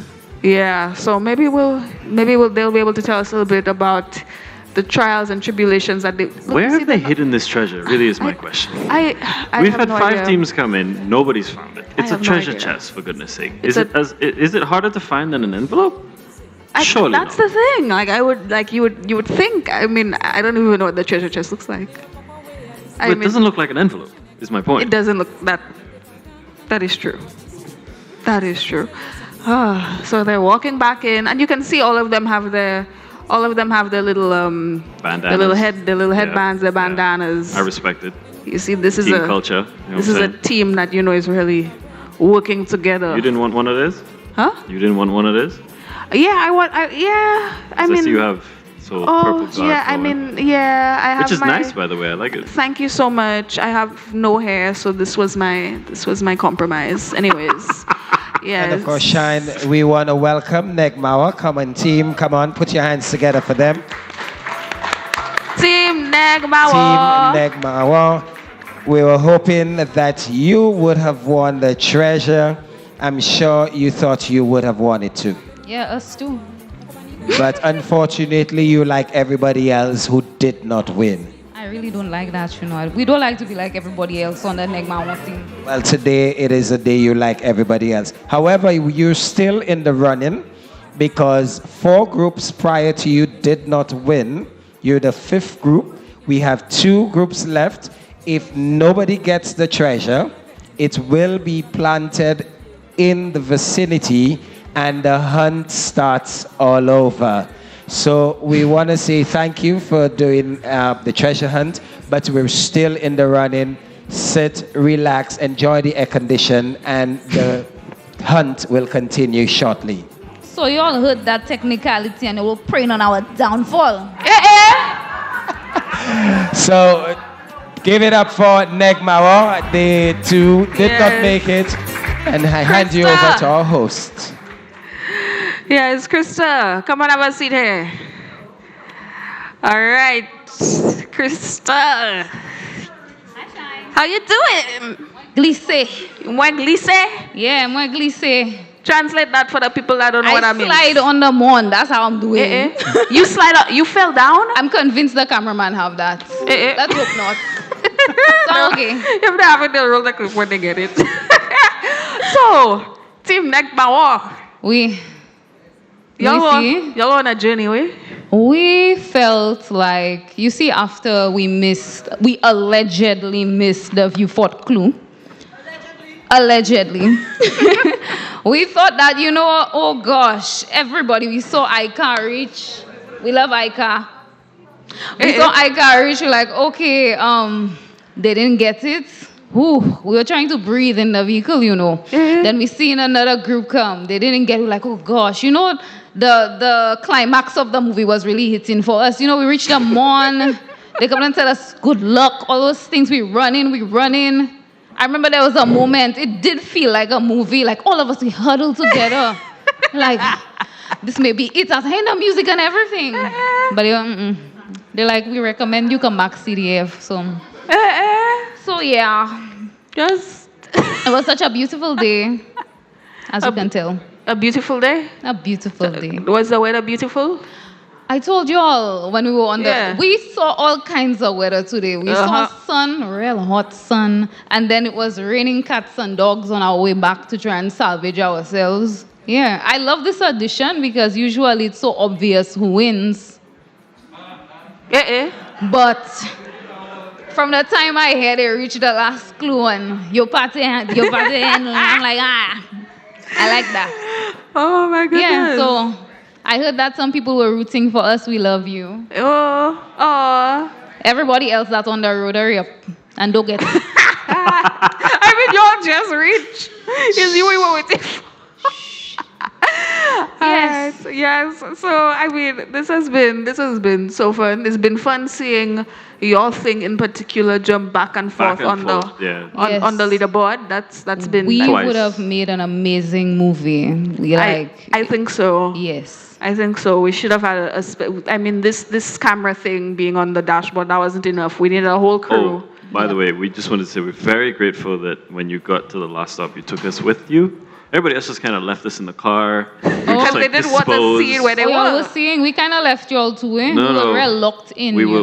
We saw the clouds, so much grass. We saw many a tree, so thank you for that. You all saw that. You might have captured yourself falling, which is on you. I did actually. If you did that, that's your fault. I did, yeah. My phone took the labu. Yeah. I did. We'll get that. I'm safe though. We'll get that. That is good. That is very good. In terms of, you've done all the stops. Was there anyone in particular that was really historically fascinating for you? Historically fascinating?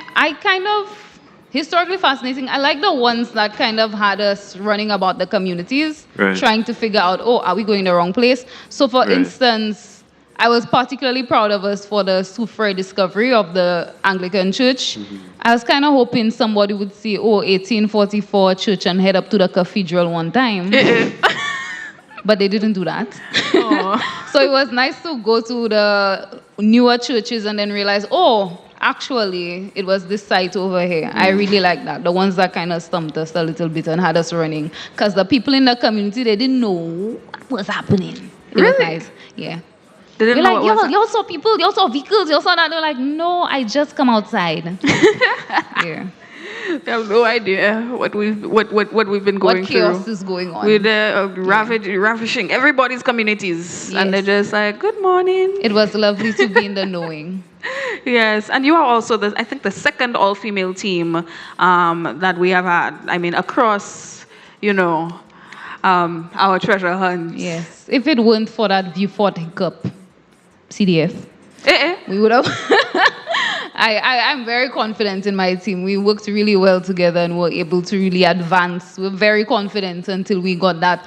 Negma, it seems you have missed the clue in View Fort. You need to head back. I'm like, oh gosh, we're contemplating that signature, But it's okay. Thank you so much, Krista. And thank you so much, Team Negma. So yes, we're just awaiting. Yeah. I think another two teams how long will we be waiting? Last year, actually, last year during the treasure hunt, actually, when one of the vehicles that I was in, that was a case of the first person to get there is the winner, period. So when everybody else found out, oh, ICA is there already, they just stopped looking for the clues. They just didn't even bother. They just went back to CDF. But this year is like you have to stay on. You have to stay on lock. I do get it. Yeah. Gas prices these days, you can't just drive around for no reason.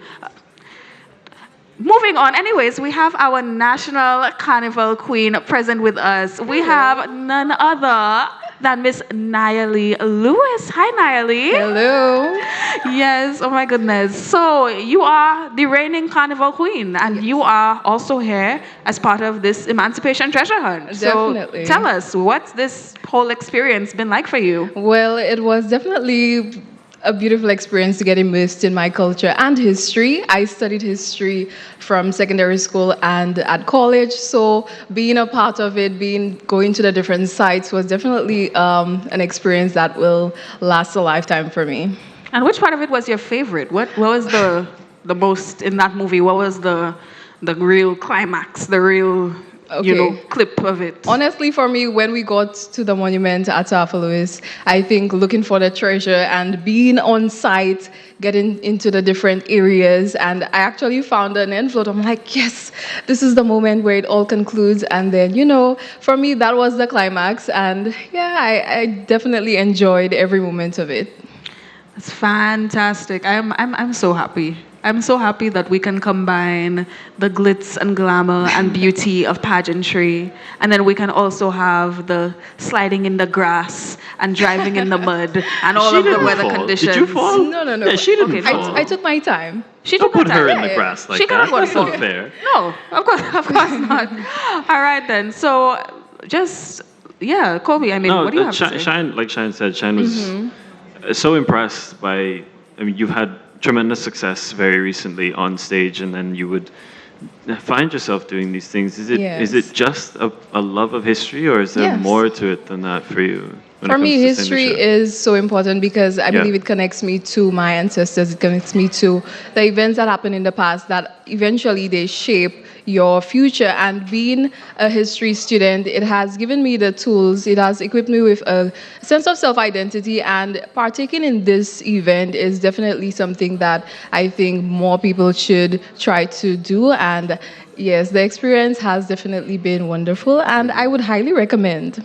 Would you do it again next year? Oh, definitely. Yeah? Did you do it last year as well? No, this is my first time. Wow. I didn't even know that it went on last year, but I'm so happy. Two of us. Yeah. Oh, I'm so happy that I'm here, and so moving forward, I want to participate again. Yeah, and there's so many stops this year. We're talking 17. Yes. Did you have? Again, I think I asked your captain in terms of historical fascination. With one point, is there anyone that was particular? I would say when we went to the area that is next to the CPJ Fresh Market, being near the old sugar mill. Yeah. I think for me, seeing the remnants of that place was definitely a beautiful thing, because seeing where I guess the past connects to the present with the hunt, I think it's definitely a connection for me that I definitely want to revisit and learn more about that as well. Yeah, no, it was. I've said it. This is the biggest one for me as well, because it's such a shock that it was 50 years ago we're still producing sugar at that rate. Yes, I think, everybody's learned something, but I would imagine y'all being able to go there and see it and go through that journey. That cemented everything. It was a long journey, but it was worth it. You guys left at 6:30 in the morning? Yes, and I got up after 3 a.m. so that I could come up here and partake in this treasure. That's dedication. We haven't been through anything. We've just been sitting here. I was asleep for half an afternoon. That's it. All right. Thank you so much, Miss Nayeli Lewis, our reigning National Carnival Queen. Thank you so much. Yes. So, There's movement. Yeah. Oh. There is movement. Oh, there has been movement. Ruggers has moved up a step. Yes, Ruggers is now at checkpoint number 16, and Team Taiwan. If memory serves me correct, that is cul-de-sac, is it not? Is that at cul-de-sac? Ruggers, I think it's cul-de-sac. Ruggers? I think. Perhaps. I think so. So yes, Team Taiwan is still, they're the ones that are just, Team Taiwan is just vibing. I mean, to be fair, like, the way they were talking about that car ride, who knows? Who knows? I mean, knows? I was scared. I was wondering if this was about to turn into like a different kind of movie. I mean, Krista's talking about the music and the climax. I was wondering if this is going to turn into a horror Jaws movie. Because I mean, the way that they were going, I was like, oh my goodness, what's going on? Man in the green shirt was... I was just like, it was... wow. So, yeah, I mean... Look, they are back. Oh, hi, Team Taiwan. Team Taiwan.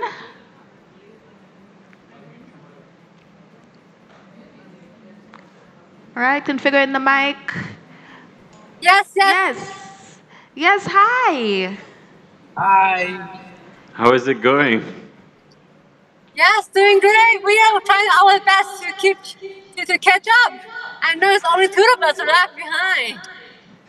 Yeah, I mean, nobody's won yet. You still have a chance to win. You can still win. I can't believe nobody's won yet. I'm sorry. I mean, stay strong.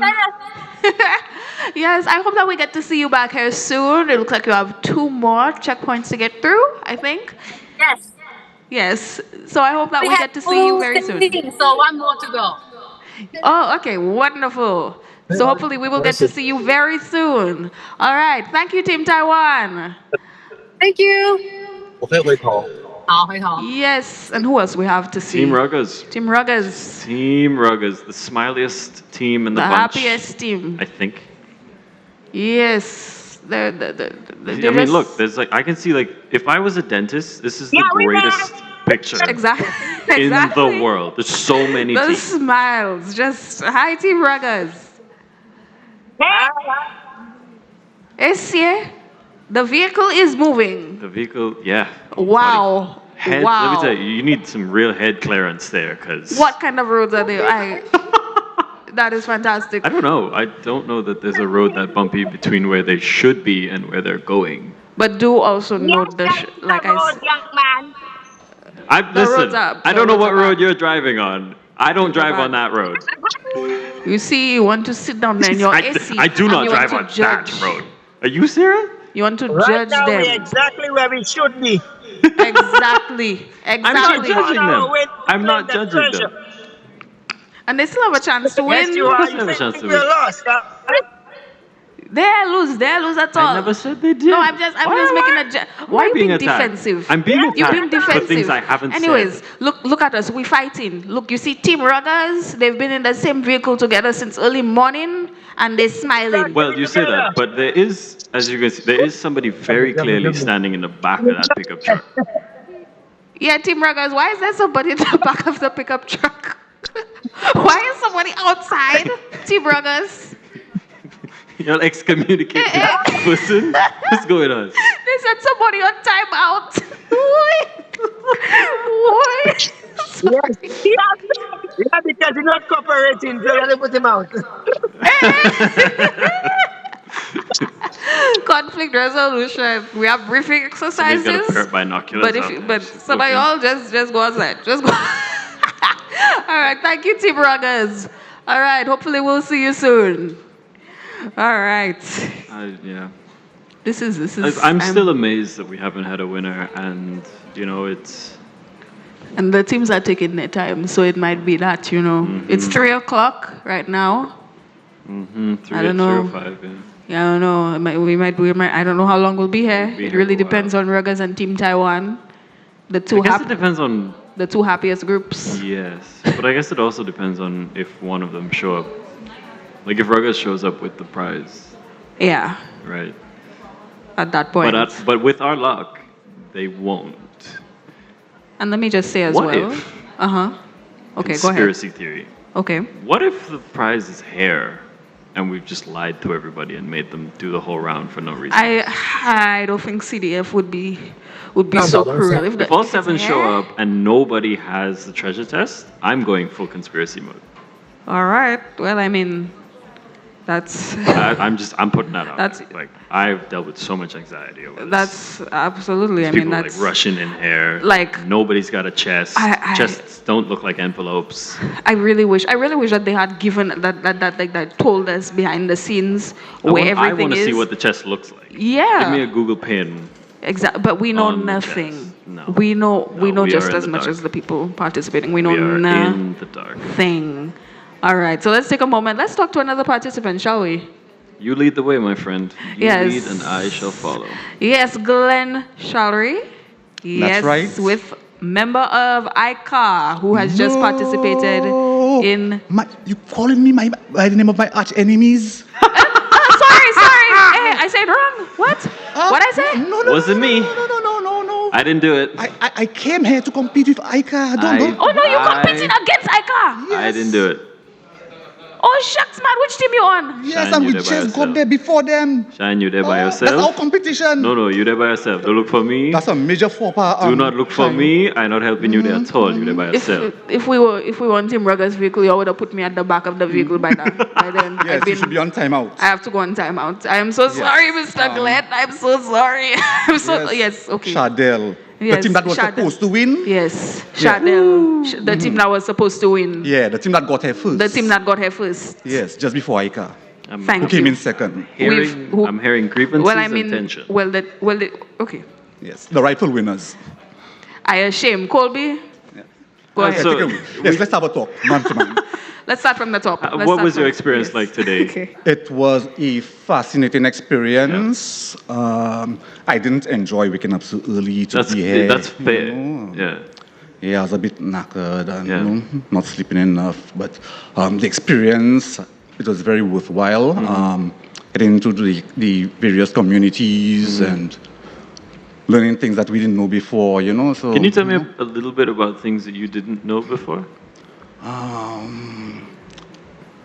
Particularly like when we were coming up, like in Kulisak and Ruzu and but we had knowledgeable people, so we did not use AI to get any of our answers. We did it fairly.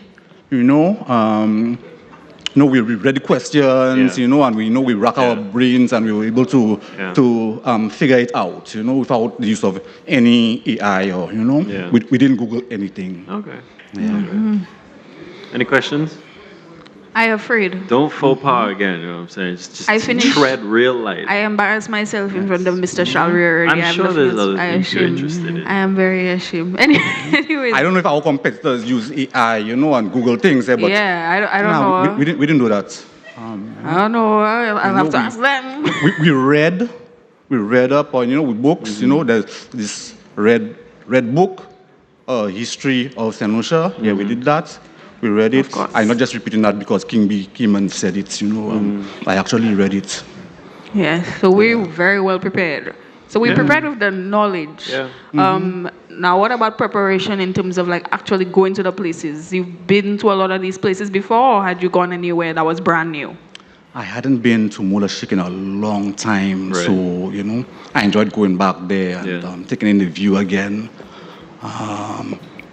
It was a bit of a run around in Vieux-Fort, going from being so close to Mulashik and then going to the hospitals, the old hospital site, and then coming up to Mulashik again, But it was tiring, but very rewarding at the end. I can imagine. Very tiring. Yeah. But yes. I mean, what time did you get out of bed this morning? I didn't go to bed. You're doing this on no sleep? No sleep. You, sir? Practically, With no search and AI. Just his brain on no sleep. You see that? You have my respect. Full whatever respect. It's worth. Yes. I should have your job too. You want to come and sit here? I'm fine with me. No, but Yeah. Thank you, Mr. Glenn Shallery. Thank you for your time. It's a pleasure. I hope you forgive me. That's all right. Okay. You're shining, you're my hero. Okay. All right. Thank you so much. All right, you take care. Yes. All right then. I find so interesting again and again and again the cul-de-sac keeps coming up. And maybe it's just for me because at least for what I sat through, that was the most interesting thing. But I do think it's interesting that it's been 5 decades and still, just 5 decades ago, we were still almost mass producing sugar. Yeah, I mean, we talk about emancipation like it was like, 1834 and that was it. But I mean, there was so many things that were from that era that are continuing. I mean, that's fascinating. And in fact, I think I had heard in the news just either this year or a couple of years ago, that Code Noir that Louise was talking about, that tool that was used to oppress the enslaved, that was actually only repealed by the French this century. So I heard it. It's just been a dormant law that has been there. It's terrifying. Right. I mean, these things have just been there for so long. And I mean, I guess this has really been eye-opening, hasn't it? All right. So let's have another conversation with one of those people who has gone through that very long trek. This is Gideon from ICA. And give thanks and praise. I have, yes? I said give thanks and praise. Yes, of course. All right. I've gotten the name right. No more faux pas. All right. So tell us, how's it been?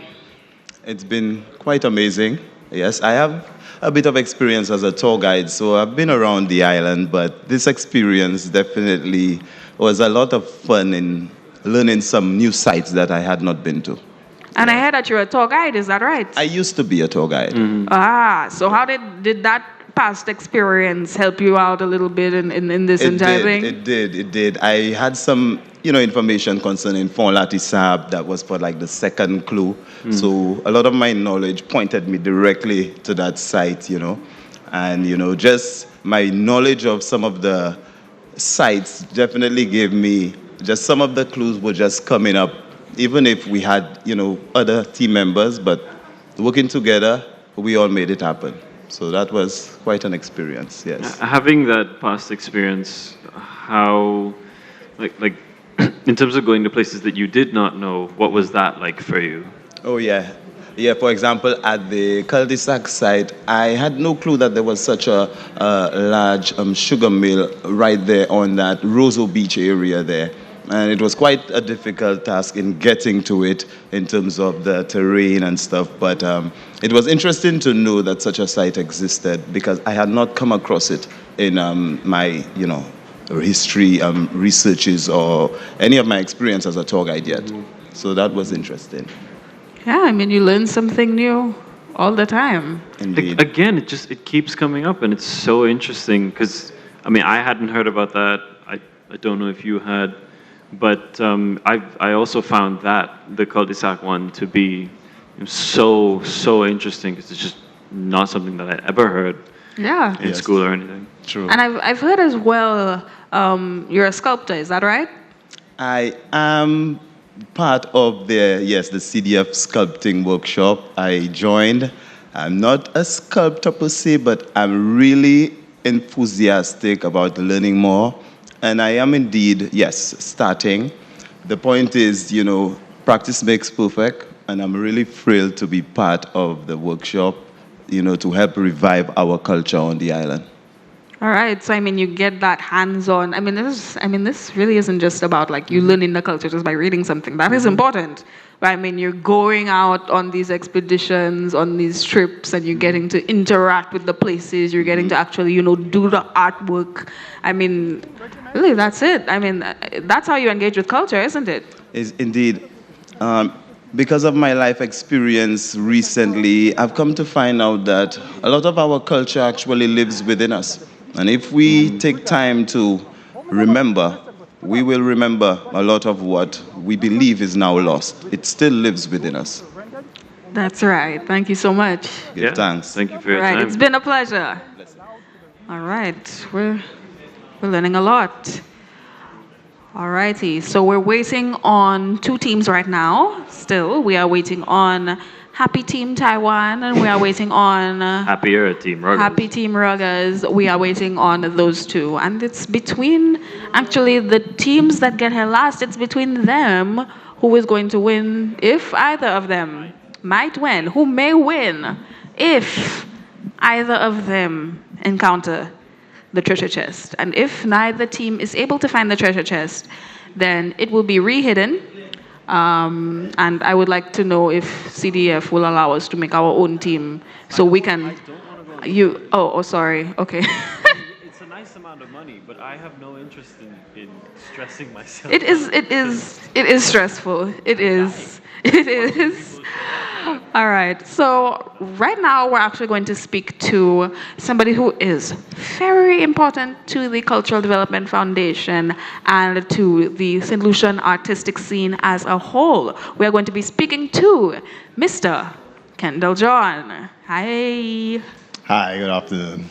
It's been a long day, hasn't it? It has been. Yes, been up from 4 in the morning, so yes, making sure that we get here on time and everything goes smoothly. And I must say it's been quite a ride so far, and I can see that the different participants have enjoyed themselves, even though we're kind of at the end there, and it's a nail biter, but I'm sure it'll all work out at the end.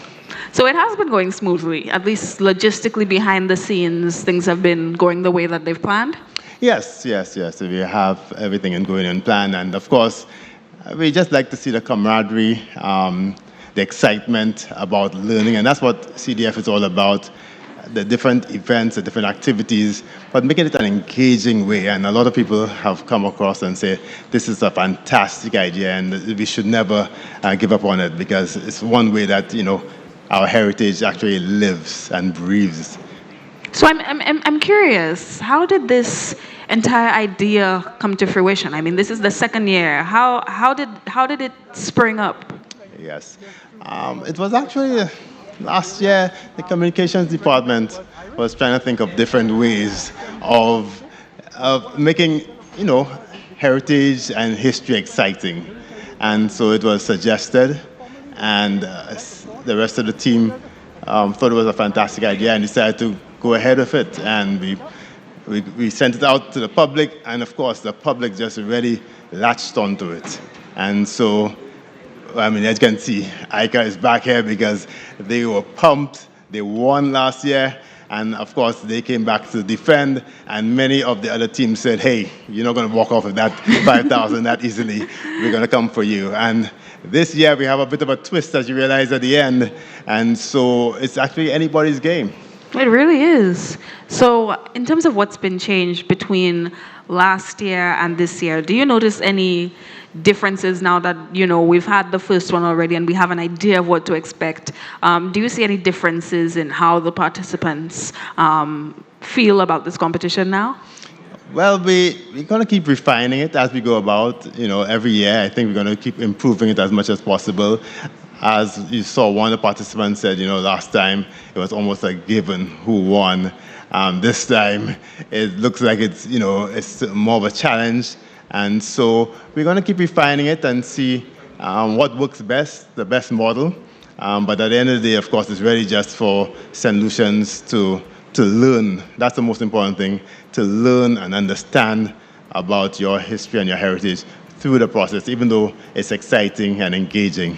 But it's, some way that, we all benefit. I see, wow, the team. We've seen that we're down to the last couple teams here, and I'd like to speak about Team Taiwan. It'll be interesting because it was through discussion with them. They do Spotlight Taiwan, where it's really about, we've been using them for wood carving and culture. And it's through discussion with them, we invited them to participate in this treasure hunt. And here we are. They're excited and they're learning so much about Saint Lucia. And that's what these kind of experiences are supposed to do.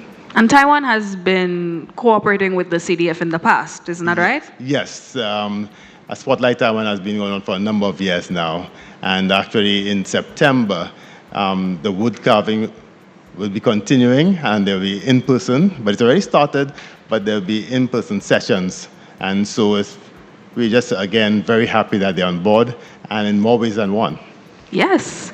So we're in glad terms that of- they're spearheading and they're also participating. Yeah, no, I was just, in terms of the treasure hunt, I was just wondering, how did you guys this year go about choosing, because it's 17 different stops, how did you go about choosing those, and what goes into, because I'm sure you probably started on looking at next year as well.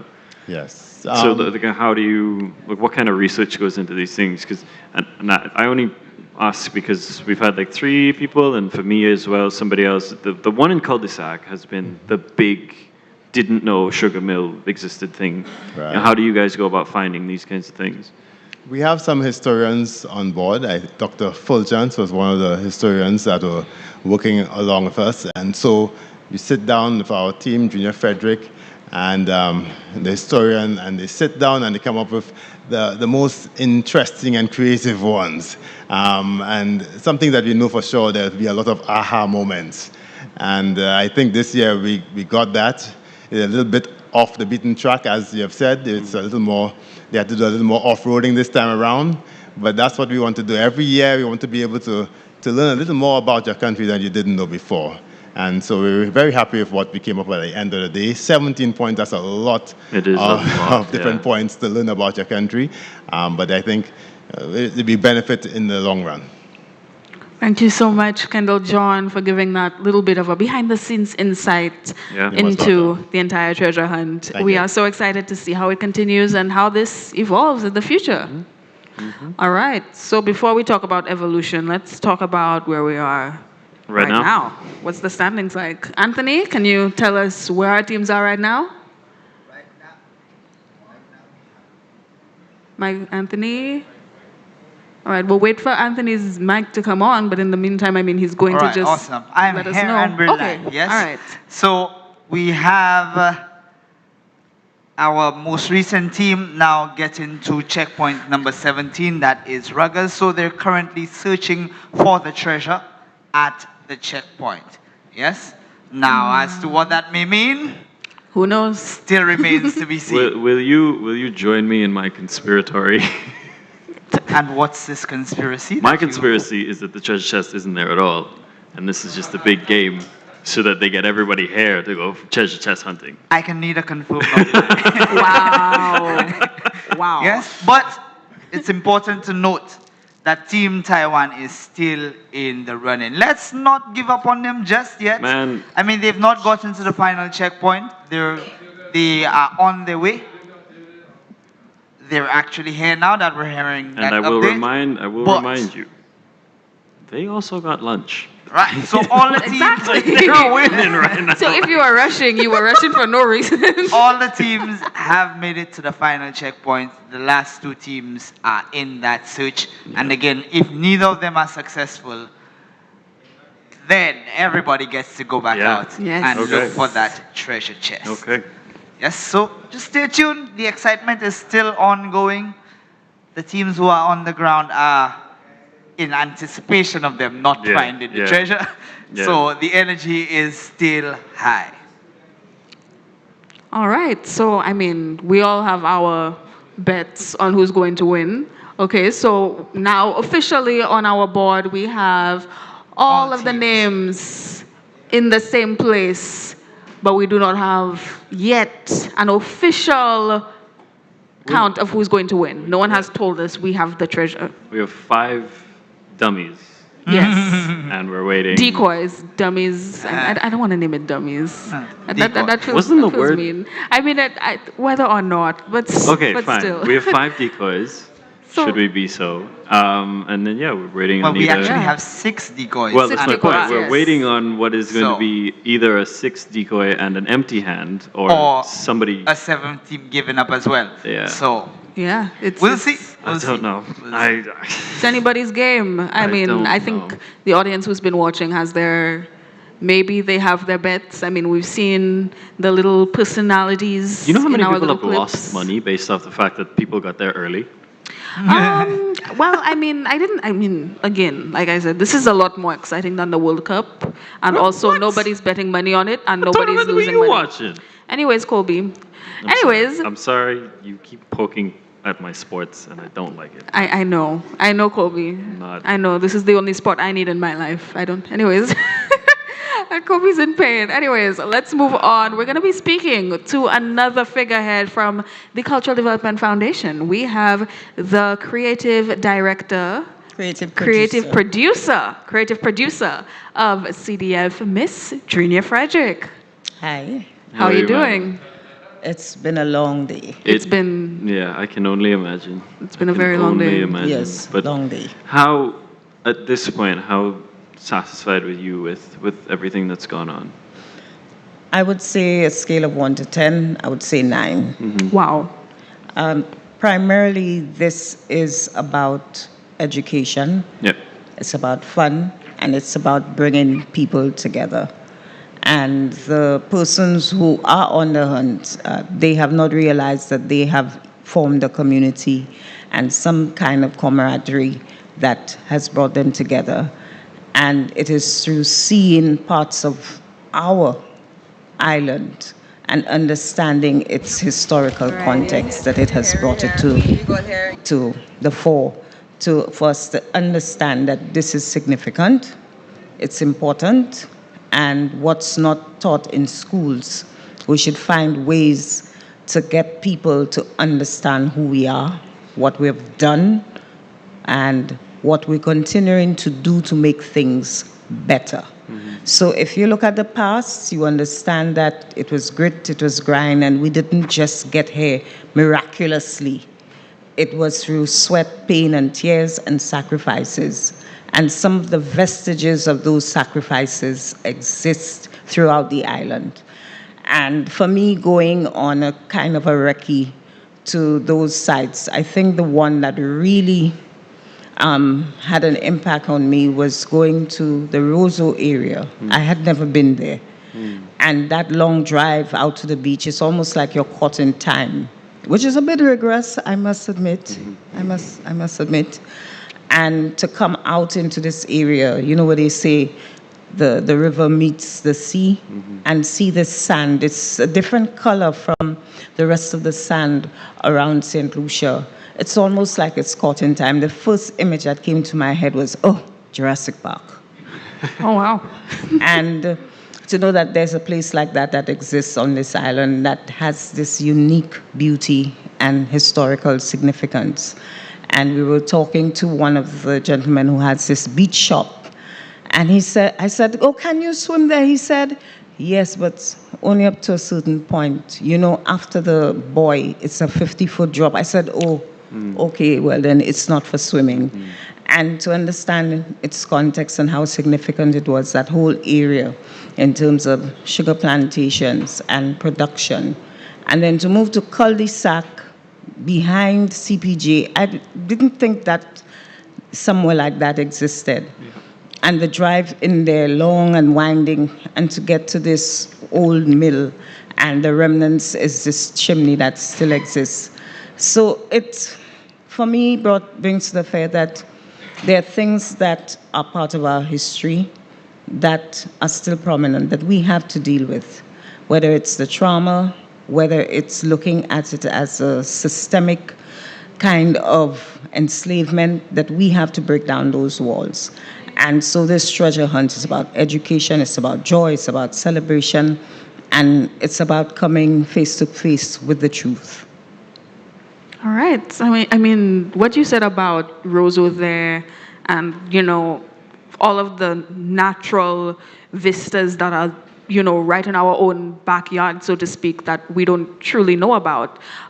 Tell us a little bit more, I mean, about that Roseau area. I mean, you would have gone there, I think, preliminarily to see, you know, some of the sites that are there. Tell us more about that area. I think one of the striking things for me was seeing a pipeline that runs from the seashore all the way inland, and to be told that that is the pipeline that the distillery, when the tankers carrying molasses come in, that they run the molasses through those pipelines. Wow. And some things are still being used today. Right. And so it was, I wouldn't say it was an eye-opener, but it was a discovery.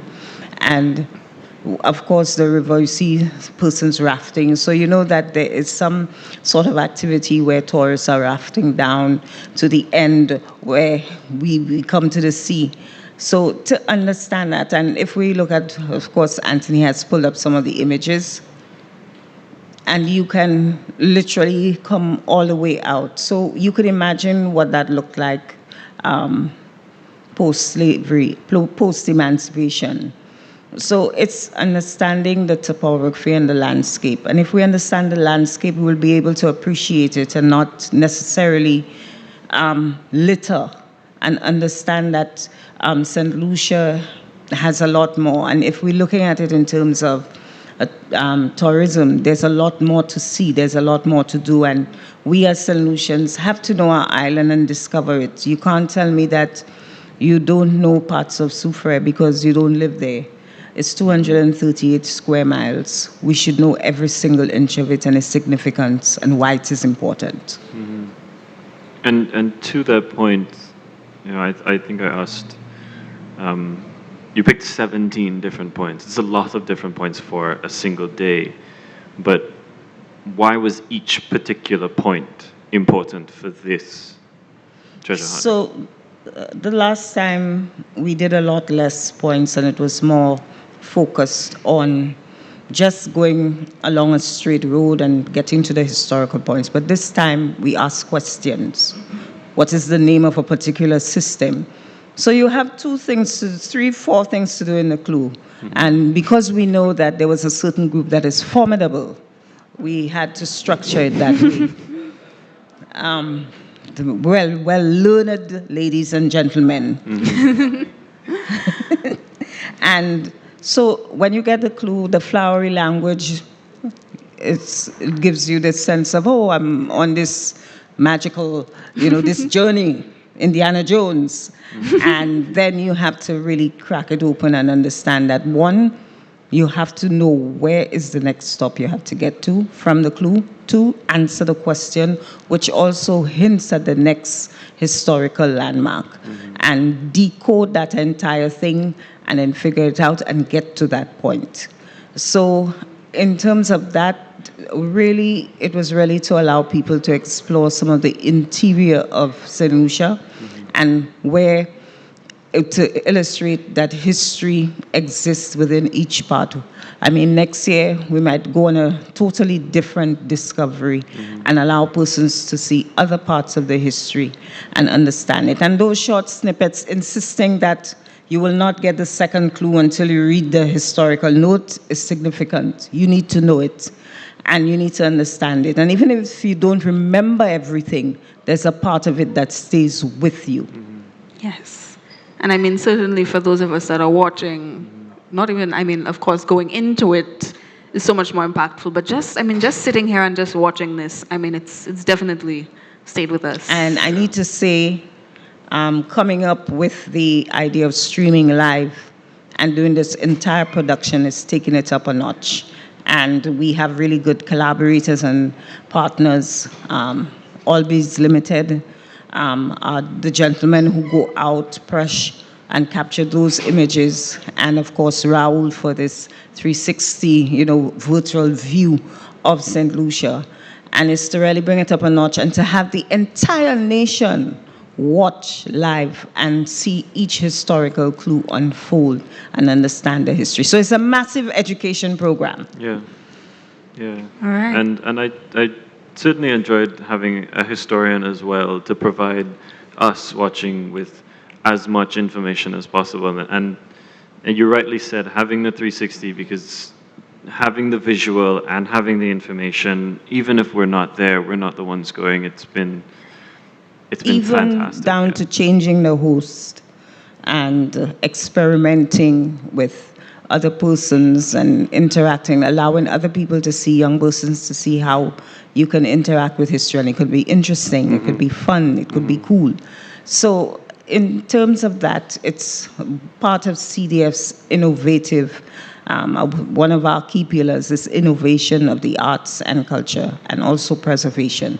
So this is our attempt to, to innovate and bring things up a little with the help of our partners. Yes, thank you so much, Junior Frederick. It's been extremely insightful listening to you speak. Right now, we have some updates going on. I see that we have Taiwan. They are certainly somewhere. I see that they're at the final stop. So we're definitely getting some, like you said, Colby, some meteorology studies going Study of on. grass, We're seeing a trees, lot of grass. clouds. Yeah, I mean, we're getting some views. I mean, I saw earlier that Ruggers' car is full, by the way. Everybody is now inside the car. Okay, somebody's no longer on So timeout. I think they've patched up their difference. They've made they've made up. So we have one a truck full of people and another. Is that a tree? I'd like to know where they are. So they're at the Inniskilling Monument.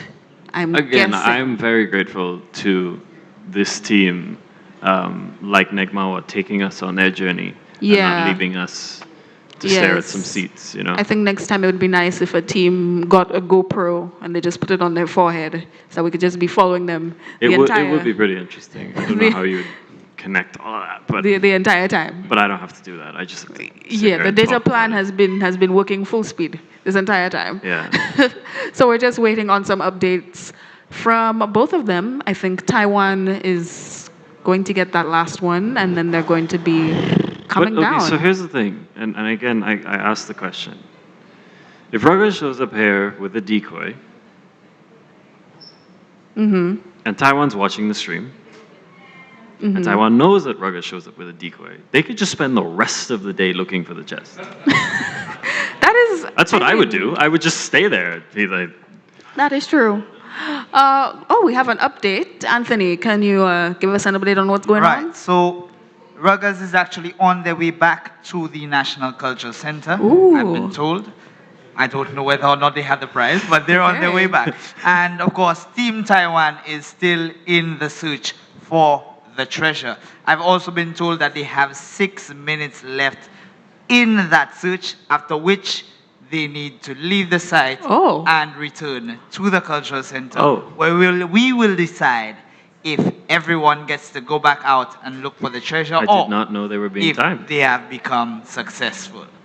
So it's definitely heating up. It's definitely heating up.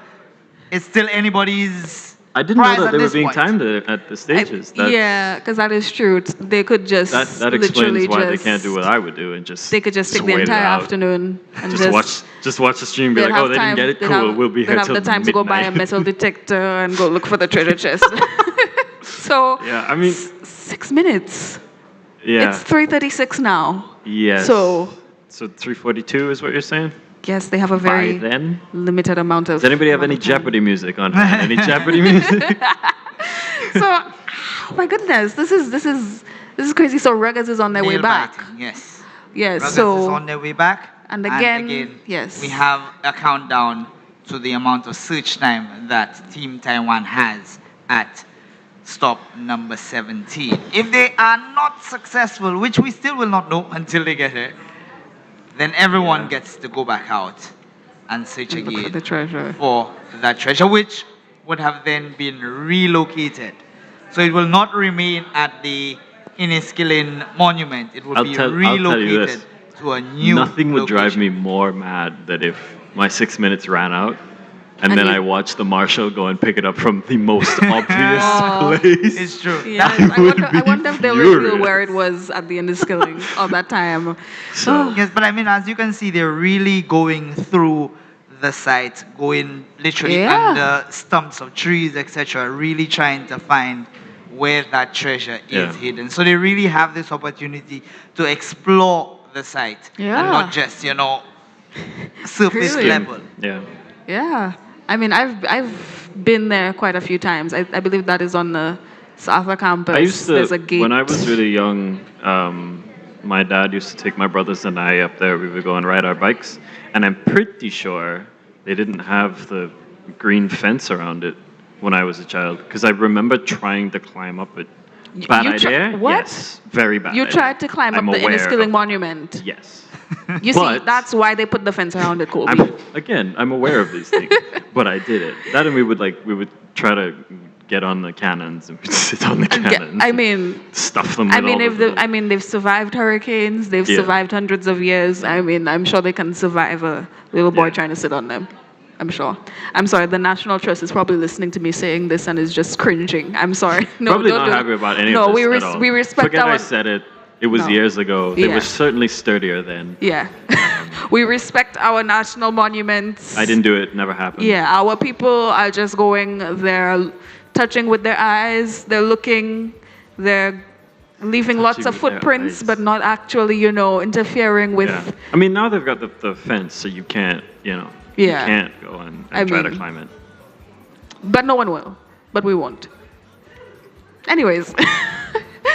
All right. So we don't have a lot more time left with No, Taiwan, I do we? think, well, It's 3:39. 3 minutes, 2 minutes, Yeah, they have about 2 minutes left, and then they what, are another still 10 minutes back? Yeah, I mean, it's about that, and Traffic dependent. less than 3 Less than minutes. 3 minutes. This was actually supposed to be held last week Saturday, actually. Yes. So right now we're here, and it's a Sunday afternoon rather than a Saturday afternoon as it would have been last week, and that kind of is a blessing in disguise, isn't it? I think traffic-wise, for sure. Yeah. For sure. Like, driving in the north of this island during the day, Definitely. weekday, Saturday, it's a terrible, terrible idea. So, Yeah. So yeah, having to that's good. find yourself in crevices and creeks, definitely. All right, update. We have Ruggers coming in. They are pulling into the Cultural Center parking lot. Ruggers has finally made their way here, so that means that we have less than 2 minutes for Team Taiwan to find that treasure and then get here within 10 to 15 minutes. All right, I am seeing a piece of paper in a hand.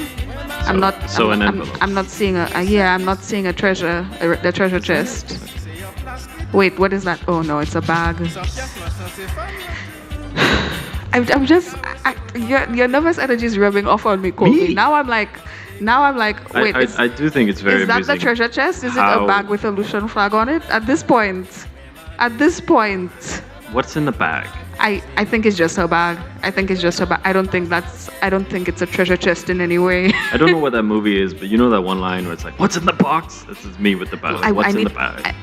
We don't even know what it looks like. We don't even know what we're looking for. I know what I'm not looking for. Well, an envelope. We're not looking for an envelope, exactly. But So here they are. They'll be entering these doors very soon. Somebody get a microphone and Oh my goodness! Do I the can imagine how tired they are. It's been. we clap. Oh yes. We're back. All right, Ruggers. Hi. Do you have a treasure chest? Oh man. Oh. Ooh. Y'all think it wasn't there? So y'all have the conspiracy theory that there is no treasure chest and they just playing with y'all. Definitely. Exactly. We crawled, all 5 of us, under every on rock, our under every knees. And in fact, we all and saw our it on hands. the camera. We didn't miss. Did a grid search? No. Did a tree search? Yeah, Y'all climbing trees? Y'all climbing trees? We looked in the washrooms. In the washroom? Yes. It's not there. It's not there. We might have taken some tiles out. What? Oh my goodness. Oh, but when We I kinda- climb on We lift up slabs. Come on now. Oh my goodness. I don't know, Colby. Maybe the conspiracy theory really is true. Listen, I'm just saying. Maybe. It seems rather coincidental that nobody can find this thing. Right? I don't know. And it's- 6 teams and have it's gone a through, treasure and chest. no one can find it. Right. I'm just saying, unless unless you need a shovel and they dug it underground. But I don't think they'll do that. Come on now. Okay, so putting the conspiracy aside for a second, how was the experience for you guys? It was Yeah. great. Yeah. It was fun.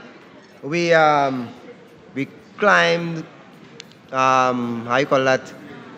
Guava trees. I mean, it was coconuts. I mean, it was good fun. We had time to stop. Yeah. Unlike the other teams who were in front. Yeah, man, we rush here and now are sitting there waiting for us.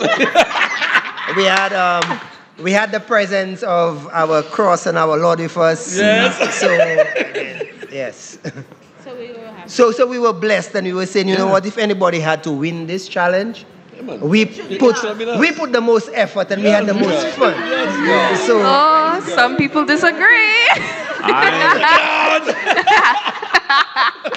Look, y'all.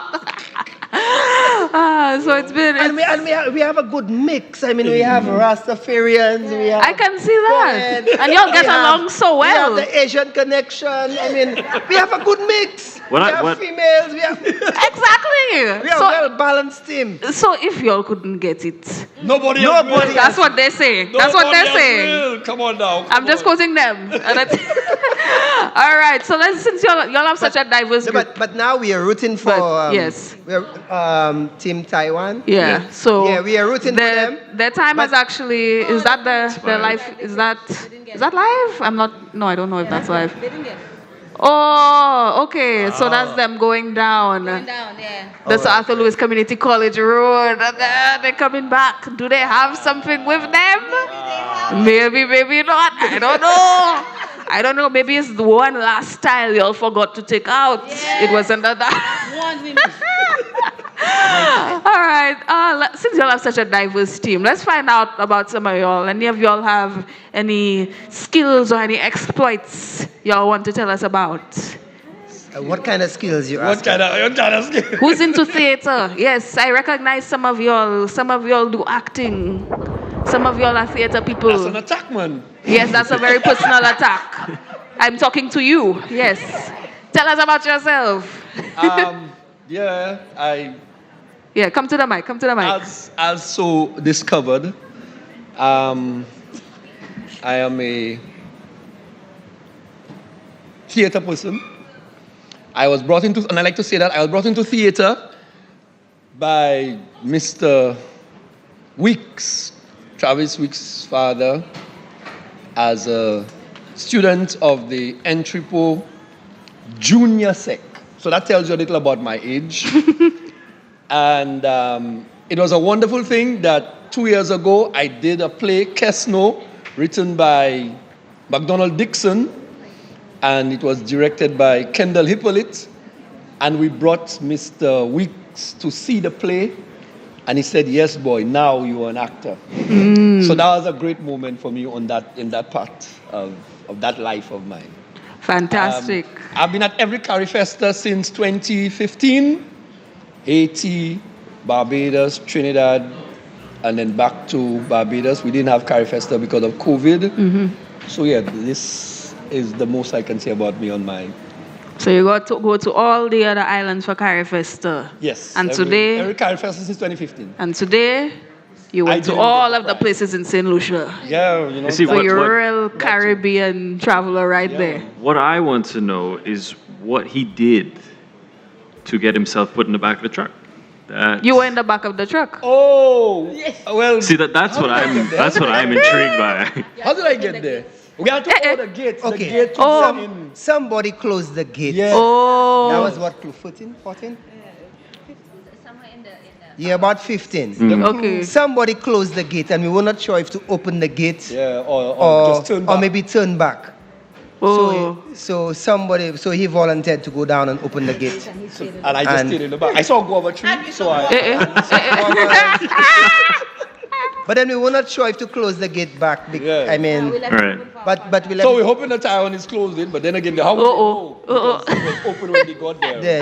But it's okay. We have our marshals there waiting on you. Oh, yeah, the young kids. Yeah, so don't worry.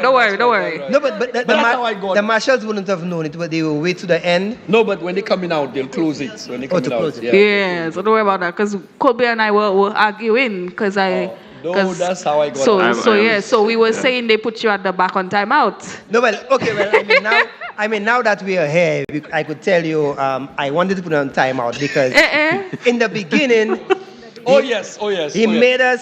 he convinced us that a clue was in Canaries. He convinced us. We were convinced that we had to go to Canaries. Hold on. So one of the clues while we were in Dennery, we left to go to Canaries. And while we were close to Ancillary, we figured out we were the wrong way. So we had to go back. One of the teams was saying they were hoping that somebody starts thinking it's in Canaries and goes all the way there. No, we would have never go all the way. Come on, we're too smart for that. Come on now. The irony is that we still had to end up Roseau anyway. You know, Well, that's it's a somebody Round should have Island. just said, hey, there's a clue there, go get it, man. But yeah, Round Island. That didn't happen. But we did find ourselves in that hiccup. We were convinced Canaries, and then somewhere along the line, some of the bright people in here. Oh, those are the bright people? Some of the bright. I've had two very loud people in the mic. Let me hear one of the bright people at the back smiling at me. One of the bright people in the back, they decided that, it wasn't the right thing. And that's how we end up going back. And coming to think of it, we probably would have been the first team, That was the only setback. I mean... Well, yeah. from what I've seen, the first team also got an envelope. So really, it didn't really matter if you're first or not. That was that.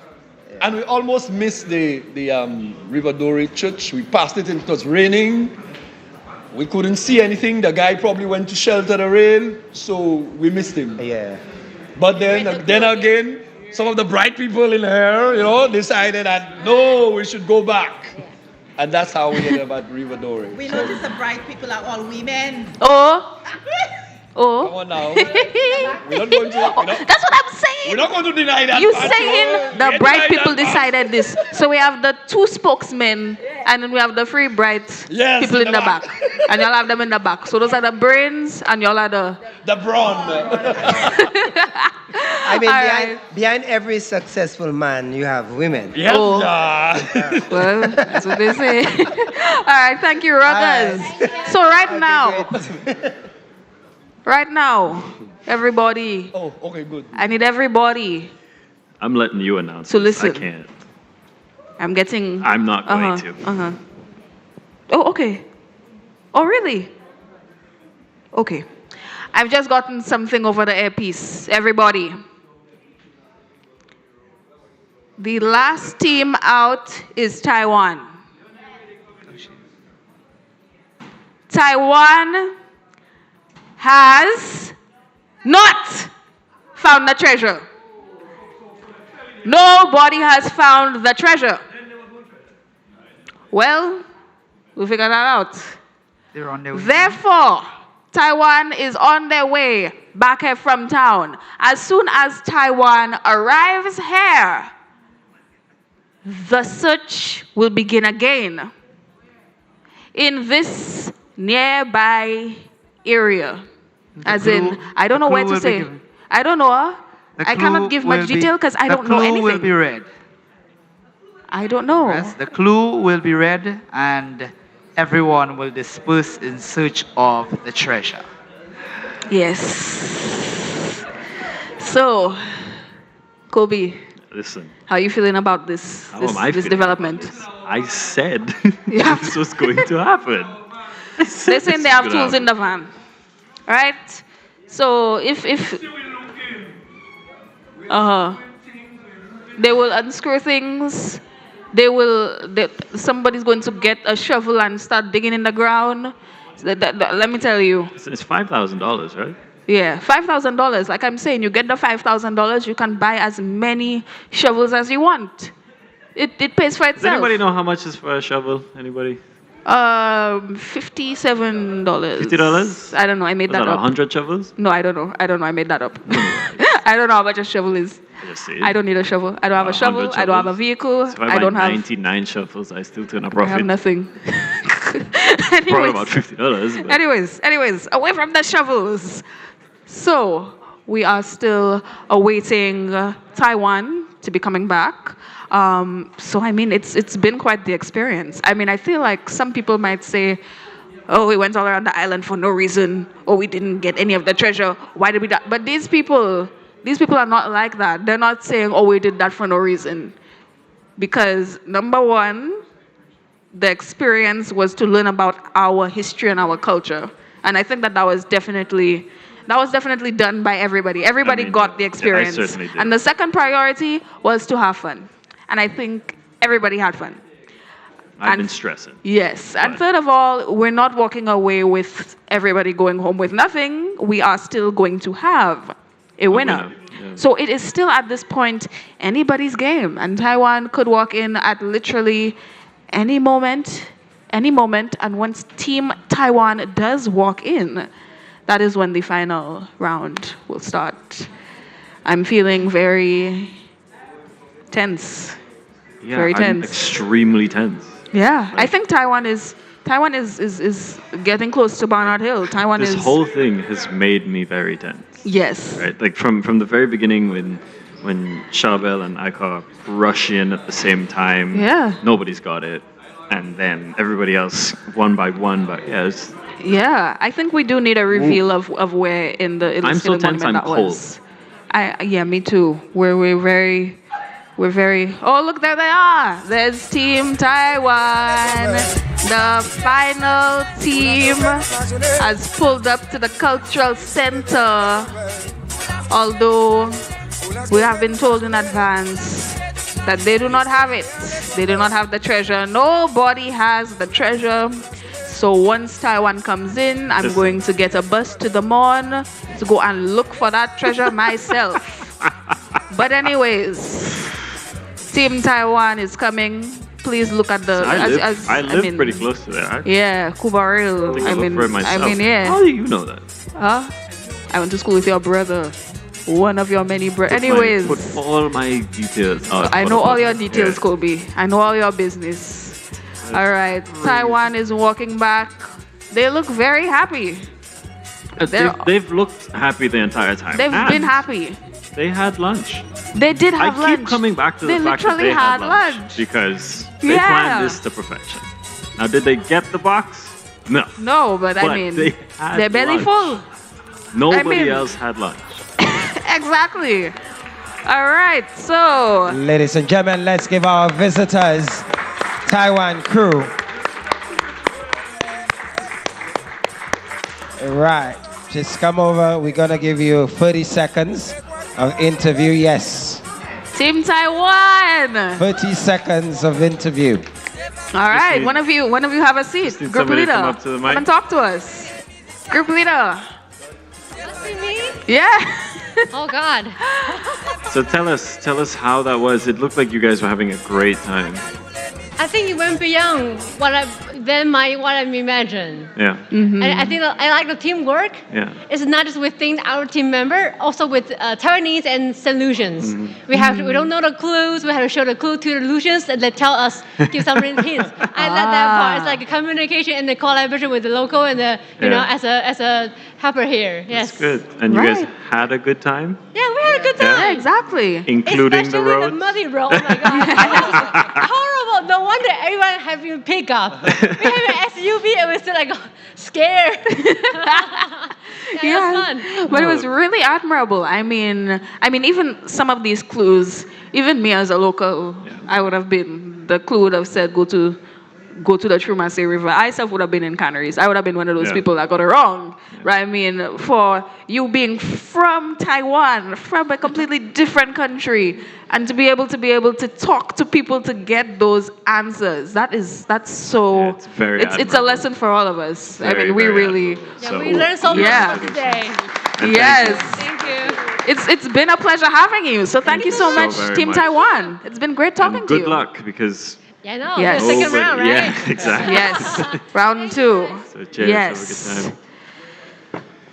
So Colby. Well, is that it for us?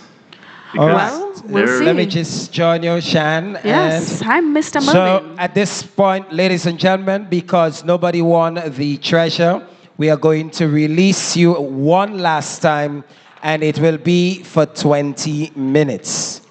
20 minutes only, to allow you, because we would like somebody to win the treasure.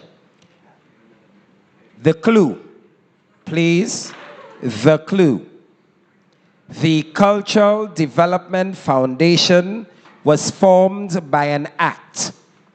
Its primary purpose is preservation, innovation of art and culture, Today we stand upon its grounds. Look around at the back. Search every rock, nook and cranny. There you'll find that treasure chest you seek. I will read it one more time because I'm not giving you a copy, and then I will set you off.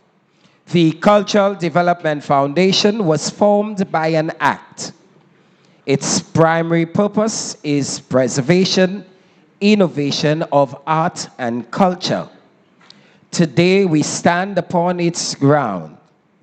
Look around in the back. Search every rock, nook and cranny. There you'll find that treasure chest you seek. 5, 4, 3, 2, go.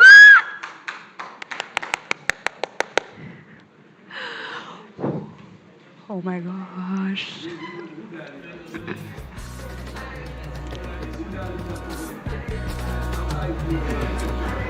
So we're not looking for a chest, we're looking...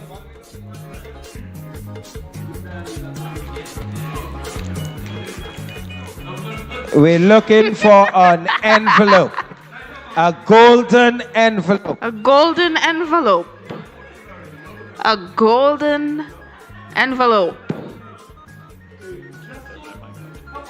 Oh, me too. Mm.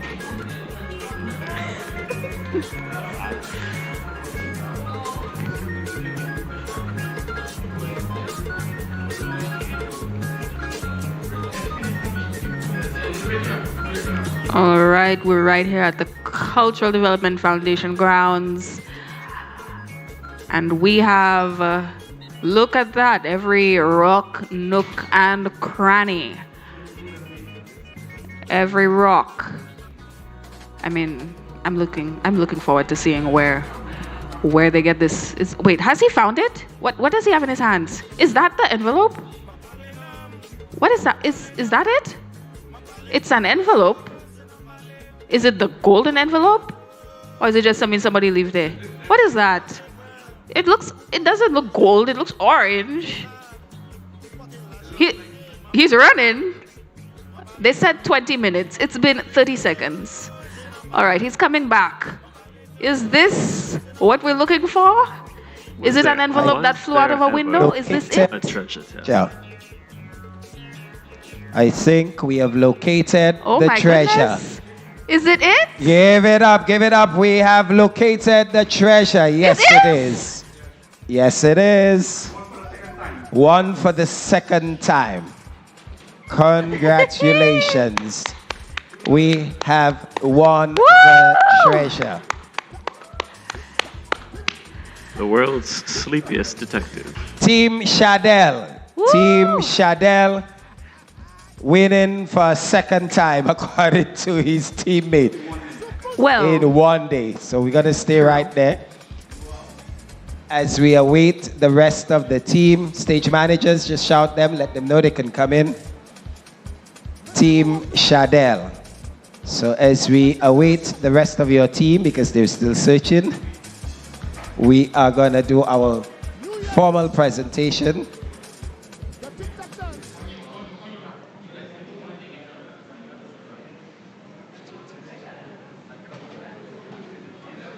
Wow. I mean, like he said, Colby, can you speak? Colby? Yeah. Just, I mean, it went to the team who got here first. Anyway. That is true. That is true. So, I mean, even if it was a race of who got here physically, Team Shadow still would have won. Yeah. So they did it. They did. I mean, we gave them 20 minutes. How long did that take? That took 30 seconds. That took less than a minute. Wow. It was just, they just found it. Absolutely. It was right there. I mean, that's...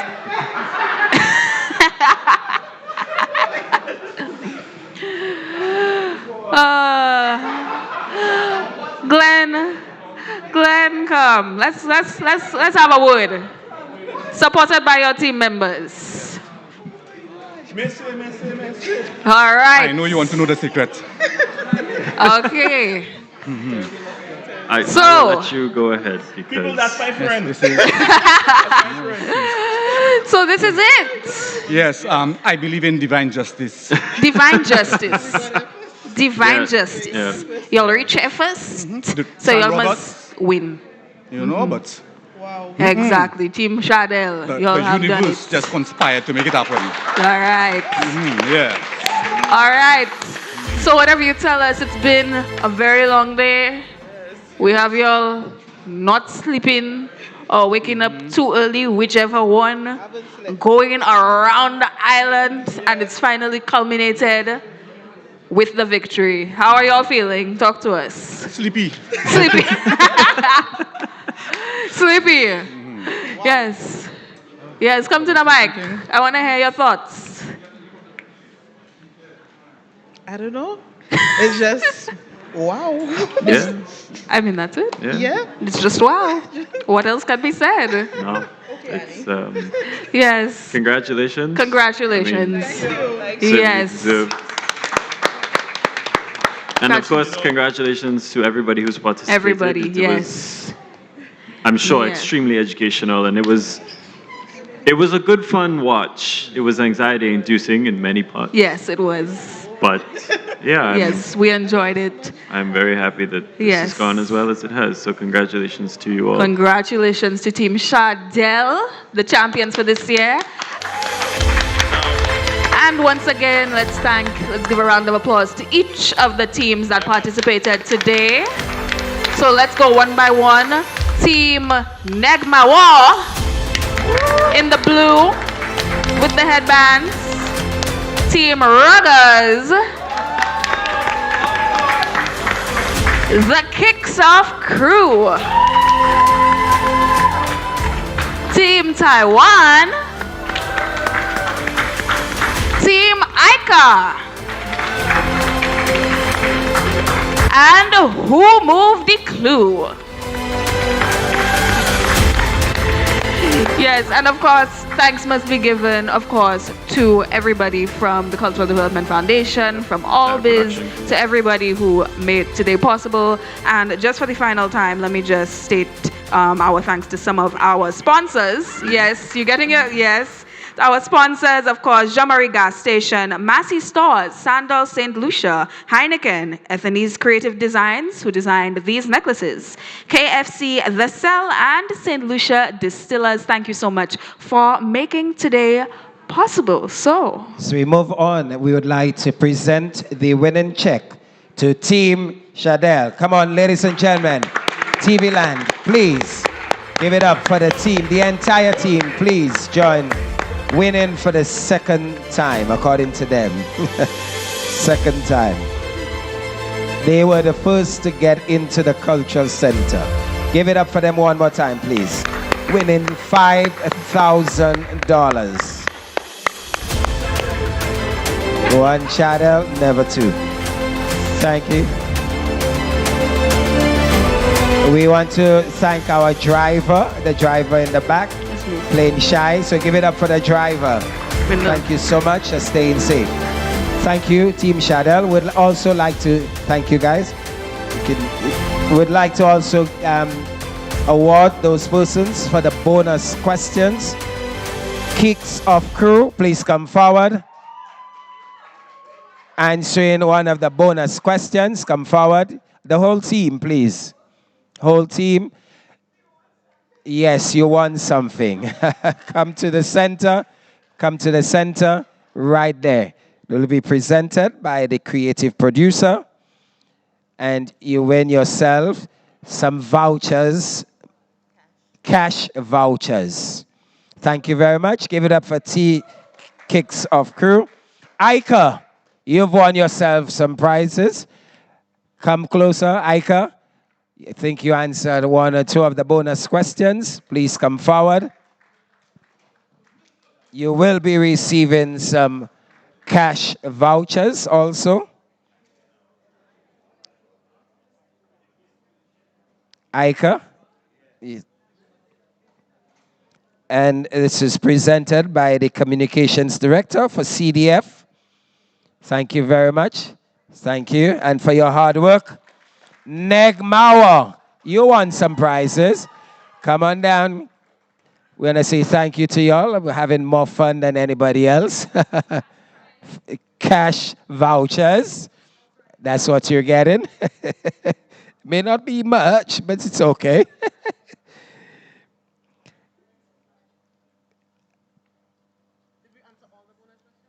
Just a few, one or two. That's it. It's all right.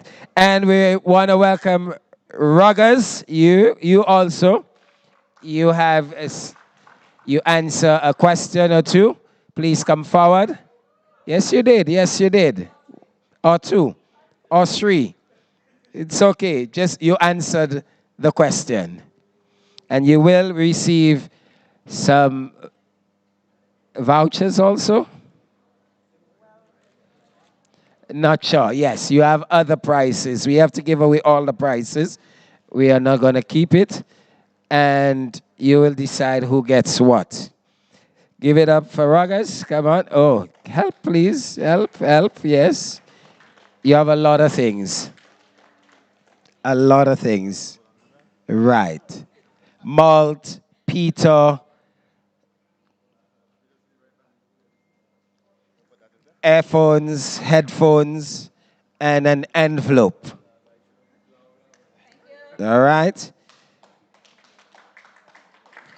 And our visiting team, you did win up some prize too.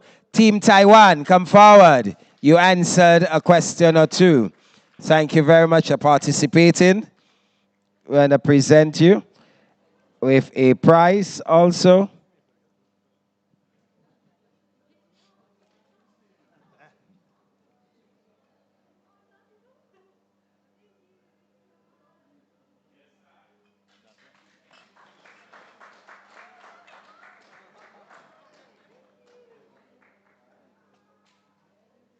Give it up for Team Taiwan.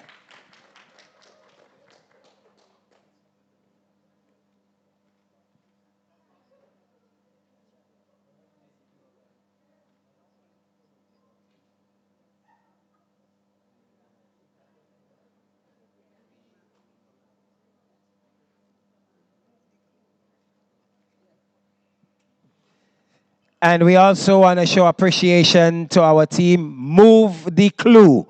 Come on down. We want to show some appreciation to you. Come on down.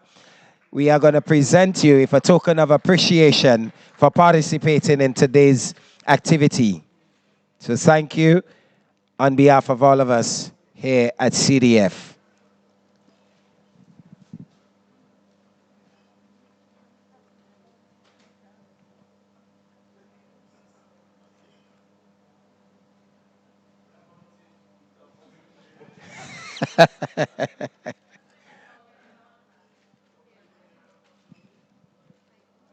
Thank you so much. Really appreciate you. Fastest, most energetic team ICA. Come on down. You have a prize. Team ICA, join us. And thank you as usual. Defending champs, but were dethroned this year by margin of error. No KFC bag for Ica. No KFC bag for Aaron. And don't give Aaron any alcohol, Muslim. Give it up for Team Ica.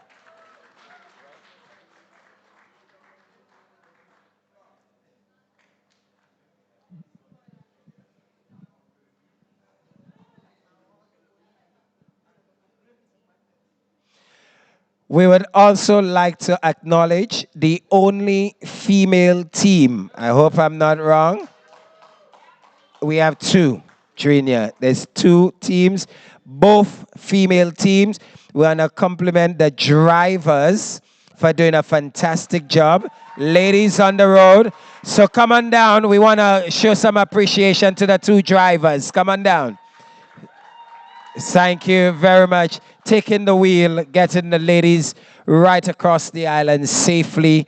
So we know you are top drivers now. So we want to say a big thank you to y'all. Thank you so much.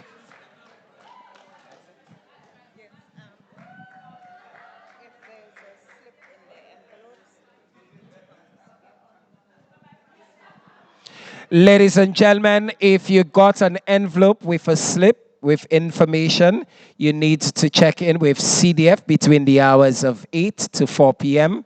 any day, Monday to Friday. So all of you, check inside your envelopes, 8:30, to 4 p.m. daily. You can come up to CDF for any for whatever is on your slip. On behalf of the management and staff of CDF, before we do that, I would like to say a big thank you to our production team. Our second year of Treasure Hunt, and this year we decided to have a live stream, and Lakan and the team did a fantastic job. And I would like us to put our hands together for them for having technology move everywhere we went to. Thank you very much, guys. We appreciate you. And anybody else we did not, Shotman, our DJ, please put our hands together for Shotman. And the man Presh, who's part of the media team. He's a side guy for the media. Yeah, whatever it is. Put your hands together for Presh. And our production team, Tessa and Timothy, our production team. Put your hands together for them. Thank you to our MCs, our stage management. Thank you, everybody. And for the teams, put your hands together for yourself. Doing a fantastic job. I was hoping that we'd leave at 12 o'clock, but we're now leaving a little later, which is 4:15. So thank you, and we're signing out. See you next year. Bring the rest of the families. Invite another group to participate in the treasure hunt. And you'll get more money if we have more people.